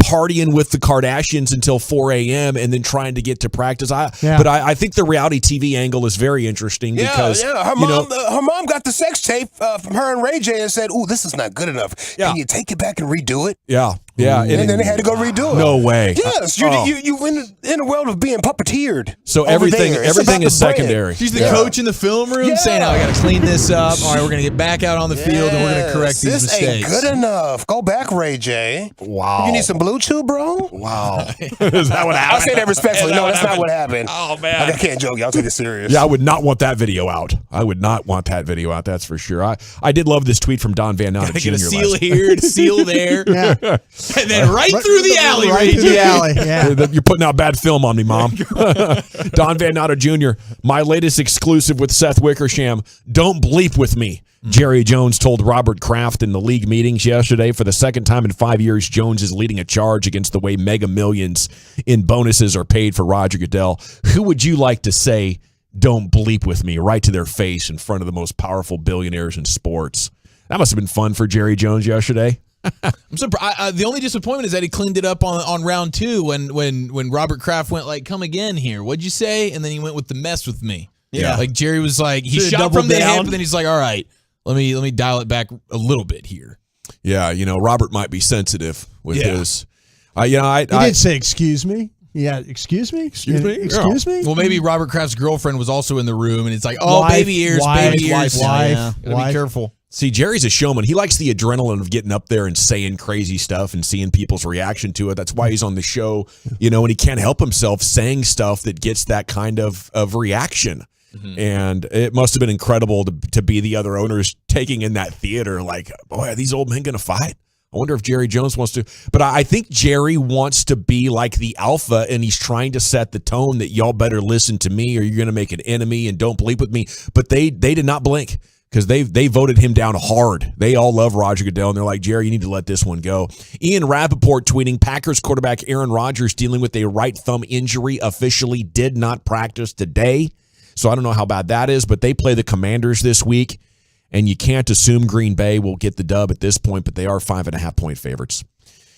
There you have it, little Cowboys Twitter, little quarterback news for you on your home of the Cowboys, 105.3 The Fan. Now, when we come back, Chiafalo, where would you like to take us? Well, we got more quarterback news for you, and then we'll also go around the food situation in America right now. Some really, really good stuff to bring you people, and I'm excited about that next. Oh, yeah, me too. I'm also excited about what can happen if you eat a little bit too much of that delicious food. You'll get extra fat on your body. It'll be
won't give your PC a virus. Check out 1053thefan.com and browse safely.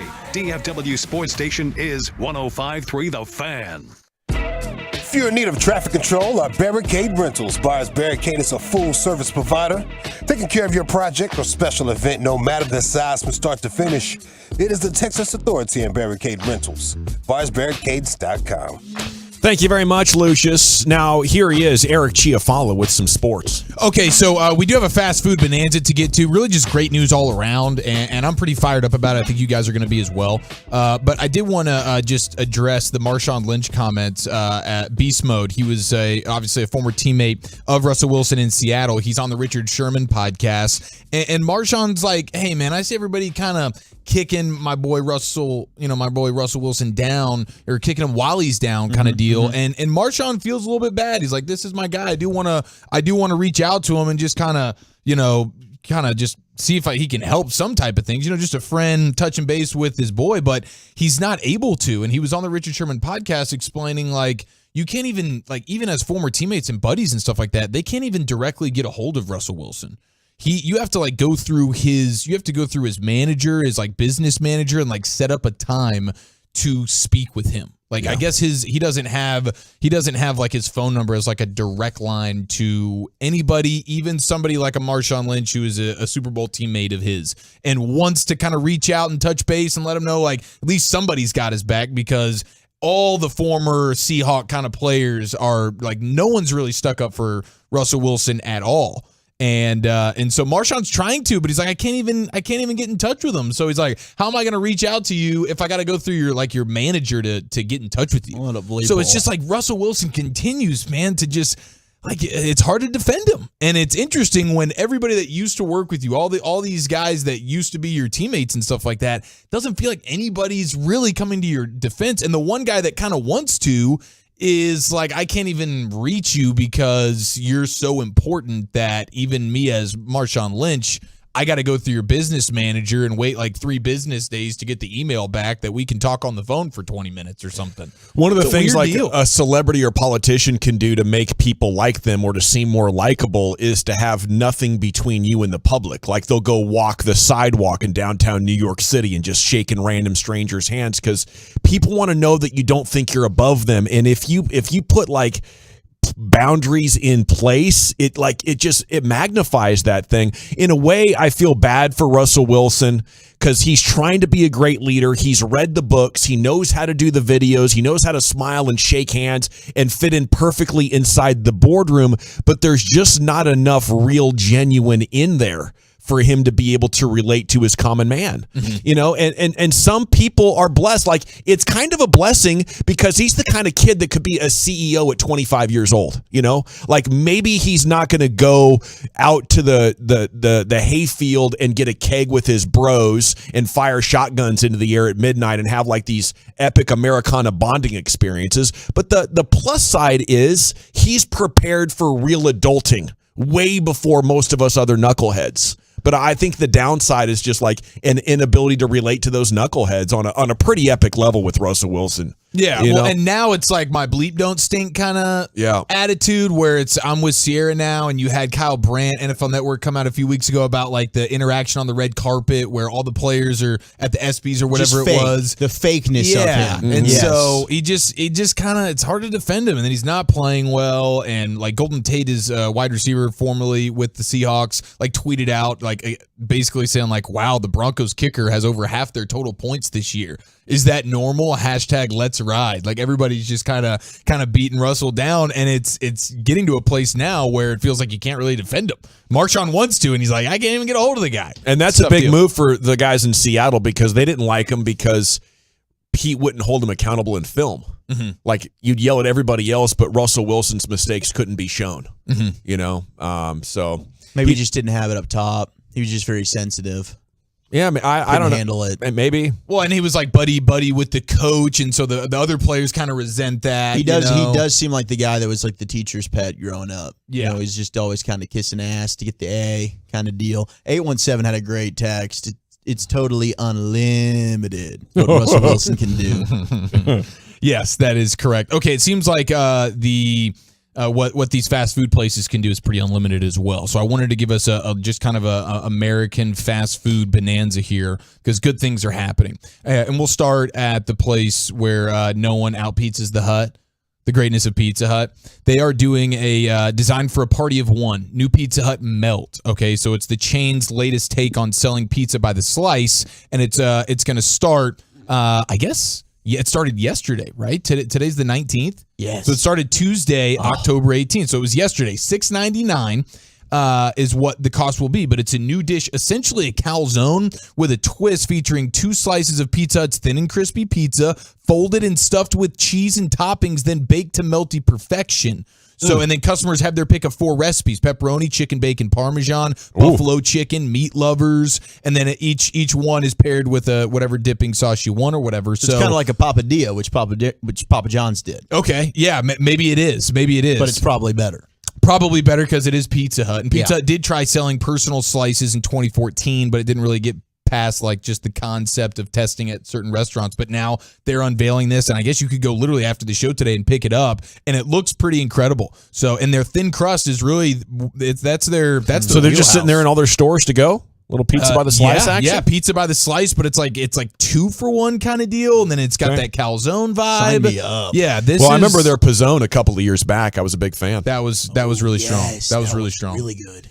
The other place, Taco Bell. Well, let me ask you a question real quick here. Is which company is doing what pizza company is doing a thing where there's no crust? It's you could get the pizza toppings in a bowl. Oh, that's Papa John's. Is that Papa John's? Yes. Are we doing that? Papa Bowls? I mean, are you just if you got to go like gluten free or something? Yeah. If you can't have bread, maybe. What are we doing? Pizza toppings just in a bowl? Well, is it worth it? You know, like soda. When I get in maintenance, I thought maybe that'd be a good alternative, so you don't have to do all Papa the carbs. John's pizza bowl. Just have one piece of regular pizza. That's how you do that. If you want, I was about to say, why am I going to order a Papa John's bowl? Walchuk's idea of post weight loss maintenance is going to Papa John's and getting their Papa Bowls, man. That's not amazing. all the time. No, I it's love just that like idea. like everyone else is getting pizza. Maybe it's not as bad if I don't have the bread. Yeah, less carbs. I mean, for sure. Now I'm not ever going to do it because I'm going to think of you just shaming me now. I think it's hilarious. F you. All right. No, it's good. I'm going to go crawl in my corner of shame. You have Taco Bell testing 2 different versions of a new grilled cheese dipping taco. This looks like really good. So it's seasoned beef grilled cheese dipping taco, features a crispy white corn tortilla shell filled with seasoned beef, melted cheddar, mozzarella, pepper jack cheese, and sporting grilled cheddar, mozzarella, and pepper jack cheese on the outside. So basically comes with either like a red sauce or a nacho cheese sauce or whatever, but like this thing is looking good. There's melted there's like cheese crusted onto the outside of this thing. Sounds hot. It is, and so they're doing it just in Minneapolis and in Nashville right now to like test it out. Okay, why Minneapolis? It seems like a no-brainer home run, dude. Why Minneapolis? I couldn't tell you. Home of the Juicy Lucy. They love their cheese. I couldn't tell you. I don't know. Yeah, they're the ones that put the cheese inside the burger patty. That's how you get the Juicy Lucy. Oh, so not on the outside. You're thinking like they don't like it on the outside. Yeah, this is like an outside like cheese that has been like grilled onto the outer part of the shell. This sounds like a quesadilla mistake.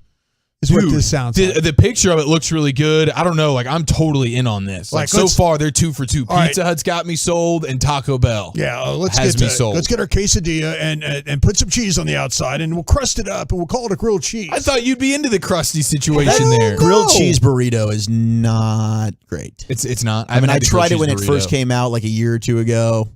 Wasn't amazing. Seems like a really good situation with great this concept. They might have not executed. The concept is fun. I did like the idea of Just get a damn grilled cheese. Yeah, put brisket in. Damn right about that. Grilled cheese I'm on a Taco Bell budget, boys. I mean, that's what it is. And I'm with you, man. Trying to get the best of both worlds here. I want to spend $4 and get something delicious. Mm-hmm. Would you going to try that after soda too? Is that what you're planning? I feel like that's going to blow me right back up. So yeah, it is. In multiple ways. You're going to have to be careful there. Yep, on the throne and off the throne. McDonald's. How about this for just a heavyweight collision course? McDonald's is going to be selling Krispy Kreme donuts at multiple locations in their latest Instead menu of buns experiment right here. On the burgers? So, I've seen that before. It's not a bad idea. Yeah, I mean, okay, so you're in on this. You don't mind going to McDonald's and saying, oh, I can also throw in a Krispy Kreme donut. I'll tell you what. That is just. I'll like tell you what. If you can the figure out a ultimate way, cheat day. if you figure out a way to make a Big Mac with Krispy Kreme donuts, Hell I'm yeah. totally in. Dude, I am so in on that. Yeah, you guys have had the donut cheeseburger, right? Like just Yes. in general. Yeah. Yes. Yeah. Oh, what just an amazing concoction. Yes. What if you made a sandwich out of the Krispy Kremes and some hash browns from McDonald's? Oh, Dear yes. God, bro. Now we're really talking here. And then the last one is Arby's. They did their potato-based vodka last year. Now they're circling back. They're doing a smoked bourbon. Yeah. That's right. At Arby's? Yeah. And it is, let's see, it's supposed to capture the essence of a smokehouse sandwich. So Arby's now also has the bourbon to pair with the vodka and the meats. So it is a smoked. If you ever drank a bourbon or a whiskey and thought, man, I wish this tasted like an Arby's Smokehouse Sando. Every time I drank it. Now you're in, man. Yeah. So Walchuk, Nick and Sam, congratulations, so you got bro. some of that Arby's whiskey in the You guys back got of the there. Arby's whiskey? It's just new options for all of us. I'd like here. to pair with my Wagyu sampler A little here. something for everybody. This is here. for the homeless crowd. Now, can you pick this up in store? Or do you got to hit the liquor spot? I think you might have to hit a couple. You're going to have to go a particular route. I don't think you can pull up to your local Arby's and snag it. You can't? I don't think so. I don't think they have a liquor license. I want so a you're bottle. supposed to go buy this Total Wine? You might Six have to beef and cheddars in a bottle, please. we got to go. Thanks, Chiafalo. NBA insider, longtime Mavs reporter Tim McMahon is in Phoenix. He'll join us next in the G-Bag Nation. Be a part of the show. Text us on the truckwreck.com fan text line, 877-881-1053. That's 877-881-1053. This Odyssey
105.3 The Fan. Thanks for making us part of your day here on a Mavs game day opening night as they are in Phoenix. Joining us now is NBA insider Tim McMahon. You can read his story today, headline, How Luka Doncic Built the NBA's Most Dangerous Isolation Repertoire. We were talking about this story earlier, Tim. Great job once again, sir, and a good afternoon to you. Howdy, partners. How you guys doing? Oh, we're doing outstanding. Let's start talking about Luka. Do you think he's going to take it to a whole nother level this year, or just more of the same? Yeah, I would say this. I think this is Luka's best opportunity to be the MVP, simply because he is in significantly better shape to start the season than he was either of the last 2 years. Now, as far as taking his game to a different level than what we've seen, down the stretch of last season, I don't know. I don't know how many more levels there are for him to reach. I think ultimately when we talk about the Mavericks' chance to be a championship team, it's about getting pieces around him. It's hard to get too greedy when you've got a guy who at 23 years old has already established himself as a pretty much a consensus top 5, top 7 player in the league. Do you expect a higher usage rate, like even higher than usual for Luka this year, or are we overstating it with the lack of guys like Brunson now? He's led the league in usage rate the last 2 years. I mean, maybe it goes a little higher, but at a certain point, and this is why him coming in better shape obviously is critical. With the usage rate, you worry about, hey, is he going to have enough gas in the tank to finish games strong? Is he going to have enough gas in the tank to go on a deep playoff run? I think they're going to have to, there'll be times this year where they give him nights off just to kind of manage him. But I don't know how much higher his usage rate can go, to be honest with you. I just don't know how much he would he was, I think, at like 40 last year. I mean, it's already historically high. But they really only have 2 legitimate ball handlers on this team. Obviously, Spencer Dinwiddie being the other one. You bring in Campazzo. He's your 15th man. Ntilikina hasn't, he hadn't proven himself to be any kind of legitimate option. Josh Green, there's some hope there, but the hope is he can prove himself to be a solid rotation player. There's an awful lot on Luka's shoulders. I would argue as much on his shoulders as with any player in the league. Tim, you mentioned Campazzo there, and he was a late addition. Obviously, he's played with Luka in Europe. For Mavs fans that maybe aren't super familiar with him, how do you think he fits into this team?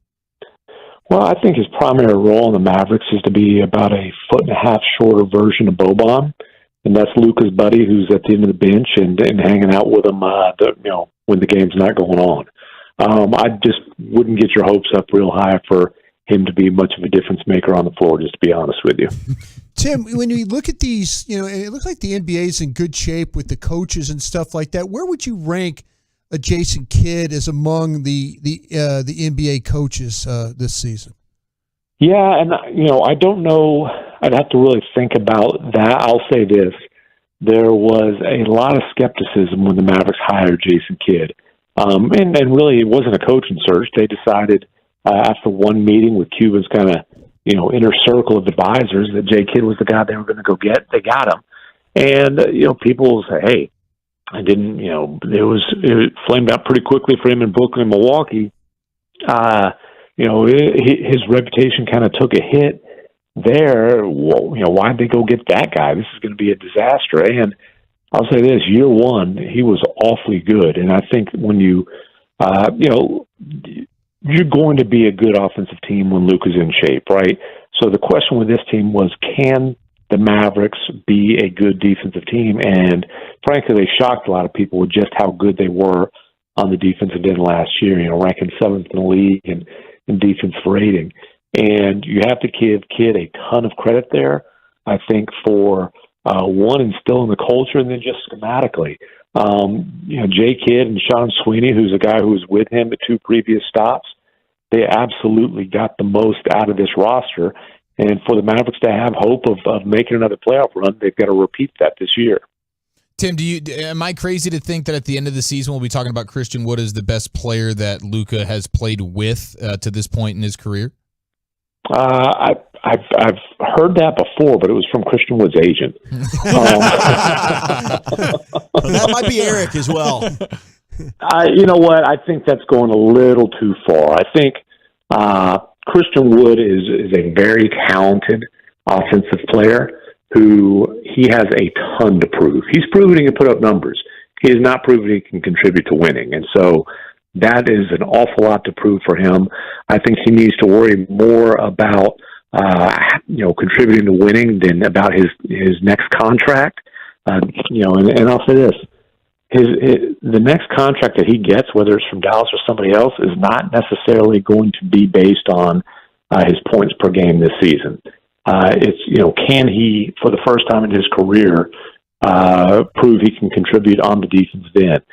Can he prove that he can not just accept but embrace a role that maybe isn't exactly what he wants? That move made sense for the Mavericks because it cleared out some roster spots, and they were taking a swing on a guy who does have a lot of talent, and they needed scoring. With their second best scorer, leaving, talking about Jalen Brunson, not the same position, but Wood can fill the void of a lot of that scoring.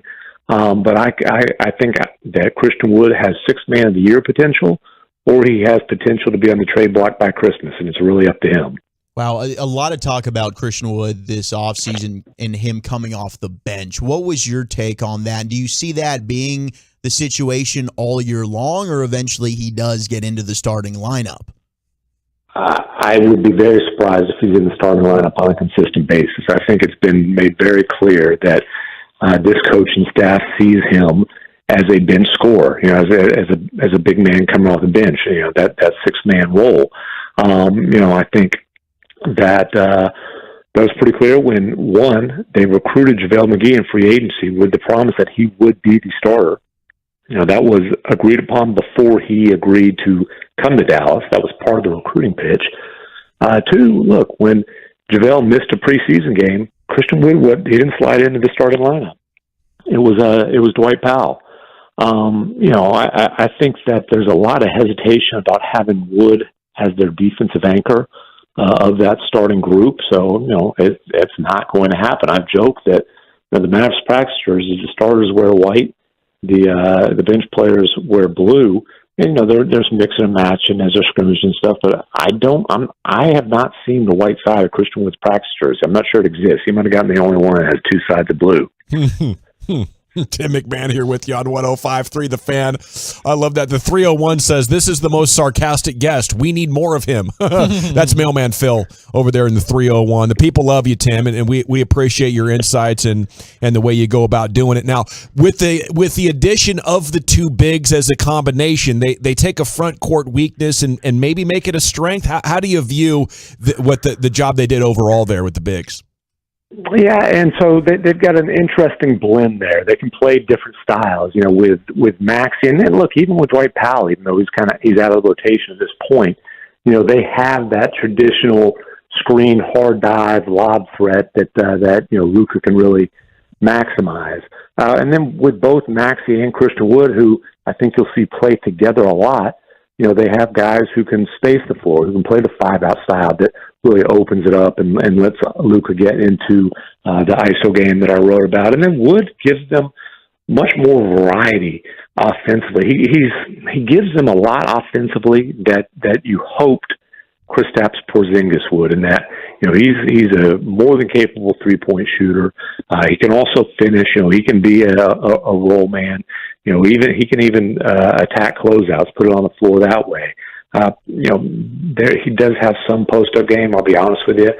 I don't want to see a whole lot of the post-up game because, to me, dumping the ball to a guy on the block, if Luka's in the game, just means you're taking the ball out of your best player's hands. And I don't like that. That's why I've really never liked it with Porzingis. But again, as far as his ability to score as a big guy, he's awfully well-rounded. Do you feel like this roster is more has more or less deficiencies than last year's?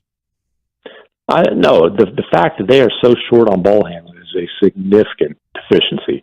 I'm not going to sit here and blow smoke up your butts and tell you that the Mavericks got better this summer when Jalen Brunson, who was their second best player, the team that went to the West Finals, left for nothing.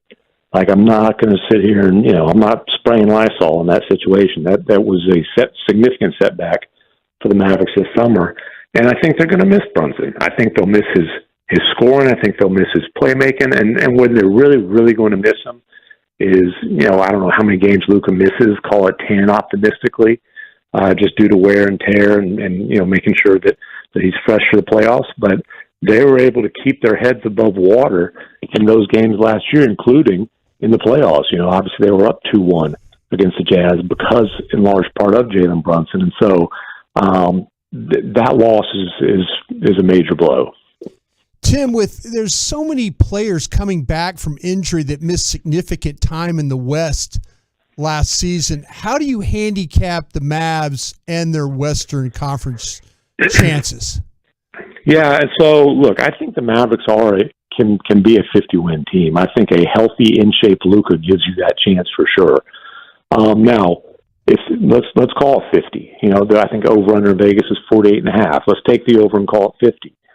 Where does that land you? I don't know. I could see it being as high as 3. I could see it being as low as 7. But there are just a lot of good teams in the West. You start with the Warriors and Clippers. I think you got to throw the Nuggets and Grizzlies right in that mix. I do think Phoenix is going to take a pretty significant step back this year, but that's a step back from a team that won 64 games last year.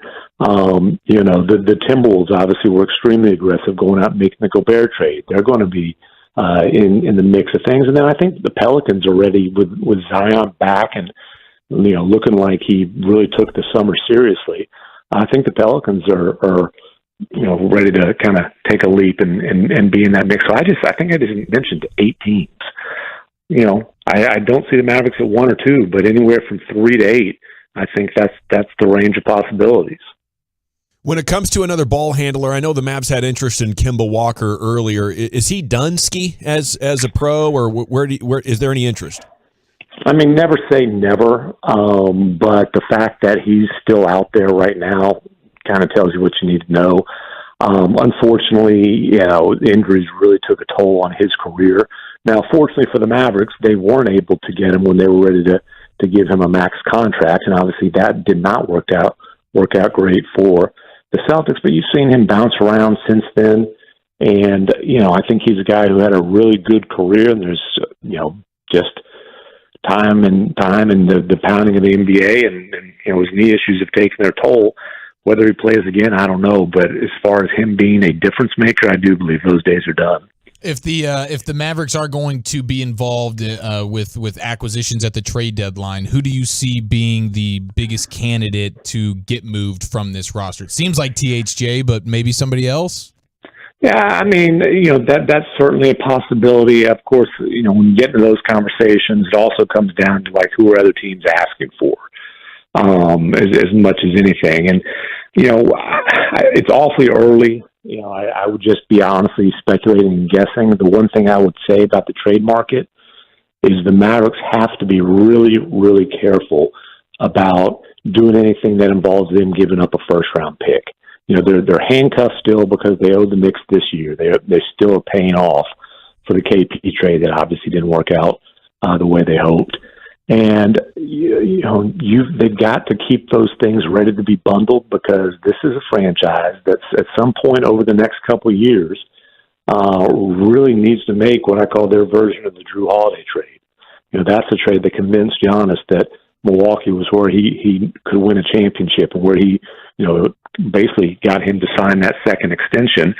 And the Mavericks are it's a big piece. They're a co-star shy of being a legitimate contender. So you got to keep those picks available to be able to pounce when and if you get that opportunity. Josh Green's been getting a lot of buzz from the Mavericks this offseason. What's your take on this Josh Green situation? Should we be excited about him? I would say that, you can allow yourself to be cautiously optimistic. He certainly had a good camp.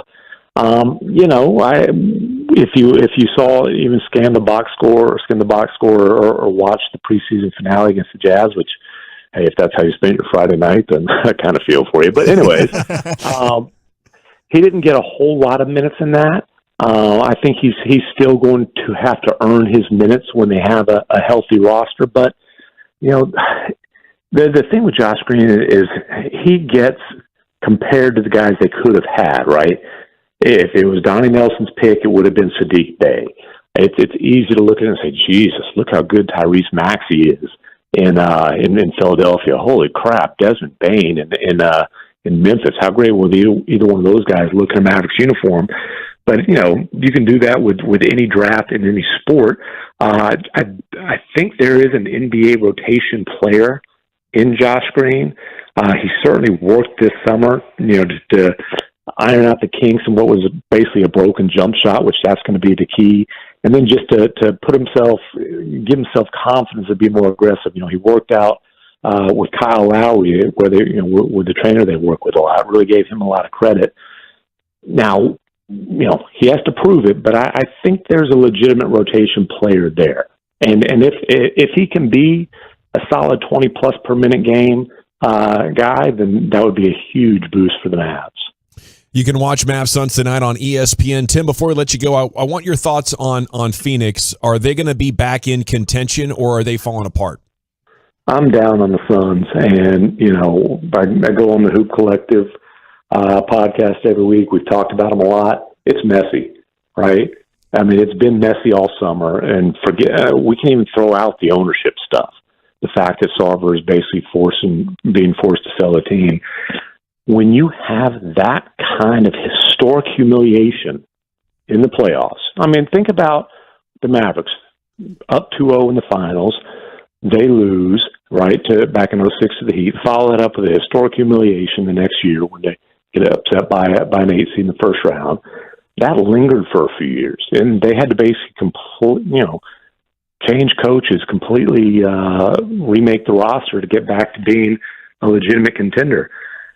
I think that the Mavericks blowing them out historically in a Game 7 on their home floor, I think that's going to linger.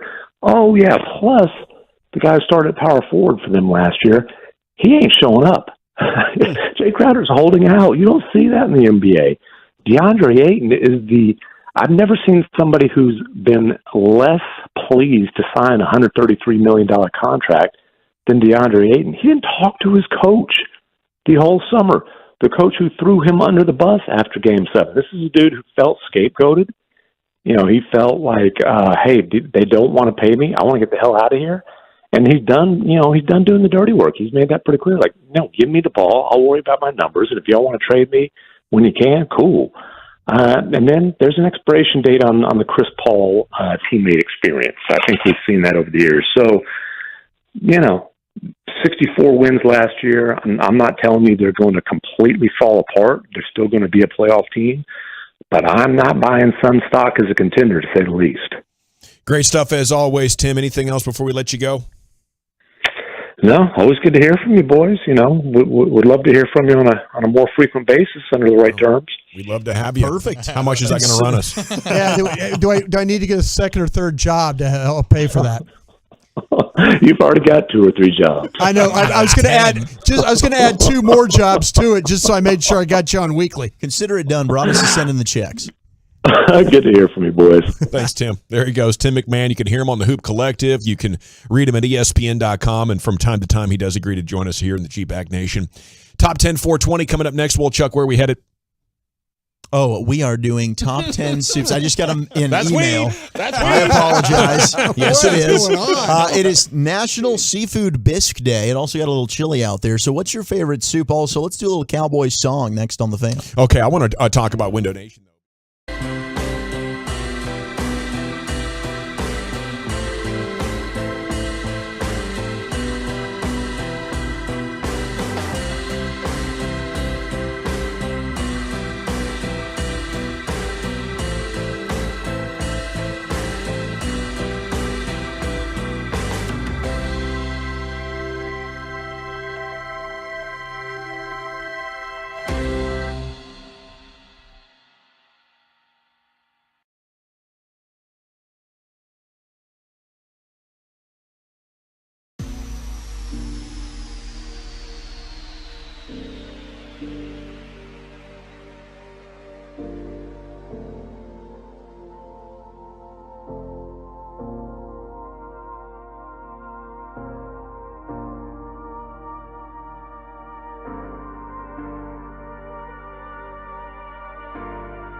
Show you how they're helping people save money every day. Welcome back, Nation. It is time for Wolchuk's Top 10 at 420. Segment is brought to you by Soda. Here he is, Wolchuk. Thank you very much. It is National Seafood Bisque Day. Oh, bisque is just delicious. Love a good bisque. Learning how to make the lobster bisque. Ooh, yeah, that might make. I'm working on that one. So I've got the top 10 most popular soups. What's your favorite soup? 877-881-1053. Good day for the soup. It was a bit nippy getting up this morning. Yeah. Certainly was. Now, it's not a meal, right? It's just a soup. Soup is not a meal. It's just it's kind of like a light snack kind of. Wets the palate. Can you make a soup as like a gumbo a meal, Lucius? Well, now you're talking about like a stew. Yeah, that's what I'm saying. Do you consider the stew? Soup, that's a stew. Soup. And I agree with you because soup, no extra ingredients, no protein. Stews. Is the soup, would that be no protein? No, I mean it can have all of that, but it's just a soup. It's in its own category. Mm-hmm. See, it's not a meal. It's just a soup. I had a soup. Yeah, and soup and a salad. I agree. Stew initially was in one of these top 10s. Had a grilled cheese sandwich to it. I took it out. I said a stew is not a soup. A stew is a stew. Like gumbo was an honorable mention on here. I wasn't going to mention it because that's a gumbo. It's not a soup. Yeah, So- I don't look at gumbo as being a soup, but maybe I'm wrong in that. But generally, yeah, when I find out that it's soup for dinner, I'm like, okay, well, hopefully it's a hearty soup with a ton of meat in there, man. Soup has a liquid base, right? Yeah, brothy base. Yeah. Does gumbo? Yes. Yeah, what are you trying to do? Trying to say soup is gumbo? I'm just trying to say, though, they both have a liquid base. We're majoring in the minors right now. If we do that. Uh-oh. All right, well. Respectfully. Certain soups. Soup is a damn soup. Yeah. Soup is soup. Soup is a damn soup. And it's not to poo on the soup because soups are delicious. Love soups. Love soup. So But text you it in got to have a lot of meat in there to fill up, Right. or you're just like drinking just a monster size of soup. Yes, I think it's a delicious appetizer. Yeah. Love to get the soup app. Yeah. I think it's fantastic It's an as an appetizer. appetizer. Facts. I like to dip my meal into my soup. Yes, you if know, you some want- sort of sando. That's why grilled cheese and tomato soup pair perfectly together. Or if That you're- would be au jus. you're sick and it's like you're not that hungry anyway, that's why you have the chicken soup, right? It warms you up. The matzo ball soup is excellent. And the matzo ball soup's where it's at. it's For where me, it's that's at. a top 10 soup. That is, Unfortunately, absolutely. not They enough didn't- people. They didn't have it? It's not in the top 10. Not enough people eat the matzo Get ball soup. outta But I here. think that's the one Jewish food that we can all bond over is the very matzo ball good. soup. If you haven't had it, we'll meet up. Try it. We'll have a matzo Cindy's ball Monday. Deli. All right, so our boss, Gavin Spittle, has put together a beautiful song that I'm going to perform for you. Now, this is in honor of one of the most cringy songs in the history of sports that the Padres put together heading into the NLCS against the Phillies. Now, right now, they're down 4-2 in Game 1. If you missed this yesterday, we played it for G-Bag of the Day. Here's what that song sounds like. Philly going down to yellow and brown. That's what's in. Padres on the loose. Let's go, Goose. That's what's in. Bryce gonna lose, and Manny's gonna cruise. That's what's in. Give Philly no slack and send them back. That's what's in. So back, Philly, back. Back, Philly, back. Back, Philly, back. Back, Philly, back. Back. One more time. Philly, back. There it is. Gosh, we did it. So they're acting like the dude perfect that just made the perfect shot. They're loving it. We did it. We That pulled was it off. a 1 in a million chance, and we nailed it, boys. Crushed it, right? So here's our Cowboys Lions. Whoa, wait, we're actually going to do this? We're doing this right now. No way. All you've got to do. I thought this was a joke. It's the worst song ever. We're doing this. No, are we really? I'm doing this right now. We're going to do our own remix to the worst song ever made. We're cringing. I'm kind of in on this now. Yeah, but do we have to do this? I'm doing it.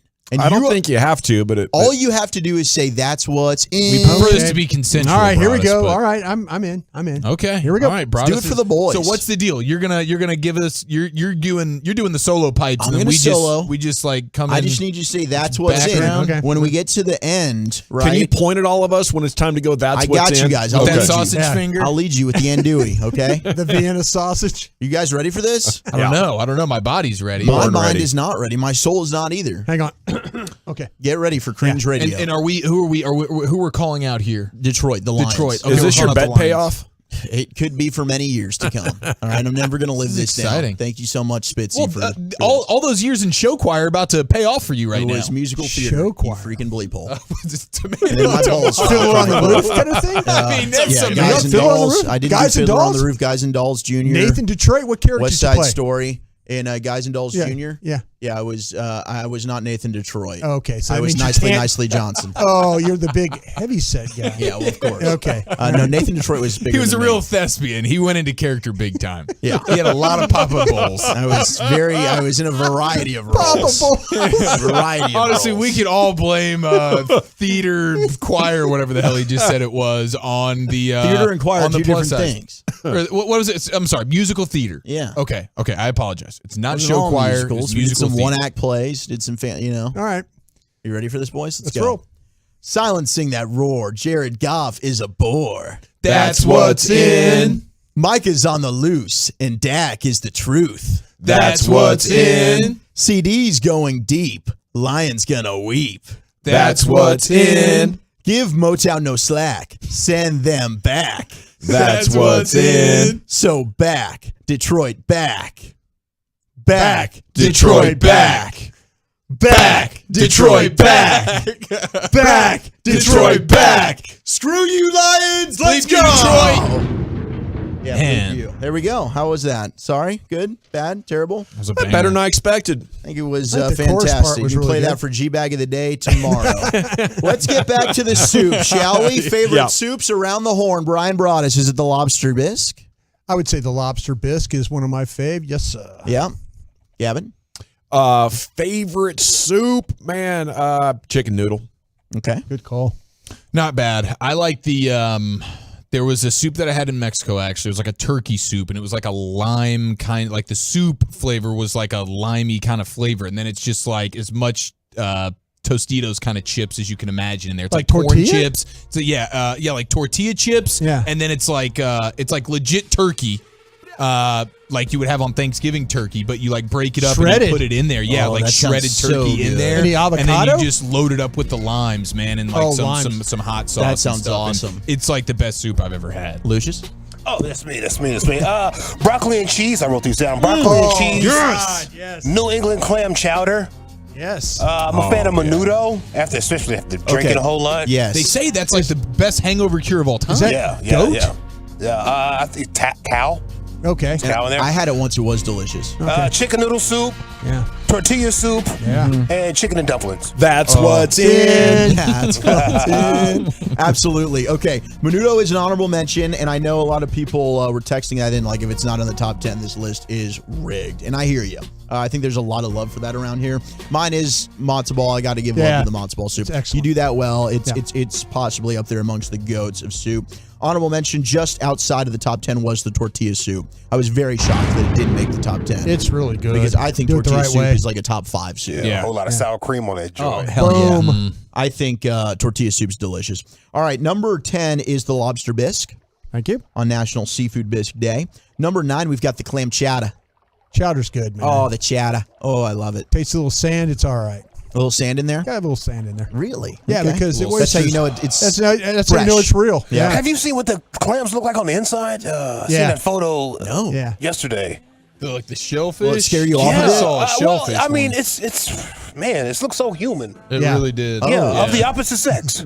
Of me. Yeah. Okay. Yeah. Wow. I saw the same maybe we tweet don't you want did. I know why they call it clams. When you're chopping, exactly. Yeah. When you're chopping them up, you kind of think that. Yeah, That's a lot. That's graphic. Number 8 is the wonton Felt soup. like I was in a human anatomy class. Oh, wonton. And we completely forgot like sweet, sweet Yes. and Nice sour, soup. hot and sour Yes. soup. Yeah. Number 7, ramen. Yeah, bro.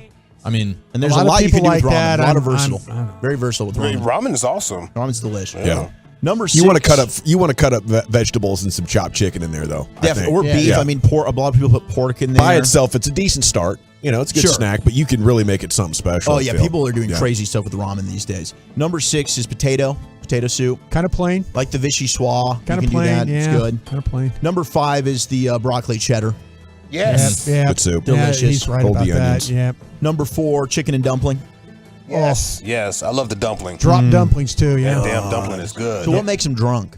Drop. Oh, drop Yeah, you dumplings. can make them with a. Yeah, you don't make them with a round or anything like that. You just take it like scoop it out with a spoon and drop them in, Okay. and they cook just kind of The shape. the shape is not Gotcha. uniformed. Getting a lot of love for minestrone on the text, 877-881-1053. Not a big minestrone guy? Nah. All right. And wedding soup, which Wedding is, soup. I think, Italian yeah, wedding soup. That's the ground beef and Or stuff. maybe I'm thinking of the cake. Who knows? Number 3 is tomato soup. With a grilled That's cheese really sandwich, good. absolutely. Number 2, French onion. Yes. Which we have not mentioned. Yes. Good French onion soup's fantastic, although it can take forever to cool down. It can. Because I'd you got burn the the hell out cheese of on myself. top. Yeah, you Yeah. got to be careful when you're going in. But number 1, and not exactly a shocker, the most popular soup is indeed the chicken noodle. It is number 1. Yeah, it's like the chocolate chip cookie on a cookie list. Right. It's like tried and true. You really can't go wrong. Yes. Thank you. Well, Chuck, appreciate you as always. Now, I understand you're headed to Baby Dolls. Yeah, I will see everybody at Baby Dolls, For 5 to 7 p.m., 10250 Shady Trail. Guys, hope you make it out there after the show. Best of And, luck. That's what's not in. slamming Chowder your on entire deck. That's clearance what's fee. in, and come party. There he goes. Yeah, so go see Wolchuk. Have a good time. He'll be back with us tomorrow at 2 o'clock. Segment brought to you by Soda. That is state of the art. When we return, Chief, I believe you have another one here. What's in store? Yeah, we got a sports revenge situation unlike anything I've ever seen before. And a rule change in the world's greatest competition might change the game forever. That's next. Coming up Thursday morning on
DFW sports teams, contests, videos, podcasts, and much more. Check out 1053thefan.com. And thanks for turning it on and leaving it on. The Fan. Classic Chevrolet in Grapevine knows you like buying to be easy, y'all.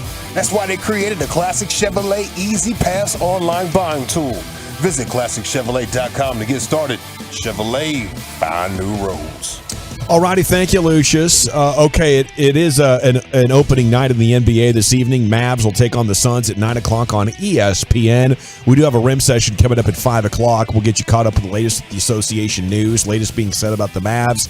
Here's Eric Chiafalo, though, with some more sporting. Okay, so we have a rule change in the world's greatest competition that we'll get to in a second. Might have changed the game forever.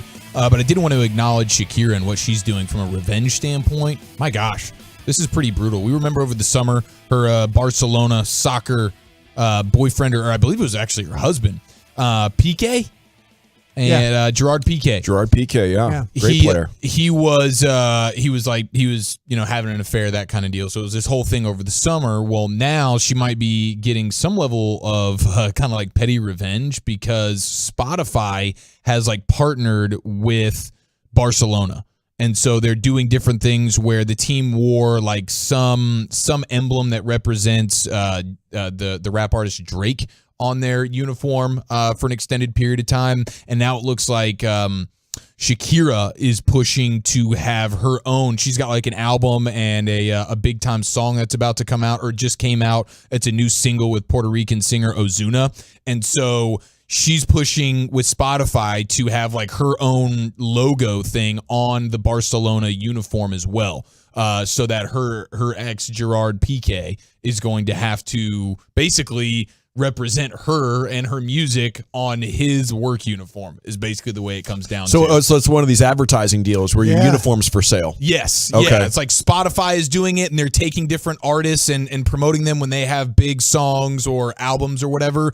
And so she's got this big single that's dropped. And so expect to have her logo or whatever her branding is on his jersey. And so I'm not really mad at that if I'm PK. We're just drawing attention to the fact that Shakira is my ex. And that's fair. That's fair. Yeah. Unless you still, for anybody that forgot. Yeah, that's true. That's true. Who knows exactly how he's feeling. And it's a good way to big her up, just in case she has to go to jail. They sit her down for the tax evasion situation. She's got tax issues. Yeah, it's the way to always big her up, man. We're riding with you right here, girl. Wow, I didn't even realize this kicks for you. Okay, so then we have this particular update. Now, I don't know how familiar you guys are with this particular competition. I know we're familiar with the idea of it. Of course, I'm talking about a good old-fashioned beer mile. Now, has anybody ever participated in a beer mile? Yes.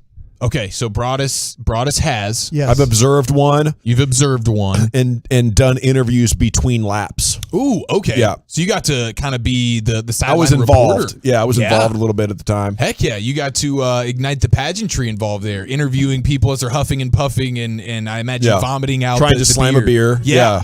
Yeah, in so that's between what guzzles, it is. I was asking him questions. Yeah, okay, that sounds like an incredible day at the office. Yeah. But for the uninitiated, a beer mile, it involves running 4 laps around a standard track, stopping to consume a 12-ounce beer with a minimum ABV of 5% between each lap, while attempting to record the fastest overall time. So this challenges your running and your running endurance, and then also your beer chugging speed as well. So that's what this is. And then obviously each lap becomes harder and harder to keep it down. Now you're disqualified as soon as you throw up. Right. Even as we learned last year with last year's champ who got revoked because after crossing the finish line, he starts blowing chunks. We'll get to that here in a second. So now what happens is like the concept was first dreamed up by a crew of Canadians who hosted the first competition all the way back in 1989. And it's since become a fairly serious discipline, and it's governed by a strict and exhaustive set of rules. They've evolved over the decades, including a recent change that has kind of rocked the beer mile community to its core a little bit. So the Beer Mile World Classic is they've changed the way they're doing things. They're now banning bottles. So when it comes to the beer chugging, you're not allowed to use the bottle anymore. It's a can-only beer chugging experience. Now, this is... I prefer that, I think. Much easier to guzzle out of a can than a bottle, right? Okay, shotgun it. Yeah. So there's rules against that. Oh. You're not allowed to do any type of Like you can't color outside the lines in terms of just a traditional chug. You can't do the Steve Austin George just like right, yeah. Like Cookie Monster never really ate the cookies, just made a big ass mess. Exactly, yeah, exactly. Like that's a bit frowned upon. So last year, Corey Belmore broke the world record that he had actually set in 2017. He posted a time of 4:28 at the annual Beer Mile World Classic. He crossed the finish line 4 seconds quicker than the previous year, but it was voided because he puked it up at the end. So obviously you're not allowed to do that. But Belmore, this guy was among the group of runners who headed to Belgium to compete in the event, this year's event, which was just a few days ago on October 15th. They had the Beer Mile Classic. Yeah, it's become a big deal with like former D1 runners like dedicating significant amounts of time to trying to be the best at this. Yeah, for a while it was just like it was like a viral thing, and then one guy who was like a real runner was like, okay, I'm going to set the mark. Mm-hmm. And since then, I believe it's just been evolving. Yeah, so now this was the first year where they've banned the bottles, and so and according to Food and Wine, the change, which actually stemmed from a ban just on glass at the track. That's really all it was. Yeah, you dropped the glass. It was the glass deal. Yeah. But it had a fairly noticeable impact on overall times due to the impact cans had on ease of consumption. So Belmore, who set the can beer mile world record with a time of 4:49, which is pretty dang incredible. He lost a few seconds when he struggled to get the can open ahead of his final lap. So there was issues with opening up the can in a timely manner. And then I guess there's something to, like, for some people, I guess it depends on the athlete. Some athletes are built for the can. Maybe Dawson, that's you. And then most of these guys, as they've looked back on it now and see that it was a can-only beer mile, the times were not quite as fast this year because everybody had to do the can, and it seemed like the bottle was a bit of an advantage there. So the chief chug officer of the beer mile, Chris Robertson, told the outlet the switch actually had a detrimental impact on the speed, but he did note that cans actually were the norm until bottles were first permitted back in 2014. So the bottle comes out quicker. It goes glug, glug. I think so. Once like you hit that air pocket, you might be able to do like some sort of like a tornadoing thing outside of for the bottle as well, to where it can kind of zoom faster down the throat. So I don't know, but I mean you can't shotgun or anything like that. So I'm not really sure which would be faster no for cups, me personally. Right? No cups? Yeah, it's cup free and now glass free. It's just pound the beer out of the can. Okay, because I ran the San Diego Marathon, and when I got to mile 21. A guy handed me a cup of beer. I thought it was water. You know? So what you do is you're taught to drink out of a cup when you're running is you pinch the top of the cup. Yeah. And and that way it's just a stream. Just and that way right to the mouth. Yeah, and that way, because it's hard when you're running to drink and not have the water just slog all over. You can guzzle beer a lot quicker like that too. You just pinch the top of the cup and drink it.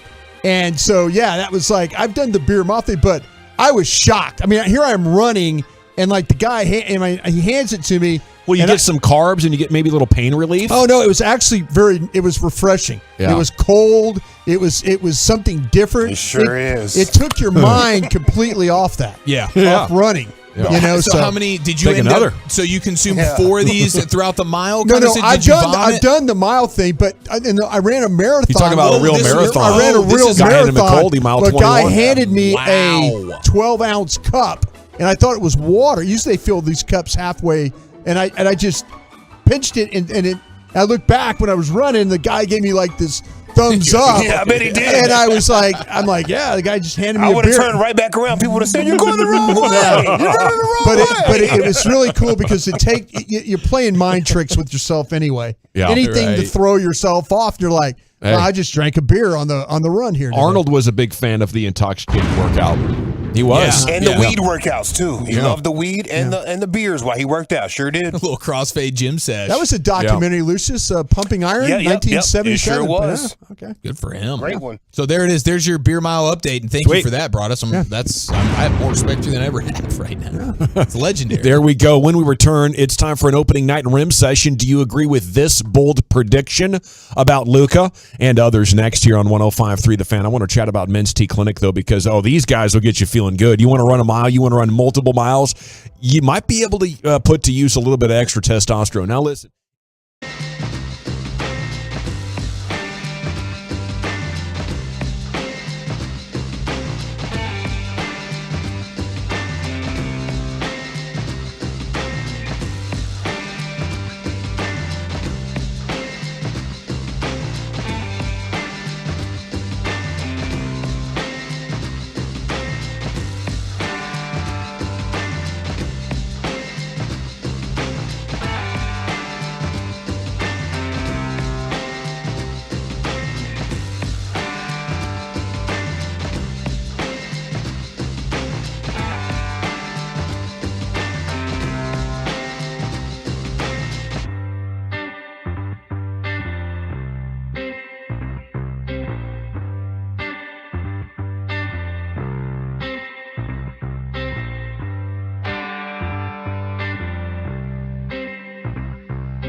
the MyFitnessStore.com studios. Let's do this. You're rolling with the G-Bag Nation on 105.3 The Fan. Okay, it's hour 4 of the G-Bag Nation. Here we have NBA bold predictions for the season. We'll give you their Luka bold prediction. I'll tell you what mine is. But I want to hear your bold predictions about the Mavs or Luka Doncic specifically at 877-881-1053. The truckwreck.com fan text is open. General at your service. There's the man Brian Broaddus, former Cowboys scout. Lucius Alexander remains in the Pimp Cup at Master Control as per usual. Eric Chiafalo is with us. His nosebleed partner, Zach Wolchuk, has abandoned us for the Booby Bar. He is at Baby Dolls, 10250 Shady Trail. If you'd like to swing on by, he's got goodies and stuff. He'll be pulling up any moment. Carter Freeman is back there coordinating your video for us. Okay, we go to theringer.com. What do you think about this bold prediction? Or give us your own. Luka will finish with the highest usage rate in NBA history. And is this a good thing or a bad thing? To me, it's a clear sign they need more help. And I remember playoff games where he's just exhausted, and they're like, come on, play defense and shoot every shot and run every offense. I can't imagine. I think the reason they let Jalen Brunson go and not replace him is because they think a better opportunity is coming up at some point in the season with all these teams looking to tank in the Wembanyama sweepstakes. A team's going to give you a playmaker or maybe even two. I would just settle for one. I'd be looking for multiple guys who can handle the ball and pass and make some shots off the dribble and stuff to take a little bit of the pressure off Luka, because they say highest usage rate in history. I don't think that improves your chances of winning the title. Even though he's that amazing and you want the ball in his hands all the time, I don't think that's great. But yeah. Last year he finished 4.3% below the record-setting mark set by Russell Westbrook during his MVP season. With Jalen Brunson in New York now and both Dinwiddie and Christian Wood coming off the bench, Luka finds himself in an environment that's going to be heavy on Tim Hardaway Jr., Reggie Bullock, Dorian Finney-Smith, and shooting, but light on creation. He's going to have the ball in his hand almost all the time until the shot goes up. For those who have Luka on their fantasy team, this is utopia, writes The Ringer.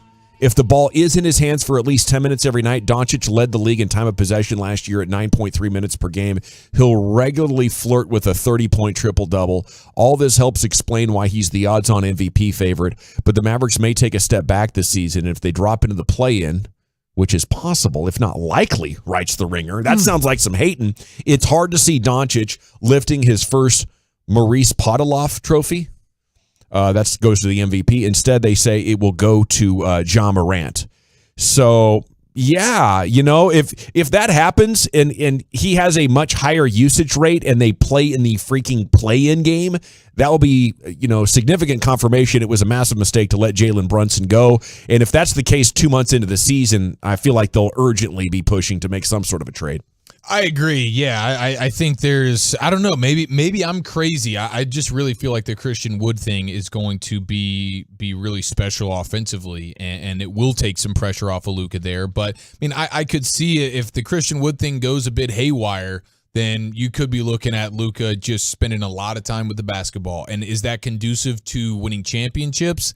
Absolutely not. Is it conducive to winning an MVP for Luka? For sure. But, in terms of winning, I think you absolutely, you want, there's a fine line there. You want Luka to have the ball, but you at least want to know that it doesn't have to be that way. You want to know that you got other guys that can help facilitate the offense. It didn't work for LeBron until he had Dwayne Wade, and then it worked with Kyrie, and then it worked for Anthony Davis. But he never did one where he was the guy dominating the ball all the time. Right. You need a guy to help shoulder that load. Yep. Brian, where are you at with this whole deal? Man, I'm the one thing that made me feel better was Tim McMahon told us that Luka's in the best shape of his life, going into the season. So now there's not that battle of him having to get in shape, having to do all that. From the word go, he's going to be ready. Just hope, again, he stays healthy throughout. Him handling the ball, I think that's who you are right now. I think that's what the Mavs have got to look at this and say, you know what, let's see what Dinwiddie is. You had a little bit of an idea of him last year. There's time in the playoff where he wasn't good and he got better, and the lights maybe were a little too bright for him, but he kind of figured some things out. I just anything with Luka, he's a young guy, but man, he just always these games you watch him, you feel like he gets so banged up. Yeah. He's sitting there, and every time out you're looking over at the bench, and he's just he's sitting there, and he's kind of just kind of grimacing and things. It's a shoulder, it's fingers, a shoulder, yeah. it's a thigh, it's the ribs, it's everything about it, and you just you need to not see him sitting over there and struggling. You need him sitting over there drinking some Gatorade or Powerade or whatever, catching his breath and then getting back in there. But he doesn't need to come out like a prize fighter. That's the problem I run. Every time he walks off the floor, it's like he's just he's just gone through hell. And after such a busy offseason, the trade market must have gone completely dead silent for them to have done nothing. After all those Eurobasket and FIBA World Cup qualifying games, you're worn out. You need multiple weeks consecutively to recover and be prepared for another 82-game season. And the fact that they didn't do that and are setting him up to play an even higher workload, I think it's concerning for me. It's the one thing that I think could take this thing off the rails, because I'm with Chiafalo totally. People are sleeping on this Christian Wood story. This is going to be unfreaking believable what Luka's going to be able to do with an offensive weapon of that size. Oh, I know. I like what you're saying on that for sure. I mean, talking to people at the Mavs, they're really excited about Christian Wood. And it's not that, they've been really honest too about some of the things that have gone on. I mean, we were talking about, with Brunson and things like that, is it worth it, this, that, and the other? And they're like, well, maybe this, maybe that, kind of a thing. But they've been very excited about Christian Wood. I think you guys are onto something there. But the thing to just with the whole thing with Luka, it's just, you just wonder about the situation over there. And, he's the one guy, he loves to play no matter what. Yeah. He loves to play basketball. So you talk about usage with him, he's probably okay with it, but until he starts getting banged up. It sounds like a really fun way to play for me. Yeah, he never wants to come out. Yeah, give me the ball. You just spread out and let me either attack or shoot the jumpers if you're wide open. Okay, we're going to get back to these bold predictions here in 2 seconds, but the 817 wants to know, Eric, have you heard of the Krispy Kreme Challenge run?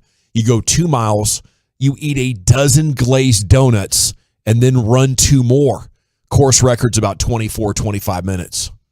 Now, the Krispy Kreme donut isn't that massive. It's not that bready. It's kind of airy, but there is a ton of sugar in there. Yeah, there's a ton of sugar, the glazed ones especially, and they're really, if they're hot, they're almost mushy. So you can almost make them like a donut hole. You can kind of mush them together. Just one bite that thing every time. You can time. one bite it, but man, the thing about it would be it's all that sugar at that time. Would that power you for great energy, or it would slow you down? I feel like initially it would, right? Don't you get the initial jolt? Like, You'd give me fire. 20 minutes of just incredible The gut bomb would be too much. The gut bomb. So the donut gut bomb would be worse than the beer gut bomb, because I think that's an athlete by athlete basis. Yeah, it depends on what your stomach is. I tell you what, you can handle the liquid. It's the stuff sitting on you I think the donut's the gut bomb. And 12 of them? You have to eat 12 of them? Is that what you're saying? A dozen donuts. You can't eat a dozen in a city. Well, these guys can. I could definitely. I think Gavin show could some eat a damn dozen. respect, okay? I think to add the layer of difficulty, what I do is I'd hit pause on the stopwatch once you've eaten the dozen. And then I'm gonna have you wait 15 minutes. See, that would let that donut really sit in on you. Because I think I'd fire out of the gates for at least the first mile, like feeling supercharged. That's how I tend to feel. Like the donut, it's gonna take a while before it really sets in on heavy on the stomach. The beer is running right to the bottom there, that gut, and I feel like you're feeling the beer more immediately than you are the donut. With all that carbonation down there, it's fizzing. And you have to run immediately after putting that thing down. Yeah, but when you're running, though, you're surprised with how much liquid you can actually hold. Yeah. Well, listen, you're the pro at this. You've done the beer mile. You've done beer marathons. I'll take your word for it. I'm just saying, to me, if you said the thing that would bother you the most, drinking that beer would. That would bother me. Having to drink a beer and then keep running for every mile, that would bother me the most. Imagine if they make you take the shoe off that you're running in. Ooh, that'd be awesome. That sneaker right okay, there. Other bold predictions here from the Ringer. The Clippers will win it all. That's a lie. You're looking at Golden State. Okay, they're running it back. I get that as being a bold prediction because there's a lot of boom here, man. If you strike gold on health, which is going to be like a lottery kind of like, there's almost no chance. John Wall, Paul George, Kawhi Leonard. Like, that is inevitably going to end in disaster from a health standpoint. But, man, if it doesn't, That's a recipe. They're deep. They got a championship coach. They got the superstars, and we quickly forget just how dominant Kawhi Leonard is. But can he play a full season? I don't know. Number 2, the 76ers starting 5 will rule. They did last night, but they played no defense. They scored $125. Yeah. They gave up 137, I think, against Boston. Yeah, and they turned over the ball a lot last night, guys. That was a big problem for them in that game. I think they'll age well throughout this season. I think it'll get better for them. Number 3, don't expect much from the Lakers. I don't. I'll be surprised if they can make something happen. They looked bad. I think the injuries might have caught up to Anthony Davis a little bit because he's just not quite as athletic as he was. He's still big and highly skilled. Bro, do I got some... Did Bassick say he sucks? Yeah, Bassick did say overrated. He I said, called him think. overrated. Yeah. Okay, I'm sorry. But we got some numbers on that. Okay. You want to pick up the rest of this rim session? Go for it. Yeah, that'd be wonderful because the Lakers, they were terrible last night. They can't shoot worth a lick. You had Kendrick Perkins at one point tweeting during the game, Rob Pelinka needs to be ashamed of himself for this roster he put together during the offseason. God bless America, says Kendrick Perkins. You had LeBron after the game basically calling out the roster construction, saying, hey, we don't have shooters. We're getting a lot of good looks, but it's only because the defense is allowing us to take these open shots, and we have to take them because they're open shots, but we know we can't hit them. You have Russell Westbrook, who tweaked his hamstring in the last preseason game. He's blaming Coach Darvin Ham for bringing him off the bench in that preseason game, which throws him out of his pregame routine because he's been a starter for 14 years. There you go. 14 years he's done it this way. You can't make him a bench player. Yeah, and so that's what he's saying. Maybe he's got something to, maybe that's fair. But the Lakers are in some trouble here, and to spell it out even more, Kurt Goldsberry of ESPN had some really interesting numbers. How about this on Anthony Davis? Anthony Davis is the least efficient jump shooter in the NBA over the last 2+ seasons. Wow. Among 178 players that have attempted at least 500 jump shots since the beginning of the 2020 season, Davis logged the lowest effective field goal percentage on those shots at under 36%. No other players below 40%. The Lakers have 2 of the least efficient jump shooters in the NBA in their starting 5 in terms of lowest effective field goal percentage on jump shots over the last 2 seasons. No one's worse than Anthony Davis. He's far and away at number 1. But at number 5, it's Russell Westbrook. So 2 guys that you're actively depending on are bottom 5 in the sport over the last 2 years in terms of jump shooting. So the defense is going to give you open looks and you can't make them. Everybody understands that about Russell Westbrook. The Anthony Davis thing is a surprise because that's always been a really nice element to his big man game, his jump shooting. But then when you look at their starters combined to shoot 6 of 31. That's 19% on jump shots in last night's game. Anthony Davis 0 for 5, LeBron 3 of 13, Beverly 1 of 5, Westbrook 2 of 4, Lonnie Walker 0 of 4. They just have absolutely no shooting, and a guy that you would think would be a respectable jump shooter for them, Anthony Davis, has been the worst in the sport over the last 2 years. It's a nightmare roster. That's incredible. You know, when it came together, I thought they would dominate the paint so much. I had no idea you could be that bad as a professional basketball player at shooting open jump shots because they're giving them to them, and the away crowds are reacting. You know, it's almost like they're laughing or oohing and awing when the defense runs away from Russell Westbrook. Mm-hmm. You know, he grabs the ball in the corner and he kind of looks at the rim and the defense backs up and like everybody knows it, you know, and I don't know. It shouldn't be that hard to just find guys to shoot around LeBron James, but I think they've painted themselves in a corner with all the roster moves that they made. All the assets that they had when LeBron first got there aren't there anymore. So I don't know if you can turn that thing over and give LeBron another chance to win a championship with that roster. Right now, it's a borderline playoff team. JJ Redick was on ESPN talking today like, hey, we don't even need to talk about the Lakers and their deficiencies because it's going to get old quick. We just need to watch this Lakers team and marvel at LeBron. Oh, he made some incredible plays last night. He's like, that's all we can do because the Lakers are a disaster. Does he go into conservation mode thinking about playing with Bronny one day? I mean, trying to save himself? How hard does it? No, I think he's trying to score. Yeah, just keep scoring for sure, man. I didn't know if it's like has Kareem become the all-time great. I didn't know if it was in his. I don't think it would be in his DNA. But you're thinking about, man, I'm in a no-win situation here right now. Let me just go get mines. Yeah. Okay. Maybe so. That's my guess. There was an executive, a Western Conference executive, talking about the phenom Victor Wembanyama, who teams are going to be tanking for this year. And the quote was, if he breaks both legs, I'll still draft him number 1 and wait for him. So people are in love with this guy. And then Kawhi Leonard was open today talking to the media about not watching basketball, only watching the film of the team they're about to play, but never being a guy who on an off night will sit there and like turn on League Pass like we know LeBron will. And so people are kind of climbing on Kawhi for that. I'm like, come on, guys. It's not that. I guess you'd love your guy to just be so in love with the game that he's soaking it in even on his nights off. But Kawhi was like, I don't really watch the game. I've always like appreciated that. I've always appreciated people that have other interests. You know? He took two teams to the championship, two different teams. Don't worry about him.